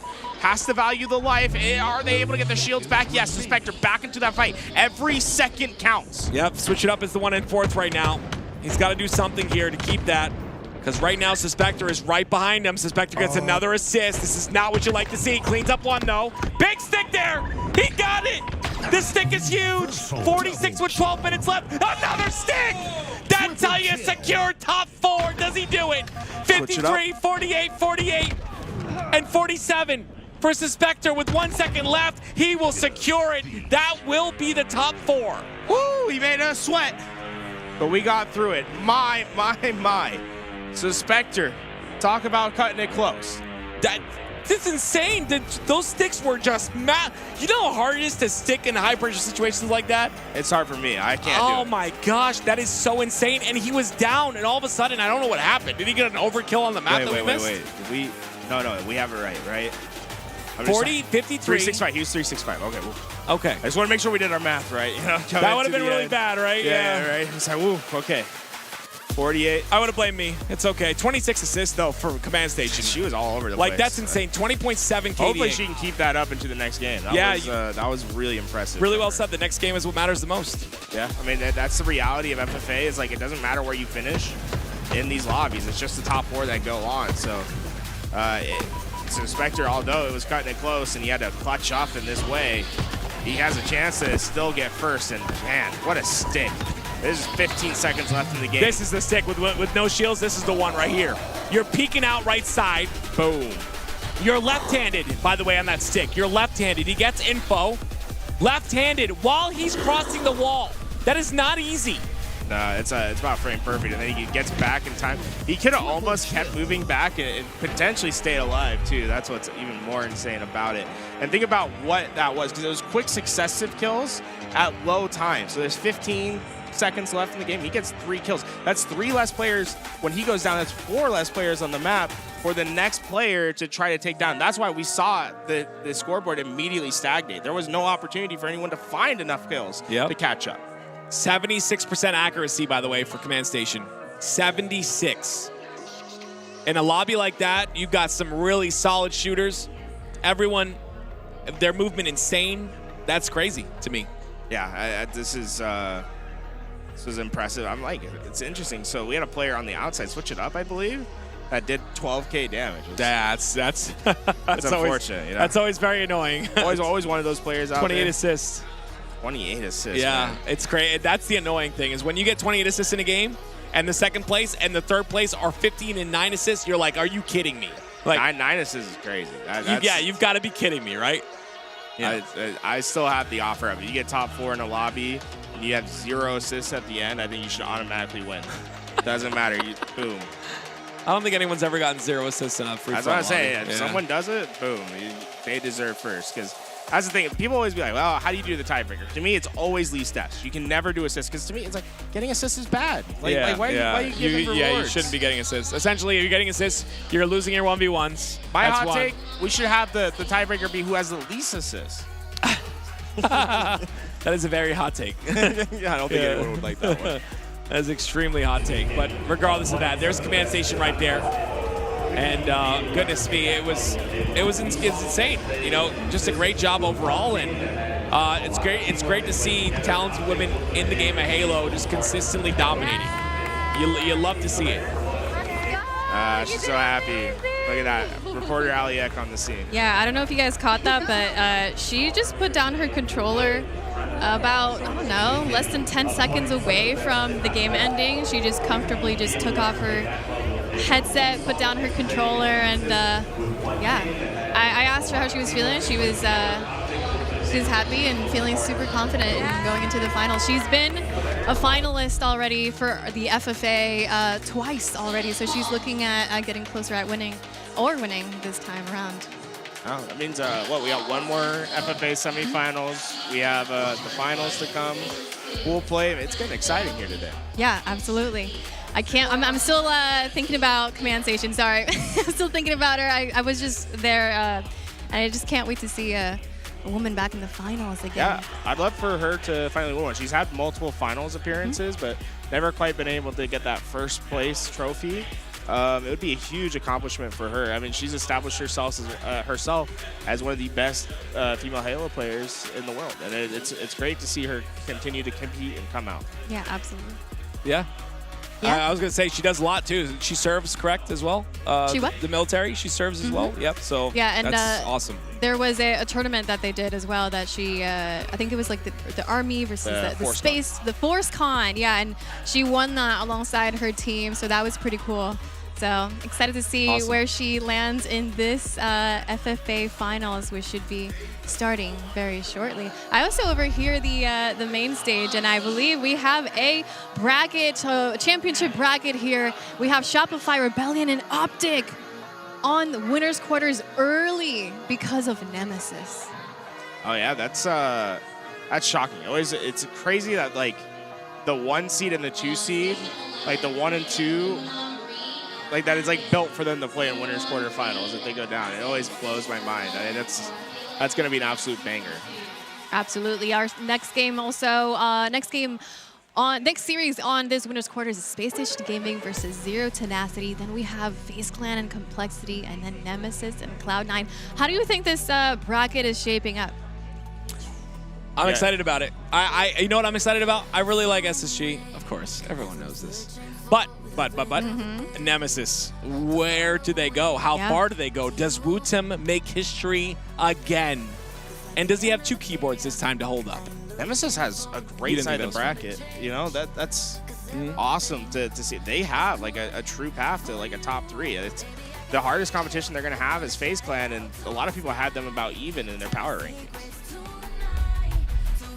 All right, and here's a lower bracket if you're looking for some of those teams that you did not see in the upper side. We got TSM, Infamous, Genji, and Ether still fighting for their life in the tournament, continuing on through the championship bracket on the lower end.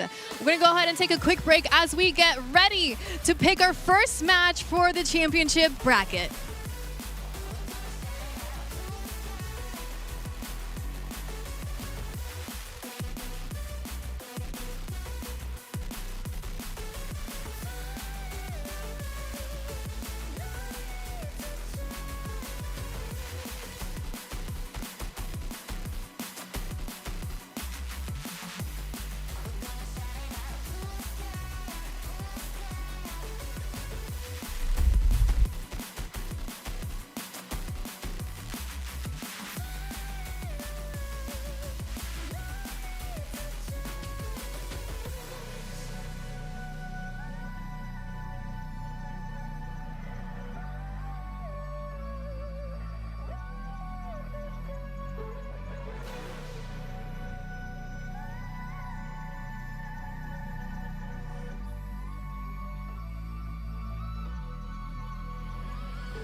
This is the moment we have been waiting for. The championship bracket is beginning right now. Shopify Rebellion versus OpTic early on a Saturday. Yeah, it's grand finals, right?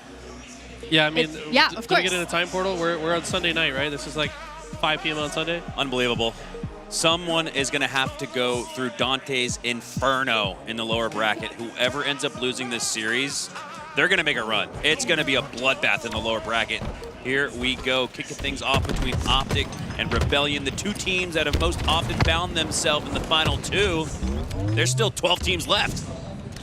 Okay, here we go. Frosty, what do you got for us? They were a little bit shaky against Cloud9 yesterday, but OpTic were shaky enough to lose the whole series to Nemesis. So both these teams so far not feeling as good as they want to, but it's Frosty with the early ball time. Opening break win for OpTic Gaming. Frosty with the oddball, though. And it looks like he's trying to form a rotation out towards the B wall, and he does. That's incredible. You see Renegade setting up on the nest bridge to snipe Frosty coming around the corner, but he got pushed off of that. Now Cycle has the oddball. He'll have a chance to reset things with a 15-second lead off the start. Phenomenal objective efficiency for Rebellion, and again they go 4 down. But they got the lead. Yeah, 15 seconds is no joke in this matchup. Every single tiny amount of scoring is going to ultimately matter. But what's really mattering so far is Renegade going insane with the snipe. He hasn't died yet. 3 kills already. He's trying to lock down the C side of the map so his team can rotate the ball. Well, ball don't lie as OpTic regain control of the on ball and lead in this one. Renegade peels another wing. takes another face, and he's on fire to start the winners round one. My God. Another no-scope for the killing spree. He's not dead yet. If you have forgotten about the Demon, he is here and he is announcing his presence to the tournament. Haven't seen a lot of him yet. We just saw him lose it in a power outage. Of course, all the drama so far here in the venue, but now he looks ready and poised to take over the game, and his team does too as they get 3 dead. Last shot, last player alive. What can he do? It's been nothing but dark blood red at the top left of your screen, indicating that Rebellion are losing the fight routinely, and now OpTic have a double up on the lead. Renegade still with that sniper, 1 shot left to work with. You got to turn around last shot, but he does and earns the trade. That's a huge takedown because that stops the fire, the engulfed inferno that was running amok. Yeah, shutting down Renegade in that moment, definitely massive, but the damage has been done. OpTic have taken the lead, 36 seconds already. Rotation from Legend, seeing the spawning teammates on the tower side. Smart to rotate it this way. At the same time the ball's being rotated, Renegade gets the opening break slay. This is massive. Renegade in form. He's 7-1 now. It's what you brought Legend on to do. Be that everything for everyone player, but specifically in the OBJ category, one of the best, if not the best OBJ players, right up there with the snake bites of the world. Royal QT, tricky maneuvering from Royal 2. He does it again! Man, I love Royal 2's plays like this. This guy, I feel like gets more of those gotcha stickies than anyone else. He's so good at trading out his life. It's so rare that Royal 2 goes down without a kill. Sounds counterintuitive since he's 3-7 so far this game, but expect more of those kind of plays from him. OpTic are starting a runaway with round 1. They've accumulated 55 seconds and rolling as Legend is at about the 30-second threshold. He crosses that. Renegade with another snipe. Shopify, you cannot allow Renegade to pick up 2 snipes. And he's going to make you pay for it. I would not be surprised to see Royal 2 go down 2. Lucky to just escape with his life. Frosty could have taken one to the shoulder there as well. The no-scope attempt does not land for Renegade, but most importantly, he still possesses the snipe.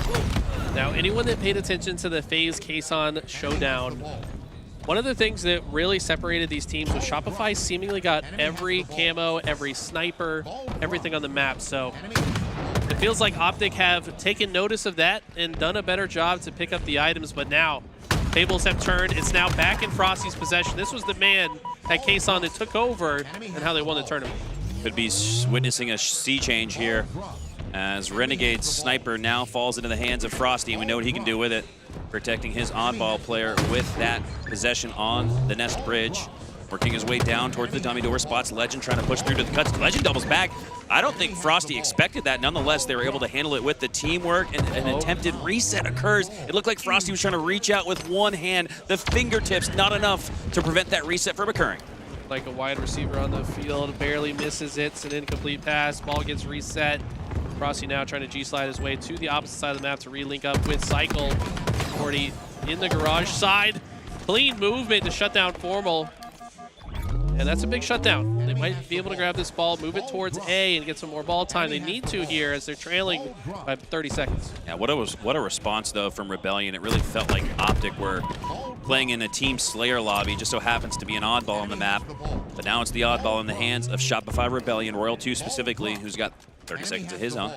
As they're now within 20 seconds, they're bouncing back. Last shot with either behind the gap or a pancake, not sure which. He's the type of player that when he comes online, really brings the rest of the team with him. See what he's got. Cycle so far, the kill leader in the lobby. What? Killing Frenzy. He was 2 and 9, back from the dead like an undead zombie. Cycle, Papa. I think he was mad at the way that game started and then just comes to life. What an insane life that he has there.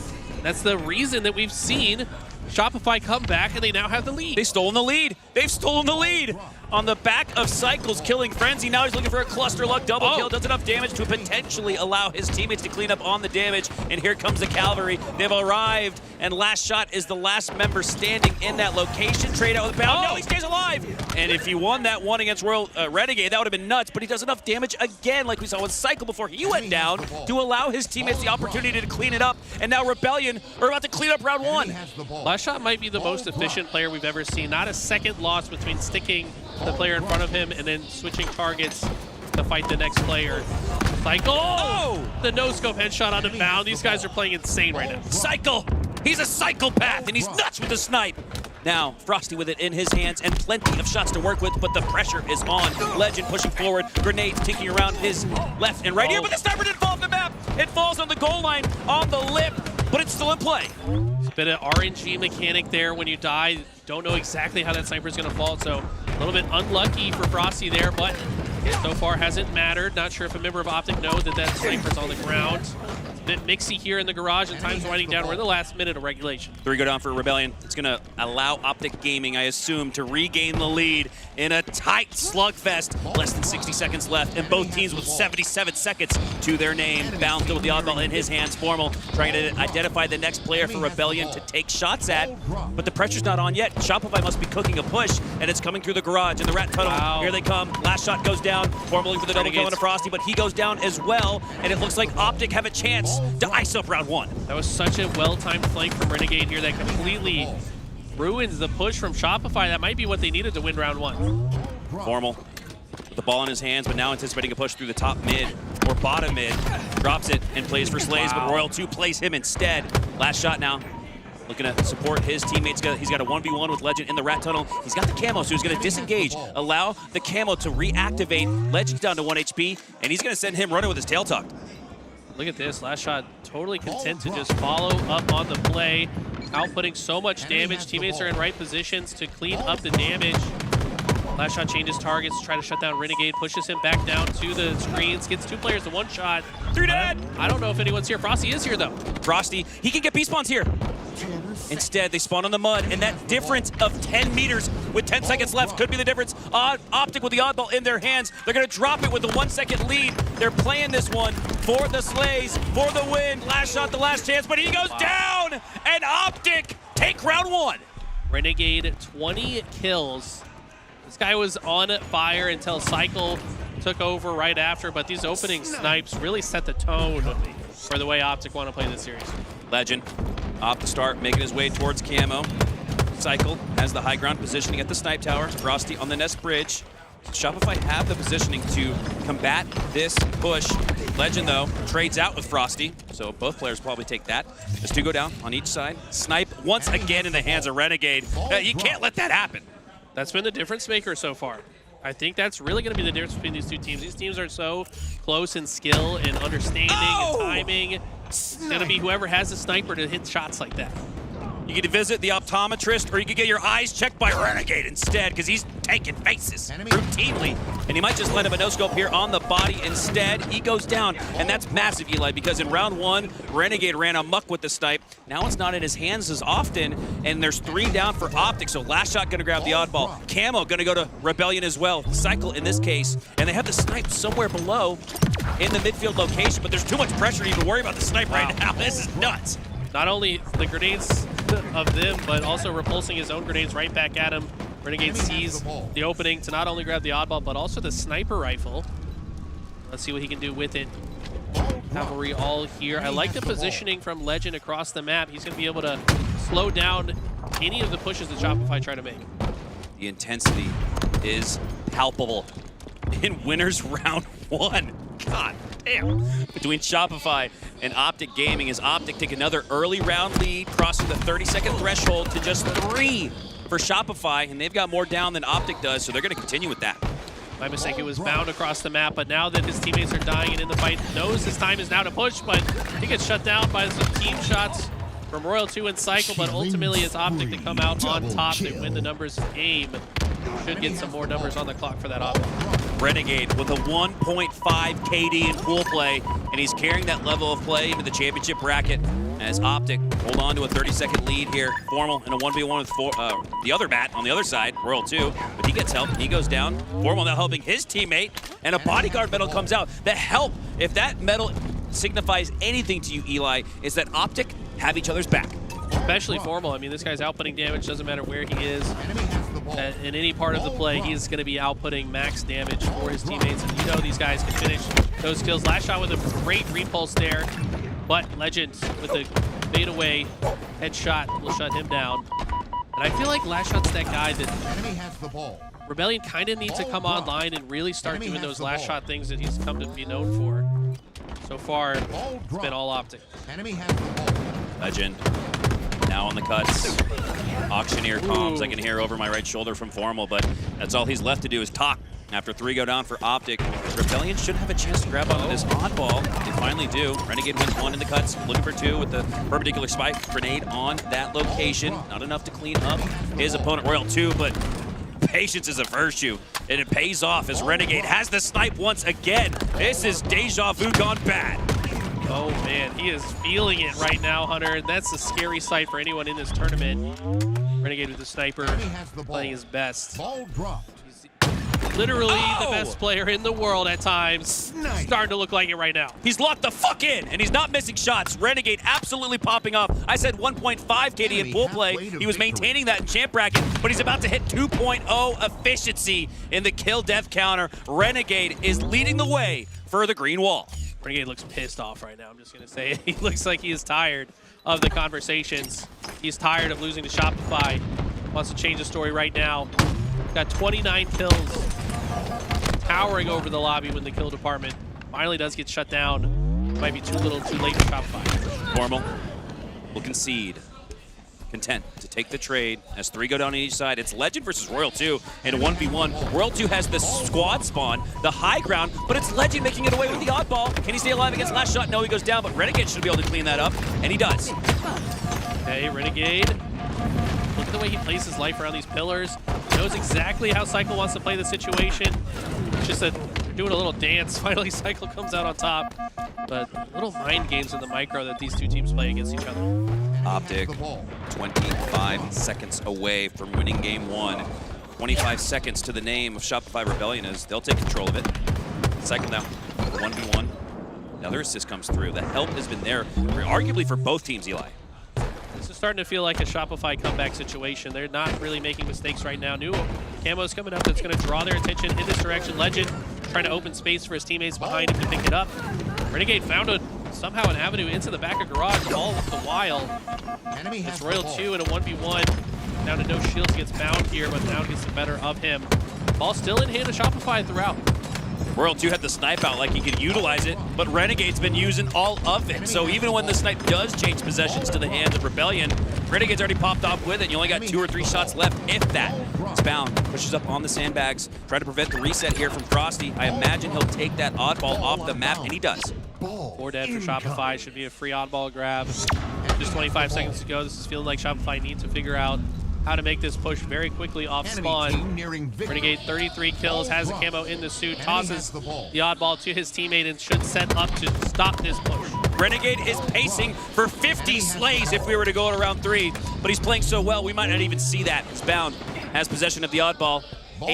7 now, 8 seconds actually left to secure this game for OpTic. Renegade with another one. What's new? It's gonna be it. Flash Shot's not gonna be able to do anything here.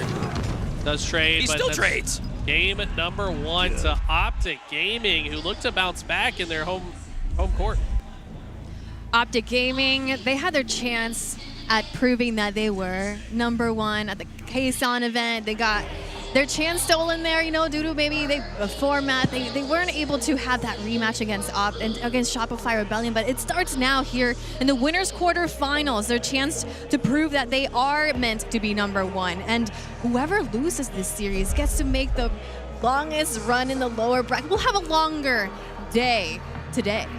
Didn't SSG win a tournament last year from lower round 1 when they beat Cloud9 50-49 on a live fire? Yeah, they were down on live fire. Came back and iced up. I feel like that doesn't get talked about enough. That's like one of the most legendary, not only Halo tournament runs of all time, but esports in general. So one of these two teams is going to have a chance to match history here this weekend.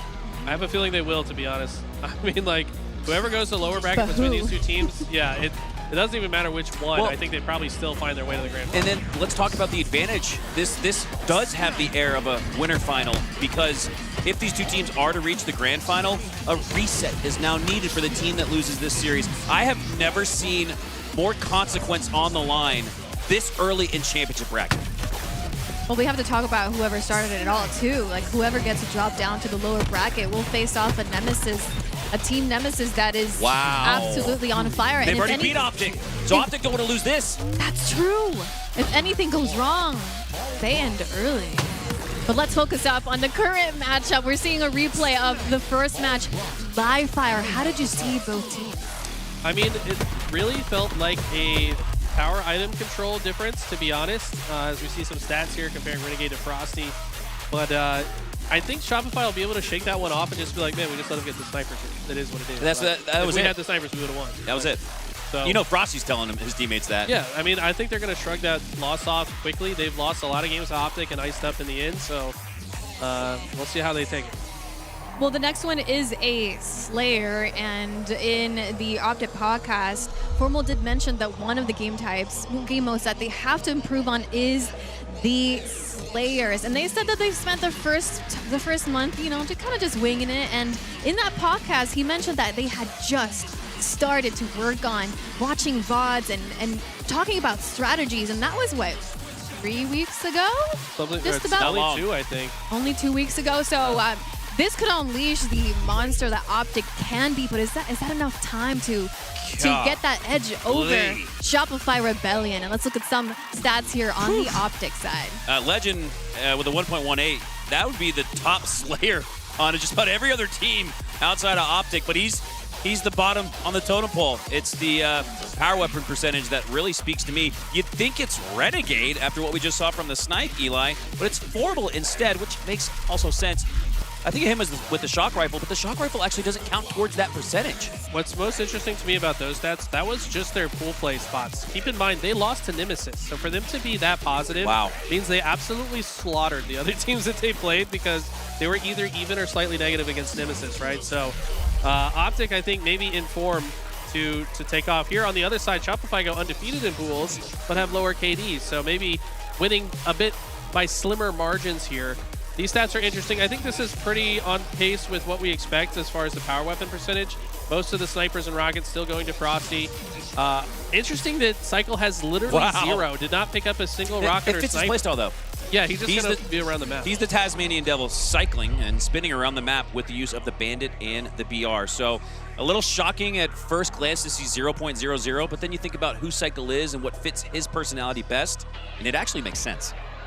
We had a quick peek at what the players are experiencing there on main stage. We see a Renegade that's kind of shifting the hand heater around a little bit. We saw him talking to his teammate versus a Royal 2 that's kind of just quiet and to himself, kind of ready for the next match. Well, I'm glad that he understands science because that's how the hand warmers work. You got to make sure that the insides are acquainted with the air around it for it to actually heat up.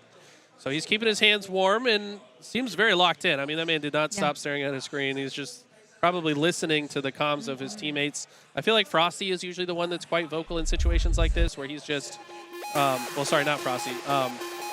Formal is the one that's usually on OpTic that's kind of talking about how they want to play the next game. So I think that's probably what they're talking about here.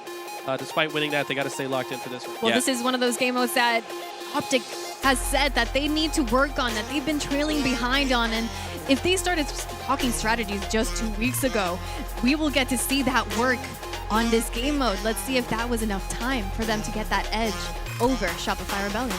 All right, here we go. Game 2 Slayer on Solitude loading in. You've got the camo, the shock rifle, and a 1-0 head start for OpTic Gaming after a fantastic performance in that oddball. 2 players pushing up top for Rebellion. Gonna evenly trade out. Now Renegade and Cycle in 1v1, but Cycle wins it instead. Rebellion with an early edge off the break. These guys are just headbutting off the rip. I mean, it's really just a war of attrition, right? Who has one Spartan left standing after the engagement to go for this camouflage? Still nobody gone for it yet.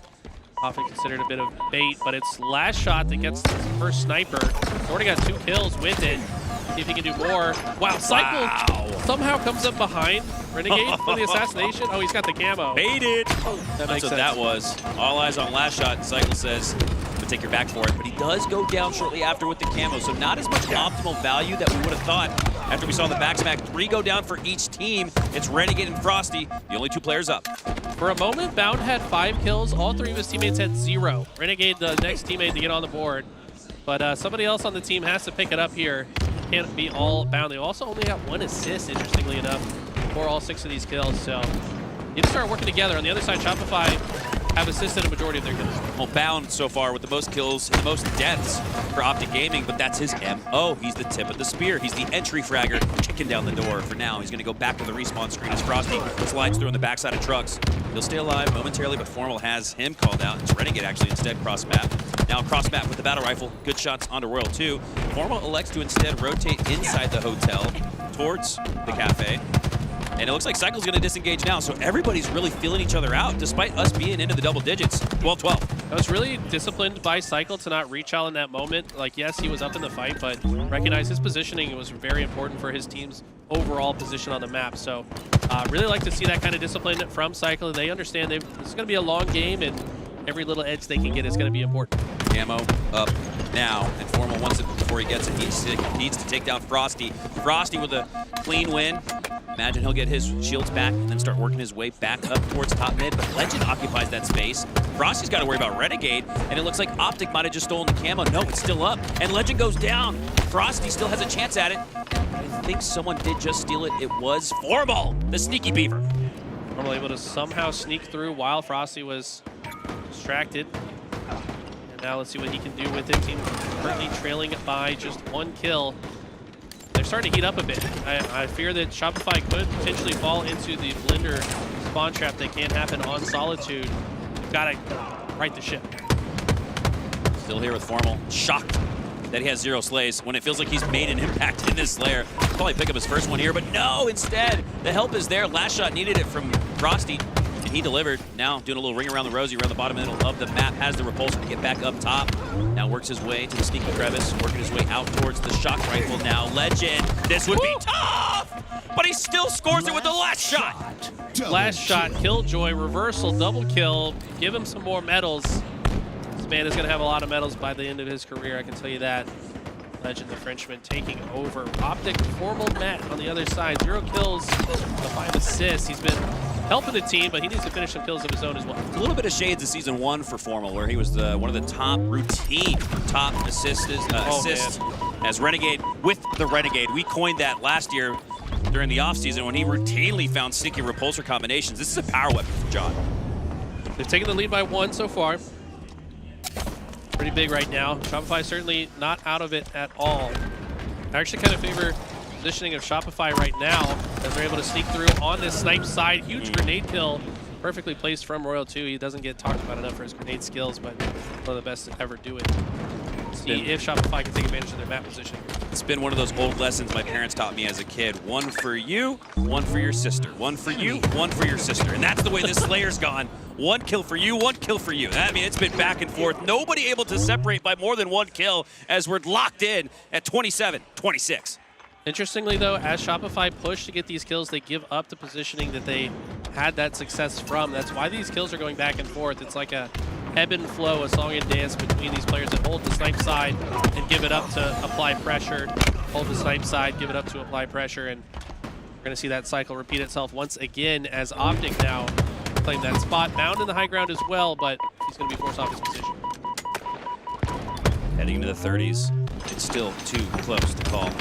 His last shot, trying to take the high ground, but the grenade prevents him from taking that space. Now he's getting shot in the back. Or no, the front. He looked behind him, and I thought it was coming from his back as well. No, he's just trying to find Formal. He knows Formal's lurking somewhere at snipe side, trying to just get eyes and damage down on the map. But unfortunately, all that time that he spent kind of searching for something to do, his team is fighting and kind of losing without him. So unfortunately, Last Shot having a bit of an awkward life there where he's unable to have much of an impact. 29-32, this feels like the largest lead of the game. 3-kill edge for OpTic Gaming that they take into the courtyard. Frosty goes down to Bound. He's a little frustrated in the player gam. We looked at something he doesn't usually lose. He had missed a couple shots. He had the body language of it, didn't he? Yeah. Cycle now inside the cafe, but he might be heading out to his next appointment. It's with the respawn screen. The Reaper calls him back for 10 seconds as OpTic now have a 5-kill, multiple possession lead heading into the 40s. This is huge. Rebellion need to keep it within 4 if they can. Yeah, this is tough. 4 kills is a lot between these two teams. Rarely do these games end by just more than a 3-kill difference. Now 5 kills the advantage for OpTic, but Last Shot's going to slow it down. Formal in a great position to output damage. You can see a lot of the map and output damage onto Royal 2. But Shopify starting to come back. They got good damage down, they're getting a few slays, and they're pinning OpTic here in blue. This is a great opportunity for a comeback. Frosty really needs this. It's either going to be a 4-kill game or a 2-kill game. Now just 1. After Frosty clutches up with a kill onto Bound, he's going to reshield, reposition, gain the high ground, help out Wyatt. Last shot. As they do just that, Cycle helps out as well. Yet 3 players looking at 1. And now he shifts his priority to another position. Frosty moving up on the map. We're tied. No, it's Rebellion stealing the lead. 42-41. Now we're tied once again. It's back and forth. They are flowing so well together right now, Hunter. It's been about a 7-2 swing in favor of Shopify. Now taking the lead, now tied again. They need to get in better positionings here, though. All members, so many members of OpTic at low ground, but they're making it work so far. Eli, you predicted at least one time on the weekend. It's lining up to be just that, 44 all. As Frosty has great positioning, great shots, looks to drop down onto Legend. He's got help, so he doesn't need to peek this. That's why he's disengaging. He's allowing Royal 2 to clean it up instead. Perfect process being played by Frosty, and it might just win him game 2. He just held his attention there as well for his teammates to finish him off. Where's Formal, though? Formal finds a double kill. He gets shut down shortly after. It's a 2-kill lead for Shopify. What do they do now? They've got to slow this down, but I don't think they're going to have the opportunity. They're going to be getting pushed by Shopify. Frosty engages, so too does the last shot. It's a 1v2. Oh, but they dip, and they don't seem to be together. Renegade's going to win that. Frosty gets cleaned up. 49 all. We're tied. Who's going to win into the end game? Renegade drops down. Could take down Cyclone. He's weak the way he's dropping around. Oh, but Royal 2 steals it instead, and Wyatt's hyped. And so we are tied once again. That was so crazy. Okay, I just got to talk about it. Cycle is absolutely one shot. You can tell by the body language of his Spartan. He got hit by a team nade! Yeah, look, he did get hit by a teammate. That's a team nade! That's because somebody called out U-turn. They said Cycle is one shot U-turn. You see the way Cycle is jumping, so we can't see his Spartan right here, right? Pay close attention. He's got the exclamation point, which means he's taking damage. He starts jumping around at U-turn. Somebody on OpTic calls out U-turn. This grenade comes in because he's trying to respond to the Cycle call out. But Renegade goes right into it because he's trying to push for the kill. And it's just an unfortunate situation where Renegade eats his teammate's grenade and Cycle just baits his life, and Royal 2's in the perfect spot to follow up on the damage. Wow. Cycle goes down a half second later. That was a millisecond difference, Allie. Absolutely crazy. Okay, we got to talk about how tied this is, but before we do that, let's take a look at some stats. Yeah, I mean, Bound has been stepping up this tournament. I'll say that already. He was online, had the worst stats, let's just be real, but I think that's kind of the way this team flows. But for some reason at this tournament, Bound is now back into like a Slayer kind of role. But wow, Shopify 50-49. Both teams kind of threw it away. It's like you could make an argument for both sides throwing that one. Because like OpTic had the lead and then Shopify steal it back and then OpTic almost steal it again. What did we talk about all throughout the lead up to this first LAN of the year, Eli? End game execution. And we'd slot that in favor of Rebellion, and they just showed us there. That was about as icy as you get. And the unforced error, like serving a tennis ball into the net. I think Legend throws that tennis ball towards his teammate Renegade, obliterates his shields, and Royal 2 cleans him up. Cycle was also one shot, and that was the win. That was it right there. All you needed to do was clean up Cycle. What does that do to you as a player, especially in a match so important to the team?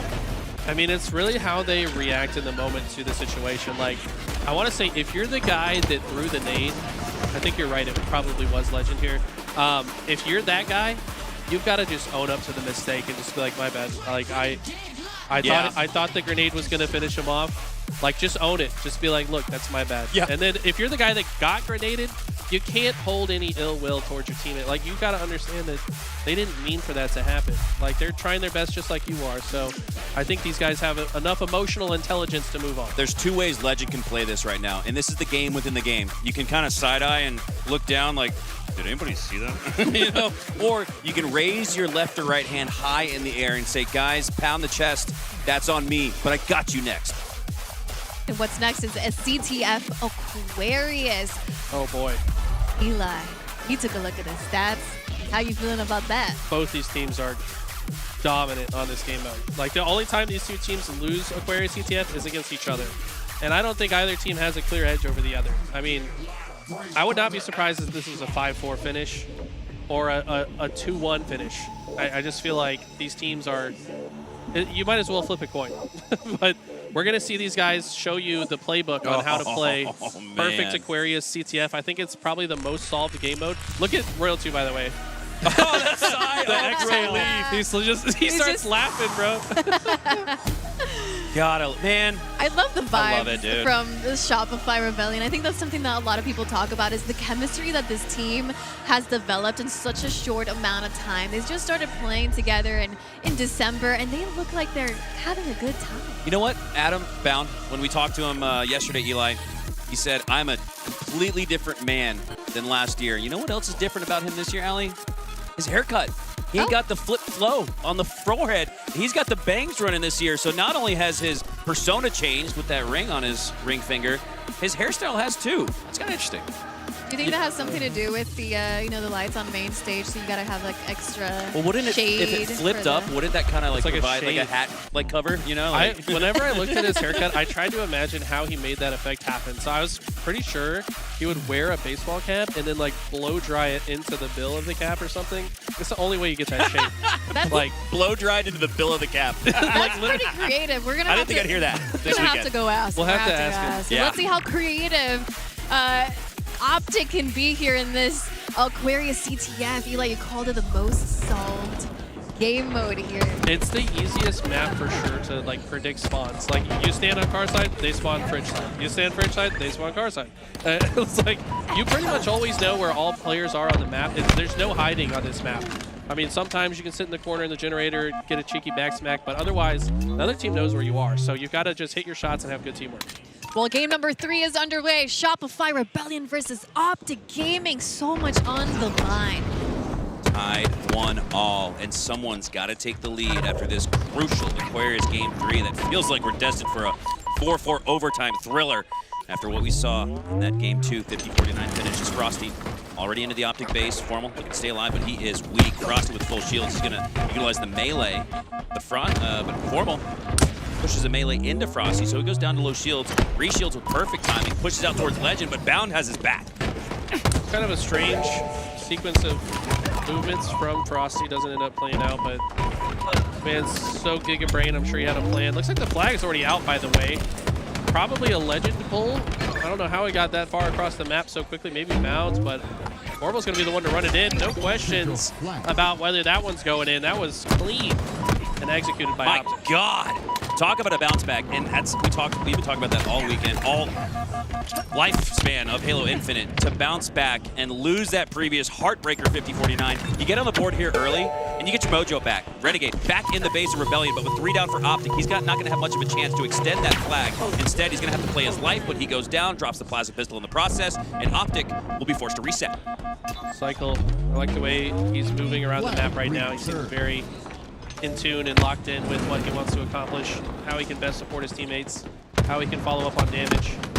Love this push as well. He needs to land that shot. Okay, crazy little strafe there from Formal, but Cycle ultimately does still close that out. Camo up, but Cycle, that's bait. Yeah, you can tell the eyes of Texas were upon top mid, and Cycle will fall because of it. Frosty now clambering his way up to P side, and he jumps on that little ledge that I don't think it's utilized enough, Eli. He had high ground there. Takes the camo, but again, that was bait. OpTic have been just waiting for Rebellion to try and take it, and it burns because of it. Good Legend. All the while, the distraction of the camo play, just sneaking on through the car side, uses the opportunity to pull the flag. Look how fast this man runs it. The best at that. I don't think anybody's master in the business. Oh, he doesn't get around the corner despite the execution. It looked like he got a boost from the G-slide. 3 go down, and it looks like last shot is going to be able to reset things. Enough for Formal? No, not enough, and that will get reset. A counter could ensue.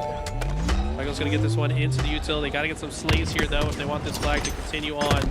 Looks like multiple members of OpTic choosing to rotate backwards through the base. Ninja from Renegade onto Frosty. Cycle's the last one alive. He cannot try to run this in. He has to drop the flag and play for slays. Great process being played here by Cycle. Doesn't have as much experience as everybody else on the main stage, but it looks like he does with that heads-up play to not try to force it and overextend it. Because of it, Shopify still have a chance. Great point you make there. Good touch on the flag. Renegade, now that the flag's in this spot, it's easier to return, actually. A couple of grenades go in. Royal 2 does not get the touch, and it's going to be returned. Wow, well executed return by OpTic. What a clutch play. Oh, Cycle, despite the thruster from Legend, still takes him down. Maintains his life and now starts to work through the generator. 1v1 against Formal.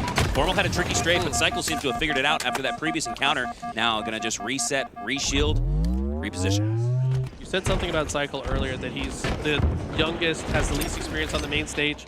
This is a guy that the first time he ever appeared felt like he had been there for a decade. I don't understand. I've never seen a player find comfort on the main stage and play perhaps even better so quickly than this young man on your screen. And he picks things up quick. Maybe picked up that flag a little too quick though. True. In that previous instance. That will get stopped for now. As Frosty up top with the camo once again. It really feels like Rebellion have been playing for a camo. What can they do with it here? They've got to find optimum value. For now, they find 3 down, and Frosty's going to have a chance to make something count with it. One thing he could do is pick up that heat wave, break the GA, say, fuck it, need to get to the second round of winners, but probably won't do that. Second round. God. But no, he's not going to do that. He's going to play. He's an honorable gentleman. He's going to rotate through the car side here and see if he can start shooting members of OpTic in the back that are rotating through that piece. You know what Rebellion need here to get things going? Dad! From Frosty. I'm watching his mouth. I can read the body language, and he gets pretty hype when he starts feeling it. It's just, I feel like famous catchphrases. Dad! Yeah, so we'll switch off of his POV for now. Cycle instead goes down on the lower portion of the map. 2-3 players cycling through bottom mid, and I guess Eli, if you send enough numbers down low, you can make it work.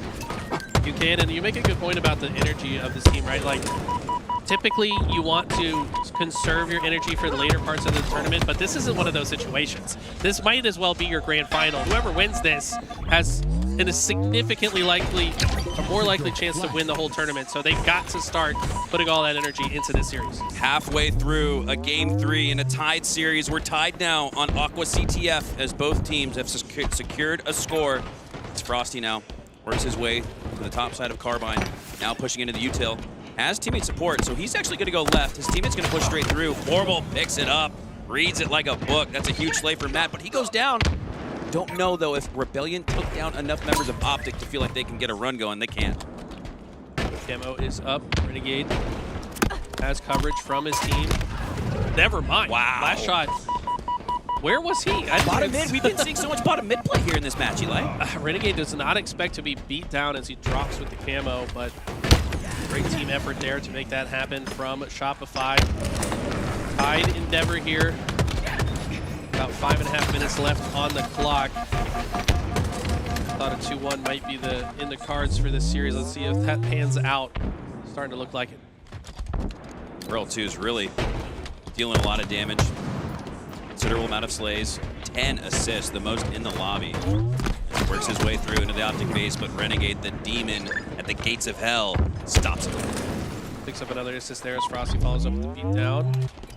Both these teams right now kind of in positions where they're just vying for mid-map control. Feels like Shopify a little bit more pinned in their base, but I think trying to just bait their flag at this point, knowing that OpTic are likely to push in. Doing a great job of it. Legend.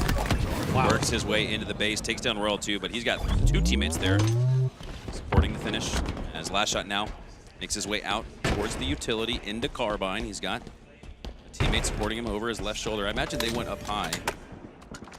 No, they're still in the util. So the push lagging behind a little bit. And I think that's because you see one forward member of OpTic in Rebellion's base. That must be what they're talking about. Yeah, I like the pace control and the idea here from Shopify. The timing ends up being a little bit awkward for Last Shot, though, was going to be the tip of the spear. And they actually go 4 dead momentarily. Frosty just coming off spawn right now. And that flag is already halfway across bottom end. This looks like an easy cap for OpTic. I don't know. Frosty got a huge clutch slay off the spawn. He stopped Renegade dead to rights in the courtyard, and now OpTic have a little bit more work left to do. 3 go down again. Can they secure it? They're going to have a much easier look at it after Renegade extends the flag. 4 go down, and now, Eli, you do have that guarantee. Book it. 2-1, OpTic. Okay, 4 minutes left on the clock. New camo's up in the suit of Renegade, I believe. Let's see if they can convert this into another one to just add even more cushion for their chance to win this game, or if Shopify is going to have the answer back. Oh, Legend down. Or excuse me, Legend dropping down. Taking Last Shot down in the process. Now he gets right back up on top, using P as a highway into the base of Rebellion. It's a cheeky spot to just kind of hang out. Instead, he wants to play high ground positioning once again, works his way back to Pink, and OpTic are on the run once again, and with 3:20 left, a 2-score lead might just do it. Yeah, OpTic clearly not content to just have a 1 flag lead against a team like Shopify. They want to press the issue, keep the gas on, keep that pressure going. Plus, if they have their flag out, Shopify cannot score anyways, so the aggression will continue here from OpTic throughout the rest of this game. Wow, great play. You make a great point, Eli. It's a little early, but in the next 60 seconds or so, OpTic will be in a situation where 2 flags out dueling is the best case scenario. Bound now, sliding in through the courtyard, gonna take down Royal 2 with the body shot. 3 go down for Rebellion. This one's gonna go in, it looks like, and this is a massive advantage. It's been tough to come by points in this one, and OpTic have 3 to Rebellion's 1. 2.5 minutes is more than enough time for a comeback, but it's got to start soon. Last shot does get a kill in the kill feed. Royal 2 gets obliterated. Team shot on point coming in there from OpTic. What does Frosty have for us? He's going to push through, try to shut down Bound, but Bound with the stickies. He'll take Frosty that. will force the trade, but yeah, he will absolutely take that. Shopify have been getting outslayed the last couple of minutes. Yeah, 3 go down to the 1 for Bound. So in that trade instance, finding a +2 net outcome, that's monumentous. And it's Formal now. Shots out toward the P side of the map. He goes down to 1 HP. He's got Renegade supporting him on the car side. Not enough push or pressure through that side of the map for Formal to be too concerned or worried about it. Now, resetting his sights and focus towards Cycle. Pushing up towards the middle of the map. Cycle goes down, and OpTic are once again on the run. They've really cranked up the aggressiveness despite being up 2. I mean, they're recognizing that Shopify keep getting around them to the other side of the map. It's like, who cares if they're in our base? If we just go take over their base, we'll stop them on their way back. That's exactly what we keep seeing. Flags are both out here. Looks like Shopify's does get returned. Will they be able to continue moving this flag? Looks like they will. The rest of OpTic come flying in. Huge shots from Frosty. Perfect. See what else he can do. They will put this one in now. All it takes is a pull to activate overtime in the next minute. It's a 1-score game with 1 minute left as Royal 2 makes his way up towards Pink. Bound spawning in the fridge. Got to be careful. He's looking out towards his left, but it's the opponent on his right that's the most deadly foe. And Royal 2 is going to clean him up. Took a little bit of a while, but Royal 2 ultimately gets the slay. 1 minute left. Royal 2 getting shot in the back from his base. Probably already being called out, but he's trusting that his team will handle that. He's not worried about it. Kind of awkwardly bumping into his teammate there. 2 members of OpTic pushing through on the util side. 45 seconds left in the game. Legend, shields beeping, heart thumping. Probably just calm the nerves a little bit after taking down 3, all 4. A team wipe secured for OpTic Gaming, and with 30 seconds left, that's massive. And Legend doesn't expect anyone to go card 2. He's not even looking. It's the right read, as no one does take that path. Now, just deciding to play defense here. I don't mind this, but it could come back to bite them. Frosty is forced into a position where he must be the guy that goes into the base to pull the flag. Last shot finding a kill onto Bound. He's going to try to open the door for Frosty. Last shot gets taken down. Frosty jumps, uses the new jump, gets the pull. But is it going to be enough? Royal 2's bottom center. He's got to get us some kills here. They're going to double the read. This might be it. That's Game! OpTic take it and have a 2-1 lead in the series. OpTic 2-0 in the series in his Aquarius CTF flag. 2-1 in the series. 2-1 in the series. I was trying to think what number I was. Yeah. You're like, wait, 21? Thank you. I was like, that sounds wrong. 2-1 in the first time we see OpTic here have a lead against Shopify Rebellion. Maybe for a moment, maybe they actually get that win on the next series. But let's talk about this current series. We saw a different Shopify Rebellion after that tied flag. What was OpTic doing to Shopify Rebellion to shut them down? It really feels like OpTic has been doing their homework now. And I never said this before because, frankly, I didn't think they were. I didn't think they were doing their homework, but it felt like they were predicting what Shopify were going to go for and then countering it ahead of time. They were often, when Shopify were trying to get into their base, sometimes they would just let them get into their base so that they could take control of Shopify's base, and then they just played that next sequence a little bit better. So I think that's not what they did in online games in this game type against Shopify, and Shopify were not ready for it. Now, you mentioned that there was Shopify Rebellion, a moment where they recognized what OpTic was doing. What did Shopify Rebellion do to have a chance once that lead started to get away from them? I mean, Shopify did start to pick up on it, but I think by that time it was too late. They're down 3-1. They're in a position where there's not much time left on the clock. OpTic just kind of played the chess game a little bit stronger.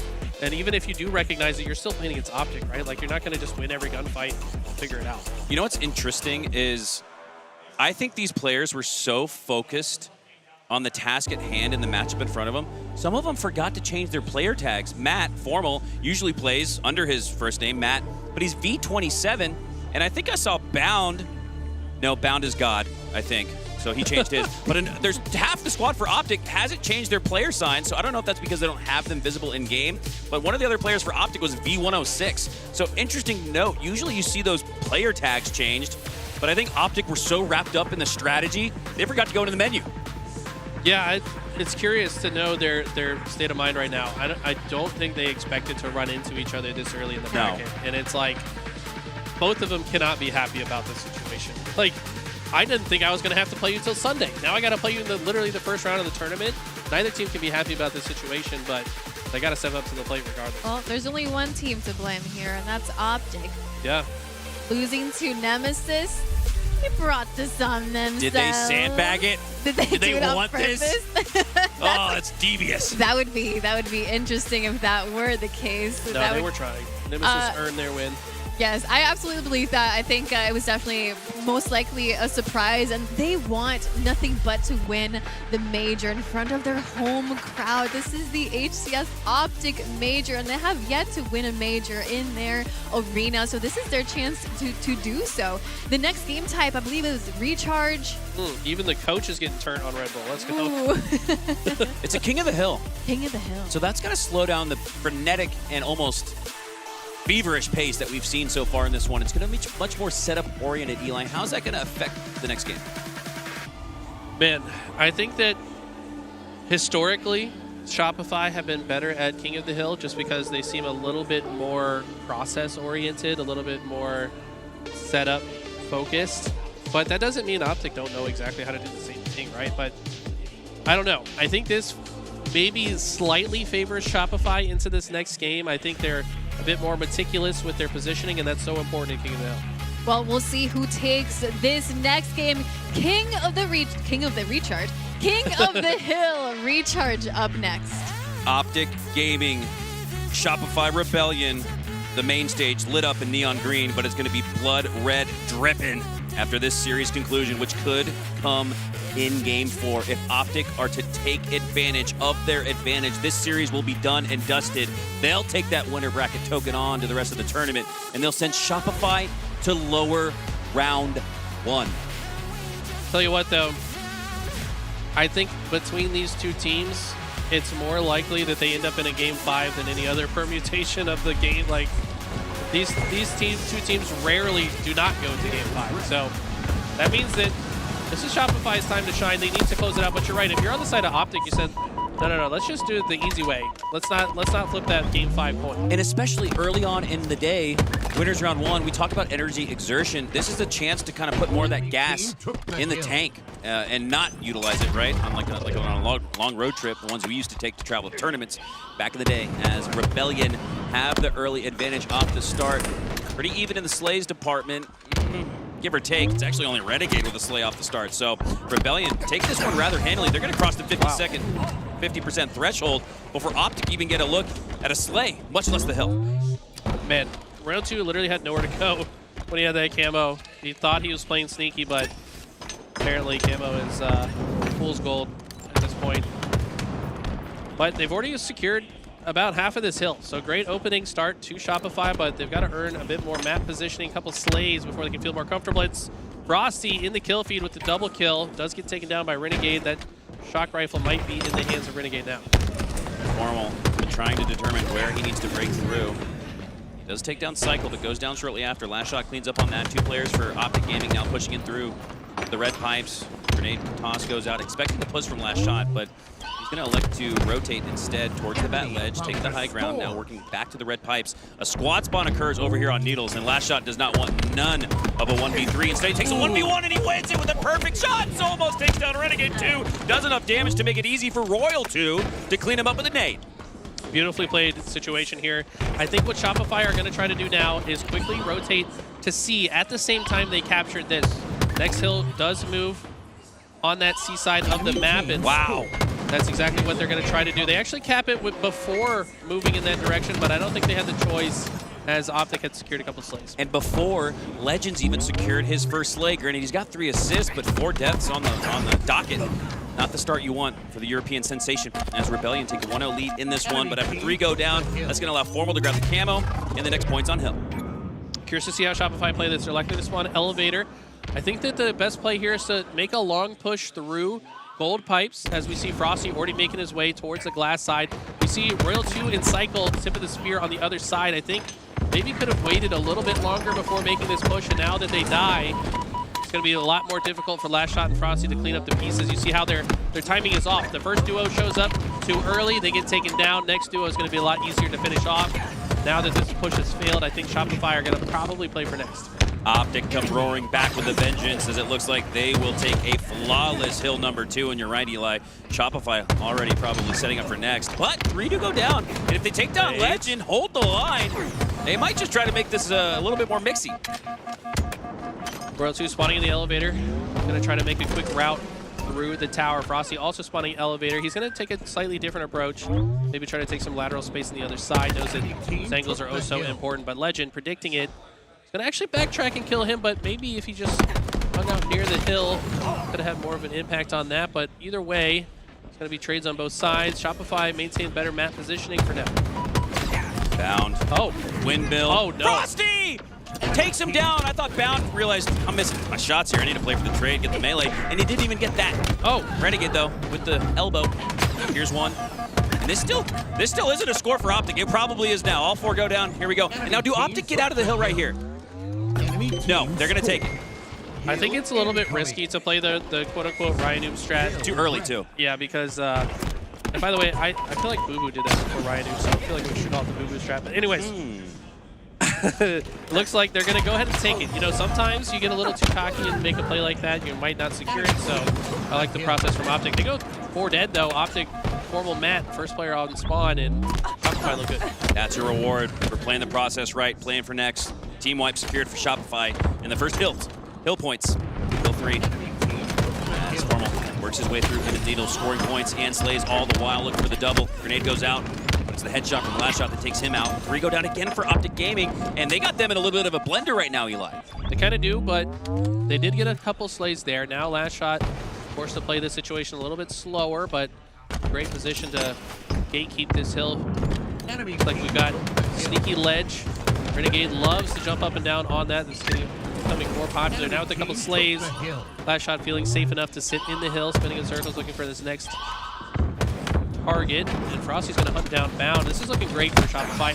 If he wins this, okay, that could have been bad. Well, you said Renegade likes that sneaky jump. I think Last Shot knew that was his routine as well, because he had the pre-fire set up.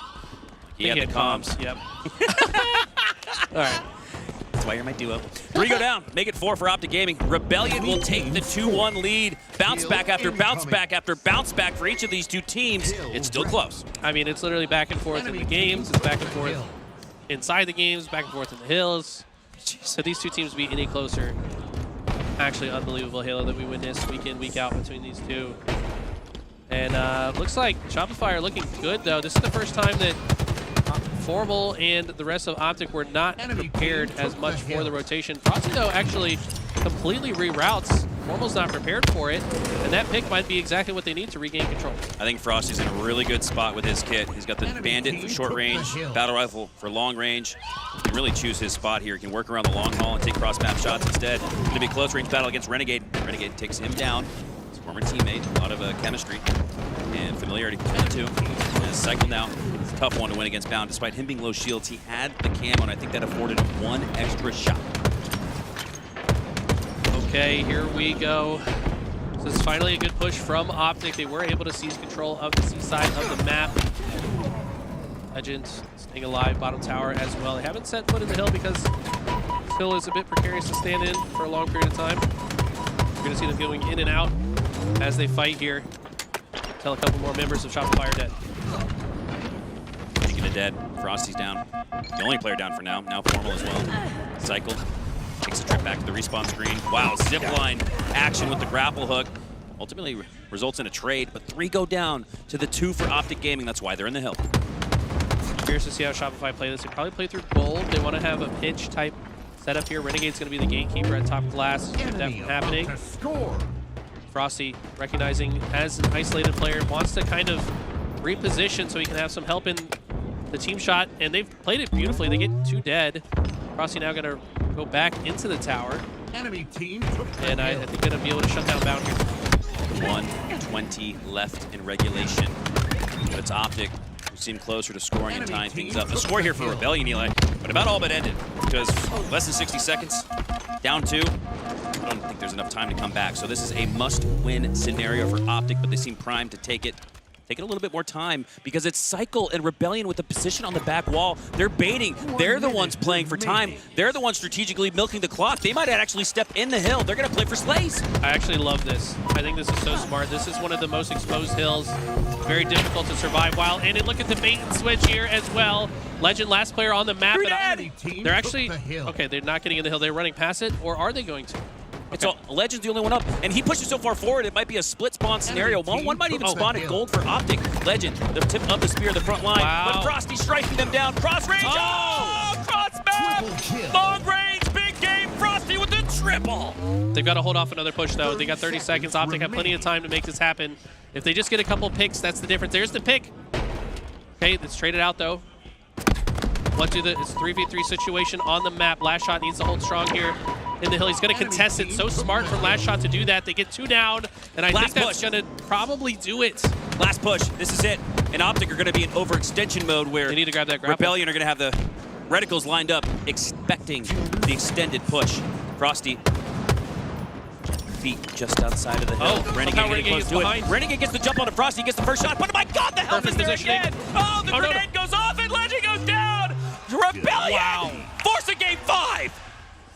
What an insane way to play the end of that game. Absolutely insane. We have to talk about the way Shopify Rebellion played the end of that match, the defense that they were able to take on against OpTic. This was so incredible, the way that Frosty had the wherewithal to just exit that fight instead of challenge to the death. He knows that he's got help from the ledge, on the sneaky ledge, so that if that player does turn the corner, he's got help. So this was just a perfect display of their trust in one another and understanding that this hill is so exposed, it's difficult to sit in it for very long without having several eyes on it. Well, now with the score tied again, 2-2, we're going to a game number 5, and this is going to be huge because it is a game 5 Slayer again. Origin, I believe. Origin. That's actually pretty scary considering that Frosty has been absolutely incredible. And joining us, we have Tools here over here as well. Yeah, you know, Mikowski had to go take a little quick bathroom break. Yeah. I'll fill in. I'll do my best. But Frosty's playground, right? I mean, this is what Shopify Rebellion was waiting for, right? To get to this map where they are head and shoulders above everyone else. I don't know if I fully agree with that take, though, because, like, that's the narrative. People are saying, yeah, this is Frosty's playground. He's super comfortable. He's been that dude in Halo 5. But, like, if you look at the data from the last week or so, they're actually losing this map. And Frosty's struggling. He's going -5.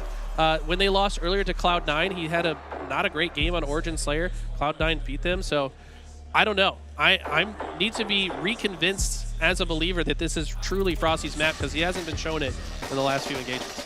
Well, why don't we talk about what OpTic could have done to not let Shopify Rebellion take on that strong hold and defense against that last hill? I mean, just the understanding of the situation, it's like, it's a very nebulous point in the game where they leave the door open for them to get into the hill, but only if they know they can stay alive. Like, there's no reason to put their life on the risk to step in the hill. Instead, they're going to just sit back and let OpTic go into the hill, kind of use it as bait. Frosty with these beautiful shots across the map. I mean, that was a disgusting triple kill. And then just the way that they kind of just set up in these positions around the hill that OpTic have no way to comfortably get into it. So there's absolutely no way you can break through a defense like that? I don't think so. I mean, they needed to get some type of, like, quick pick, like maybe with a shock rifle, or grab the grappler and like make some type of quick play when they're not looking. but they had all the angles covered. I don't think there was a way So in. the tools they needed weren't there for them to be able to break through that defense and stronghold that Shopify Rebellion had in this recharge. But now we're hopping on over to Origin, and we have a few power weapons on that map. Yeah, we got rockets, we got the sniper. Both are on high ground positions on the map that are important to control as well. So even when rockets are not up, I think these players are going to go out of their way to kind of control the area that the rockets are. Same can be said for the snipe side. Some teams are like really heavily favoring snipe side, but I think these two teams understand how powerful the rocket side can be and are starting to play it a bit more. Well, now that Mikowski is joining us, I want to get your thoughts on that Game 5. Origin, Origin. which is typically Frosty's playground. Now, there was an instance in pool play. We just had this talk. Yeah. Oh, It's all good. No, go ahead. Well, I'll just preach to the choir and repeat what you guys probably said. Frosty, though, I don't know if you guys brought this up. 7-13 in pool play. We didn't. In Origin. No, we didn't. We guys- didn't. I got you, baby.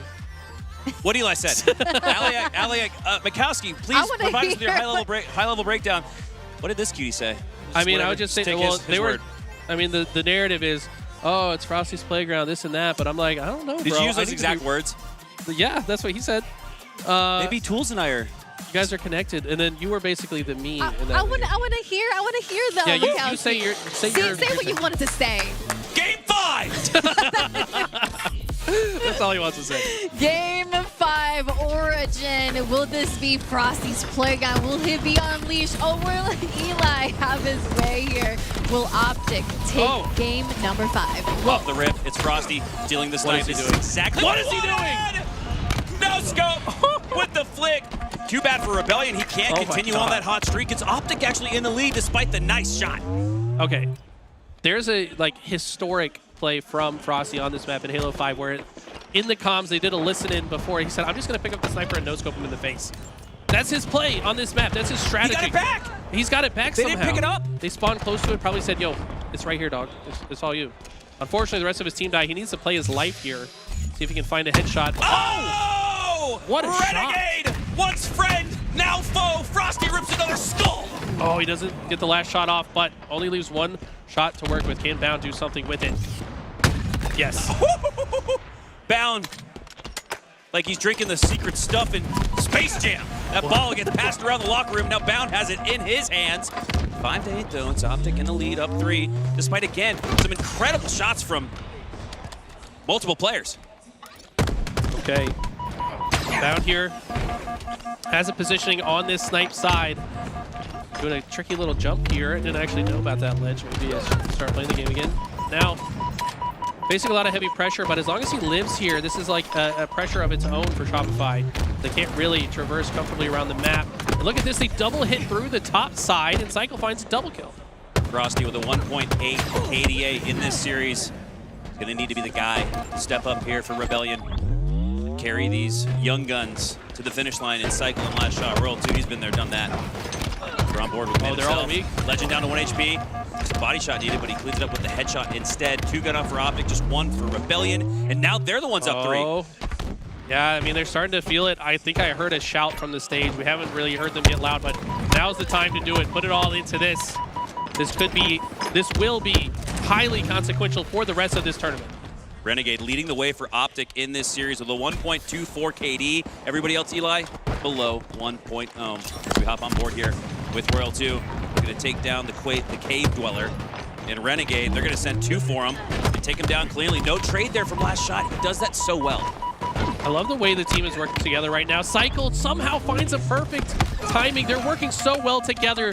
They're not only getting the slaves, but keeping each other alive. They're making OpTic look foolish. OpTic are chasing. OpTic are chasing and dying every single time. OpTic are collapsing on their home court, and it might just send the fans home with their heads dipped between their shoulders.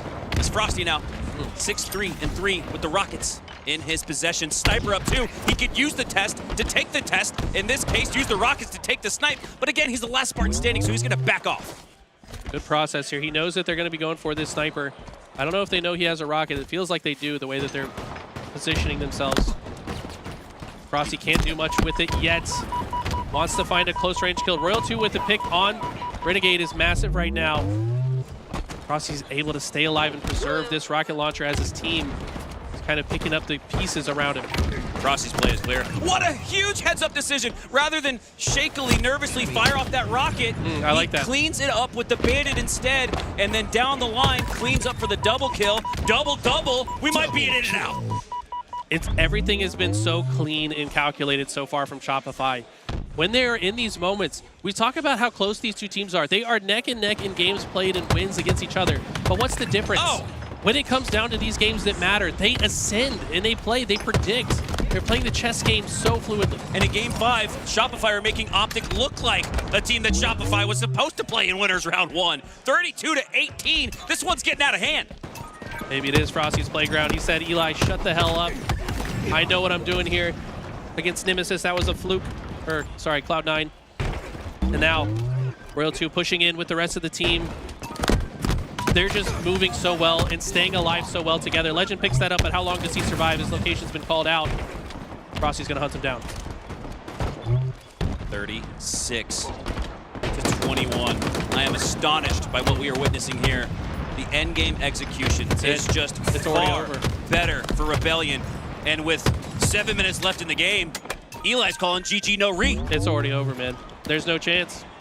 I mean, look at this. They're almost doubled up on the lead. This might be a spectacular. It's really pacing that way. Tomahawk. Look at the assist column. I mean, Ribeye. 9-6-4-3. Mashed potatoes, asparagus, creamed risotto, and mushrooms. Shopify are eating good. My God. I mean, this is, if you're OpTic, how do you even, you already know you lost as well if you're OpTic. It's impossible. They could just trade out to the end. 42-26. I have to keep repeating the scoreboard because it looks like a figment of the imagination, but it is real pain. OpTic, and man, how do you not just start to get in your head a little bit like, oh my God, is this going to be another cursed second place? I mean, they still got a ton of life in the tournament, but it's got to work very hard to come back. They have brought this back. So maybe the superlatives should slow down a bit. They brought this down within 11. OpTic maybe hurt us, a bit angry, but I feel like it's only a matter of time before Shopify figure out a way to break through and at least trade some of these kills out. Need to bring it to within 6 by the time Rebellion get to 45. Maybe they have a chance. I don't think this Last Shot doesn't know this player's here. Okay, it's within 10. So Legend's one shot. Trying to stay alive. Sniper's coming up. Get Renegade that in the hands of Renegade. You can see him lifted up. He needs to step up right here. He's got to go God mode. He's got to be the demon himself. He's taking damage, facing pressure. Can't land one on a Royal 2. Royal 2 with a clutch D-scope. They're still challenging. They don't care. They say, you're not going to be the hero today. You're going to nade him out of the cave here. I think Royal 2 still got his eyes over here. That's it. Over. Yeah, GG's. 4 kills to go. Renegade could go mid-blitz mode and hit a Killionaire, and that still wouldn't be enough. Not as spectacular, though. This is incredible. Shopify have played this so flawlessly. There's that mid-game where, you know, they gave OpTic another 10 kills, but that was perfect gameplay from Shopify. Well, first of all, Eli, you have to apologize for being a Frosty non-believer there for a little bit. I mean, I gotta say, I said he needs to show me more to remind me that it's his playground, and he did. And I think against Cloud9, maybe he just wasn't quite in form yet. It's very easy to have off games, for sure. But, like, realistically, they haven't been winning that mode. They lost it to a few different teams, not just Cloud9. So, it seems like if it's a Game 5, they're probably more likely to win it because they clutch up. So what did Shopify Rebellion do different? You said they haven't been winning them before, or at least they have been. It's not their strongest, according to the data. But what did they do here differently to peel that lead away so far ahead from OpTic? They cooled down Renegade. Even going back to Game 1, that was it. Hey man, Renegade got the snipe. We don't even need to break it down any further than that. And then in Game 5, it wasn't until, what, 46-35 that Renegade finally got his hands on the S7. Too little, too late. OpTic dropped to the lower bracket. Well, we do have a Frosty fan right here in the couch. And he's sitting right in the corner, and it is Tools, who has been excited for the return of Halo 5 Frosty.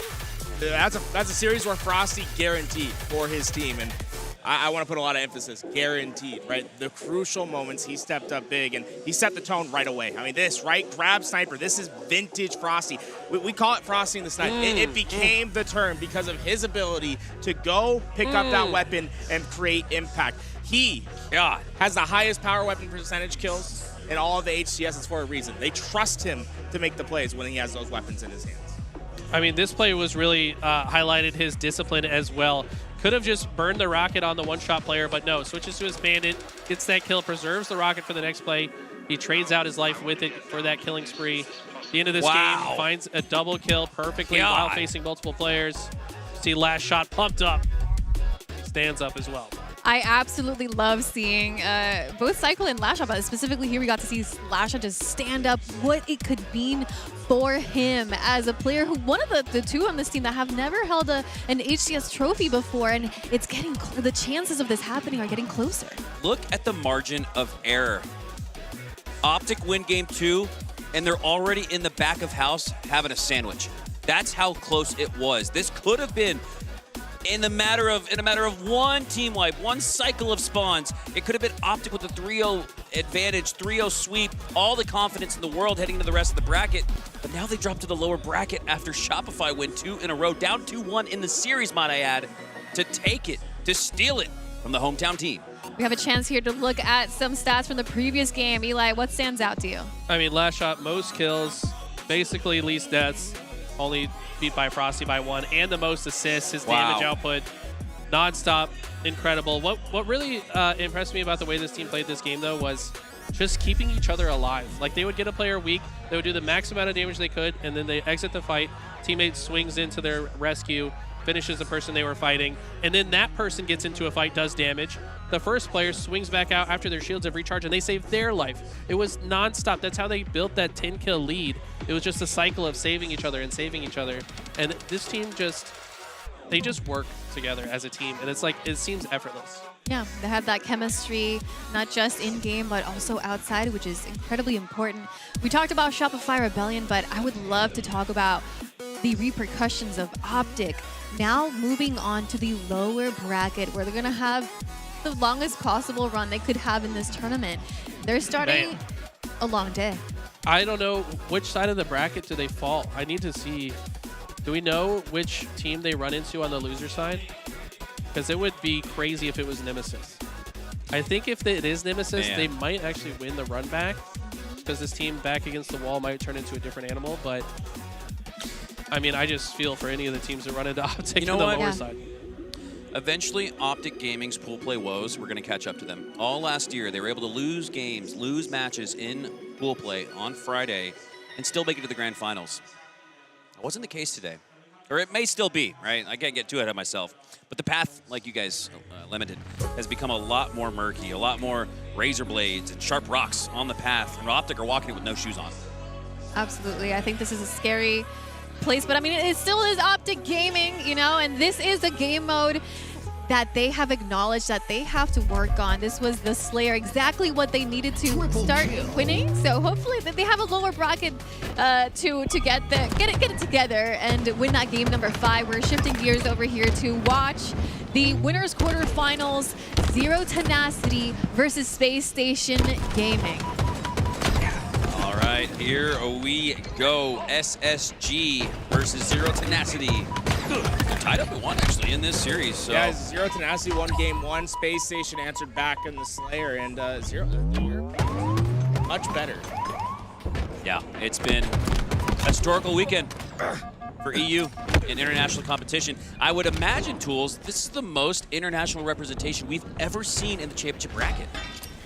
Yeah, I mean, we had 2, I mean, not even champ bracket, just pool play alone, right? Top 16. Like, Mexico had 2 teams. We saw 2 teams from Europe, a team from ANZ. It truly, Halo is becoming more and more. A third of the top 16 don't carry red, white, and blue. More and more an international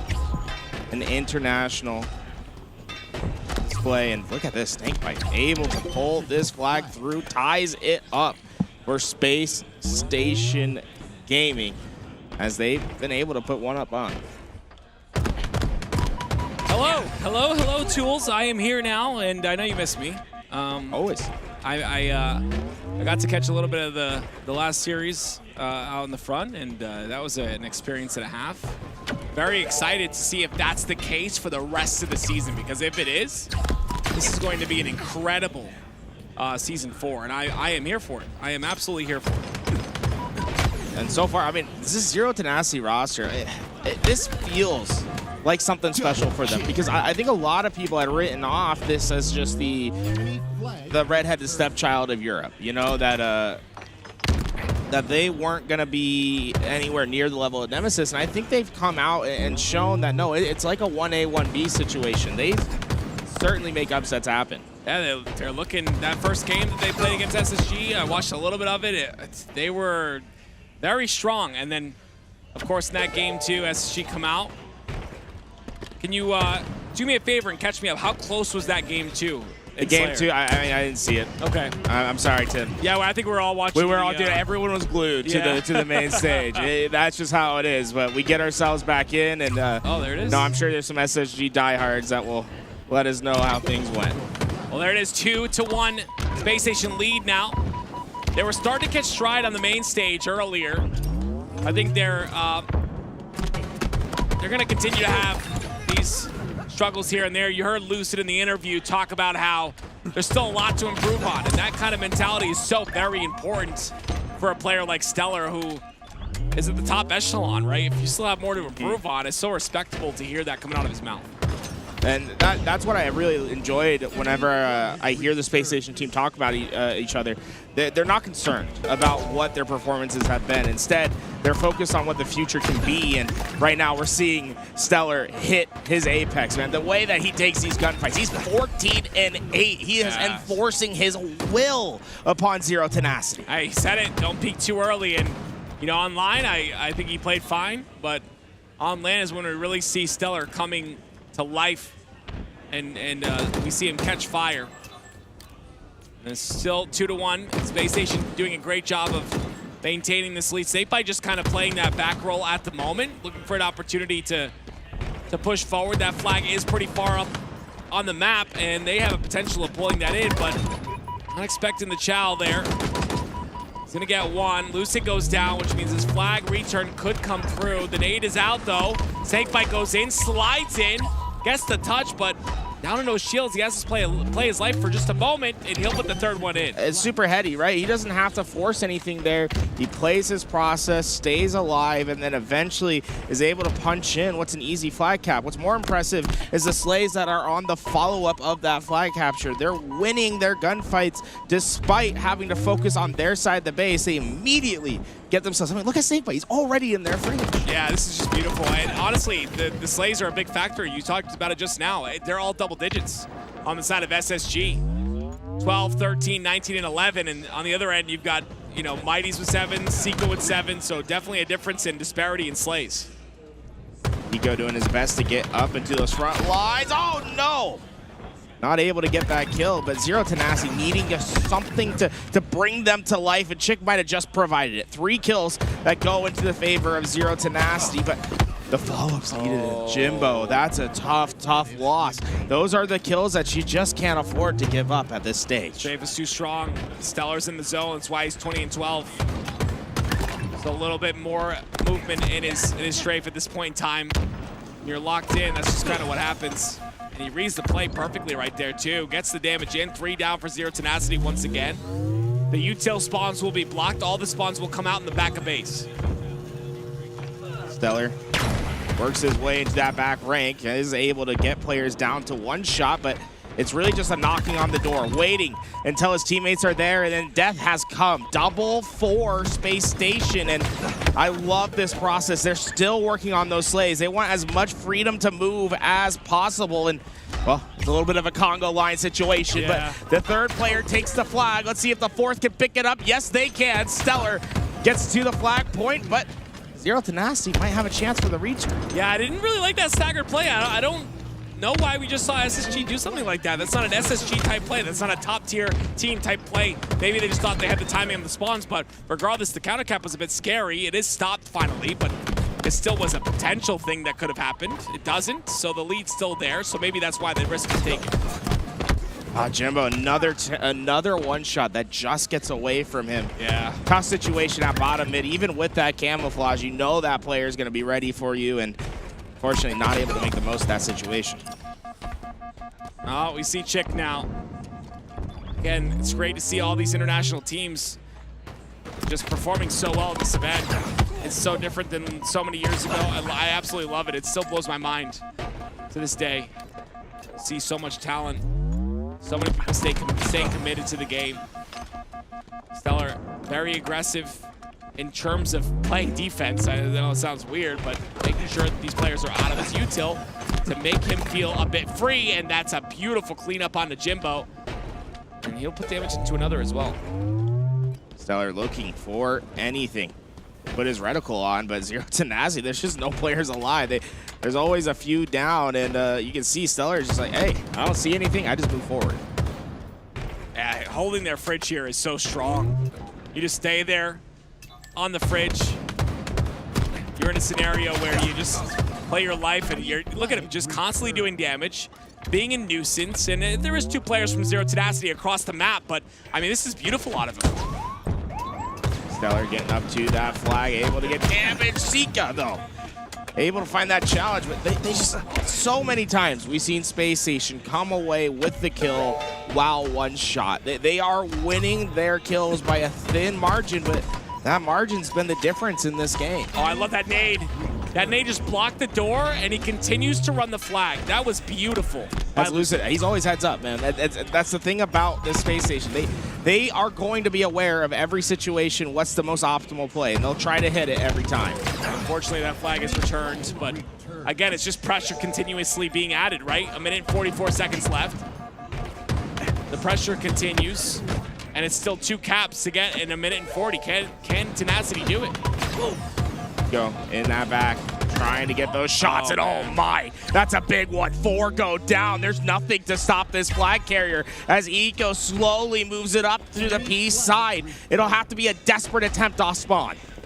This is not good. This is the dagger right here. It was already pretty difficult already, but now it's 4-1, and now it's impossible at this point. Space Station feels near it, man. I don't know what you can do to get yourself back into this game. 60 seconds to run 3 flags. Can't do it. There's no world that happens. But I mean, it just put Space Station in a good spot, right? Leading in the series now. I still didn't expect them to lose an objective game to Zero Tenacity, but I mean, that's really solid by them. Well, that's 2 caps, 47 seconds, so 15 seconds a cap. It would be crazy, but yeah, they don't have enough pressure, I don't think. Wait a minute. That stopped. It was a util spa that stopped it all. See Mighty's getting into that front line, trying to get those kills. So far, it's just a slay difference. You can see it clear as day. Space Station having just that big advantage through the slays. Great shots. Lucid takes out 1, 15 seconds left. This is all but over. Space Station Gaming are going to lead with this. Lead the series 2-1. I apologize. They win the flag game 4-2. But just a good job by Space Station Gaming. Stellar having a great game, 30-20. Lucid a little bit of the same today and this weekend, 27-19. Just a great job. I love to see it. And now it's Nemesis. Oh my word. 2-1 in the series, tied up right now in Hills. We're just gonna be popping around to whatever action we can find, and right now, Cloud9, they need to find an answer to Nemesis. Nemesis, the hottest team in bracket right now, and they're eyeing their side of the bracket. They could find themselves in the winner's side relatively easy through their bracket. I think FaZe is their biggest obstacle. Can you guess who I'm gonna point out again? It might be Woodham. Maybe 14-10, double his teammates' kills, and of course, I know I focus on the individual players so often. I had to talk with Snakebite about this, and he said, yeah, individual players are always going to shine, but that just means the team is doing their job, and everyone's working together to make that happen. And I 100% agree with what he says. I think it's important to focus on players, but at the same time, Wootam's able to do that because of how his team is pressuring the map and allowing him to be free on the map. To do that type of stuff. Wudo's one of those rare players where he's a mouse and keyboard phenom, you know, and we've seen those before. But he's like a mouse and keyboard player that understood how to play Halo first, right? Yeah. That's from his experience in his pro Splitgate days. He got second at the World Championships for Splitgate and won many tournaments in Splitgate underneath that SSG banner. Got that experience, and that has been the big factor too. Is like a lot of players just don't understand Halo at a high level, and when you don't understand Halo at a high level, but you're good on mouse and keyboard, it's not going to be enough. That's why you see players like World 2 excel. But back to Cloud9 versus Nemesis, a nice little lead here that they've garnered. They've got to come and contest this hill, or else this will be Cloud9's. They get one down. But Cloud9 have those elevator spawns. It's only Snipe Drone that's alive, and he can't do anything but just try to keep him out. And they're just going to double up. Cloud9 find the answer. Nemesis was 99% the way there, but not able to find that finish. And now the clock plays into a factor. I don't think Cloud9 is going to step in this hill. It's 1:43 for Nemesis to try to find their equalizing capture. Yeah, this stagger spawns, though. One of them spawns on the glass side, one of them spawns on back Hydro, and now because of that, you've got a situation where you've got Sav on the back of Hydro. He's the most important player to kill at this point in time. It's like you're not going to be able to kill him just yet, but I would assume this is definitely a priority. Instead, though, they decided to get hill time here. This is interesting. Enemy team took the hill. I'm trying to find that entry. Woodham, 18 kills. You're really going to need him to be that player that finds that difference. So far in pool play, you got a 1.18 KD. It's the 14th best here in the tournament so far. That's not too shabby. Halfway through this hill. And they've gotten this hill time while Cloud9 have been back Hydro. This doesn't make any sense to me. It's actually beautiful to see. It's incredible. They're back Hydro is Cloud9, and Nemesis are halfway, 60% of the way through this hill. And it's been while Cloud9 occupy the back Hydro. It doesn't make any sense. The process is not being used, and it's still working really well. I mean, 55 seconds, and Nemesis are about quarters of the way there. I mean, Cloud9, they need to start being a little bit more dominant on their pressure. I feel like Nemesis is getting in and finding this chunk time, but with them finally flipping out those spawns and getting their control that they want, could be seeing a different story. Was that not strange? A big rotation. Sav's gonna double back. I think they realize we don't need to be at A. Yeah, I don't know. Oh, now he's getting double teamed, and he gets taken out. 30 seconds, hill time is being had, but Septify has been in the back of Hydro this entire time. Regardless of that, they capped 2. It's 3 down for Nemesis. That'll be Cloud9 inside a hill, but I mean, this is, I didn't expect Nemesis to get that L at all. I mean, look, they got it, and they only took like 30 seconds to get it, too. There was still plenty of neutral time left on the clock to play around with, so that's shocking that Cloud9 wasn't able to put up a stiffer defense, in my opinion. Well, here we go. 20 seconds left, not going to really be a factor, or maybe, you know, in the very end. But right now it's 3 down for Cloud9. Opportunity for Manny as the last player alive to get a trade. He does just that. That's going to be good for him. Can they get more, though? Septify been an important player for Cloud9 this weekend. Enemy team took the He's had the highest KD for his team, and this is the moment where they're going to need him. With the camouflage in play, it's important for Cloud9 to try to find these players, but they just went 3 down. Nemesis is scoring, and there's nothing they can do. There's no way to stop this. Yeah, Septify, all he can do right now is control spawns, but he ends up going down. Spawns still come out onto A. And that's going to be cap number 3 with 15 seconds left. Now the clock plays a big factor. It's up to Glories. I think he has to stay alive in this scenario, or else this will get a little bit mixy. And he does. 2 dead for each side. Make that 3 down for Nemesis. Wait a minute. He died pretty quickly there. Don't count them out yet. They could make something happen here. I don't necessarily like the strategy of staying in that white tower and trying to shoot them out. I would much rather have something with quicker access, and you're seeing it. Nemesis are just not able to get damage down range. It's too tough a task. It's a Woodham that is going to try to break in, and I love this, right? Get into those pipes. Force the opposing team to look the other way. Make them look back. Great job. The two-shot melee with the battle rifle. Full burst into the body. 2 seconds left. 1 second left. And there it is. Nemesis are going to be your winners of the series. Again, Cloud9 looks so good. I mean, it is incredible. In the winners quarterfinals, you see Nemesis moving forward even more. Look at that. We're right back over. Space Station up 2-1. We saw that previous game, and you're going to see them have their chance on Recharge King of the Hill. I like Recharge King of the Hill. It's one of my favorite game types and map combinations, so I'm down to watch it twice in a row. Space Station Gaming starting to wake up a little bit. Again, Zero Tenacity, I didn't expect this team to contend with Space Station, to be completely honest. I love the roster, but this Space Station roster, you know, I feel like on paper, just they look much better. It's just not the case here, though. Zero Tenacity are keeping up. Joe's gonna go take the high ground. Easy kill for him, and I love how he left the hill knowing that there was a push coming, right? It's like, it's easy just to fall into the trap and wait for the player to push, but you can still be aggressive while you're in that hill. Stellar's hit a rotation as well. He's all the way rotated for next Space Station with a very early rotation. Beautiful win there as well. Space Station will get in, and beautiful. I mean, 2 down, first cap. That worked perfectly. Yeah. That was insane. From a macro element, 2 players from Space Station rotated extremely early, and they rotate at C with the intention to cross back to help their teammates and to be able to win this cleanly. They're wasting no time getting themselves in the right spots. Camouflage coming into play, and they have to worry about Stellar in this back rank still. Yeah, I like the Stellar gets out a hill and does exactly what he's doing right now, right? Damage in, cleans up camo, just beautiful work.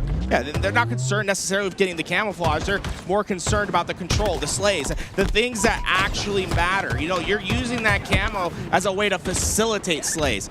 Stellar's earning them by using his position, using his timing, and, well, using their gun skill like Lucid just did. Double kill. Space Station look like a rock that's rolling down a hill. There's nothing that can stop them. Lucid's still in that hill too. He's finally gonna get taken out, and so will his teammates as well. It was 3 down for a moment, but it's Chick and Zero Tenacity that have to do so much more if they want to come back in this hill. Hill owned by Space Station Gaming at the moment. Remember, the winner of this series is going to play against Shopify Rebellion. Space Station, this is an important series to get yourself fine-tuned. Right now, you're looking great to get yourself into that position, but ensure that you don't let up on the gas pedal at any point in time. We know that these Europeans can be dangerous. I love that right there by Stellar. Jumps in, gonna put a shock rifle shot in, and then he ends up going down at the end of the day, but the damage was done, forces Jimbo out of the hill, and now Space Station have taken the hill for their own. They have to get slays, though, here, and right now it doesn't look like that's happening. Stellar, once again, goes off a spawn. Great shots into one, doesn't get the other, though. That's full control for Zero Tenacity. Forward, that's going to tie it up 1 apiece. Zero Tenacity, honestly, I'm shocked that they were able to get away with a point there. Remember how early Space Station was to their point? They were able to get that rotation early on, and I thought it was almost going to be guaranteed. Oh, Mighty's gonna look for a shroud screen here on the bottom side and allow that jump up to happen. Great shots, but not great enough. It's gonna be Chick who goes down. It's an unfortunate loss of a fight. That's gonna allow Space Station to get some more time on the hill here. Lucid backing his way up. Oh my, oh! Lucid from the bottom row. He's able to shoot up with the nuke combo, peppers his opponent, and gets a massive kill. Yeah, it's just all Lucid things, just Lucid things. I love it. Love to see it. Love to see him back in form. Eco, though, as well. I mean, Snakebite is the one that we should be watching, though. 13 and 7. He just goes down there, but beautiful work out of him so far in this game, too. Or I should say as well, because we're obviously in game number 4, but good shots. Do they have the elevator spawns, though, is my question. Looks like they do not. There's gonna be a lot of pressure coming in from Zero Tenacity right here, and they don't have the hill completed just yet. Oh, Zero Tenacity. They were able to get those stops, but I don't think it's gonna be enough still. Able to get in, Space Station, find their point, and what's so surprising, usually we got to this hill. Remember, we saw it on the main stage. There was 45 seconds left, a minute left. Hyper efficiency so far. We have 3 minutes of neutral time still to play with. These guys are clearly playing for score at the moment. I love it. Stellar is starting to catch up to Lucid in terms of score here too. I'm sorry, catch up to Snakebite, I should say, in terms of KD. And we'll see if there's any sort of chance for Space Station to continue this run that they're on right now. This is a really good start to the game, 2-1. I mean, Stellar, look how aggressive he's at. That's too aggressive. Way into the open. He grapples like there's nothing gonna stop him. 3 dead though. He got gunned down. Yeah, it's 3 dead off of that though. Maybe a bit of a distraction. It allows Space Station to get back inside that hill, allows them to stay in control. That trade will do just about the same. And it's basically trades back and forth. 3 down, though, for the side of Zero Tenacity. I mean, so far, it's been Snakebite and Stellar that have been the strong duo, looking like LeBron and D Wade, 16, 17 apiece. That's the solution for Zero Tenacity. You're going to get back into this game. You must find a solution to the 2 Slayers. Well, here we go. It's Lucid. That's the solution right there. Trying to get this hill and finish it off. They're going to push into it together here. Ooh. And that will be slays, and that will be enough for the 3rd cap for SSG. I love how connected the Bandits were. They're looking at the same thing. They're gunning at the same time. These players are getting deleted off the map. They have to continue to get those deletions because you can see Zero Tenacity are holding forward. And you know Lucid's going to deal with them. 2 players on the C side, multiple players on blue pipes as well, sticking down to no shields. It's up to Lucid to make something happen here. Clear these players out from back Hydro. Don't allow them to be a factor. But he's playing it slow and steady. He understands it's a 2v1. Well, that player's not going to go anywhere. He knows that they're stuck at the back of C. He waits for them to push, and, well, he did enough, right? You get the damage, you get the knowledge, and you let your teammate in the hill gun him down. Eco just doing what he can. Max damage on 2 players, but no kill in the kill feed. No one there to help clean it up. That Plasma's going to hold him back just a little bit. It's going to be Jimbo that ends up going down to that insta-explode, I believe it is, but Lucy just took a massive nade to the back. They're not going to be able to trade out Chick, who's sitting inside the hill. Finally, they do. But it's still hill time here for Zero Tenacity until the push comes in from Stellar, who understands the mission. Get C-Plat, get back Hydro, control the tower. And he's doing just that. This is by far the longest hill we've seen to get captured. We rotated into this with 3 minutes and some change. Now under the 2-minute mark. This is all the resources being used to get this hill, and Space Station just moments away from getting the secure and lead. Come on, you guys, you just need a couple more seconds. There we go. Let's go. Space Station win the series 3-1. Zero Tenacity with great effort there. It was Space Station Gaming at the very end who ended up winning the series and move on ahead to the winners semifinals to face off against Shopify Rebellion. It's scary here. This is rough for Space Station Gaming. I think that they'll rise to the occasion, if I'm being honest. Especially if this is on the main stage. Obviously, that last matchup was on a feature station, and all the pros say the same thing. On that main stage, the energy's different, the crowd is different, everything's different, right? So if this is on the main stage, which I would assume it will be, we could see them Space Station rise to the occasion. Well, this is a true test for Space Station Gaming and their first chance after the K-Son event to really prove that they can be that team that everybody wants them to be. Can they do so here at the Arlington Major against Shopify Rebellion in the winter semis? This is their true test, right? This is what you get ready for, is for this moment, right? Everything is stacked up on the upper side of the bracket. You knew what you were going to have to do coming in as a 4 seed. Yep. They prepared themselves mentally, I'm sure. It's time to prove everyone that you are a contender. Well, let's talk about the other series that was also in the winner's semis. It was FaZe versus Nemesis. That's going to be a guaranteed incredible match, and another test for Nemesis to prove that they are meant to be pushing up into that top 4. Yeah, I think Nemesis is an incredible team, and again, if they break top 4, that will be the highest placing that Wootum has gotten, correct? He's got top 6. top 6. So top 4 would be something about Arlington, you know? Yeah, Arlington dude. and European teams. I don't know what it is, but I would love to see it just because of the storyline. We're talking about a mouse and keyboard player that, like Tools had said, and yes, Splitgate is it's a similar game to Halo, but it's very different. And he came in, he understood it very quickly, and I mean, I love it. It feels like he was meant to be in Halo all along. Like Yeah. he was just meant to be here and just bring the keyboard players some happiness. Yeah, don't leave. Don't Splitgate. I know Splitgate 2 is coming out. Just stay here, please. Okay, I don't think he's going anywhere. we don't want to lose you. What if he plays Marathon though? Oh, Would you be can do that. happy? Yeah, you can do that. Yeah, you can do that. Another matchup that we absolutely have to talk about, and it is the matchup that's coming up next, is the OpTic versus TSM. This is an elimination match. Really early one and an unexpected one for OpTic. They're facing also against TSM, a team that plays really well on LAN, but maybe haven't been having the best game so far. I feel kind of bad for TSM. Yeah. I do too. It's a really tough match. Yeah.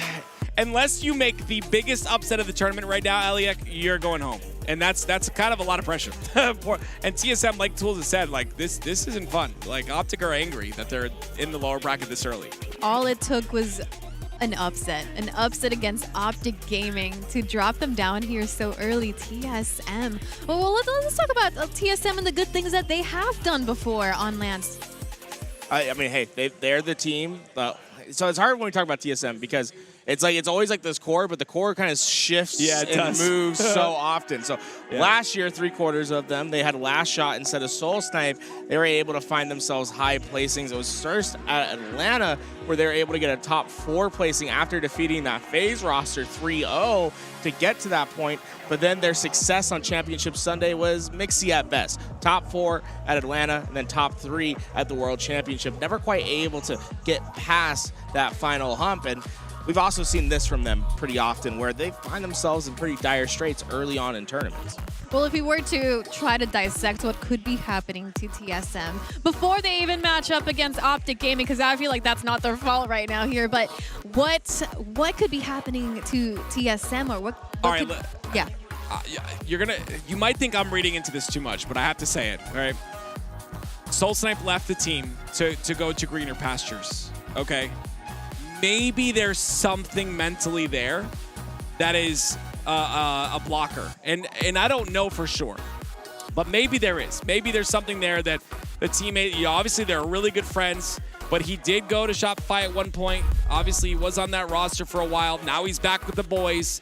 Is there something that's kind of happening there? Maybe, maybe not. Maybe I'm crazy and I'm trying to stir up drama. That's not what my intention is. That's the one thing that I can think of, because when we look at this team, they've played so long together. They have the experience. They've been here before, but they're just not performing.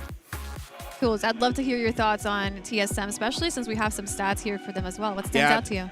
These stats are honestly a bit concerning to me because they really depend on their main slayers to perform in that role. And that's where Talik in particular needs to shine. He's usually a player that's sitting within the top 5, top 8 in the KDs around. That has just not been the case this time around. You see only a 1.03 thus far throughout the tournament. We really need to see him step up. Something that stood out to me was, I believe this was the smiliest squad I've seen so far. I think all of them were smiling. Can we take a look at all 4 of them really quickly to see? I mean, come on, let's look at Talik. I like that, Aliak. It's important because like you have different mentalities and different attitudes on the teams, and I think you need to have some sort of a look at, these guys are happy. I think they're great friends as well. I can't understand what it is that is making them, again, it started online. And I was told by multiple people, they're a LAN team. It's okay, they're a LAN team, right? They're not performing on LAN right now. What is it that's causing this? And I honestly don't know the answer to that. So I can only make assumptions. Let's take a look at Talik's current stats here, Tools. Yeah, so usually he's much higher on this KD, and it's concerning with the middling of the pack. The big thing I'm looking at is damage efficiency. Damage efficiency, the stat that shows you how much damage you have to put in to get 1 kill on the map. 210, it's pretty efficient, but it's not what I'd expect them to be a little bit closer to that 200. Talik's one of those players that just loves to run around, pick ups, clean up a slew of kills, and that's just not happening so far. Well, could it just be also that the other teams that they have played against are just getting so much better and they have to catch up? I mean, it could be. I think that they were known for such a long time, especially at the very beginning of Halo Infinite, as the fastest team in Halo. I no longer think they're the fastest team in Halo. I would say you'd call an OpTic or a Shopify the fastest team. And I think that speed plays a factor. You know, when you're playing fast and you understand how to play fast and you're confident in that and your ability to play at that pace, I think TSM would play much better. I think maybe the confidence is down based on their online results. I'm not sure. But yeah, I think that their pace has slowed, and I agree that other teams have gotten better. Well, the teams that they did lose up against were Mindfreak, who have been absolutely incredible, and then Zero Tenacity. So I guess we'll have to wait and see what they can do against OpTic Gaming. And OpTic Gaming, how do they have to be feeling now sitting here in the lower bracket? OpTic Gaming, this is probably the last place where they expected to find themselves. They were guaranteed it was gifted, but it just shows you the ramifications of slipping up, right? You slip up in pool play, you lose to a team you're not supposed to, and those effects will hit you later on. Now, it could have been a blessing where they took down Shopify Rebellion, but you're putting a lot of faith on winning in a Game 5, and that just didn't happen this time. Well, OpTic Gaming surely surprised by this, but you know, they said it.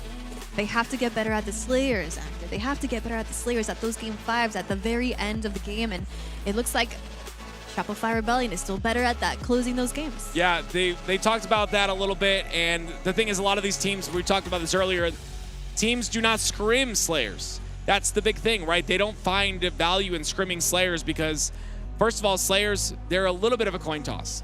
In all reality, they are a little bit of a coin toss for a lot of these teams, and when you're not in that tournament environment, there's going to be like, and Eli was talking about this earlier, when you're not in that tournament environment, you're not playing to your fullest potential. A Slayer doesn't really give you a lot of, you don't get a lot of value out of watching a Slayer or scrimming a Slayer. It's when you're playing in a tournament environment that it matters the most. All right, we're gonna hop on over to the loser side of the bracket. Complexity versus Genji. Complexity up 2. Here we go, ladies and gentlemen. Complexity up 2-0, and I believe, if I'm not mistaken, this is for top 8. And you know Spartan wants that again. For those that don't know, Sparty, a little bit of a break here, now getting back into Halo Infinite, obviously competing again this season, playing for his brother, Trav, who passed away. A little bit of more of a reason to want to win, and you're seeing it in his gameplay. Very confident. He said he doesn't lose many pivs, and we'll see if that's the case here. Well, so far, Complexity, I think, have been the one shining spot for the teams that weren't expected to do well.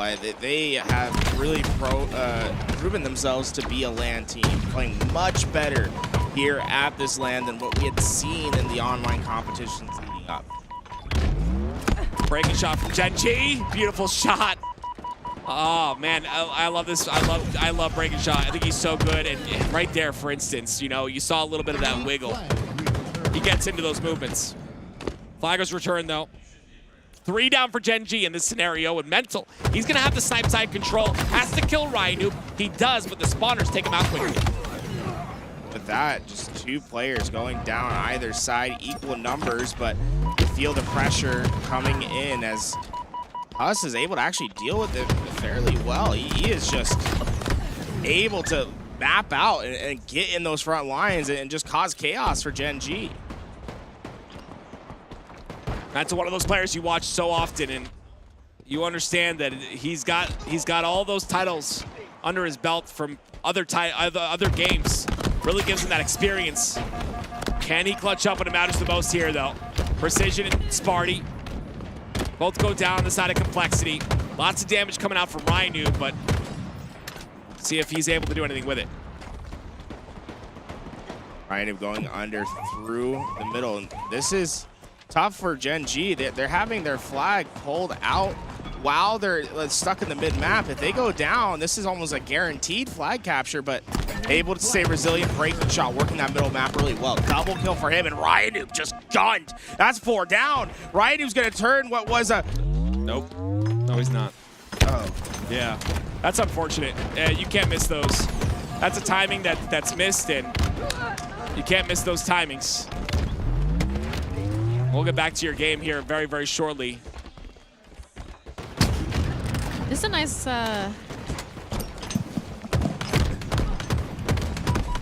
Beautiful shots by Common.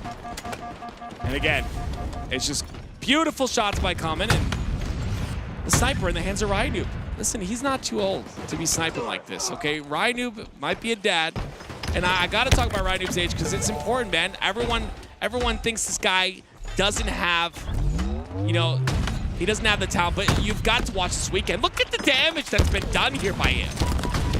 Oh, I like this. Just waste it. You feel the pressure. You might as well not give them anything else to work with. 1-0 here so far. Gen G leading now. That flag cap didn't look like it was going to happen just based off the fact that Ryanoop missed that slide. But, I mean, it's just a beautiful job to recover. And they continue to recover here. That 1-0 lead is going to allow them a lot of space on the map. It's going to allow them to play that space really well. 2 down for each side, though. Maybe this is a chance for Complexity to get that pull. There's only 2 players stuck in the back, and they're going to work on this outlet, man. There's a player just standing in the back waiting for that push to come, but that hiding, it basically just put them into a 3v4 for a bit, and by the time he reveals himself, that he had no help, so Spartan takes immediate advantage, gets those kills, and this is well on its way. Gen G, they have maybe one miracle shot to stop it? No, that's gonna be secured. Spartan played that so well, and even then, delaying the run to get the capture as well. That's about as perfect can be. I absolutely love it. You're 100% correct, and he hit the curb slides as well to get that flag through the other side. Tied at 1 now with 7 minutes left. 3 down for Gen G. An opportunity for Complexity to continue this pressure. And look, they will. They have to take care of Ryanoop, but otherwise, this flag looks pretty good. They've now got the spawners, though.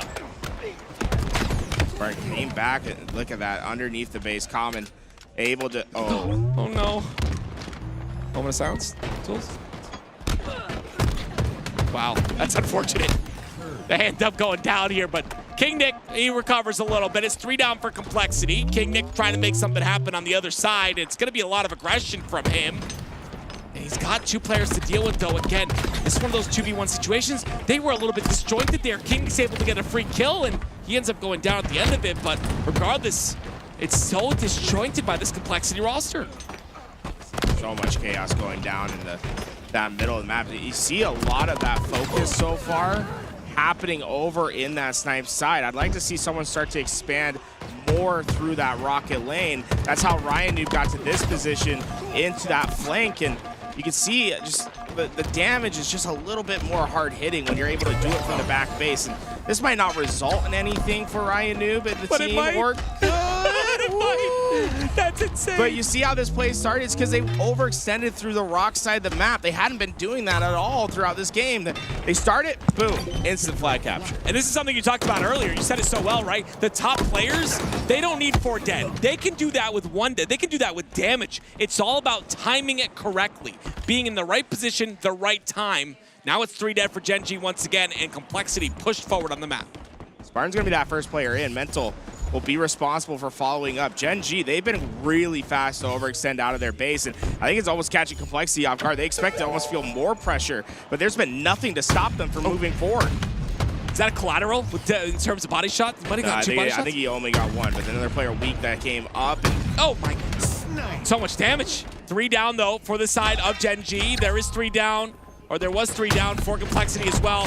This is a big fight right now, and again, it's a trade out of breaking shot. Gives them a little bit of time to maybe get that return if you're Gen G. Decision, trying to work this hit area. This flag is out, and they want to keep it alive, but I think Gen G just have way too much presence, and Complexity understanding that, starting to back up and work on those slays instead. Huss, I don't know, like Huss for me, I don't think he's been performing the way we know Huss to perform in this tournament thus far. I don't know what the stats look like. Maybe we can check those out later on, but I just like a player that I think is just really solid, but hasn't been doing what I expect him to do in this weekend so far. Still a lot of weekend to go, potentially, depending on how this goes for him, but it's breaking shot. Never mind, breaking shot puts it in, and that's the third cap. And that's going to be the first game on the series score for Gen G. I mean, Gen G figured it out halfway. It was 1-1. They're able to get those back-to-backs, and we started to see a lot more emphasis on the rocket side of the map, and I think that was the big difference for them. We'll see if Gen G can turn that into more. It's, of course, a little bit of a road to climb to get that reverse sweep, but as you can see here, it's on to other pastures. It's going to be OpTic Gaming versus TSM, and that's going to be Solid 2 King of the Hill as the first game, game number 1. Yeah, this is going to be a tough matchup for TSM. This OpTic Gaming roster is fierce, and I don't think anyone expected to see them here in lower round 1. It's shocking, to say the least. It turns everything on its head, right? It kind of just messes everything up, and it's all because of one team. It's because of one team, and that's Nemesis. They literally just changed the tide of the entire tournament, right? It was Nemesis that made that happen. So, I mean, absolutely insane. But again, TSM, this will be their chance to really turn things. If there's one team in the tournament right now that is momentum based, I would say it's TSM. If they can win one good series, it'll change the entire tournament for them. Yeah, I think, I mean, if they win, TSM wins this series, you might as well put Grand Finals in there. I feel like they're going to ride that momentum all the way to the finish line. This really is like going to be the difference between them having an extremely high placing and them obviously having a very disappointing tournament. If I'm not mistaken, this is for top 8 as well. Yep, top 8. Okay, there you go. I just came back from running from the Complexity versus Gen G matchup. I was trying to see if there was some beef going on, you know? Oh, yeah, you know, classic Ryan Newman Spartan behavior. I was waiting for it. Spartan is super, super hyped up, but it's on the other side. It's Breaking Shot, who is screaming his lungs off. But now we have OpTic Gaming versus Gen G. Their first elimination round of the day. Ladies and gentlemen, here we go. This is crazy. I mean, you wouldn't expect to see these two in an elimination bracket round number 1, but it's OpTic Gaming coming in, and they're going to be angry. Oh, they played it perfect, too. They got them 4 down, immediately find their expansion on the map, and it's going to be a struggle here for TSM to find their outlet. I mean, by the time they're even able to get these engagements, look at how much time that has gone in for OpTic Gaming. Formal's already got the shock rifle camo combination, and see how he can utilize this. Does he have information on a couple? That sprint slide is going to put him out. Put him out of camo here for just a moment, but oh no, that's the worst feeling in the world. Doesn't hit the back of the head. Can he get the clean? He doesn't have any nades either, tools. This is not good. Tolic has to go down here. He calls for reinforcements.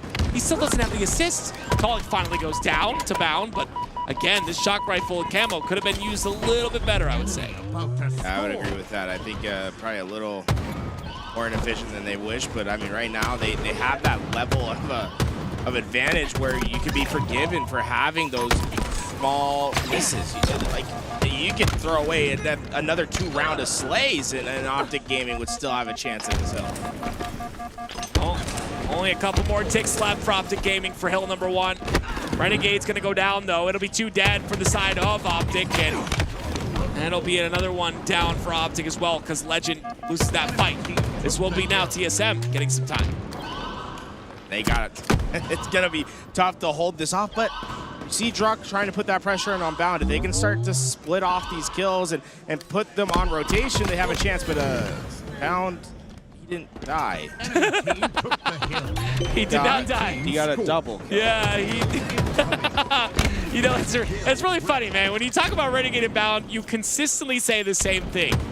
Why did they die? Like, how did they not die there? It happens all the time. It's what makes them scary players to play against. Formal doing his best to just lay down their hurt from across the map. He understands. Oh, good kill by Soul Snipe. That should have been a routine one for Formal, but now that he died, that opens up the map for TSM. You see how they immediately push in. They're starting to flip out those spawns. And Cherished, he has a big responsibility. He must win against Legend and Bound at the elbow. Cherished said he wins one. Cherished, and he gets another.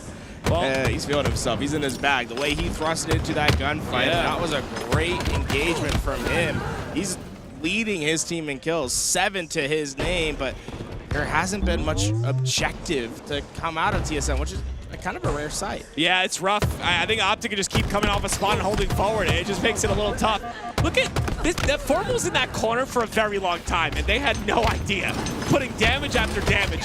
And then he gets another one. Formal's on fire. 3 down for TSM. And just let the players let the players put themselves in bad positions. You can come clean it up later, and you see equal distribution across the board. Very equal. You're right. Formal though, he's got the equalizer in his hands right now with the shock. What can he do with it though? The pings are coming out from Legend. TSM are playing this very interestingly, maybe tossing this hill, which would make sense, right?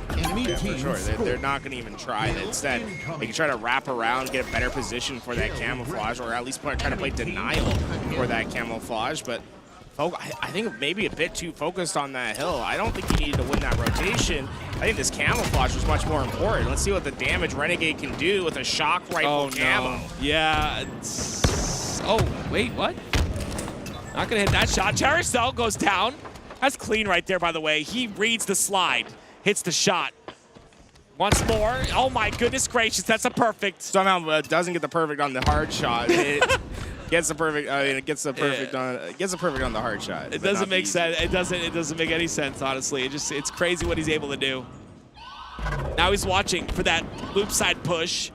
Player inside a window, that's going to be Legend, and all the while OpTic Gaming are just free to do whatever they want. 2 down on the map, and they're continuing to get time. TSM's playing with a lot of speed, but you're seeing it from Renegade's POV. He doesn't feel it, right? And speed that doesn't apply pressure isn't really much at all. That's just dying. That's what's been going wrong with TSM. I mean, all these players are significantly negative for their team right now. You have 2 players that are -8 and -7 together, and those are the 2 players that you kind of expect a large portion of your slays to come from. This is a TSM that we're not used to seeing. There it is, 3-0 already for OpTic Gaming. And I want to talk about something really quickly. This OpTic Gaming roster, right? They go into that lower bracket very early. Do you know what that means to me? I don't know if anyone else is thinking this way, but oh no.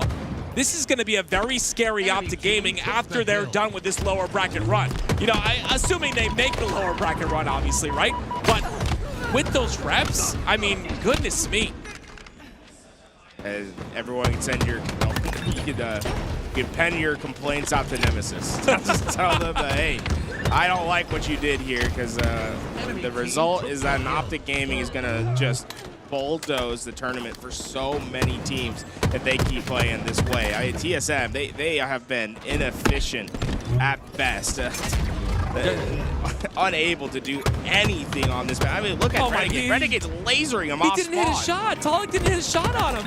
Look, he hasn't taken any damage. That's the first shot he took. Cherish just checks. There's no way you challenge like that if you're not checked. That is TSM waving the white flag. Yeah, that's insane. Like, this is nuts. Absolutely obliterating TSM here. Shot goes in. Renegade just walking around freely. The triple comes in. And TSM are wiped on the map. 17-6 so far for Renegade. And looks like OpTic Gaming going to stat pad a little bit. Not going to step in this hill. That's so rude. You know, they could have probably gotten this one pretty fast, but that does give TSM at least a glimmer of hope. They know what the responsibility, like what they have to do. Hope was that door, and it was closed. Knowing what you have to do and doing it are 2 very different things. Agreed. Great shots again by Formal. By the way, Formal's starting to heat up when it matters the most, right? Yeah, he's almost quadruple positive. It's great. Obviously, it's a team effort. This steamroll is happening, so it makes it a little easier, but still. It's crazy, like, how much time and space OpTic Gaming has. Like, they're just able to do what they want. It's like a leisurely pace that they can play with, just because they've had TSM corralled so hard this game. Seconds remaining. It's like a bunch of bull walking into a red flag is essentially what's going on at this point in time. Look at this. Oh, almost. I was gonna going to go quadruple pause. Yeah, it's a little bit of a tougher one. More on the line. Nice shot by Renegade. 3 down once again for TSM. Yeah, my concern right now for TSM is I feel like you can clearly see that they checked out the game. And what is going on, though? What is it? I mean, they're just getting slayed. I don't think I've seen them win a one-on-one fight this entire. It started off like the first frames of the game was them going 4 down in the first 5 seconds. It was obliteration from the start, and it really felt like TSM just gave up halfway through. All I see is OpTic ruining other people's day. That's what I see here. First, they lose to Nemesis. Now they're in the lower bracket early, and now the other teams are like, whoa, okay, I guess we gotta go up against OpTic this early on, and TSM is the first one to be in their sights. Up next, Slayer, Aquarius. TSM something's going on. And listen, I love these guys. I'm not calling it out. Like I don't like to call it out, but I've got to be honest. Something's happening here because I've seen this team perform extremely well. You don't see a Talik ever go 5-17. You don't see a 7-18 on a Druck. You don't see these things. I don't know what's happening, but it's time to have a talk. You know, after game 2, I believe, is when they have their break. So after game 2, have a talk, figure it out. I don't know. I'm always in the camp that there's like something like this is happening when you know there's talented players on a roster. There's a lack of communication. I don't mean to be like the therapist guy, right? But that's just that's the reality of it. Something's going on here, and you guys need to figure out what it is. Well, the next game up is Slayer, and Slayer is one of those games that could give another team a chance, you know, a quick break to potentially come back or at least get close. Or Slayer, could this be an opportunity for TSM? Yeah, Slayer is one of OpTic's worst, like, you know, one of their problems. They talked about it in the interview, right? It's something that they need to improve at. I think that this is 100% a chance for TSM. And like I mentioned before, they are a momentum-based team. So one win could turn into much more. It's just about that internal belief, like, you know, we are good enough, is what they're struggling with right now. Well, Tools, we've seen them lose against teams that they didn't want to lose in this event. And could that momentum be carrying them into this series? I mean, that's honestly, that's kind of been the... Whoa, mental. What was that? Sorry, I saw mental do some crazy trades. That's honestly the case for both these teams, right? TSM lost to teams that they weren't supposed to lose to, and we saw OpTic Gaming lose teams that they weren't supposed to lose to. The difference is, how do you handle that, right? How do you use that? Does it fuel you? And I think clearly what we've seen from OpTic Gaming is their loss has fueled them. I want to see the same from TSM. Now we're taking a quick peek at the Complexity versus Gen G match where Complexity has the lead. It's a 2-1, but Gen G has a chance at tying this up. Yeah, 229 points and counting here for Gen G. Like I said, that very first game really opens the doors for a lot of opportunity here. We'll see if that's the case in this game, but realistically, Complexity have to kind of stop this momentum train. But now we switch back over to TSM versus OpTic Gaming, the second match here for this series. Here we go, ladies and gentlemen. Back into the game we go, and it's OpTic's weaker game type, right, in Slayer, and we'll see if that plays a bit of a factor here. It's again against TSM, a team that in that last game, they outslayed extremely heavily Tools. It wasn't even just an outslay. It was a slaughter. Yeah. That we saw. And I mean, we saw this game start the same way. Immediately, TSM went 2 down, and they've lost control of the power-ups. Formal just sitting in the middle of the map, trying to do his best. And that's when you might be thinking, OpTic might be feeling a little overconfident. You're just going to stand in the middle of the map and start shooting, even if you are camouflaged. Here's the deal. At this point in the tournament, right, you're in that lower bracket. You believe you should be in the grand finals, right? That's just how OpTic is feeling, right? Formal didn't make these changes because he wanted to get worse than second. So obviously, you know, he is feeling confident, but sometimes that confidence comes to bite you. I don't think that'll be the case here. But again, this is a chance for TSM to really take advantage of a weakness. This, you start to see OpTic Gaming. They're the ones that are pushing up on the map. They're the ones that are being aggressive. And although Cherish was the first one in, he just tried to desperately leave, and that's what everyone else is starting to feel, that pressure, that OpTic Gaming damage that keeps coming down, and there's no escape. Once they get you in their sights, there's not much you can do.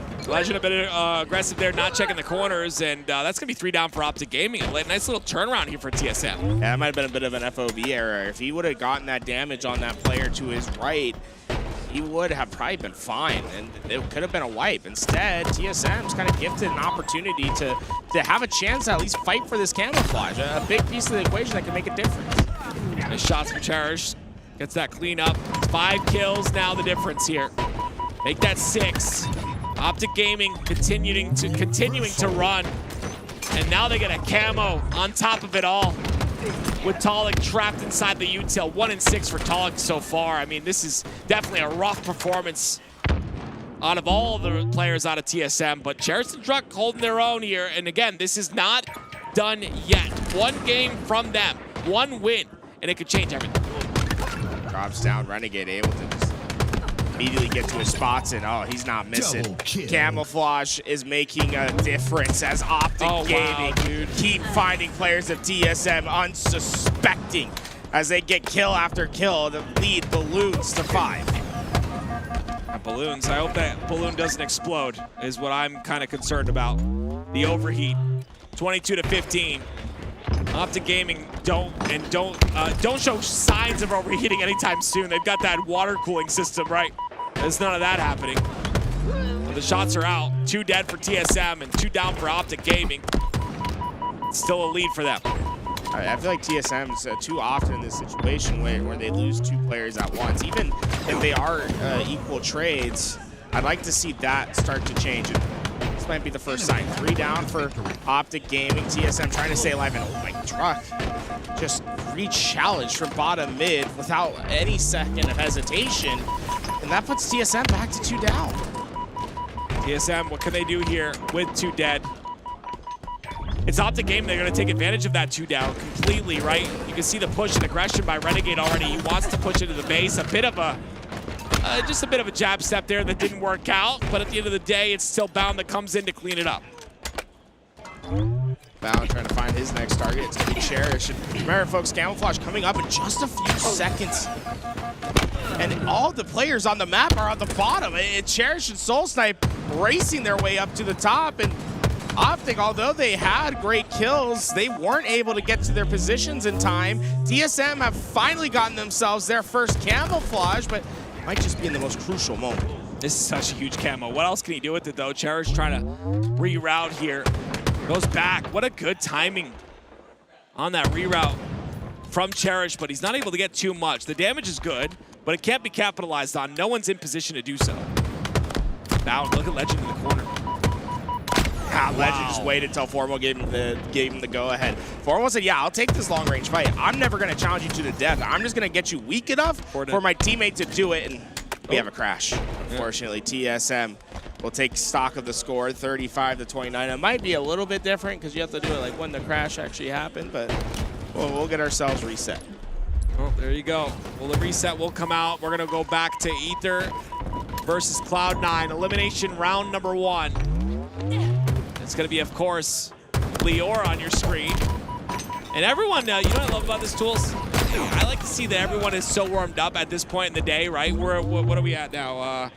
6:15 at night. Everyone's like nice and crispy, not really missing a lot of shots. You're going to see some really solid Halo. Yeah, no excuses at this point, right? Yep. You played plenty of Halo to be ready, and Ether's played more Halo than anyone else here today, starting their day in the pool play, having to play through 3 matches before Champ Bracket even started. Well, what's Drift and Acid going to do here? They're looking for a util side push, and they understand, wow, this is clean. Can they get the 3rd one here, though? Acid going to take a different route. Manny goes down as well, 24-21. Puts 2 more shots into another player and backs off, but he gets taken out.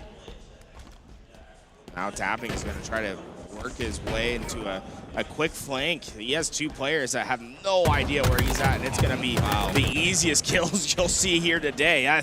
They had no idea that he went on that route. They're just running around. It just seems like they're running around freely here. It's just constant freedom on the map, and Tapping is going to be the one to push up aggressively. Great shots by him. Can't take out another. And there's the cleanup by Sap. He'll get a thruster as well to play his life. And Camo is in the hands of Drift. So Drift have that chance. I like how patient they are with Camo. Ether, the big thing is just maintenance, right? Maintenance at this point. Do not let Cloud9 find you unsuspecting. Try to minimize the risk that you take on these gunfights. Drift, they're kind of running around, allowing this Camo to dissipate. That's exactly what's going to happen. It runs out right there. And he's very close to that B side, but is he going to get up there in time? See the movement, it's so fast. Manny comes up to P2, but he's not able to really do much of anything at this point. So, I mean, he's almost surprised Drift, surprising himself that he can't find anyone. Yeah, there we go. Oh, okay, well, he might have found a little bit too much. There's 3 players. He immediately comes back towards his teammate, says, I'm not doing that. He stays alive too, which is such a beautiful thing, such an important thing to do, I should say. 35-30 now, a 5-kill lead for Drift and Ether. You can see on the side of the kill-death ratio, Drift looking really good. 9, 7, and 5. Only 5 deaths and so many assists. 9 kills for everyone on Ether. Quadruple 9 up until that point. Let's make it quadruple 10. Huh? There you go. Even it up. The push is coming in. Cloud9, they're stuck in this blue side as Drift continues forward. He wants to keep his Amplify weakened. Wow. Okay, that's interesting. He pushed forward to try to get that kill, and unfortunately, I mean, Ether, they're not handling that well. Cloud9 were able to get those kills, and although Ether still have that 4-kill lead, that might be a little bit of a moment for Cloud9 to start finding a foothold to work their way back in. Well, we're not sure who won game 1, but this would obviously be game 2 here in this series. Camo in the hands of Lior. It looks like C9, I'm getting confirmation that C9 is the one who won game 1. So this will be good for Ether to come back and change the tide of things here. Boobadoop gets another kill. He's been a little quiet this tournament. I feel like I just haven't talked about Boo Boo enough this event. That's funny. The player that really has been showing out for Cloud9 is Deceptify. He's been head and shoulders above with the KD as see Cloud9 continuing on. They're officially come back. They tied it up, 44. Ether takes that short lead back, but I think it's going to come down to the final kill. Yeah, Cloud9 are definitely looking for this win, as well as Ether, of course. You want to go up 2-0 in a series. That just makes you feel so comfortable. It's very close. This is going to push up. This is a triple man push through the util side. And all of Cloud9 are on the P side of the map right now. They've got that entire half of the map covered. What's Acid going to do to break in? There's the kill. Septify goes down. Trades. Acid comes in and cleanup crew. Triple kill. 49 for Ether. Yeah, it triple, but the triple, I don't think he had to put more than 1 kill's worth of damage in, and that's a great way to end it. Killing spree. Acid and the rest of Ether really started playing around each other at the end when it mattered the most. Ladies and gentlemen, we're back into OpTic Gaming against TSM here. It's 34-30. That was when the crash happened, and we got right back in just in time to continue this. 35 is good. It's a good score to have at this point. Yeah, OpTic Gaming, I mean, they keep this momentum on. They're just going to be able to roll right in. As you see, OpTic only needing 17 kills from this reset. Formal's been just, I don't know. He's been playing it good. I guess at least against TSM. I feel like against the other top teams, he kind of plays that role of like the role he wanted to play, right? Let his teammates run around, get the kills, and he'll just kind of be that backline player. I think in this game, he's starting to play well, starting to dominate. 4-2 already. Legend, a little bit of the same here. 9 more kills, and OpTic close this one out. Yeah, I mean, look at how OpTic Gaming are still being aggressive. Renegade was thinking about going through, even though they didn't have the numbers. And I think he might try to reapproach. He's waiting, wanting someone, begging someone to try to challenge him on the P side. When you're this confident, as Renegade, you just They're obliging. I mean, look, they sent everyone. They said, yeah, here, we'll give you the kills. They run out the P door, and Renegade gobbles them all up. Yeah, and now Bounce pushing in. Renegade's right behind him. Formal's right behind him. Legend, though, doing work. 5, make that 4 more kills. Cherish gets one of the feed, but is it enough to keep them in the game? It's going to be tough. Especially with how much TSM needs to make up. They're down to 8 kills, and they only have 2 to give up at this point in time. And yeah, there's just nothing they can do. It's OpTic Gaming's just run. This is a trot to the finish line. Everyone calls them the green wall. I'm going to call them the angry wall. It is OpTic Gaming up 2-0 against TSM. Great job. We're hopping on back to the Complexity versus Gen G match. It's a game 5 with Gen G slightly in the lead. This is crazy. A game 5 between these two teams. It is insane. It's one of them goes home at elimination round number 1. By the way, you know what I mean? Like it's definitely rough. Obviously, it's going to be Complexity here that are trailing in this game. Ryan has a snipe though, and again, don't doubt this man with this snipe in his hands. With how long he's held this angle, there better be ahead. You've got to be kidding. You had it, Ryan Noob. You guys got to see tools right now. If you're gonna hold it for 50 seconds, you might as well hold it for 2 more. Never mind, double kill. Let's go on, peek it. Don't you dare! Triple for the Don't you dare doubt the dad ever. He is a father for a reason. Insane from Ryan Noob. Stayed in his angle, and they are pushing the hut. This is the Ryan Noob corner. Do not come here. No entry allowed. Do not go to Ryan Noob's playground. Wait, they're sending 2 tools. They're sending 2 down through the bottom. Look at it, through the rat tunnel. And they had 2 on A, literally forcing Ryan Noob out of that B spot. That's hilarious for 1 player. 4 down Gen G. This is Gen G's moment to try to capture. They need to find some separation. I don't want to play against Spartan in game 5. You know what I'm saying? He's a dangerous man, and so far Gen G is obliging. They are starting to get that separation that they've been looking for, and Huss, he's giving away his spot. They know exactly where he's at. Sparty's playing really well in terms of assists. I think he's 5, 8, 9 though at this point in the game. See how that translates as the game goes on. Of course, you can see in your picture-in-picture that game 3 will happen very, very shortly. It's going to be CTF Origin, but I feel like we should just focus in on this game 5, though. I mean, this is going to be cinema. Ryan versus Spartan. This is the classic Halo tale. Yeah, it's crazy. It's never ended, huh? He could have insta-split it off the stick. I know, He had 2. He had 2. Oh, man. Missed opportunity. If only you could share the stick, right? I mean, that might have rubbed 3 different shoulders. Yeah, it could have. There have been a lot of players weak there in that scenario. Was that Ryan, by the way, with the stickies again? Yeah. Of course it was. It's been him all day, all weekend long, I would say. Great shots. Breaking shot comes in. He's going to get the kill onto Precision and defend that key door. It's going to be 8 kills. They will close this out. Gen G, that is. This 10-kill lead is just getting larger and larger. Ryan's got the sniper, and there was no one really there to contest him. He'll get away, but his teammates falling down. It's almost more important that he just tries to run. You want as much distance as possible from you and your opponents. Ooh. So many crouches under those shots. The reason that might be dangerous is you're giving Complexity the knowledge of where that sniper's at. And if you're going to come back, that's how it's going to happen. Yeah, with that sniper. It's going to be tough, though.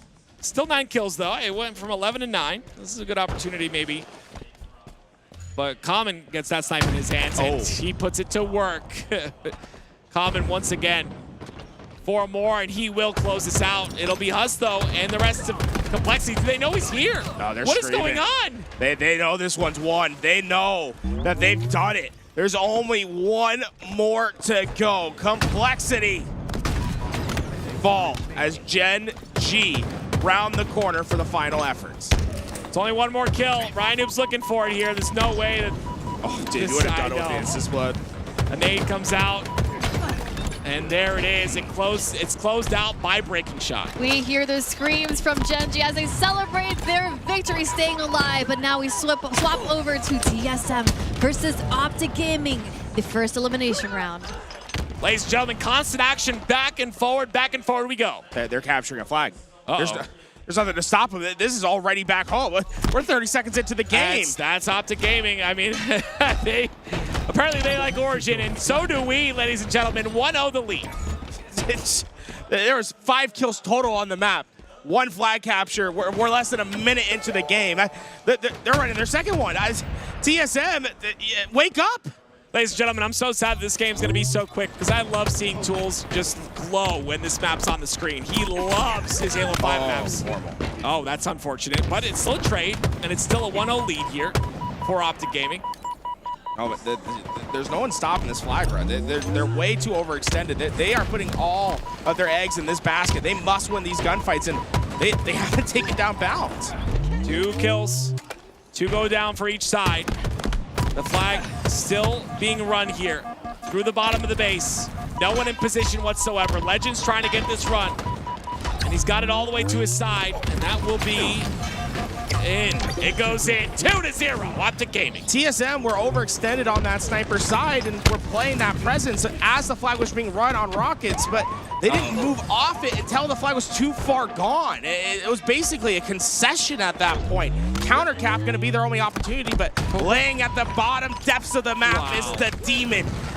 Why would they bring it down there? They had OpTic Gaming 3 down. The last player alive was on the elbow side. Maybe they didn't know, but now this could potentially turn into a counter that ends the game and the series. And Legend is so good at this, right? Getting that flag to this point and then just playing his life. Tries to hit him with the stick strafe. Not going to work this time, but Formal's in a premium spot to punish. Formal, the peeky, there it is. Oh, misses the shot. Don't Formal, come on, bro. Bro, he's trying to hit montage clips on air. Yeah, he is disrespecting this squad, and I can understand it, man. You're up 2-0. You're up 2-0 in caps and series. I like the contingency plan, though. It's if I miss the snipe shot, I'm going to hit him with the sickest ninja you ever see, is the contingency plan. I like it. And some shots by Formal. Renegade once again. Good shots, but ends up going down at the end of the day. That flag still towards the bottom of OpTic's base, which is fine with them, but TSM will finally move it until they get rocketed by Formal, who gets a double. This might be a triple, actually. Oh, this is, oh no.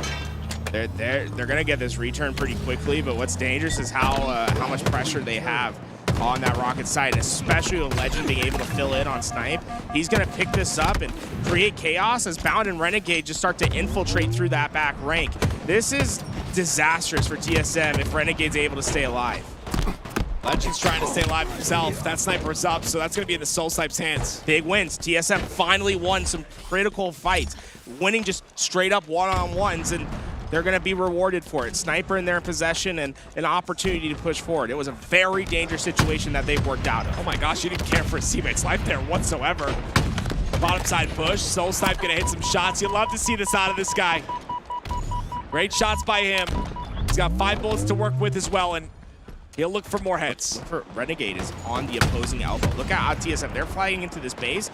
He's gotten a kill on the other side of the map. He's pulling a flag while TSM's pushing. They're gonna, if Soul Snipe dies, this is a flag capture. He must hit these snipe shots. He's got a teammate there with him as well that's gonna get that pull. And they'll get it towards the window side, but there is a shot that needed to hit but didn't from Soul Snipe. Look at Formal, by the way, 12-6 in this game. I mean, right now, OpTic Gaming, they're getting important kills, and the big thing is they've just been living on the opposing elbow. Renegade is still in the back base trying to make plays happen. Talag is looking desperately for the final ones, but that's it. I don't think there's anything you can do. It's desperation. Players flying to try to stop it. It's helpless. There's nothing you can do. Legend secures the win. OpTic Gaming, they do it. Comfortably, they win the first elimination map here on the lower bracket side. OpTic Gaming move on ahead to continue just, what is their path of Path of Destruction. Destruction. They're leaving everyone in their wake. That was next level performance, especially on Origin. The way that they were playing that macro-wise was just about perfect. It was a constant overextension, a constant pressure onto the elbow. We saw it at the end, right? Even though TSM has Sniper, they're pushing up into the cave. What does Renegade do? He says, nah, I'm just going to hit this OE. Let me get it over to the elbow. While you guys are distracted trying to kill my teammates, I'm going to pull a flag. And if you don't happen to win these gunfights, I'm going to bring this thing back. And that's exactly what happens. I feel like this game specifically, and the series in its entirety, shows how separated OpTic is from the rest of the path. Who is in the other path? Who is in the path? That's the scary part, right? Who is in the path of destruction? That's exactly right, Aliek. Like, this is what this is going to be. It's a path of destruction. Whoever is next, they've got to watch out because, I mean, the OpTic Gaming are just going to go forward and continue to dominate in this elimination bracket. Well, we get a peek here at the lower bracket, and we hop on over to Ether versus Cloud9, a tied game. Cloud9 now, already leading here. Tied in the series, though, like Aliek had said, and this lead is going to allow them a bit of space, but look at this, Sab's already moving this flag forward. Movement is really solid as well, and has another flag on the opposite side, so a bit of a standoff maybe, but Ether's flag does get returned, so it's a chance for Ether to make something happen, but it's just constant control. I think it was maybe 1 second after it got returned, it was pulled right back in. They said, hey, we're going to pull this thing right back out, and Manny with Sniper is going to be able to take that player that's overextending with flag. Lots of shots go into Manny. He's not able to clean up on the tapping buttons. Sab's gonna try and keep that flag alive, but ends up going down. Manny saves the flag, though, with that snipe, and now they can continue that forward if they want. I'm curious as to why they're keeping flag there. I mean, felt like they could have maybe tried to get that earlier, but it doesn't matter. They had no pressure whatsoever. They're going to be able to get it back home, and you see it's a 3-1 split for Ether. They're going to put all their eggs on the snipe side as Sab hits the overextension. If he's able to find that kill on Drift, they're going to be able just to have freedom into the elbow, and that's exactly what happens. Sab's going to be the important player here. Watch the back of Leor. Boom was the first in. Sab's trying to go in as well. The double team is beautiful, and because of that, they will take this return. Possibly, yes, it does go in. And their Drift is going for the return as well. Well, there's a counter. I don't think this gets very far, though, at all. But, I mean, hey, you stopped the flag capture. That was a guaranteed capture. That Drift was able to at least combat by this overextension. And honestly, he's gotten this flag pretty far. The problem is they just need to start getting killed. It's 3 down. Cloud9's winning these gunfights, and they're making this map look pretty simple. There you go. It is Septify, though, still in the base once again of Ether. The flag is returned. And Cloud9 will be running this third and final flag in. Will it be enough? Yes, I don't think there's anyone in position. The nade! Oh my word, the double nade on the platform! But Boo gets it at the end of the day. That was scary. I'm not gonna lie to you. It's last desperation time. You know, throw the nades. Let's see what happens. I feel like that makes the best moments in any game when they just do a flag stop and it's this entire battle. But luckily it didn't happen for them in that series. Swapping over to Zero Tenacity versus Infamous. Whoever wins this gets to go up against OpTic Gaming. What a reward. I was going to say, you say gets to go up against, I'd be really sad. Gets to go. The opportunity to be in the presence of OpTic Gaming. Yes, the be destroyed by them. Yes, yes. Yes, I remember the old Shook 1 montage where there was a lobby of Halo 2 kids and one guy goes, I would be honored to be destroyed by him. It reminds me of those days. But I don't think that's the case here. I think one of these teams is, they're looking and they're saying, hey, we got to win this one, but we have a test up next. See already, Zero Tenacity are just flying at Infamous. Infamous has 4 kills as a team. Wow. Jimbo, the lowest on his team, has 3. This is an outslay pace that you rarely see. You believe that man was going to retire? Like, what kind of crazy man retires when he's got this much talent on him? He said he was going to coach a little bit there. Yeah, it's kind of like... Are you calling coaches retired? I guess we could call him retired. I'd pretty much call him retired. If you have the skill, you don't coach. You coach when you're too old to play the game, which is like 60. Infamous go 4 down once again, and Zero Tenacity They have had no problem sending Infamous to the respawn screen. That we need to just see more slays. It's stupid to simplify it that I don't much, think so, but yeah. it's just like, man, get a kill. You just have to. I mean, the kill turns everything else around for you. It gives you the space. It gives you so much on the map. It allows you freedom. Again, that crouch strafe is deadly when you're only one shot. Instead of jumping, chat, make sure you guys crouch strafe a bit. It's much easier. Much easier. You have access to movement, right? Yeah. When you're in the air, you're committed, and that's one thing you'll learn, that having options is how you make plays. Great shots, great assist, great kill. That was perfect. I mean, they're able to get those kills, but in the meantime, Collect's been running the fly. Zero Tenacity, despite outslaying these last few moments, this is an opportunity that might be likely at this point for Infamous to bring this flag home. It is going to be a capture. Wow, Lethal is the one to punch it in. Don't count Infamous out. I mean, it's a very solid roster. We saw them online. If you get a flag capture like that, when you're getting that heavily outslayed and you find it back to your base, yeah, don't count you out.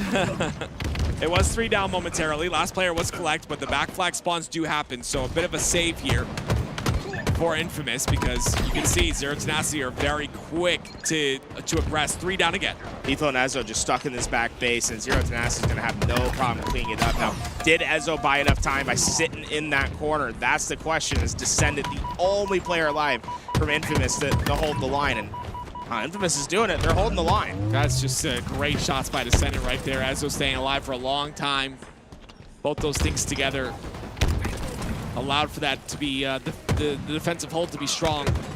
Descendant put some damage in. Still a lot of time on the board, but Infamous is starting to heat up a bit. This is good. This is what they need. Descendant able to track back down. Oh no. Dude, I feel like Zero Tenacity are winning some dirty gunfights this game. Like that one? But it's like every gunfight, man. It's like we switched to they're just like winning some piv that they're not supposed to win. Look at this too.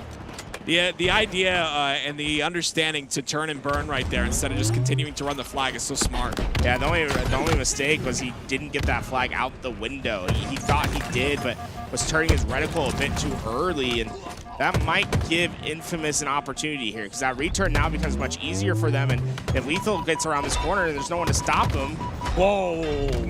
We're talking about half a frame. Yes. They were able to get that touch. Lethal still putting damage in. Another player down to no shields. Gonna miss the melee, but gets it the second time. That'll be 3 down for Zero Tenacity.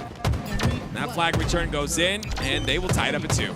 Okay, so not one player on their team is positive. And That's crazy. They have a 2-2 tied game with Rockets coming up. This could be Infamous. If they get these Rockets and find these kills, Zero Tenacity are in extreme danger of just losing this game. Oh man, Lethal's starting to pop off, dude. 10-8 and 11, but still, this is the killing spree that he needed to get. Very end of this game. Slays come out. There's an overextender on the Snipe 1 side. They take care of him cleanly. That's 2 dead, and that's pretty much a flag run. There's no one to stop him. Not one player. Not one player. Oh, no. Collected it at the very end. There you go. One positive player on the entire team. Heavily outslayed. The result does not indicate. 3-2. They take a 2-1 lead. 2-1 lead indeed. Let's take a look at the lower bracket here really quick. You see Gen G moved up ahead. Well, that series versus Complexity was an intense one, a close game 5 where the two teams had some things to say once Gen G got that win. I like that.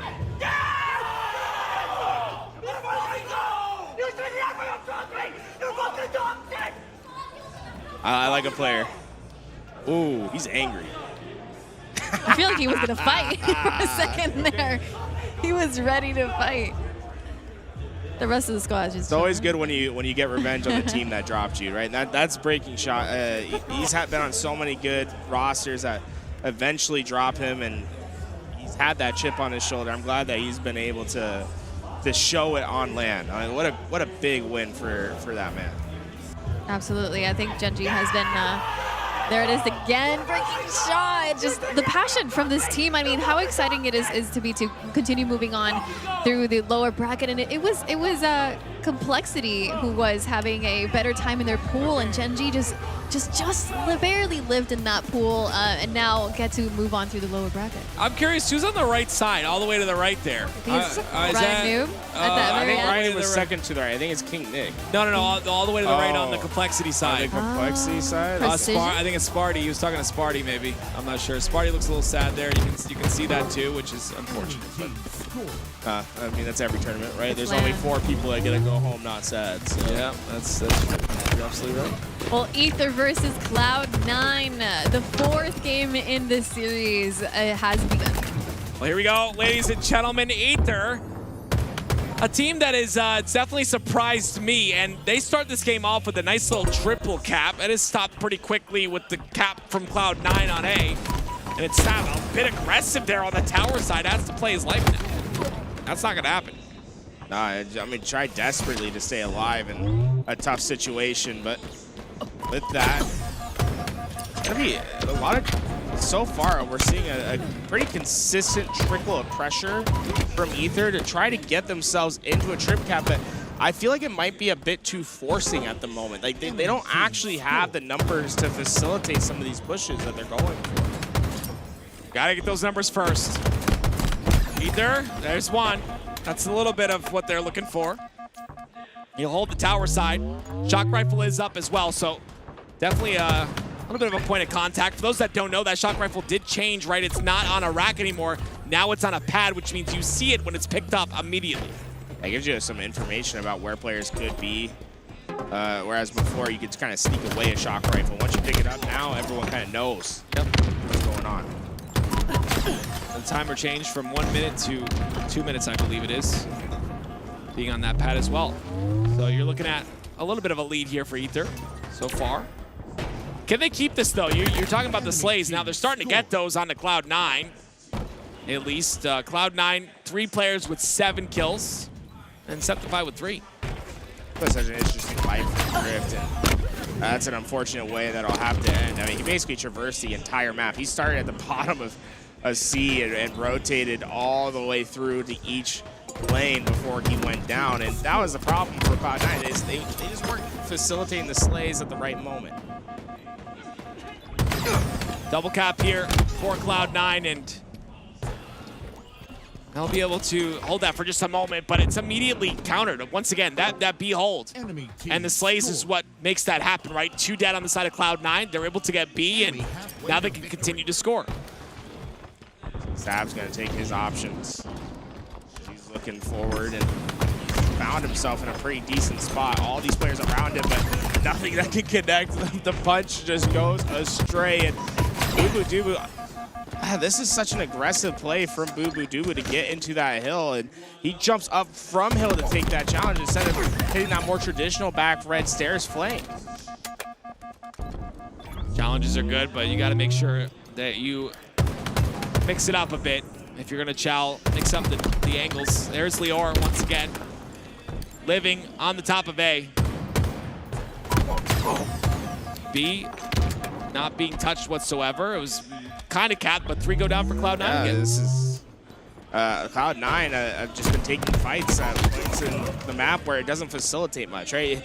If you're going to take a fight, you want to take it closer to the hill that you're going to. Instead, they're fighting from White Tower, from Long Door.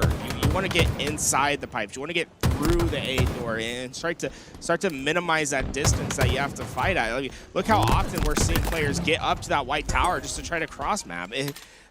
I'm not a fan of how Cloud9 has taken these last few challenges.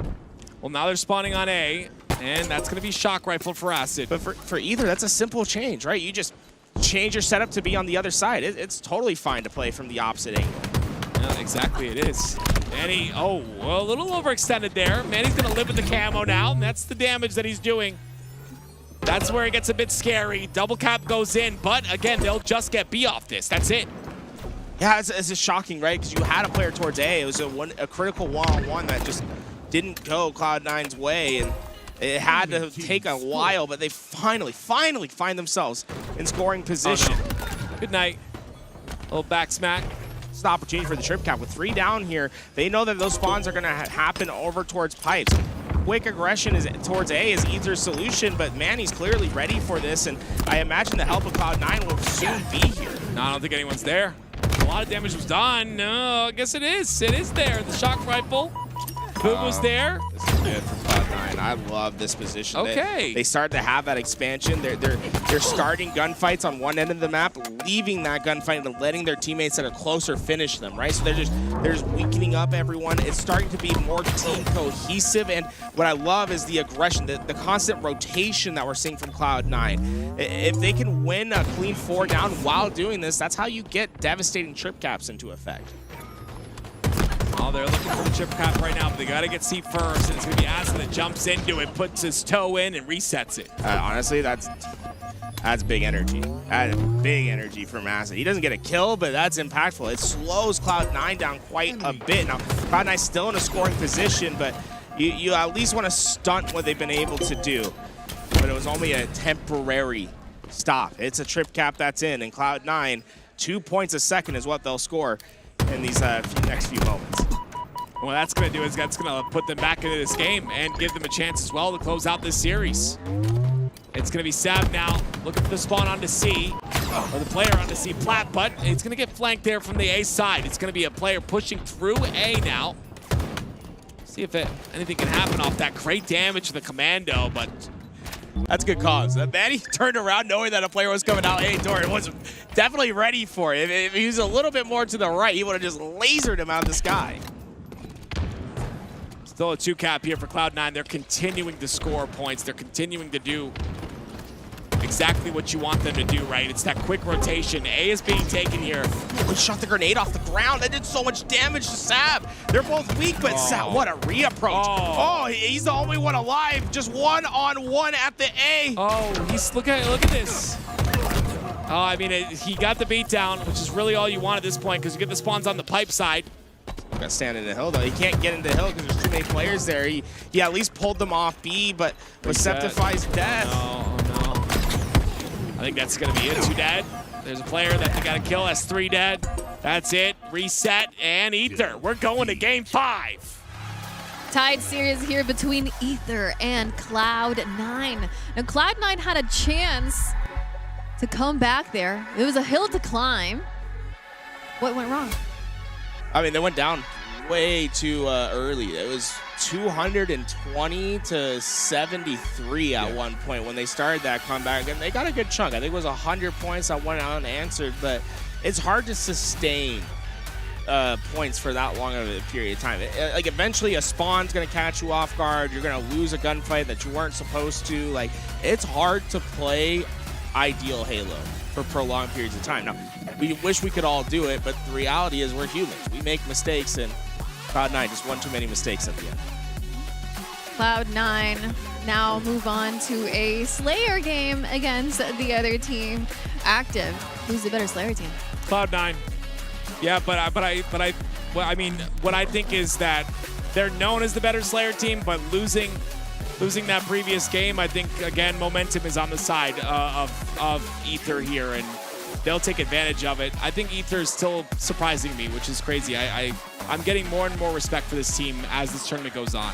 Well, let's talk about the players on Ether then. We have a few players that have been playing incredible, and who do you think are the key players on this side? All right, Tapping Buttons, obviously. Like, this is the guy that you brought in to take you over to that next level. I think this is going to be a big battle for Tapping Buttons in this series, and for him to solidify himself as that dependable captain for this team from Mexico. There are players in your biggest time of needs that you search to guidance for, and I think that's what Tapping Buttons needs to be for this Mexican team. Well, you mentioned, Active, that this team is surprising you. What about Ether has been starting to change your mind, or at least convince you, or I don't know, give you a little bit more of a, hey, I think I want to root for this team? They're just very dominant, and you know, Latin America in general has surprised me this entire event. It's just crazy to see so many Latin America teams come in and just dominate the scene. I've been in Halo for over 2 decades. I've never seen anything like this in my life, and it just surprises me every year when we see like players like Wutum and teams, you know, from the European side come in and break top 8 and get top 6, and then Legend coming in from France and doing huge things as well. Now on top teams himself.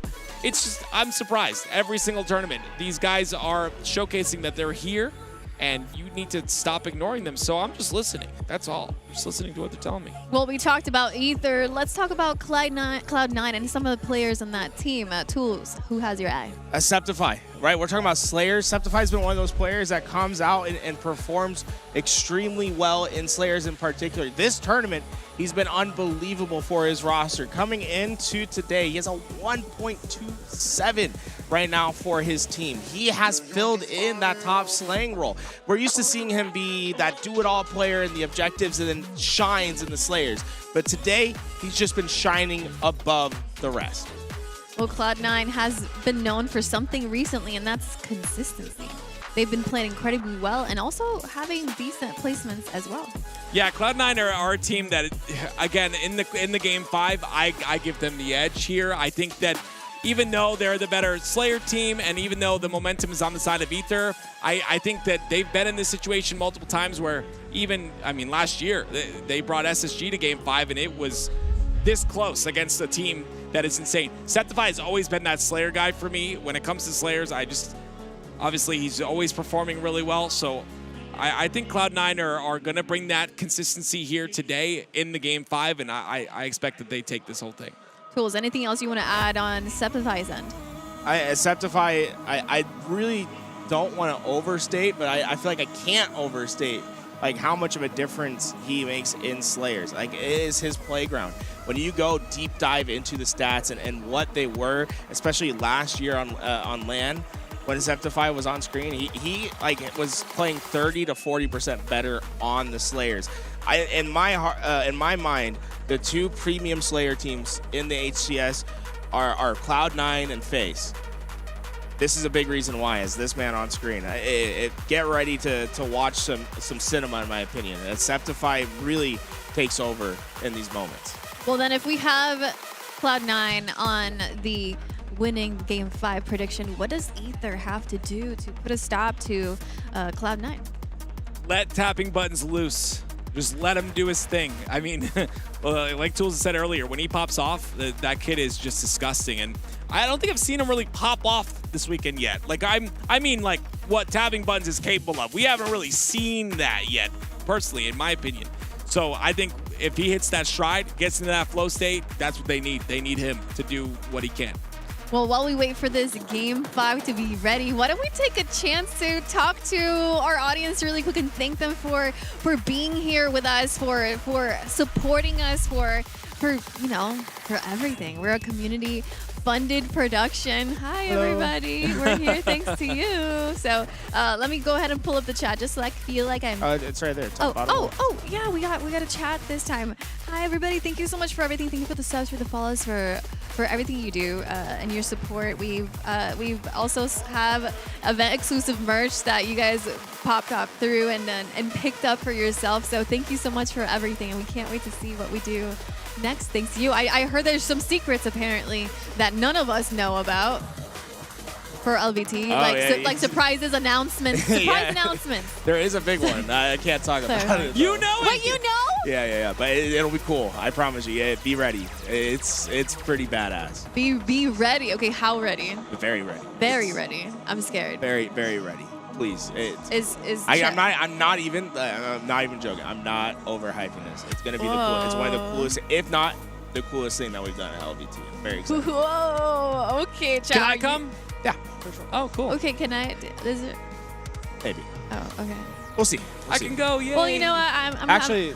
You're uninvited. Yeah, you can go. You're cool. Okay. Yeah, he doesn't give Marathon Alpha code. So, huge thanks to Juan Grandma who just subscribed for 28 months. Well, that's their 28th sub. Tier 1. So thank you so much for 28 months here supporting LVT. Longtime subby. Guys, are you ready for this surprise? I'm not ready. I'm kind of scared, not gonna lie. Are we announcing it today? Are you overhyping it? Are you? We are not announcing it today. No, okay. I think he said before the next major is what Louis said.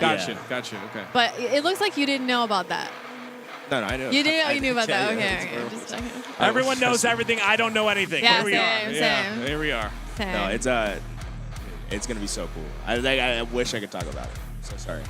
Sorry, I told you that with Marathon, so it's all good. Yeah. No, he's like, yeah, I'm staying for an extra couple days in Seattle. He's like, vacation. Like, NDA'd. We're gonna go on Twitter next couple weeks. I was at the Bungie offices. I'm like, oh, okay. I see how it is. Maverick said in the chat, Eli and Mikowski are getting married. No. Yeah, actually, they're already married. Oh, that's right. For 25 years, right? That's right. Got Eli right. Is it 25? Eli says no. No. They've been married longer than I've been alive. We have to ask Mac. Yeah, I think he always denies. Mac is the one Mac's the ones that'll tell us the truth. Well, everybody, thank you so much. We're getting ready for our next series, this Game 5. I wonder what they're up to. Maybe they're talking plans. I mean, this is a big deal. This is an elimination match for both of these teams, and nobody wants to go home. No, I mean, it's a shame for both these teams because they're teams that had their sights set on like top 6, and there's a way that this bracket could have worked out where they could have both achieved those placings, but having to meet each other this early in the lower side, you have to feel bad for these teams having one of them is going to have to make an early exit. Well, we have over here, it says on the screen, it says, up next, OpTic versus Infamous Zero Tenacity. Do we have already a result for Infamous versus Zero Tenacity? I believe it's in Game 4, or let's go ahead and refresh here. I'm going to refresh on my phone Might be still really going. quick to get you guys the freshest. They haven't started Game 4 yet. Oh, they haven't started Game 4 yet, so we're just waiting on Game 4 of Infamous versus Zero Tenacity and a Game 5 of Cloud9 versus Ethan. That's what we're waiting on. Yeah. Lots of fun. Lots of fun. All right, everybody. We're going to go ahead and take a quick break as we await the start of these next matches. We'll be right back.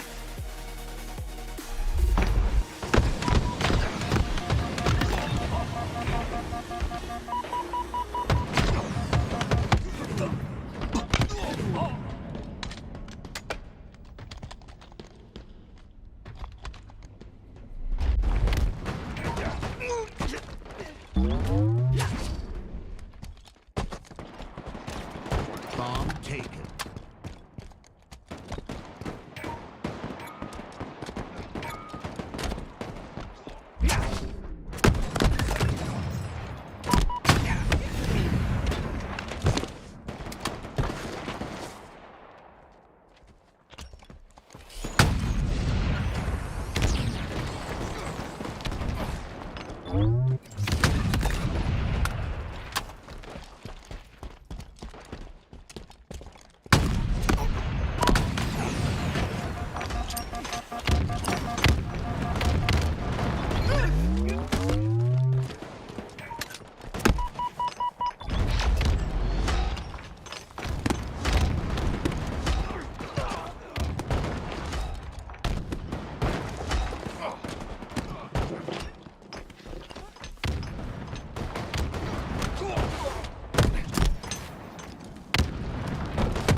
Objective incoming. Objective ready. Bomb taken.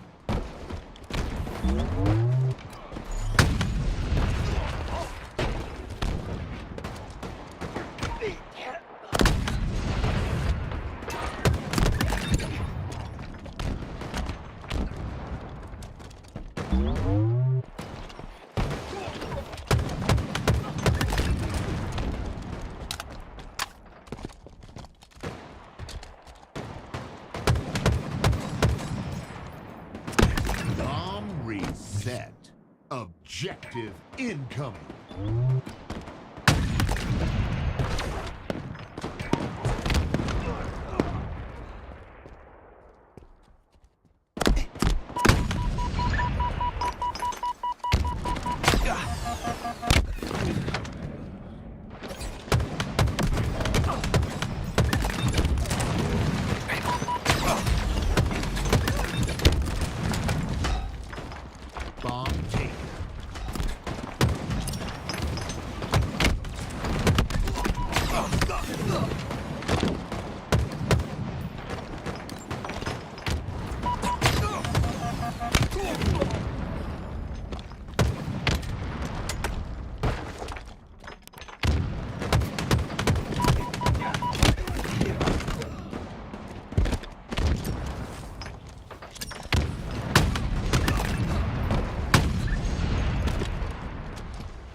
Bomb reset. Objective incoming. Objective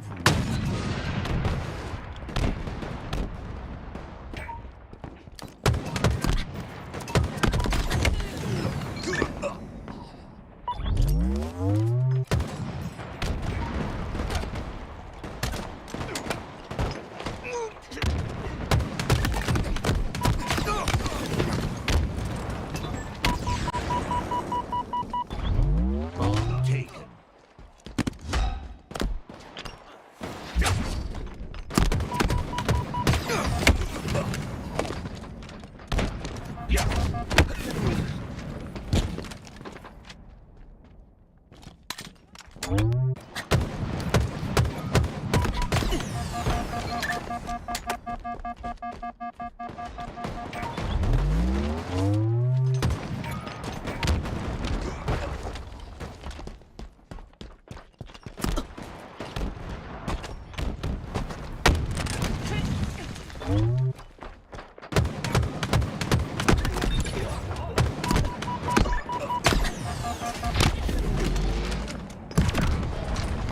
Bomb taken.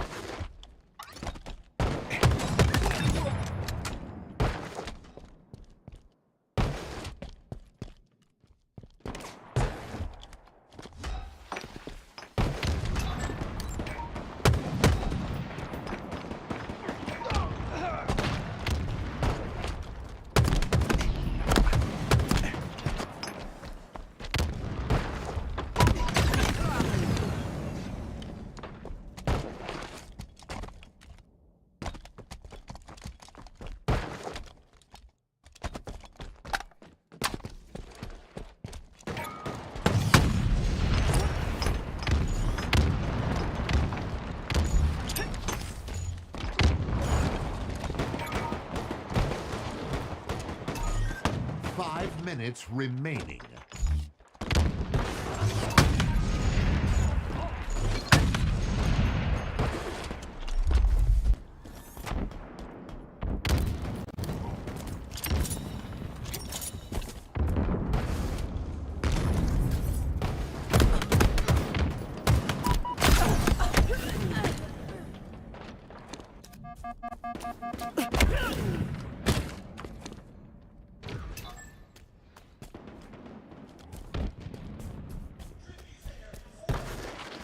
You're watching the HCS OpTic Major here in Arlington, and we're hopping on to game number 5, Ether versus Cloud9.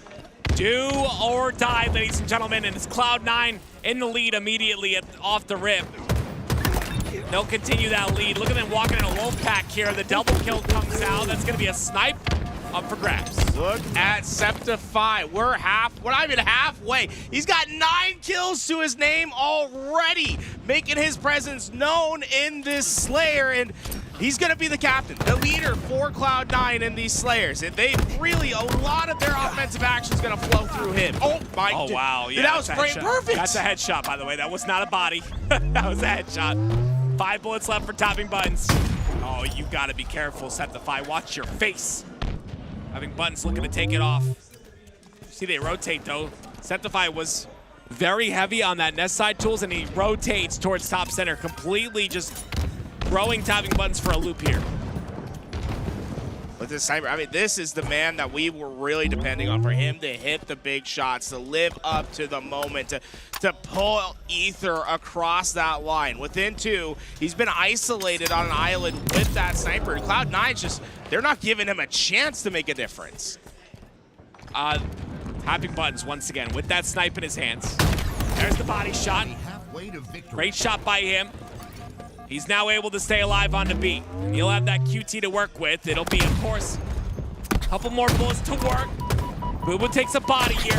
Zab, look at a Chell. There's no more ammo to work with, but he still has a QT. He's still able to utilize that QT to stay alive for as long as possible. That's a fight. There it is. He goes down to Lior, and it's a double kill for him. With that, even the Cloud9 players must retreat back to their home base where those spawners are. Ether decides, hey, we've had enough. Let's set ourselves up. They're not going to pressure them for now. Instead, it's time to meet at the bottom of the map. It's 2x2, too wide, and it's Ether that's coming out on top. Oh my God, the players at Cloud9 are here. Everyone's trading out. Oh my goodness, that key door is so deadly for Cloud9. They've been in this position before. All 8 players have their... Every player on the map just had a gunfight in one spot. That key door is where the business goes down. It is. It is exactly where it happened last time against SSG. 30-29, only 1 kill lead for Cloud9 here.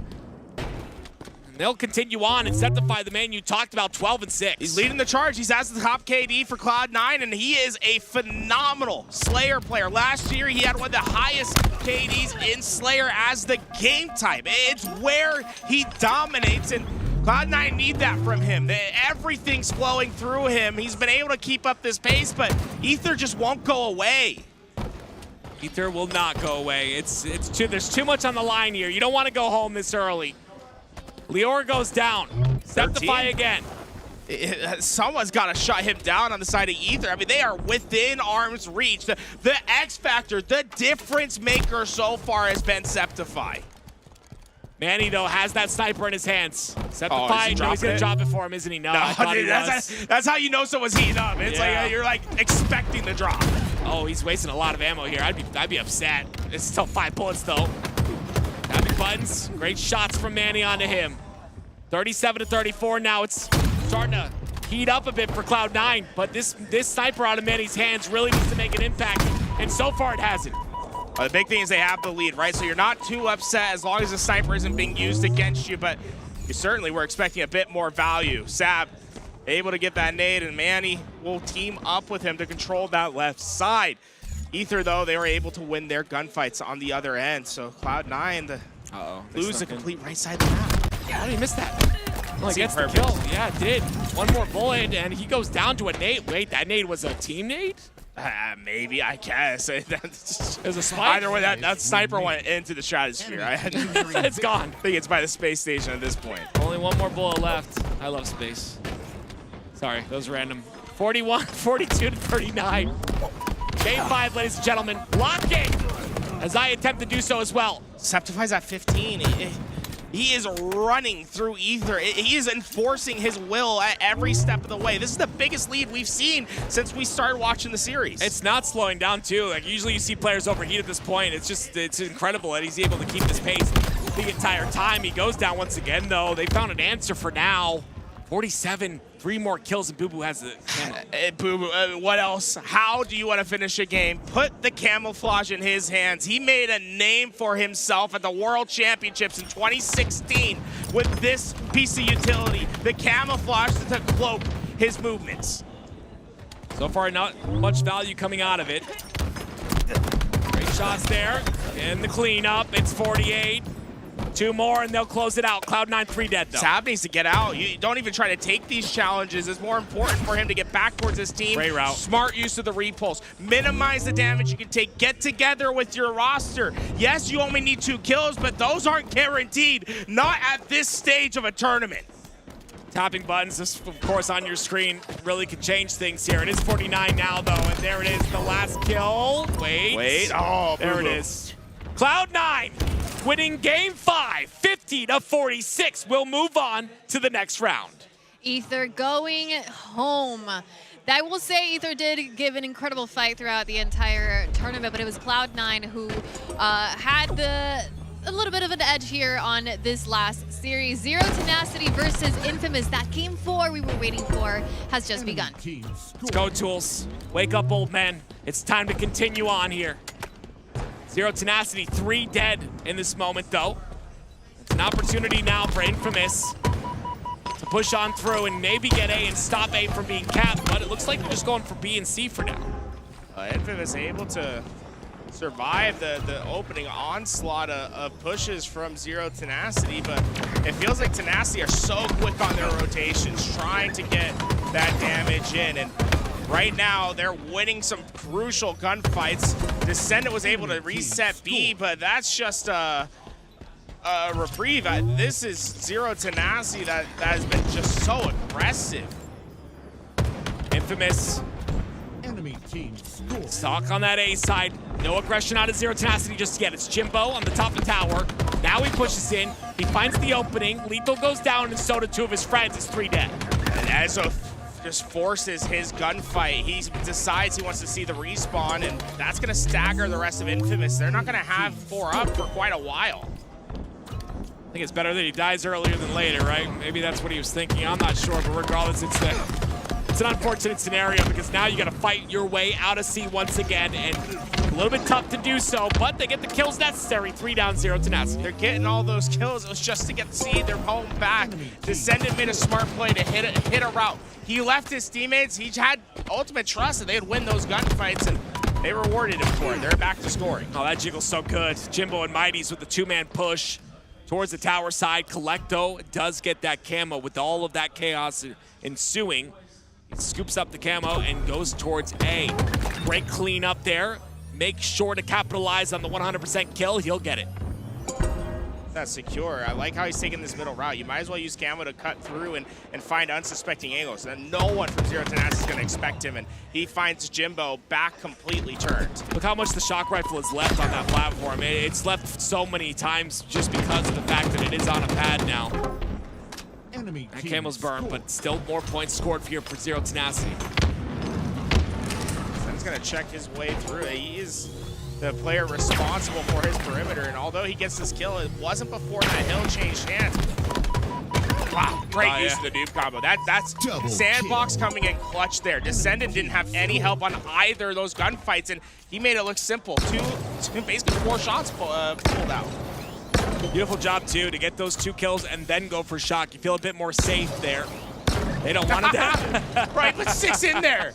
That kill was all damage from the pad. Oh, man. How do you sit there taking that damage? He's not going to shoot it again. No, like, he's you're not not. going to waste that much ammo. Nah, he's not going to shoot it again. Oh, he did. Plasma pistol now in the hands of Descendant, and see what he's able to do with it. He drops his shock rifle or uses his shock rifle forward. Wait, the shock rifle's still there, or? Yeah, he dropped it on the floor. He just didn't want it anymore. That's He dropped it with interesting, 2 okay. bullets, and yeah, Team score. He doesn't like the nerf.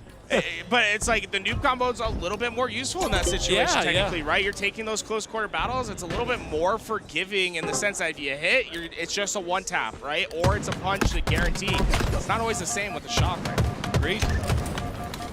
Shots go in, assist comes out. 2 dead for Infamous, and more scoring here for Zero Tenacity. And you see Chick go back towards A as the 4 go down to block the spawn. This is what European Halo is known for, is this setup in particular. If they're able to find these kills before they can get him out at A, they're going to have a brutal trip cap into effect. Great win by Ezo, though, right?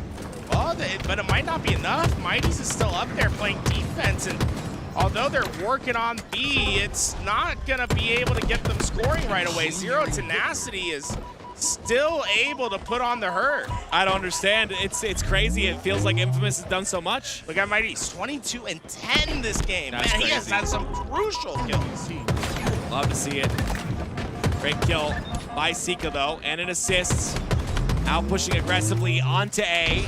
All the while is Zero Tenacity trying to get B here. It looks like it's still not there just yet. But it's still a cap maybe going in on A side here for Sika. All 3 players from Infamous are there. Oh, they are getting cut down. Sika sits in the back Double and waits kill. for his prey to come. That's 4 down, trip cap in. Yeah. I don't even know if it's possible to get to 2 hills. It's not. They're going to spawn the long haul side. They're going to try to push it. Wait, they got the B somehow. Tools, what? Okay. Oh, dude, Lethal stepped out for half a second. I just... that's what did it. He slid, and the momentum was just a little bit too far, and he just slid out. Well, guess what? That's another game 5. Again, by the way. Another one. We'll be back. We'll be back. Nemesis and FaZe Clan now. Nemesis, the team that has really surprised a lot of people in this tournament. And now they're against FaZe, and FaZe are really, really taking advantage of them in this game. Oh, great aid by Trippy. That just catches SLG. And Trippy, he had the highest KD at the end of day 1, and he is continuing to perform for this FaZe roster. He has probably been the biggest surprise of year 4 so far. I don't think anyone expected him to take over the way that he has. He's angry. He has another reason to win. Maybe not angry, but just driven, I guess, is probably the correct word to use in that scenario. Penguin has another one, driven. He's got that camo, of course. Was dead zone, was Penguin, then he was dead zone, now he's Penguin again. I like Penguin better. I've been saying this forever. But interesting. It's a classic tag in the HCS, right? Penguin. Yeah. It's good to have him back. You know, dead zone's an OpTic legend. Here we go. Insta-splode.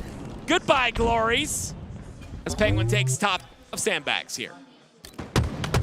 9 kill differential between these teams. And I mean, honestly, Penguins and his teammates are all falling down, but he's like, I haven't felt any pressure. I don't think anyone shot him for the last 45 seconds.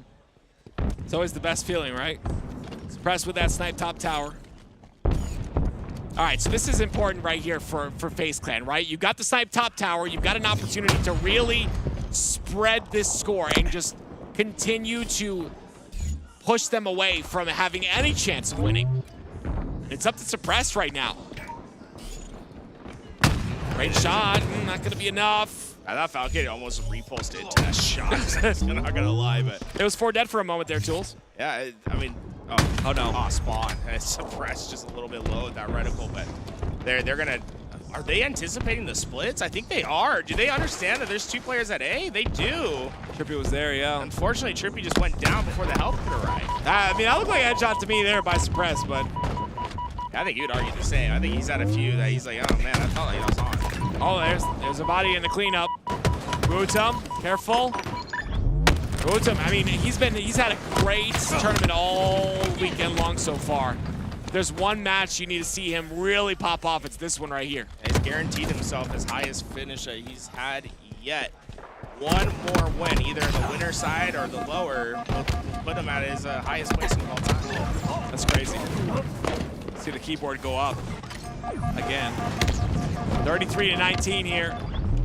It's going to be tough to do so, obviously. Maybe in that, you got to really do something crazy against FaZe right now. They look locked and loaded. Penguin and Trippy are the 2. Look at them.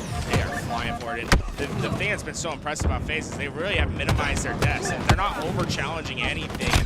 Now it's just simple collapses. You see them just my goodness gracious. You saw the thought. You saw the thought. You did. Caught him in time, though. I think he might have just saw him at the top of the screen. Yeah, I mean, I get it. I mean, dying to that would be easy. He almost did a 1080 McTwist trying to get that ninja, too.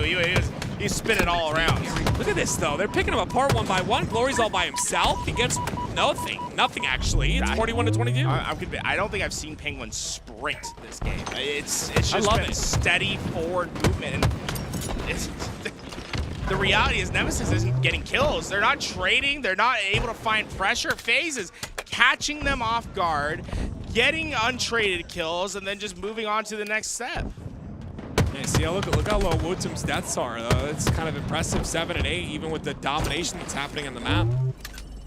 Sometimes I'm like, if the game's going bad, because it's just gone bad, and I see my teammate only has 6 deaths, I'm like, hey, bro, maybe you should die a little bit more. Join the rest of us. Yeah, definitely something there. Penguin, what can he do with the sniper, though? 5 kills is all that FaZe need to be up 2-0 in the series.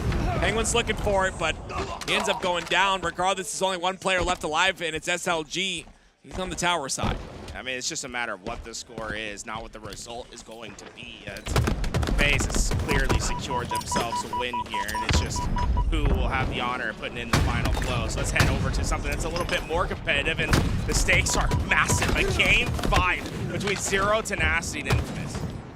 Crazy, there's so many close matches here in elimination round number 1. I can't even imagine what the rest of the tournament's gonna be like. It's honestly incredible. You know, we've talked time and time again about year 4 of Halo Infinite and how competitive this is, but it truly is insane, the competition that we've seen so far today and this weekend. Players from Infamous trying to work together on that side. Look at Collect going on that long flank. He just completely left Descendant, and they saw the push came on the complete opposite side. Collect and Descendant just guessed wrong. You can't guess wrong. Descendants 1, 3, and 2 though, so I mean he's guessed right in other regards, I guess, right? Other kills. 13-11. Zero Tenacity up. It's their chance to make a push here. Descendant has to get some more damage onto these players on the pillar side, but he just can't. The jiggle's too strong. His teammate goes down, and now he's up all by himself. Well, Descendant's pre-fire, one of those few moments where the pre-fire cost him, he ran out of ammo as the push was starting to come. So because he put down all that lead, he wasn't able to take the challenge when it actually mattered. When his teammate was getting pressured by a player that was just a few feet ahead of him, not even looking. It could have been the easiest kill of his life. Could have been. But instead, he ends up in a scenario where he goes down, and so do two of his teammates. It's 3 down for Infamous here, and Camo's up. This is an important piece to the puzzle. Descendant, I'd like to see him try to generate some space for his team to grab that camo. no, Descendant's gonna stay back for a minute instead. The pinks come out. Melee's gonna come out. Great job to get that kill. Gets the second as well. Perfect timing. The third is there. It's a triple on a Descendant, and he goes for camo. Yeah, 3 down. I think you're gonna wait a couple seconds to maybe wait for that last, but I was really impressed with how Descendant took his challenge, right? He wanted to get that space, but he was patient with it. He saw that nade come out, he got perfect timing in order to get that kill and start to move in, and that eventually results in a camo going to Ezo. There's a snipe right there. Ezo, did you see it? There's a snipe on the floor. It might be glitched if he's walked over. Yeah, maybe it's too locked in. I don't know. 22-23 though, very close game tools. In a game 5 like this where your life is on the line, your tournament life is on the line. It was not glitched, it's 4 bullets. Ezo missing something big there. I mean, it ends up in his team's hands regardless, but still, see what Descendant can do with it. One of the better snipers in the league, in my opinion. He's gonna get one, and he stays alive. That reapproach, Descendant's done a great job of just valuing his life here. And when you look at his stats, he's kind of Mr. Do-It-All at the moment. 6 kills, 5 assists, and minimizing his deaths, the least on his team with 4. He's been involved in so much action for his team. Yeah, 6 kill spread now because of that action, right? 24-30. Jimbo on the other side of things has got double-digit kills. Ezo is doing pretty solid. 0 assists for Ezo. Oh, Descendant almost hits the shot on the pillar side. Mighties. Mighties. Oh my goodness. Okay. Well, seeing that all day long. That one I don't know. Misjudgment of distance. Yeah, there's no excuse for that one. I used the excuse for footsies last time. I don't have one for that one. That was just, maybe it was nerfed, like sneak nerfed, you know? It's been surprising. We were seeing it all over today and yesterday. Just people just being caught in punch because they think it's gonna connect. Camo's up. We talked about how important this is, especially with a close game like this. Every camo matters. It always does anyway, but even more of a heavy implication this time. Mighty's is playing very aggressive into that doorway, trying to slow down the team that could potentially spot the camouflage the Chick was able to grab. And although it doesn't result in the kill, it gave plenty of information for Chick to play around with. Now Chick has information, the players back B. This has been surprisingly slow from Zero Tenacity. And yeah, that camo runs out, huh? Yeah, you can't, like, if you get camo and you play slow, you can't afford not to get the kills. And that's what's happening. They haven't got even traded out again. Yeah, it's a very timid play. I don't know why. I mean, the Zero Tenacity's playing as if they're scared of their shadow in that position. Giving Infamous way too much respect, in my opinion. Oh, it's Chick now. Has to make a play here. It's the double man push on the bottom side. He gets one. Beautiful nade for the second, not even trying to nade him. And that double's gonna be clean. It will be 39 now for the side of Infamous, but is Zero Tenacity keeping up with that double? Squeaky clean, that's what I call that one, man. That looks, that's like a video game trailer. You go at the end, see how that one played out. I like that. They are scripted, those video game trailers, those darn trailers that make you want to play. 39-38 still. Very slow pace, like you said, from both teams, but it's continuing to be a slow pace. Lethal. Just, again, outputting damage as best he can. Anticipating that QT, there's no way, right? There's no way they take that QT portal. Now he backs up. That's a smart thing to do, I think. Yeah. I wouldn't be surprised if Jimbo might be close behind. Oh, great cleanup kill, though. Jimbo decides to stay into the back, and it's still a 2-kill lead for Infamous. And they know. I mean, they're trapped at B at the moment, and their option is to try to get through A or to send someone up this nest. Looks like 3 of them are going to hit the rotation, but Descendant has snipe, and he just ripped the face of the first person that tried to hit the rotation. Yeah, this is where Descendant's scary, I think. One of the better snipers in the league. We'll see if he can prove me right here. Certainly one of the flashiest. I think he might have just got a collat on those 2, by the way, but neither of them going to get picked up. They're going to stay alive. Ezo really forward on the map, by the way, just now and died. Camo's going to be the next piece of the equation. Zero to Nasty feel as if this is a must grab. Descendant will have the Overwatch. He's got 4 bullets to work with, and it's a player top center he needs to take care of. Do not peek the corner too quick. Descendant, he has one of the fastest shots. He is a highlight reel. They got through. He got the bounty shot, though. There's another player in front of him. He gets that kill as well. Just a few more to go. Fast pacing from Infamous. Look at Colette coming in. They're swinging for this last player. This is such a big play to win the game. Like, they literally won the game with this big play. It's only 4 kills left. All of Zero to Nasty are trapped at tower. They have camo, sniper, everything. They're bashing down the doors. Infamous, just a couple more. Yeah, 3 more kills, and Lethal's got the camo, so he pretty much secures this win if he can make a play. Get caught slacking. Don't get caught slacking. You must have the camo eyes out. Zero to Nasty trying to hit the rotation. The plasma pistol's gonna do a bit of damage, but is it enough? It's just a bit of chip. Is it enough to get that kill? Zero to Nasty in the final moments. Just 2 more, and Lethal knows there's one at least ahead of him. He catches the 1 shot. Just 1 more. There's a spike grenade that goes in. The beat down. There it is. Double kill. Infamous is gonna win in Game 5 and continue on in the bracket. Crucial plays by Lethal at the end of the game. He was able to find the weak points, get behind with that new combo. He didn't have any help in that tower. Was able to secure the win in the last second, and wow, we love Game 5s. 3 of them in our top 12 round. Crazy. Brutal. I don't think I've seen so many Game 5s like that. Absolutely crazy, and honestly, it's been so fun that we've been able to watch these Game 5s. And like I said, this season's going to get better and better as time goes on, and I'm so excited for that. And I can't wait to see what happens with this season. I can't wait to see the events that precede this one. A lot of exciting things going on. We're bringing in Eli and Mikowski, who have been eager to cast the FFA Finals. Now, a lot of you in chat have been asking for the FFA, so we're bringing on the FFA. Finally, Eli and Mikowski. Welcome back to the couch. Yeah, this is going to be fun. We always love to cast the FFA. And we saw earlier some big names were making it towards the end. We saw Command Station win her semifinal. So I want to see how she does in the final. Absolutely. I know she was looking confident, happy. We got to take a look at her excitement after winning that semifinal. She got first place, and now here we are with the finals for the FFA. All right, we got a 15-minute death match, a bloodbath here on Aquarius as the white walls will be stroked, streaked in red. There we go. Hello.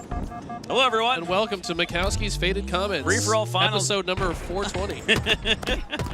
Free-for-all finals are live. And first, let's introduce our competitors. PMAC, I like that name. Complexion, on 4. Maddie, Magico. We've got the white lines over this player, so I'm not going to be able to announce who this is just yet. Ninja Dilly, Command Station. Oh, that's one you don't want to hide. Suspector, who got here to the finals down 1 with 10 seconds left in the semis and earned a triple kill with 2 stickies at 1 shot to claim it by just 1 or 2 kills. So he's here by a hair. But all that matters, Eli, is that you are here. That's right. This is the time that just top 4 doesn't matter anymore. You want to get first place. You get more money the higher you place in this specific lobby. We got multiple LAN champions in this lobby. I know Gunplexion has won before. Suspector has won before. Command Station winning back in Halo 5, some FFA tournaments. So a lot of champions here. They know how to close out. Off the start, 13 is the Rabbit, but with Suspector at 12, Ninja Dilly at 11, Command Station at 10. You got 2 others on the left side, and Maddie and PMAC with 11 as well. This one's still too close to call after 4 minutes of battle have been consumed as this player Envor approaches the top mid. Now top pink location He goes down. Camo going to be secured here, and that's a big win. That's one way to earn it with the triple. Okay, and by the way, Heatwave not GA'd in FFA. It's fair game. Players in FFA totally fine with it. And we see a Camo Heatwave combination, but this player is unable to find any targets until now, finally, but gets stuck at the same time. That's a huge stick play there from Ninja Dilly. Now in the fridge, Suspector tosses a frag out, picks up the Heatwave, but a little too late with that. He's going to gather an assist, Eli. And usually we're hyping up, we're building up the assists all day. That's in the 4v4s. Here in the free-for-all finals, you get an assist, and you're just helping the enemy get a little bit closer to that $5 check. You're exactly right. Do not want assists in FFA. We talked about it before, but all that matters in FFA is kills per minute. You want to spawn in, get into a gunfight, get a kill as quickly as possible. Audio cue is a big part of FFA as well. You want to often listen to where the action is on the map, try to pick off a third-party double kill, get yourself a little bit of a lead. Complexion now. Top car. He's a free-for-all land champ. He might just do it again here. He's in the lead right now with 18 as perfect kill goes through. No double kill for this competitor as he's stuck bottom car. Magico goes down now in the generator. Ninja Dilly pushes through. He'll trade out again, but this early on, Eli, trades are just fine. That was a nice little flick shot there. I want to say that's from Maddie. He's got such solid aim. Using the battle rifle, maybe a little bit more comfortable with the burst weapon. Always interesting to see which weapons these players play with. And Ninja Dilly, I think, probably the player that I have not seen in one of these finals before. I feel like everybody else in this lobby typically gets this deep in these tournaments. So shout outs to him for his deepest run. And he's in second place right now, only one behind the leader. Locked in with the POV of Command Station, but she'll head back to the respawn screen. She had a absolute flame-busting performance in the winter semis where she got to put the controller and the headset down early. That's how big she was up. And she had the most assists and the least deaths as well. That's about as efficient as a free-for-all accomplishment as you'll ever see. So don't count out Command Station, despite the fact that she's a few kills pacing off the lead in 4th or 5th place right now, but she's still close. And I'm shocked that Goober was eliminated. He must have been eliminated in the other semifinal. Gunplexion. Yeah, took a spot. Gunny might have knocked him out. So maybe I jinxed him a little bit. I tweeted his 80% accuracy performance earlier. And then I guess he didn't make the next round. But that means the door is wide open for another player to take the throne. Caster Curse. As Magico goes down. Now Dilly. A little bit of POV roulette here as everybody seems to be dropping like flies once Callus gets his eyes on him. Suspector takes one, maybe three, after he earns the double kill. You don't want to spend too much time shooting cross-map, right, Eli? Typically on Aquarius, we see a lot of cross-map shots taking place, especially with the battle rifle. But in taking a fight that's not within close proximity, you allow that player the exit route to sneak away, and it ultimately, more often than not, turns into an assist. Yeah, a lot of the skill in FFA is about your routing. You want to run through the perimeter of the map, find close-range engagements that have less likelihood to be sniped by other players. It's a good place to rotate through the base, look for some spawning players in the local areas. You got to really know the spawns as well. Make sure you're constantly rotating through those areas so you can rack up those kills as quickly as possible. We got a lot of familiar faces in this one, but right now it's PMAC, who I have not yet heard I believe of. It's Camp. So he spells his name forwards or backwards sometimes. Thank but you. Yes, it's Camp. All right, I've heard of Camp before. We've seen him play. No surprise now that he's on top, but it is close. Now tied for the lead is Suspector with HCS 369. That's Maddie coming up close. Yeah, this is going to be close. Every player except for Envor in the 20s already, and he's just one back. Nope, now he's all. Every player separated by just 7 kills from top to bottom. This is going to be a close in-game. Suspector actually taking the lead. Maddie's going to tie it right up. Not able to secure the finish was Envor, but he did get the camo, did nothing with it. Camo is, man, it's already pretty neutered in 4v4. Really easy to see for a lot of these players, but it feels like something about free-for-all. Sometimes the camo could be a curse. Yeah, it's kind of a weird thing, right? Like, honestly, just going for it's kind of risky. It's top center of the map. You're going to often be seen by anyone that happens to be taking a peek across. Might not be worth the risk in FFA, but sometimes you can get some value out of it. I think sticky grenades have a lot of value. Typically, you can trade out at least a trade when you pick those up. So we're going to see some players go out of their way for the sticky grenades as well. Ninja Dilly with 28. He's in 3rd place. 2 tied for the lead as Maddie and Suspector look to claim that. Right now it's Suspector as he earns his 30th slay. Maddie gets his 30th on the board as well. That's a routine free-for-all finals that we quite often, I feel like, have seen in these free-for-all finals on LAN, as HCS 372 looks to make their way along the fridge, now into the base, not spotting anybody just out. I got to remember, that's Complexion. That's a name you can't forget. Yeah, he's got 16 assists, probably a lot more than he wants. He's got enough kill. If you were to add his kills and assists, I think it's the most in the lobby, maybe next to Magico. Wow, that's a with lot. 18 assists. He's doubled up outside of Magico. Yeah, he's doubled up on everybody else just about. And that's, like we talked about, man, you might be in a good spot right now as he's just 5 back of the lead in Suspector. But, man, a third of those assists, you could absolutely argue a third of those should have went through. 3 go down, the triple kill secured. And that's a big one for 371 as they now tie the lead. Suspector. It's Ninja Dilly. Has some competition. Ninja Dilly popping off. I just said this is the first time we've seen him in a LAN finals for FFA, and he's showing that he deserves to be here. Now takes the outright lead over Suspector, who, looking at this lobby, likely to be second favorite after Gunplexion, maybe even the favorite. This is getting intense. These 8 players had to run through the gauntlet to get to these finals. Up to this point, Eli, they were playing for top 4, but now you're going for that #1 spot. How does the mindset change when you're satisfied and content with placing in the upper half of the lobby? Now you're gunning for first place or nothing. That might be the mindset. What do you think? I mean, realistically, you just got to do the best you can. It's just highest KPM possible. You can't think too much about it. Don't get too in your own head about it, because the higher you place, the more money you earn. You've already earned money by getting here. Might as well earn as much as possible. Should be the mindset. Got nothing to lose at this point. Just get out there and get in the action. Hit your shots, kid. We're in the end game. Less than 5 minutes left, 4 to be exact, and it's Dilly in the lead with 38, but Suspector is close behind him. So too is Maddie, as Suspector makes his way into the util, cleaning up on one. And when you clean up on one that looks engaged in another gunfight, you look to your right or left, and you probably find another one. That's exactly what Suspector does as he secures the double kill and a tie for the lead. All of a sudden, there's some separation now. 39 between Suspector and Ninja Dilly. This could come down to these two competitors. Maddie's making a late run, though, with the stick from the grave. That brings him just 1 back of the lead, making himself a known force in this lobby. Suspector, the first to reach 40. But it's whoever has the most kills at the end of the next 3.5 minutes. It's going to be the champion at the end of this. As Ninja Dilly goes down, but not before tying the lead once again. I feel like I've said that routinely. Ninja Dilly is right on the heels of Suspector. This is incredible. I mean, what a performance from Ninja Dilly already. New guy on the block. What a Cinderella story it would be if he does come out on top over such a stacked lobby. Unfortunately, some of these competitors likely out of it now. Camp and Command Station falling a bit too far behind the pace. Yeah, now they are playing and content for a top 4 finish, so that might get you a little bit more cash money at the end of the day. As Magico will go down, top pink. Hopping on board here with Camp as he works his way on the P ramp. 1v1, clean. No, not enough as he'll go down. That's a big win there for Gunplexion. He's routinely winning his ones, taking a steal across the map, and now Gunplexion has found himself in the mix. He's just a spree away. Ninja Dilly in the lead by 3 now. He's really making himself in contention to win this whole thing.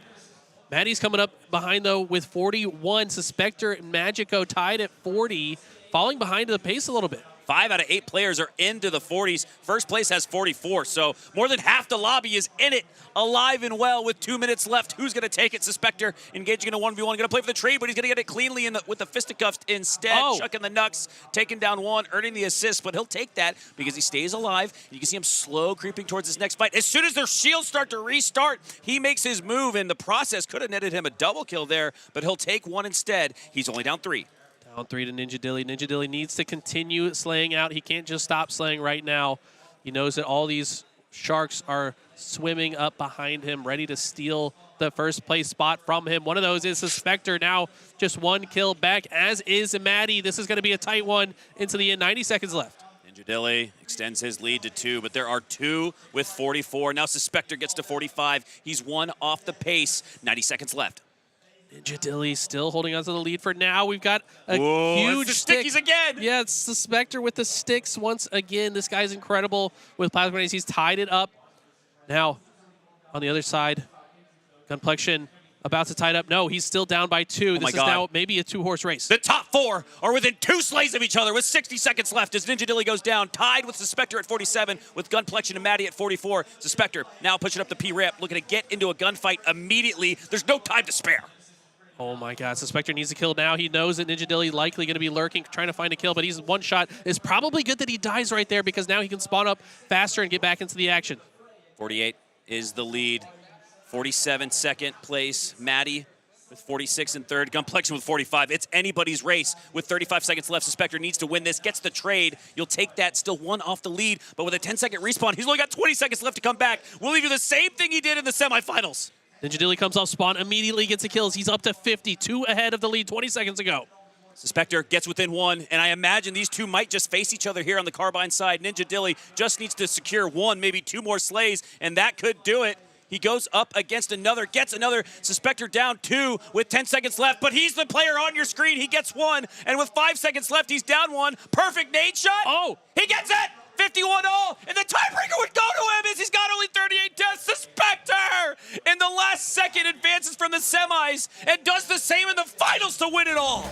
In the last second, the buzzer beater to tie. By the way, how did he only die 38 times? Right. He was like 10 less deaths God. in the whole lobby. You didn't even have to do a lot of math because that was pretty easy. Plus 10 on the death count, just about. Wait. Hold up. For us who don't watch FFA, Okay. I see kills, 51-51. How do we measure out the winner here in an FFA? So it goes first, kills. If you're tied in kills, then it goes deaths. If you're tied in deaths, then it would go assists. In this case, Suspector has way less deaths and more assists, so he would have won both the tiebreakers in this case. If they were still tied, I want to say it goes to damage dealt. But wow, Suspector putting on a masterclass. He had to come back from behind. I think he got a double kill in the last 10 seconds. Yeah, there was a red flashing on your screen. It's Suspector.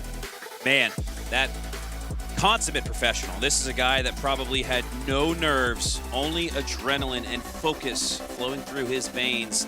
As he said, I've been here before. I clutched up last time. I'll just do it again. This is the place where pro players, I'm just thinking about the last shot, how he took over Worlds last year, and now he's, in Shopify Rebellion. But, I mean, naturally, this is a place for pro players to thrive in, too. Did anybody here stick out as a potential player that could break into the scene? Yeah, Lan impresses me in the sense that he is right up against Suspector, 17.0 KD. That seems like that would be the high watermark. But Lan, HCS 372, I'm not sure who that was. I want to say that was... I think that's Gunplexion. Yeah, that's Gunplexion. Okay. Well, he's not new to the scene. We got to talk about Ninja Dilly. This is probably his first appearance in one of these, and he gets second place. He ties Suspector and could have damn near got first place, but barely loses the tiebreaker. Congratulations to him, and welcome to the FFA. Suspector was on the respawn screen with 20 seconds left. So he's talking about, like, how do you not just like get ahead of yourself, right? Like, how do you not just start to skip steps in the process? You're probably just like tapping your foot, like, let me in, let me in, let me in, let me in, let me get one more slay. That's all I need. My God, that was nasty. Suspector with some of the iciest free-for-all performance you'll ever see on LAN. Well, we're moving on ahead to the winners semi-finals best of 3. SWAT Luminon? Thank you. It sounds like a Pokemon. It does. Yeah. And He's Icarus sounds evolving. like a Pokemon too.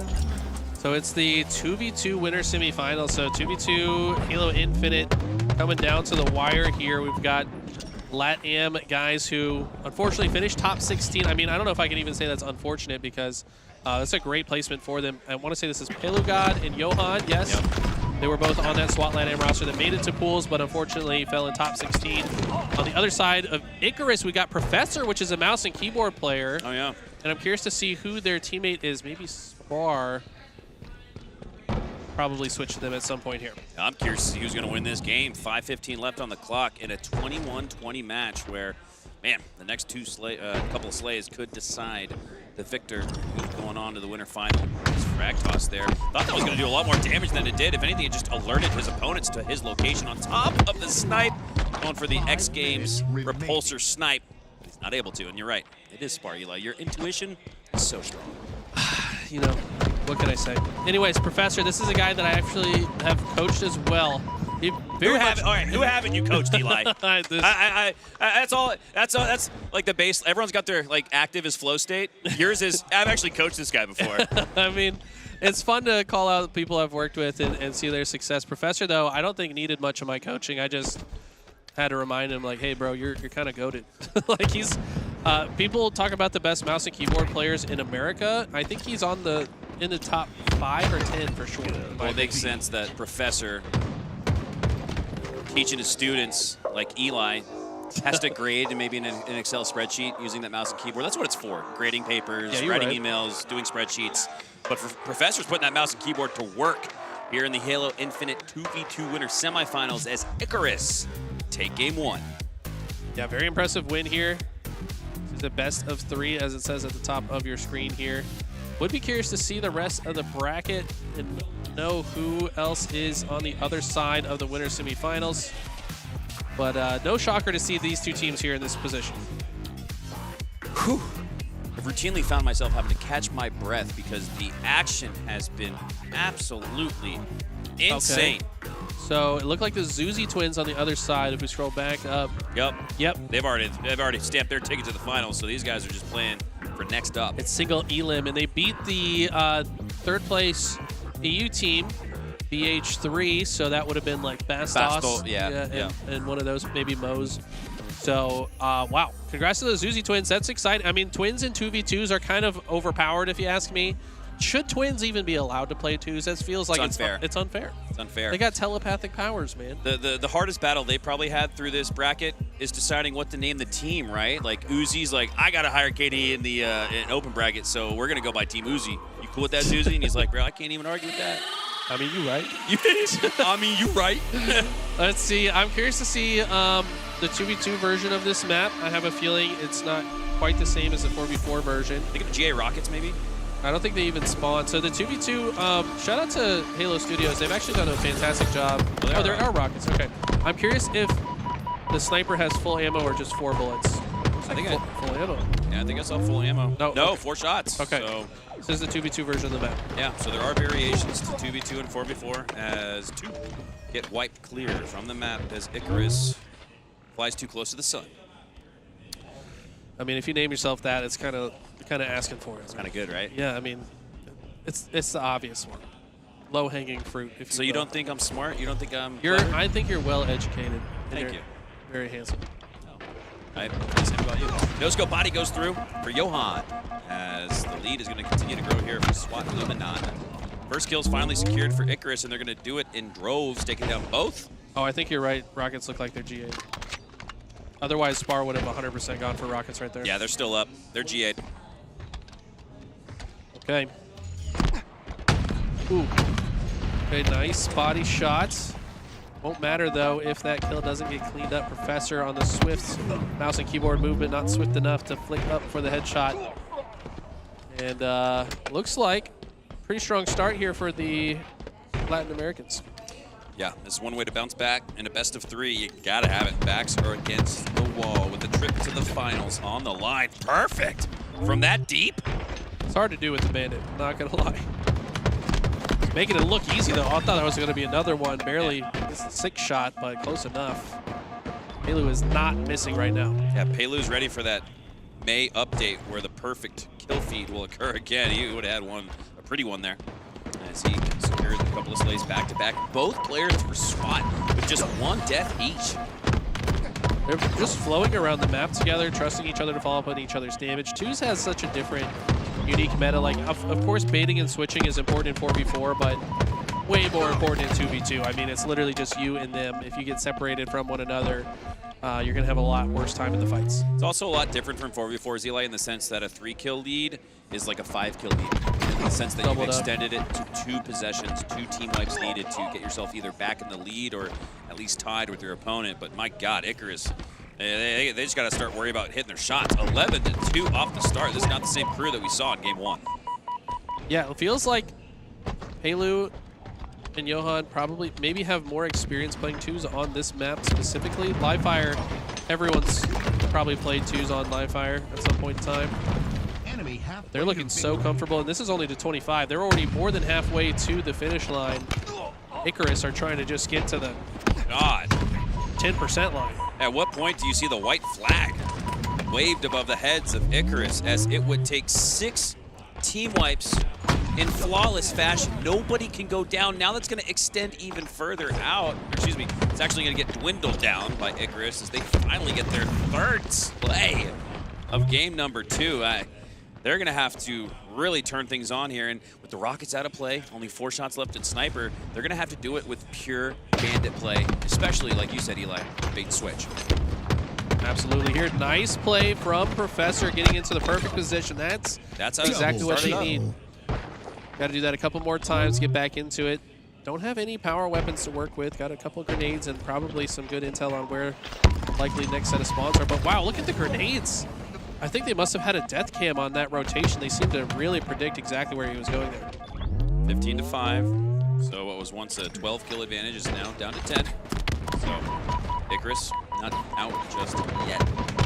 As Pelu takes a slay, bottom snipe. Now just looking to stay alive. You can hear those stickies trying to triangulate his location. So Johan now pushing through. Professor and Swar are both back up off the respawn screen, but Professor's gonna get called for not having a hall pass. He'll head back. Okay, really just 8 kills away from closing this out. Professor trying to teach these kids how to do it, but right now he's being taught a lesson by the guys from SWAT-led AM. Imagine the disrespect of a student walking in and say, you know what, teach, I got today's lesson. It's essentially what we're seeing here from SWAT Luminon is they came with the PowerPoint prepared. I did that in 8th grade and I got suspended. Are you serious? I got detention, but... That's awesome! I was such a smart ass, bro. I was just trying to impress the girls, you know. What class was this in? Standard. English. Wow. I think I called the teacher out for having poor grammar and something she wrote on the board. And then she told my mom that I was the worst student she ever had. Wow, those are fighting words. I'd clap back if I was Mama Eli. I think I scarred her so bad that she got medicated because she was totally different after Christmas break. Well, 21-7 here. It's a triple up advantage as Icarus probably already prepared for game 3. Yeah, at this point you might as well just run in the center of the map, shoot the sky. I don't think they're coming back. It's been really just this snipe side control. They've played it so flawlessly. They seem to know how to flow in and out of this part of the map to work together so well. Easy. I mean, they're just baiting baiting the enemies into their teammates' sight lines. This is just excellent choose play. Squad spawns occur on the cave. As SWAT Luminon need just one more, and they're going to get it. Another perfect 5 shots. Man, the Bandits really seem to warm up for SWAT Luminon. Where was this in game 1? Yeah, the difference between games 1 and 2, completely insane. Yeah, it came down to the very end in game 1, and it ended after 1 second in game 2. That's what it felt like. Curious to see what the map is for game number 3. Probably Recharge. Yeah, Recharge is good guess. Street's another 2v2 favorite. Can see Aqua as well. There's a lot of options here. I don't know. In the future state, I see my soul in Recharge. I don't know why, but I feel like that might be the best map. Or the next map, at least. 13 and 12 kills collectively for the 2 players for SWAT Luminon. Everybody doing their part. What do you know, Eli? Recharge. Might just be a profit. Profit it's just of what? Profit of Halo. mischievousness. Yeah, are you the prophet in the Halo 2 campaign that you gotta like board his little chair and punch him in the face repeatedly? Oh, and wow. I'm just going, recharge, recharge, recharge. There it is. What was it again? Recharge, recharge, recharge. You're like seeing the future with each punch in the face, like just flashes. Guys, I've already told you where we're going for game 3. I gotta correct something from you two. Oh, okay. Yeah. Is that Eli in my ear? Wait, that was Allie? Yeah, that's Allie me. with the well it's actually. me. It's me. Well, actually. The one thing I know more than you two is Spanish. That's true. And I could argue that. yeah, I just want to help you guys say it's not Pelu, it's Pelu. So more emphasis on the U, and it'll sound a lot better. Pelu. Pelu. Pelu. Yeah. There you go. It means hairy, like somebody that has a lot of hair on their head. So he's the hairy god? Yeah. Guess so. I respect it. Oh, well. I don't know what he looks like, but now I want to know how hairy he is. Let's go find out. Let's go find out. Winner semifinals, game number 3 for the 2v2s. We go over there, it's just Bigfoot holding a controller. Shout out to Beluga. Thick follicles. Beluga. An iron sight. Isn't God Dios? Or Dios. Why would he put an English word with a Spanish word? Because it sounds cooler and shorter. I don't know. I guess Dios is Dios de Pelu? Dios. Dios de Dios Pelu? Pelu.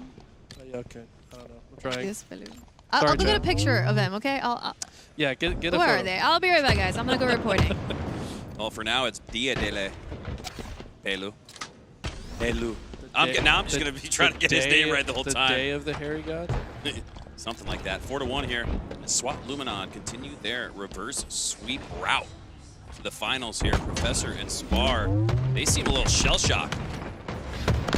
Yeah, they've really not looked like themselves since the beginning of game 2.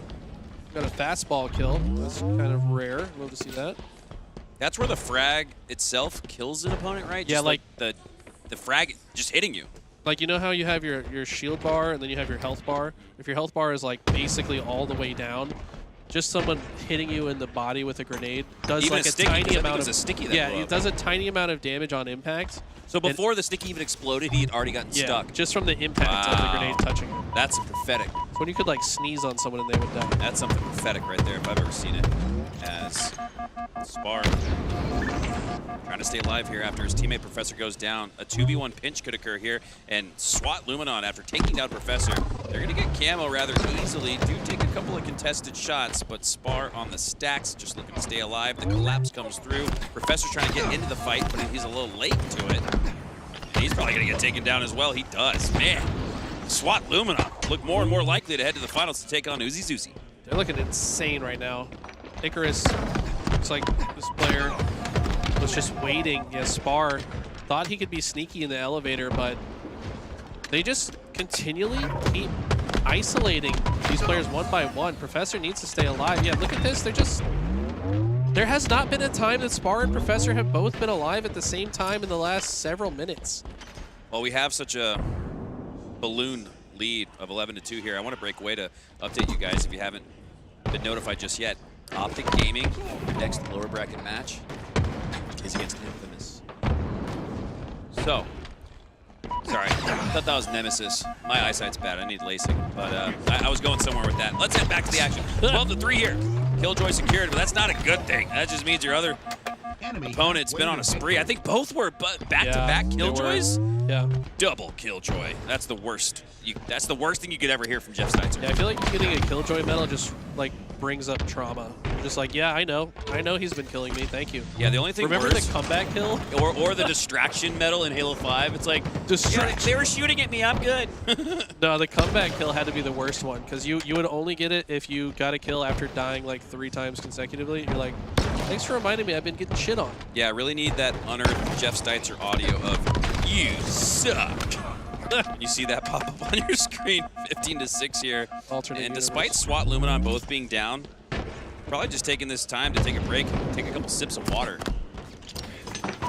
Yeah, I mean, they're looking likely to face the UC Twins. This is not over. I've seen some crazy comebacks in 2v2s, but it just doesn't look like Icarus have it in them to bring this one back at this point. Like I said, at the beginning of this game, Pelu and Johan were perfectly staggering Icarus to the point that they were unable to work together at all. Chase grenade going out. Pelu, assuming that Icarus was going to be chasing out Johan, but they some reserve, commitment, some patience. Is that going to pay off for him? As Johan goes down, Spar goes down. It's 1v1, but the shields are lower for Pelu. He'll go down because of it. Spar actually did something pretty cool there. He kept continuously late jumping off the top of the pillar just to buy enough time for Professor to show up. That's how they ended up coming out on top. But who cares, man? Johan just perfect grenades off spawn. Shut him down very easily. These guys are predicting everything that Icarus want to go for. It's been GG since it was 12-2 in game 2. Like, we have not seen anything from Icarus outside of that game 1 that's like gotten us to believe in him. So, expecting Johan and Pelu to take this one. But Professor and Spar do have a little bit of time left, but man, with a double-up advantage for SWAT Luminon, they're in a situation late into the score already. Trades for the win. Teamwork has just been unreal for the Latin Americans. I know these two have played a significant amount of Halo together. I think even back to Halo 5. It's been a force in the scene for Latin America, and their teamwork is on full display right now. But tell you what, it's going to be hard for them to beat the teamwork of two twins that have been playing together since birth. So we'll see how they face off against the Zuzi twins, assuming they get through this. Yeah, I feel like they should do a no comms challenge where they just like use their kinesis to know what the other person's thinking. I feel like the Ogre twins used to do that all the time. Lunchbox and Roy. We've had a lot of twins, even brothers like Ace and Elamite with a lot of success here in Halo. 23-11 here. The only blue we've seen in the feed is when Professor or Spar are pinging it. Just got to get nerdy with you real quick. Telekinesis is moving objects with your mind, not communication. I said telepathy. I said kinesis. Yeah, kinetic is like physical objects, moving things physically. Well, they're moving on to the finals, Eli. They are kinetically moving. How about that? To the Let me finals. school you up real quick, Kick. Just had to drop a will actually on you since Allie did that to us already. I know. She got us with that. It is what it is. He doesn't even wear glasses, and I still saw her nudge him up with her index finger. So the invisible glass. So nerdy that shit was.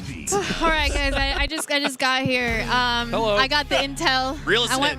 I went reporting. Is he Harry? I saw you. You were like super stoked when you walked back from the stage. What do you got? Yeah. All right. So, first of all, he's not Harry anymore. Oh, he's shaved. He's shaved So since it should be then. Shaved God. Yeah, we should probably. His updated name should be maybe Shaved God. So, Or just Lou. Or just Lou. Yeah. Lou God. Lou. Just Lou. Well, the intel is that it's actually not Pelu as in like he's Harry. It's a soccer player. But nope. Huh. It's actually that it is a shortened version of the word wig in Spanish, peluca, because he had a lot of hair. So it's still the same thing, just a different reason. And the reason it's not peluca anymore is because he went to Mexico and he did so good that the Mexican players and everybody who watched them in that scene. So Pelu is from Colombia. So when he traveled over to Mexico to compete, he earned himself the name of God. So he is now called Pelu God. That's good lore. My God. Did he tell you that while he was destroying them? Yeah. Because like, yes, how did you learn all that? I tapped him on his shoulder and I said, "Hey, I know you're busy right now. Yeah. But I really have to know why you're called Pelu God or Pelu when you don't have that much hair anymore." Yeah. Yeah. Did he answer like between games though? I'm like curious. Yeah. He just pulled the headphone back. He's like, "Don't worry, He Allie, just, I got time." just one side of his headphone. He just pulled Yeah. it back. He looked over, and as he played, he just told me all this The information. disrespect. I thought the wig was in reference to him splitting them, not wearing them. Splitting wigs. Splitting wings. Wait, what does that mean? Hold on. Like Oh, it's like one of my sniping someone favorite in things the to head. cast. You'll hear me say splitting wigs a lot. That's kind of like my I'll flow pay, state. I'll pay attention because I don't think I've heard of this before. Well, spot Latin America. Making it to the finals. Moving on and just giving an incredible representation here of what the Latin American region can do in North America.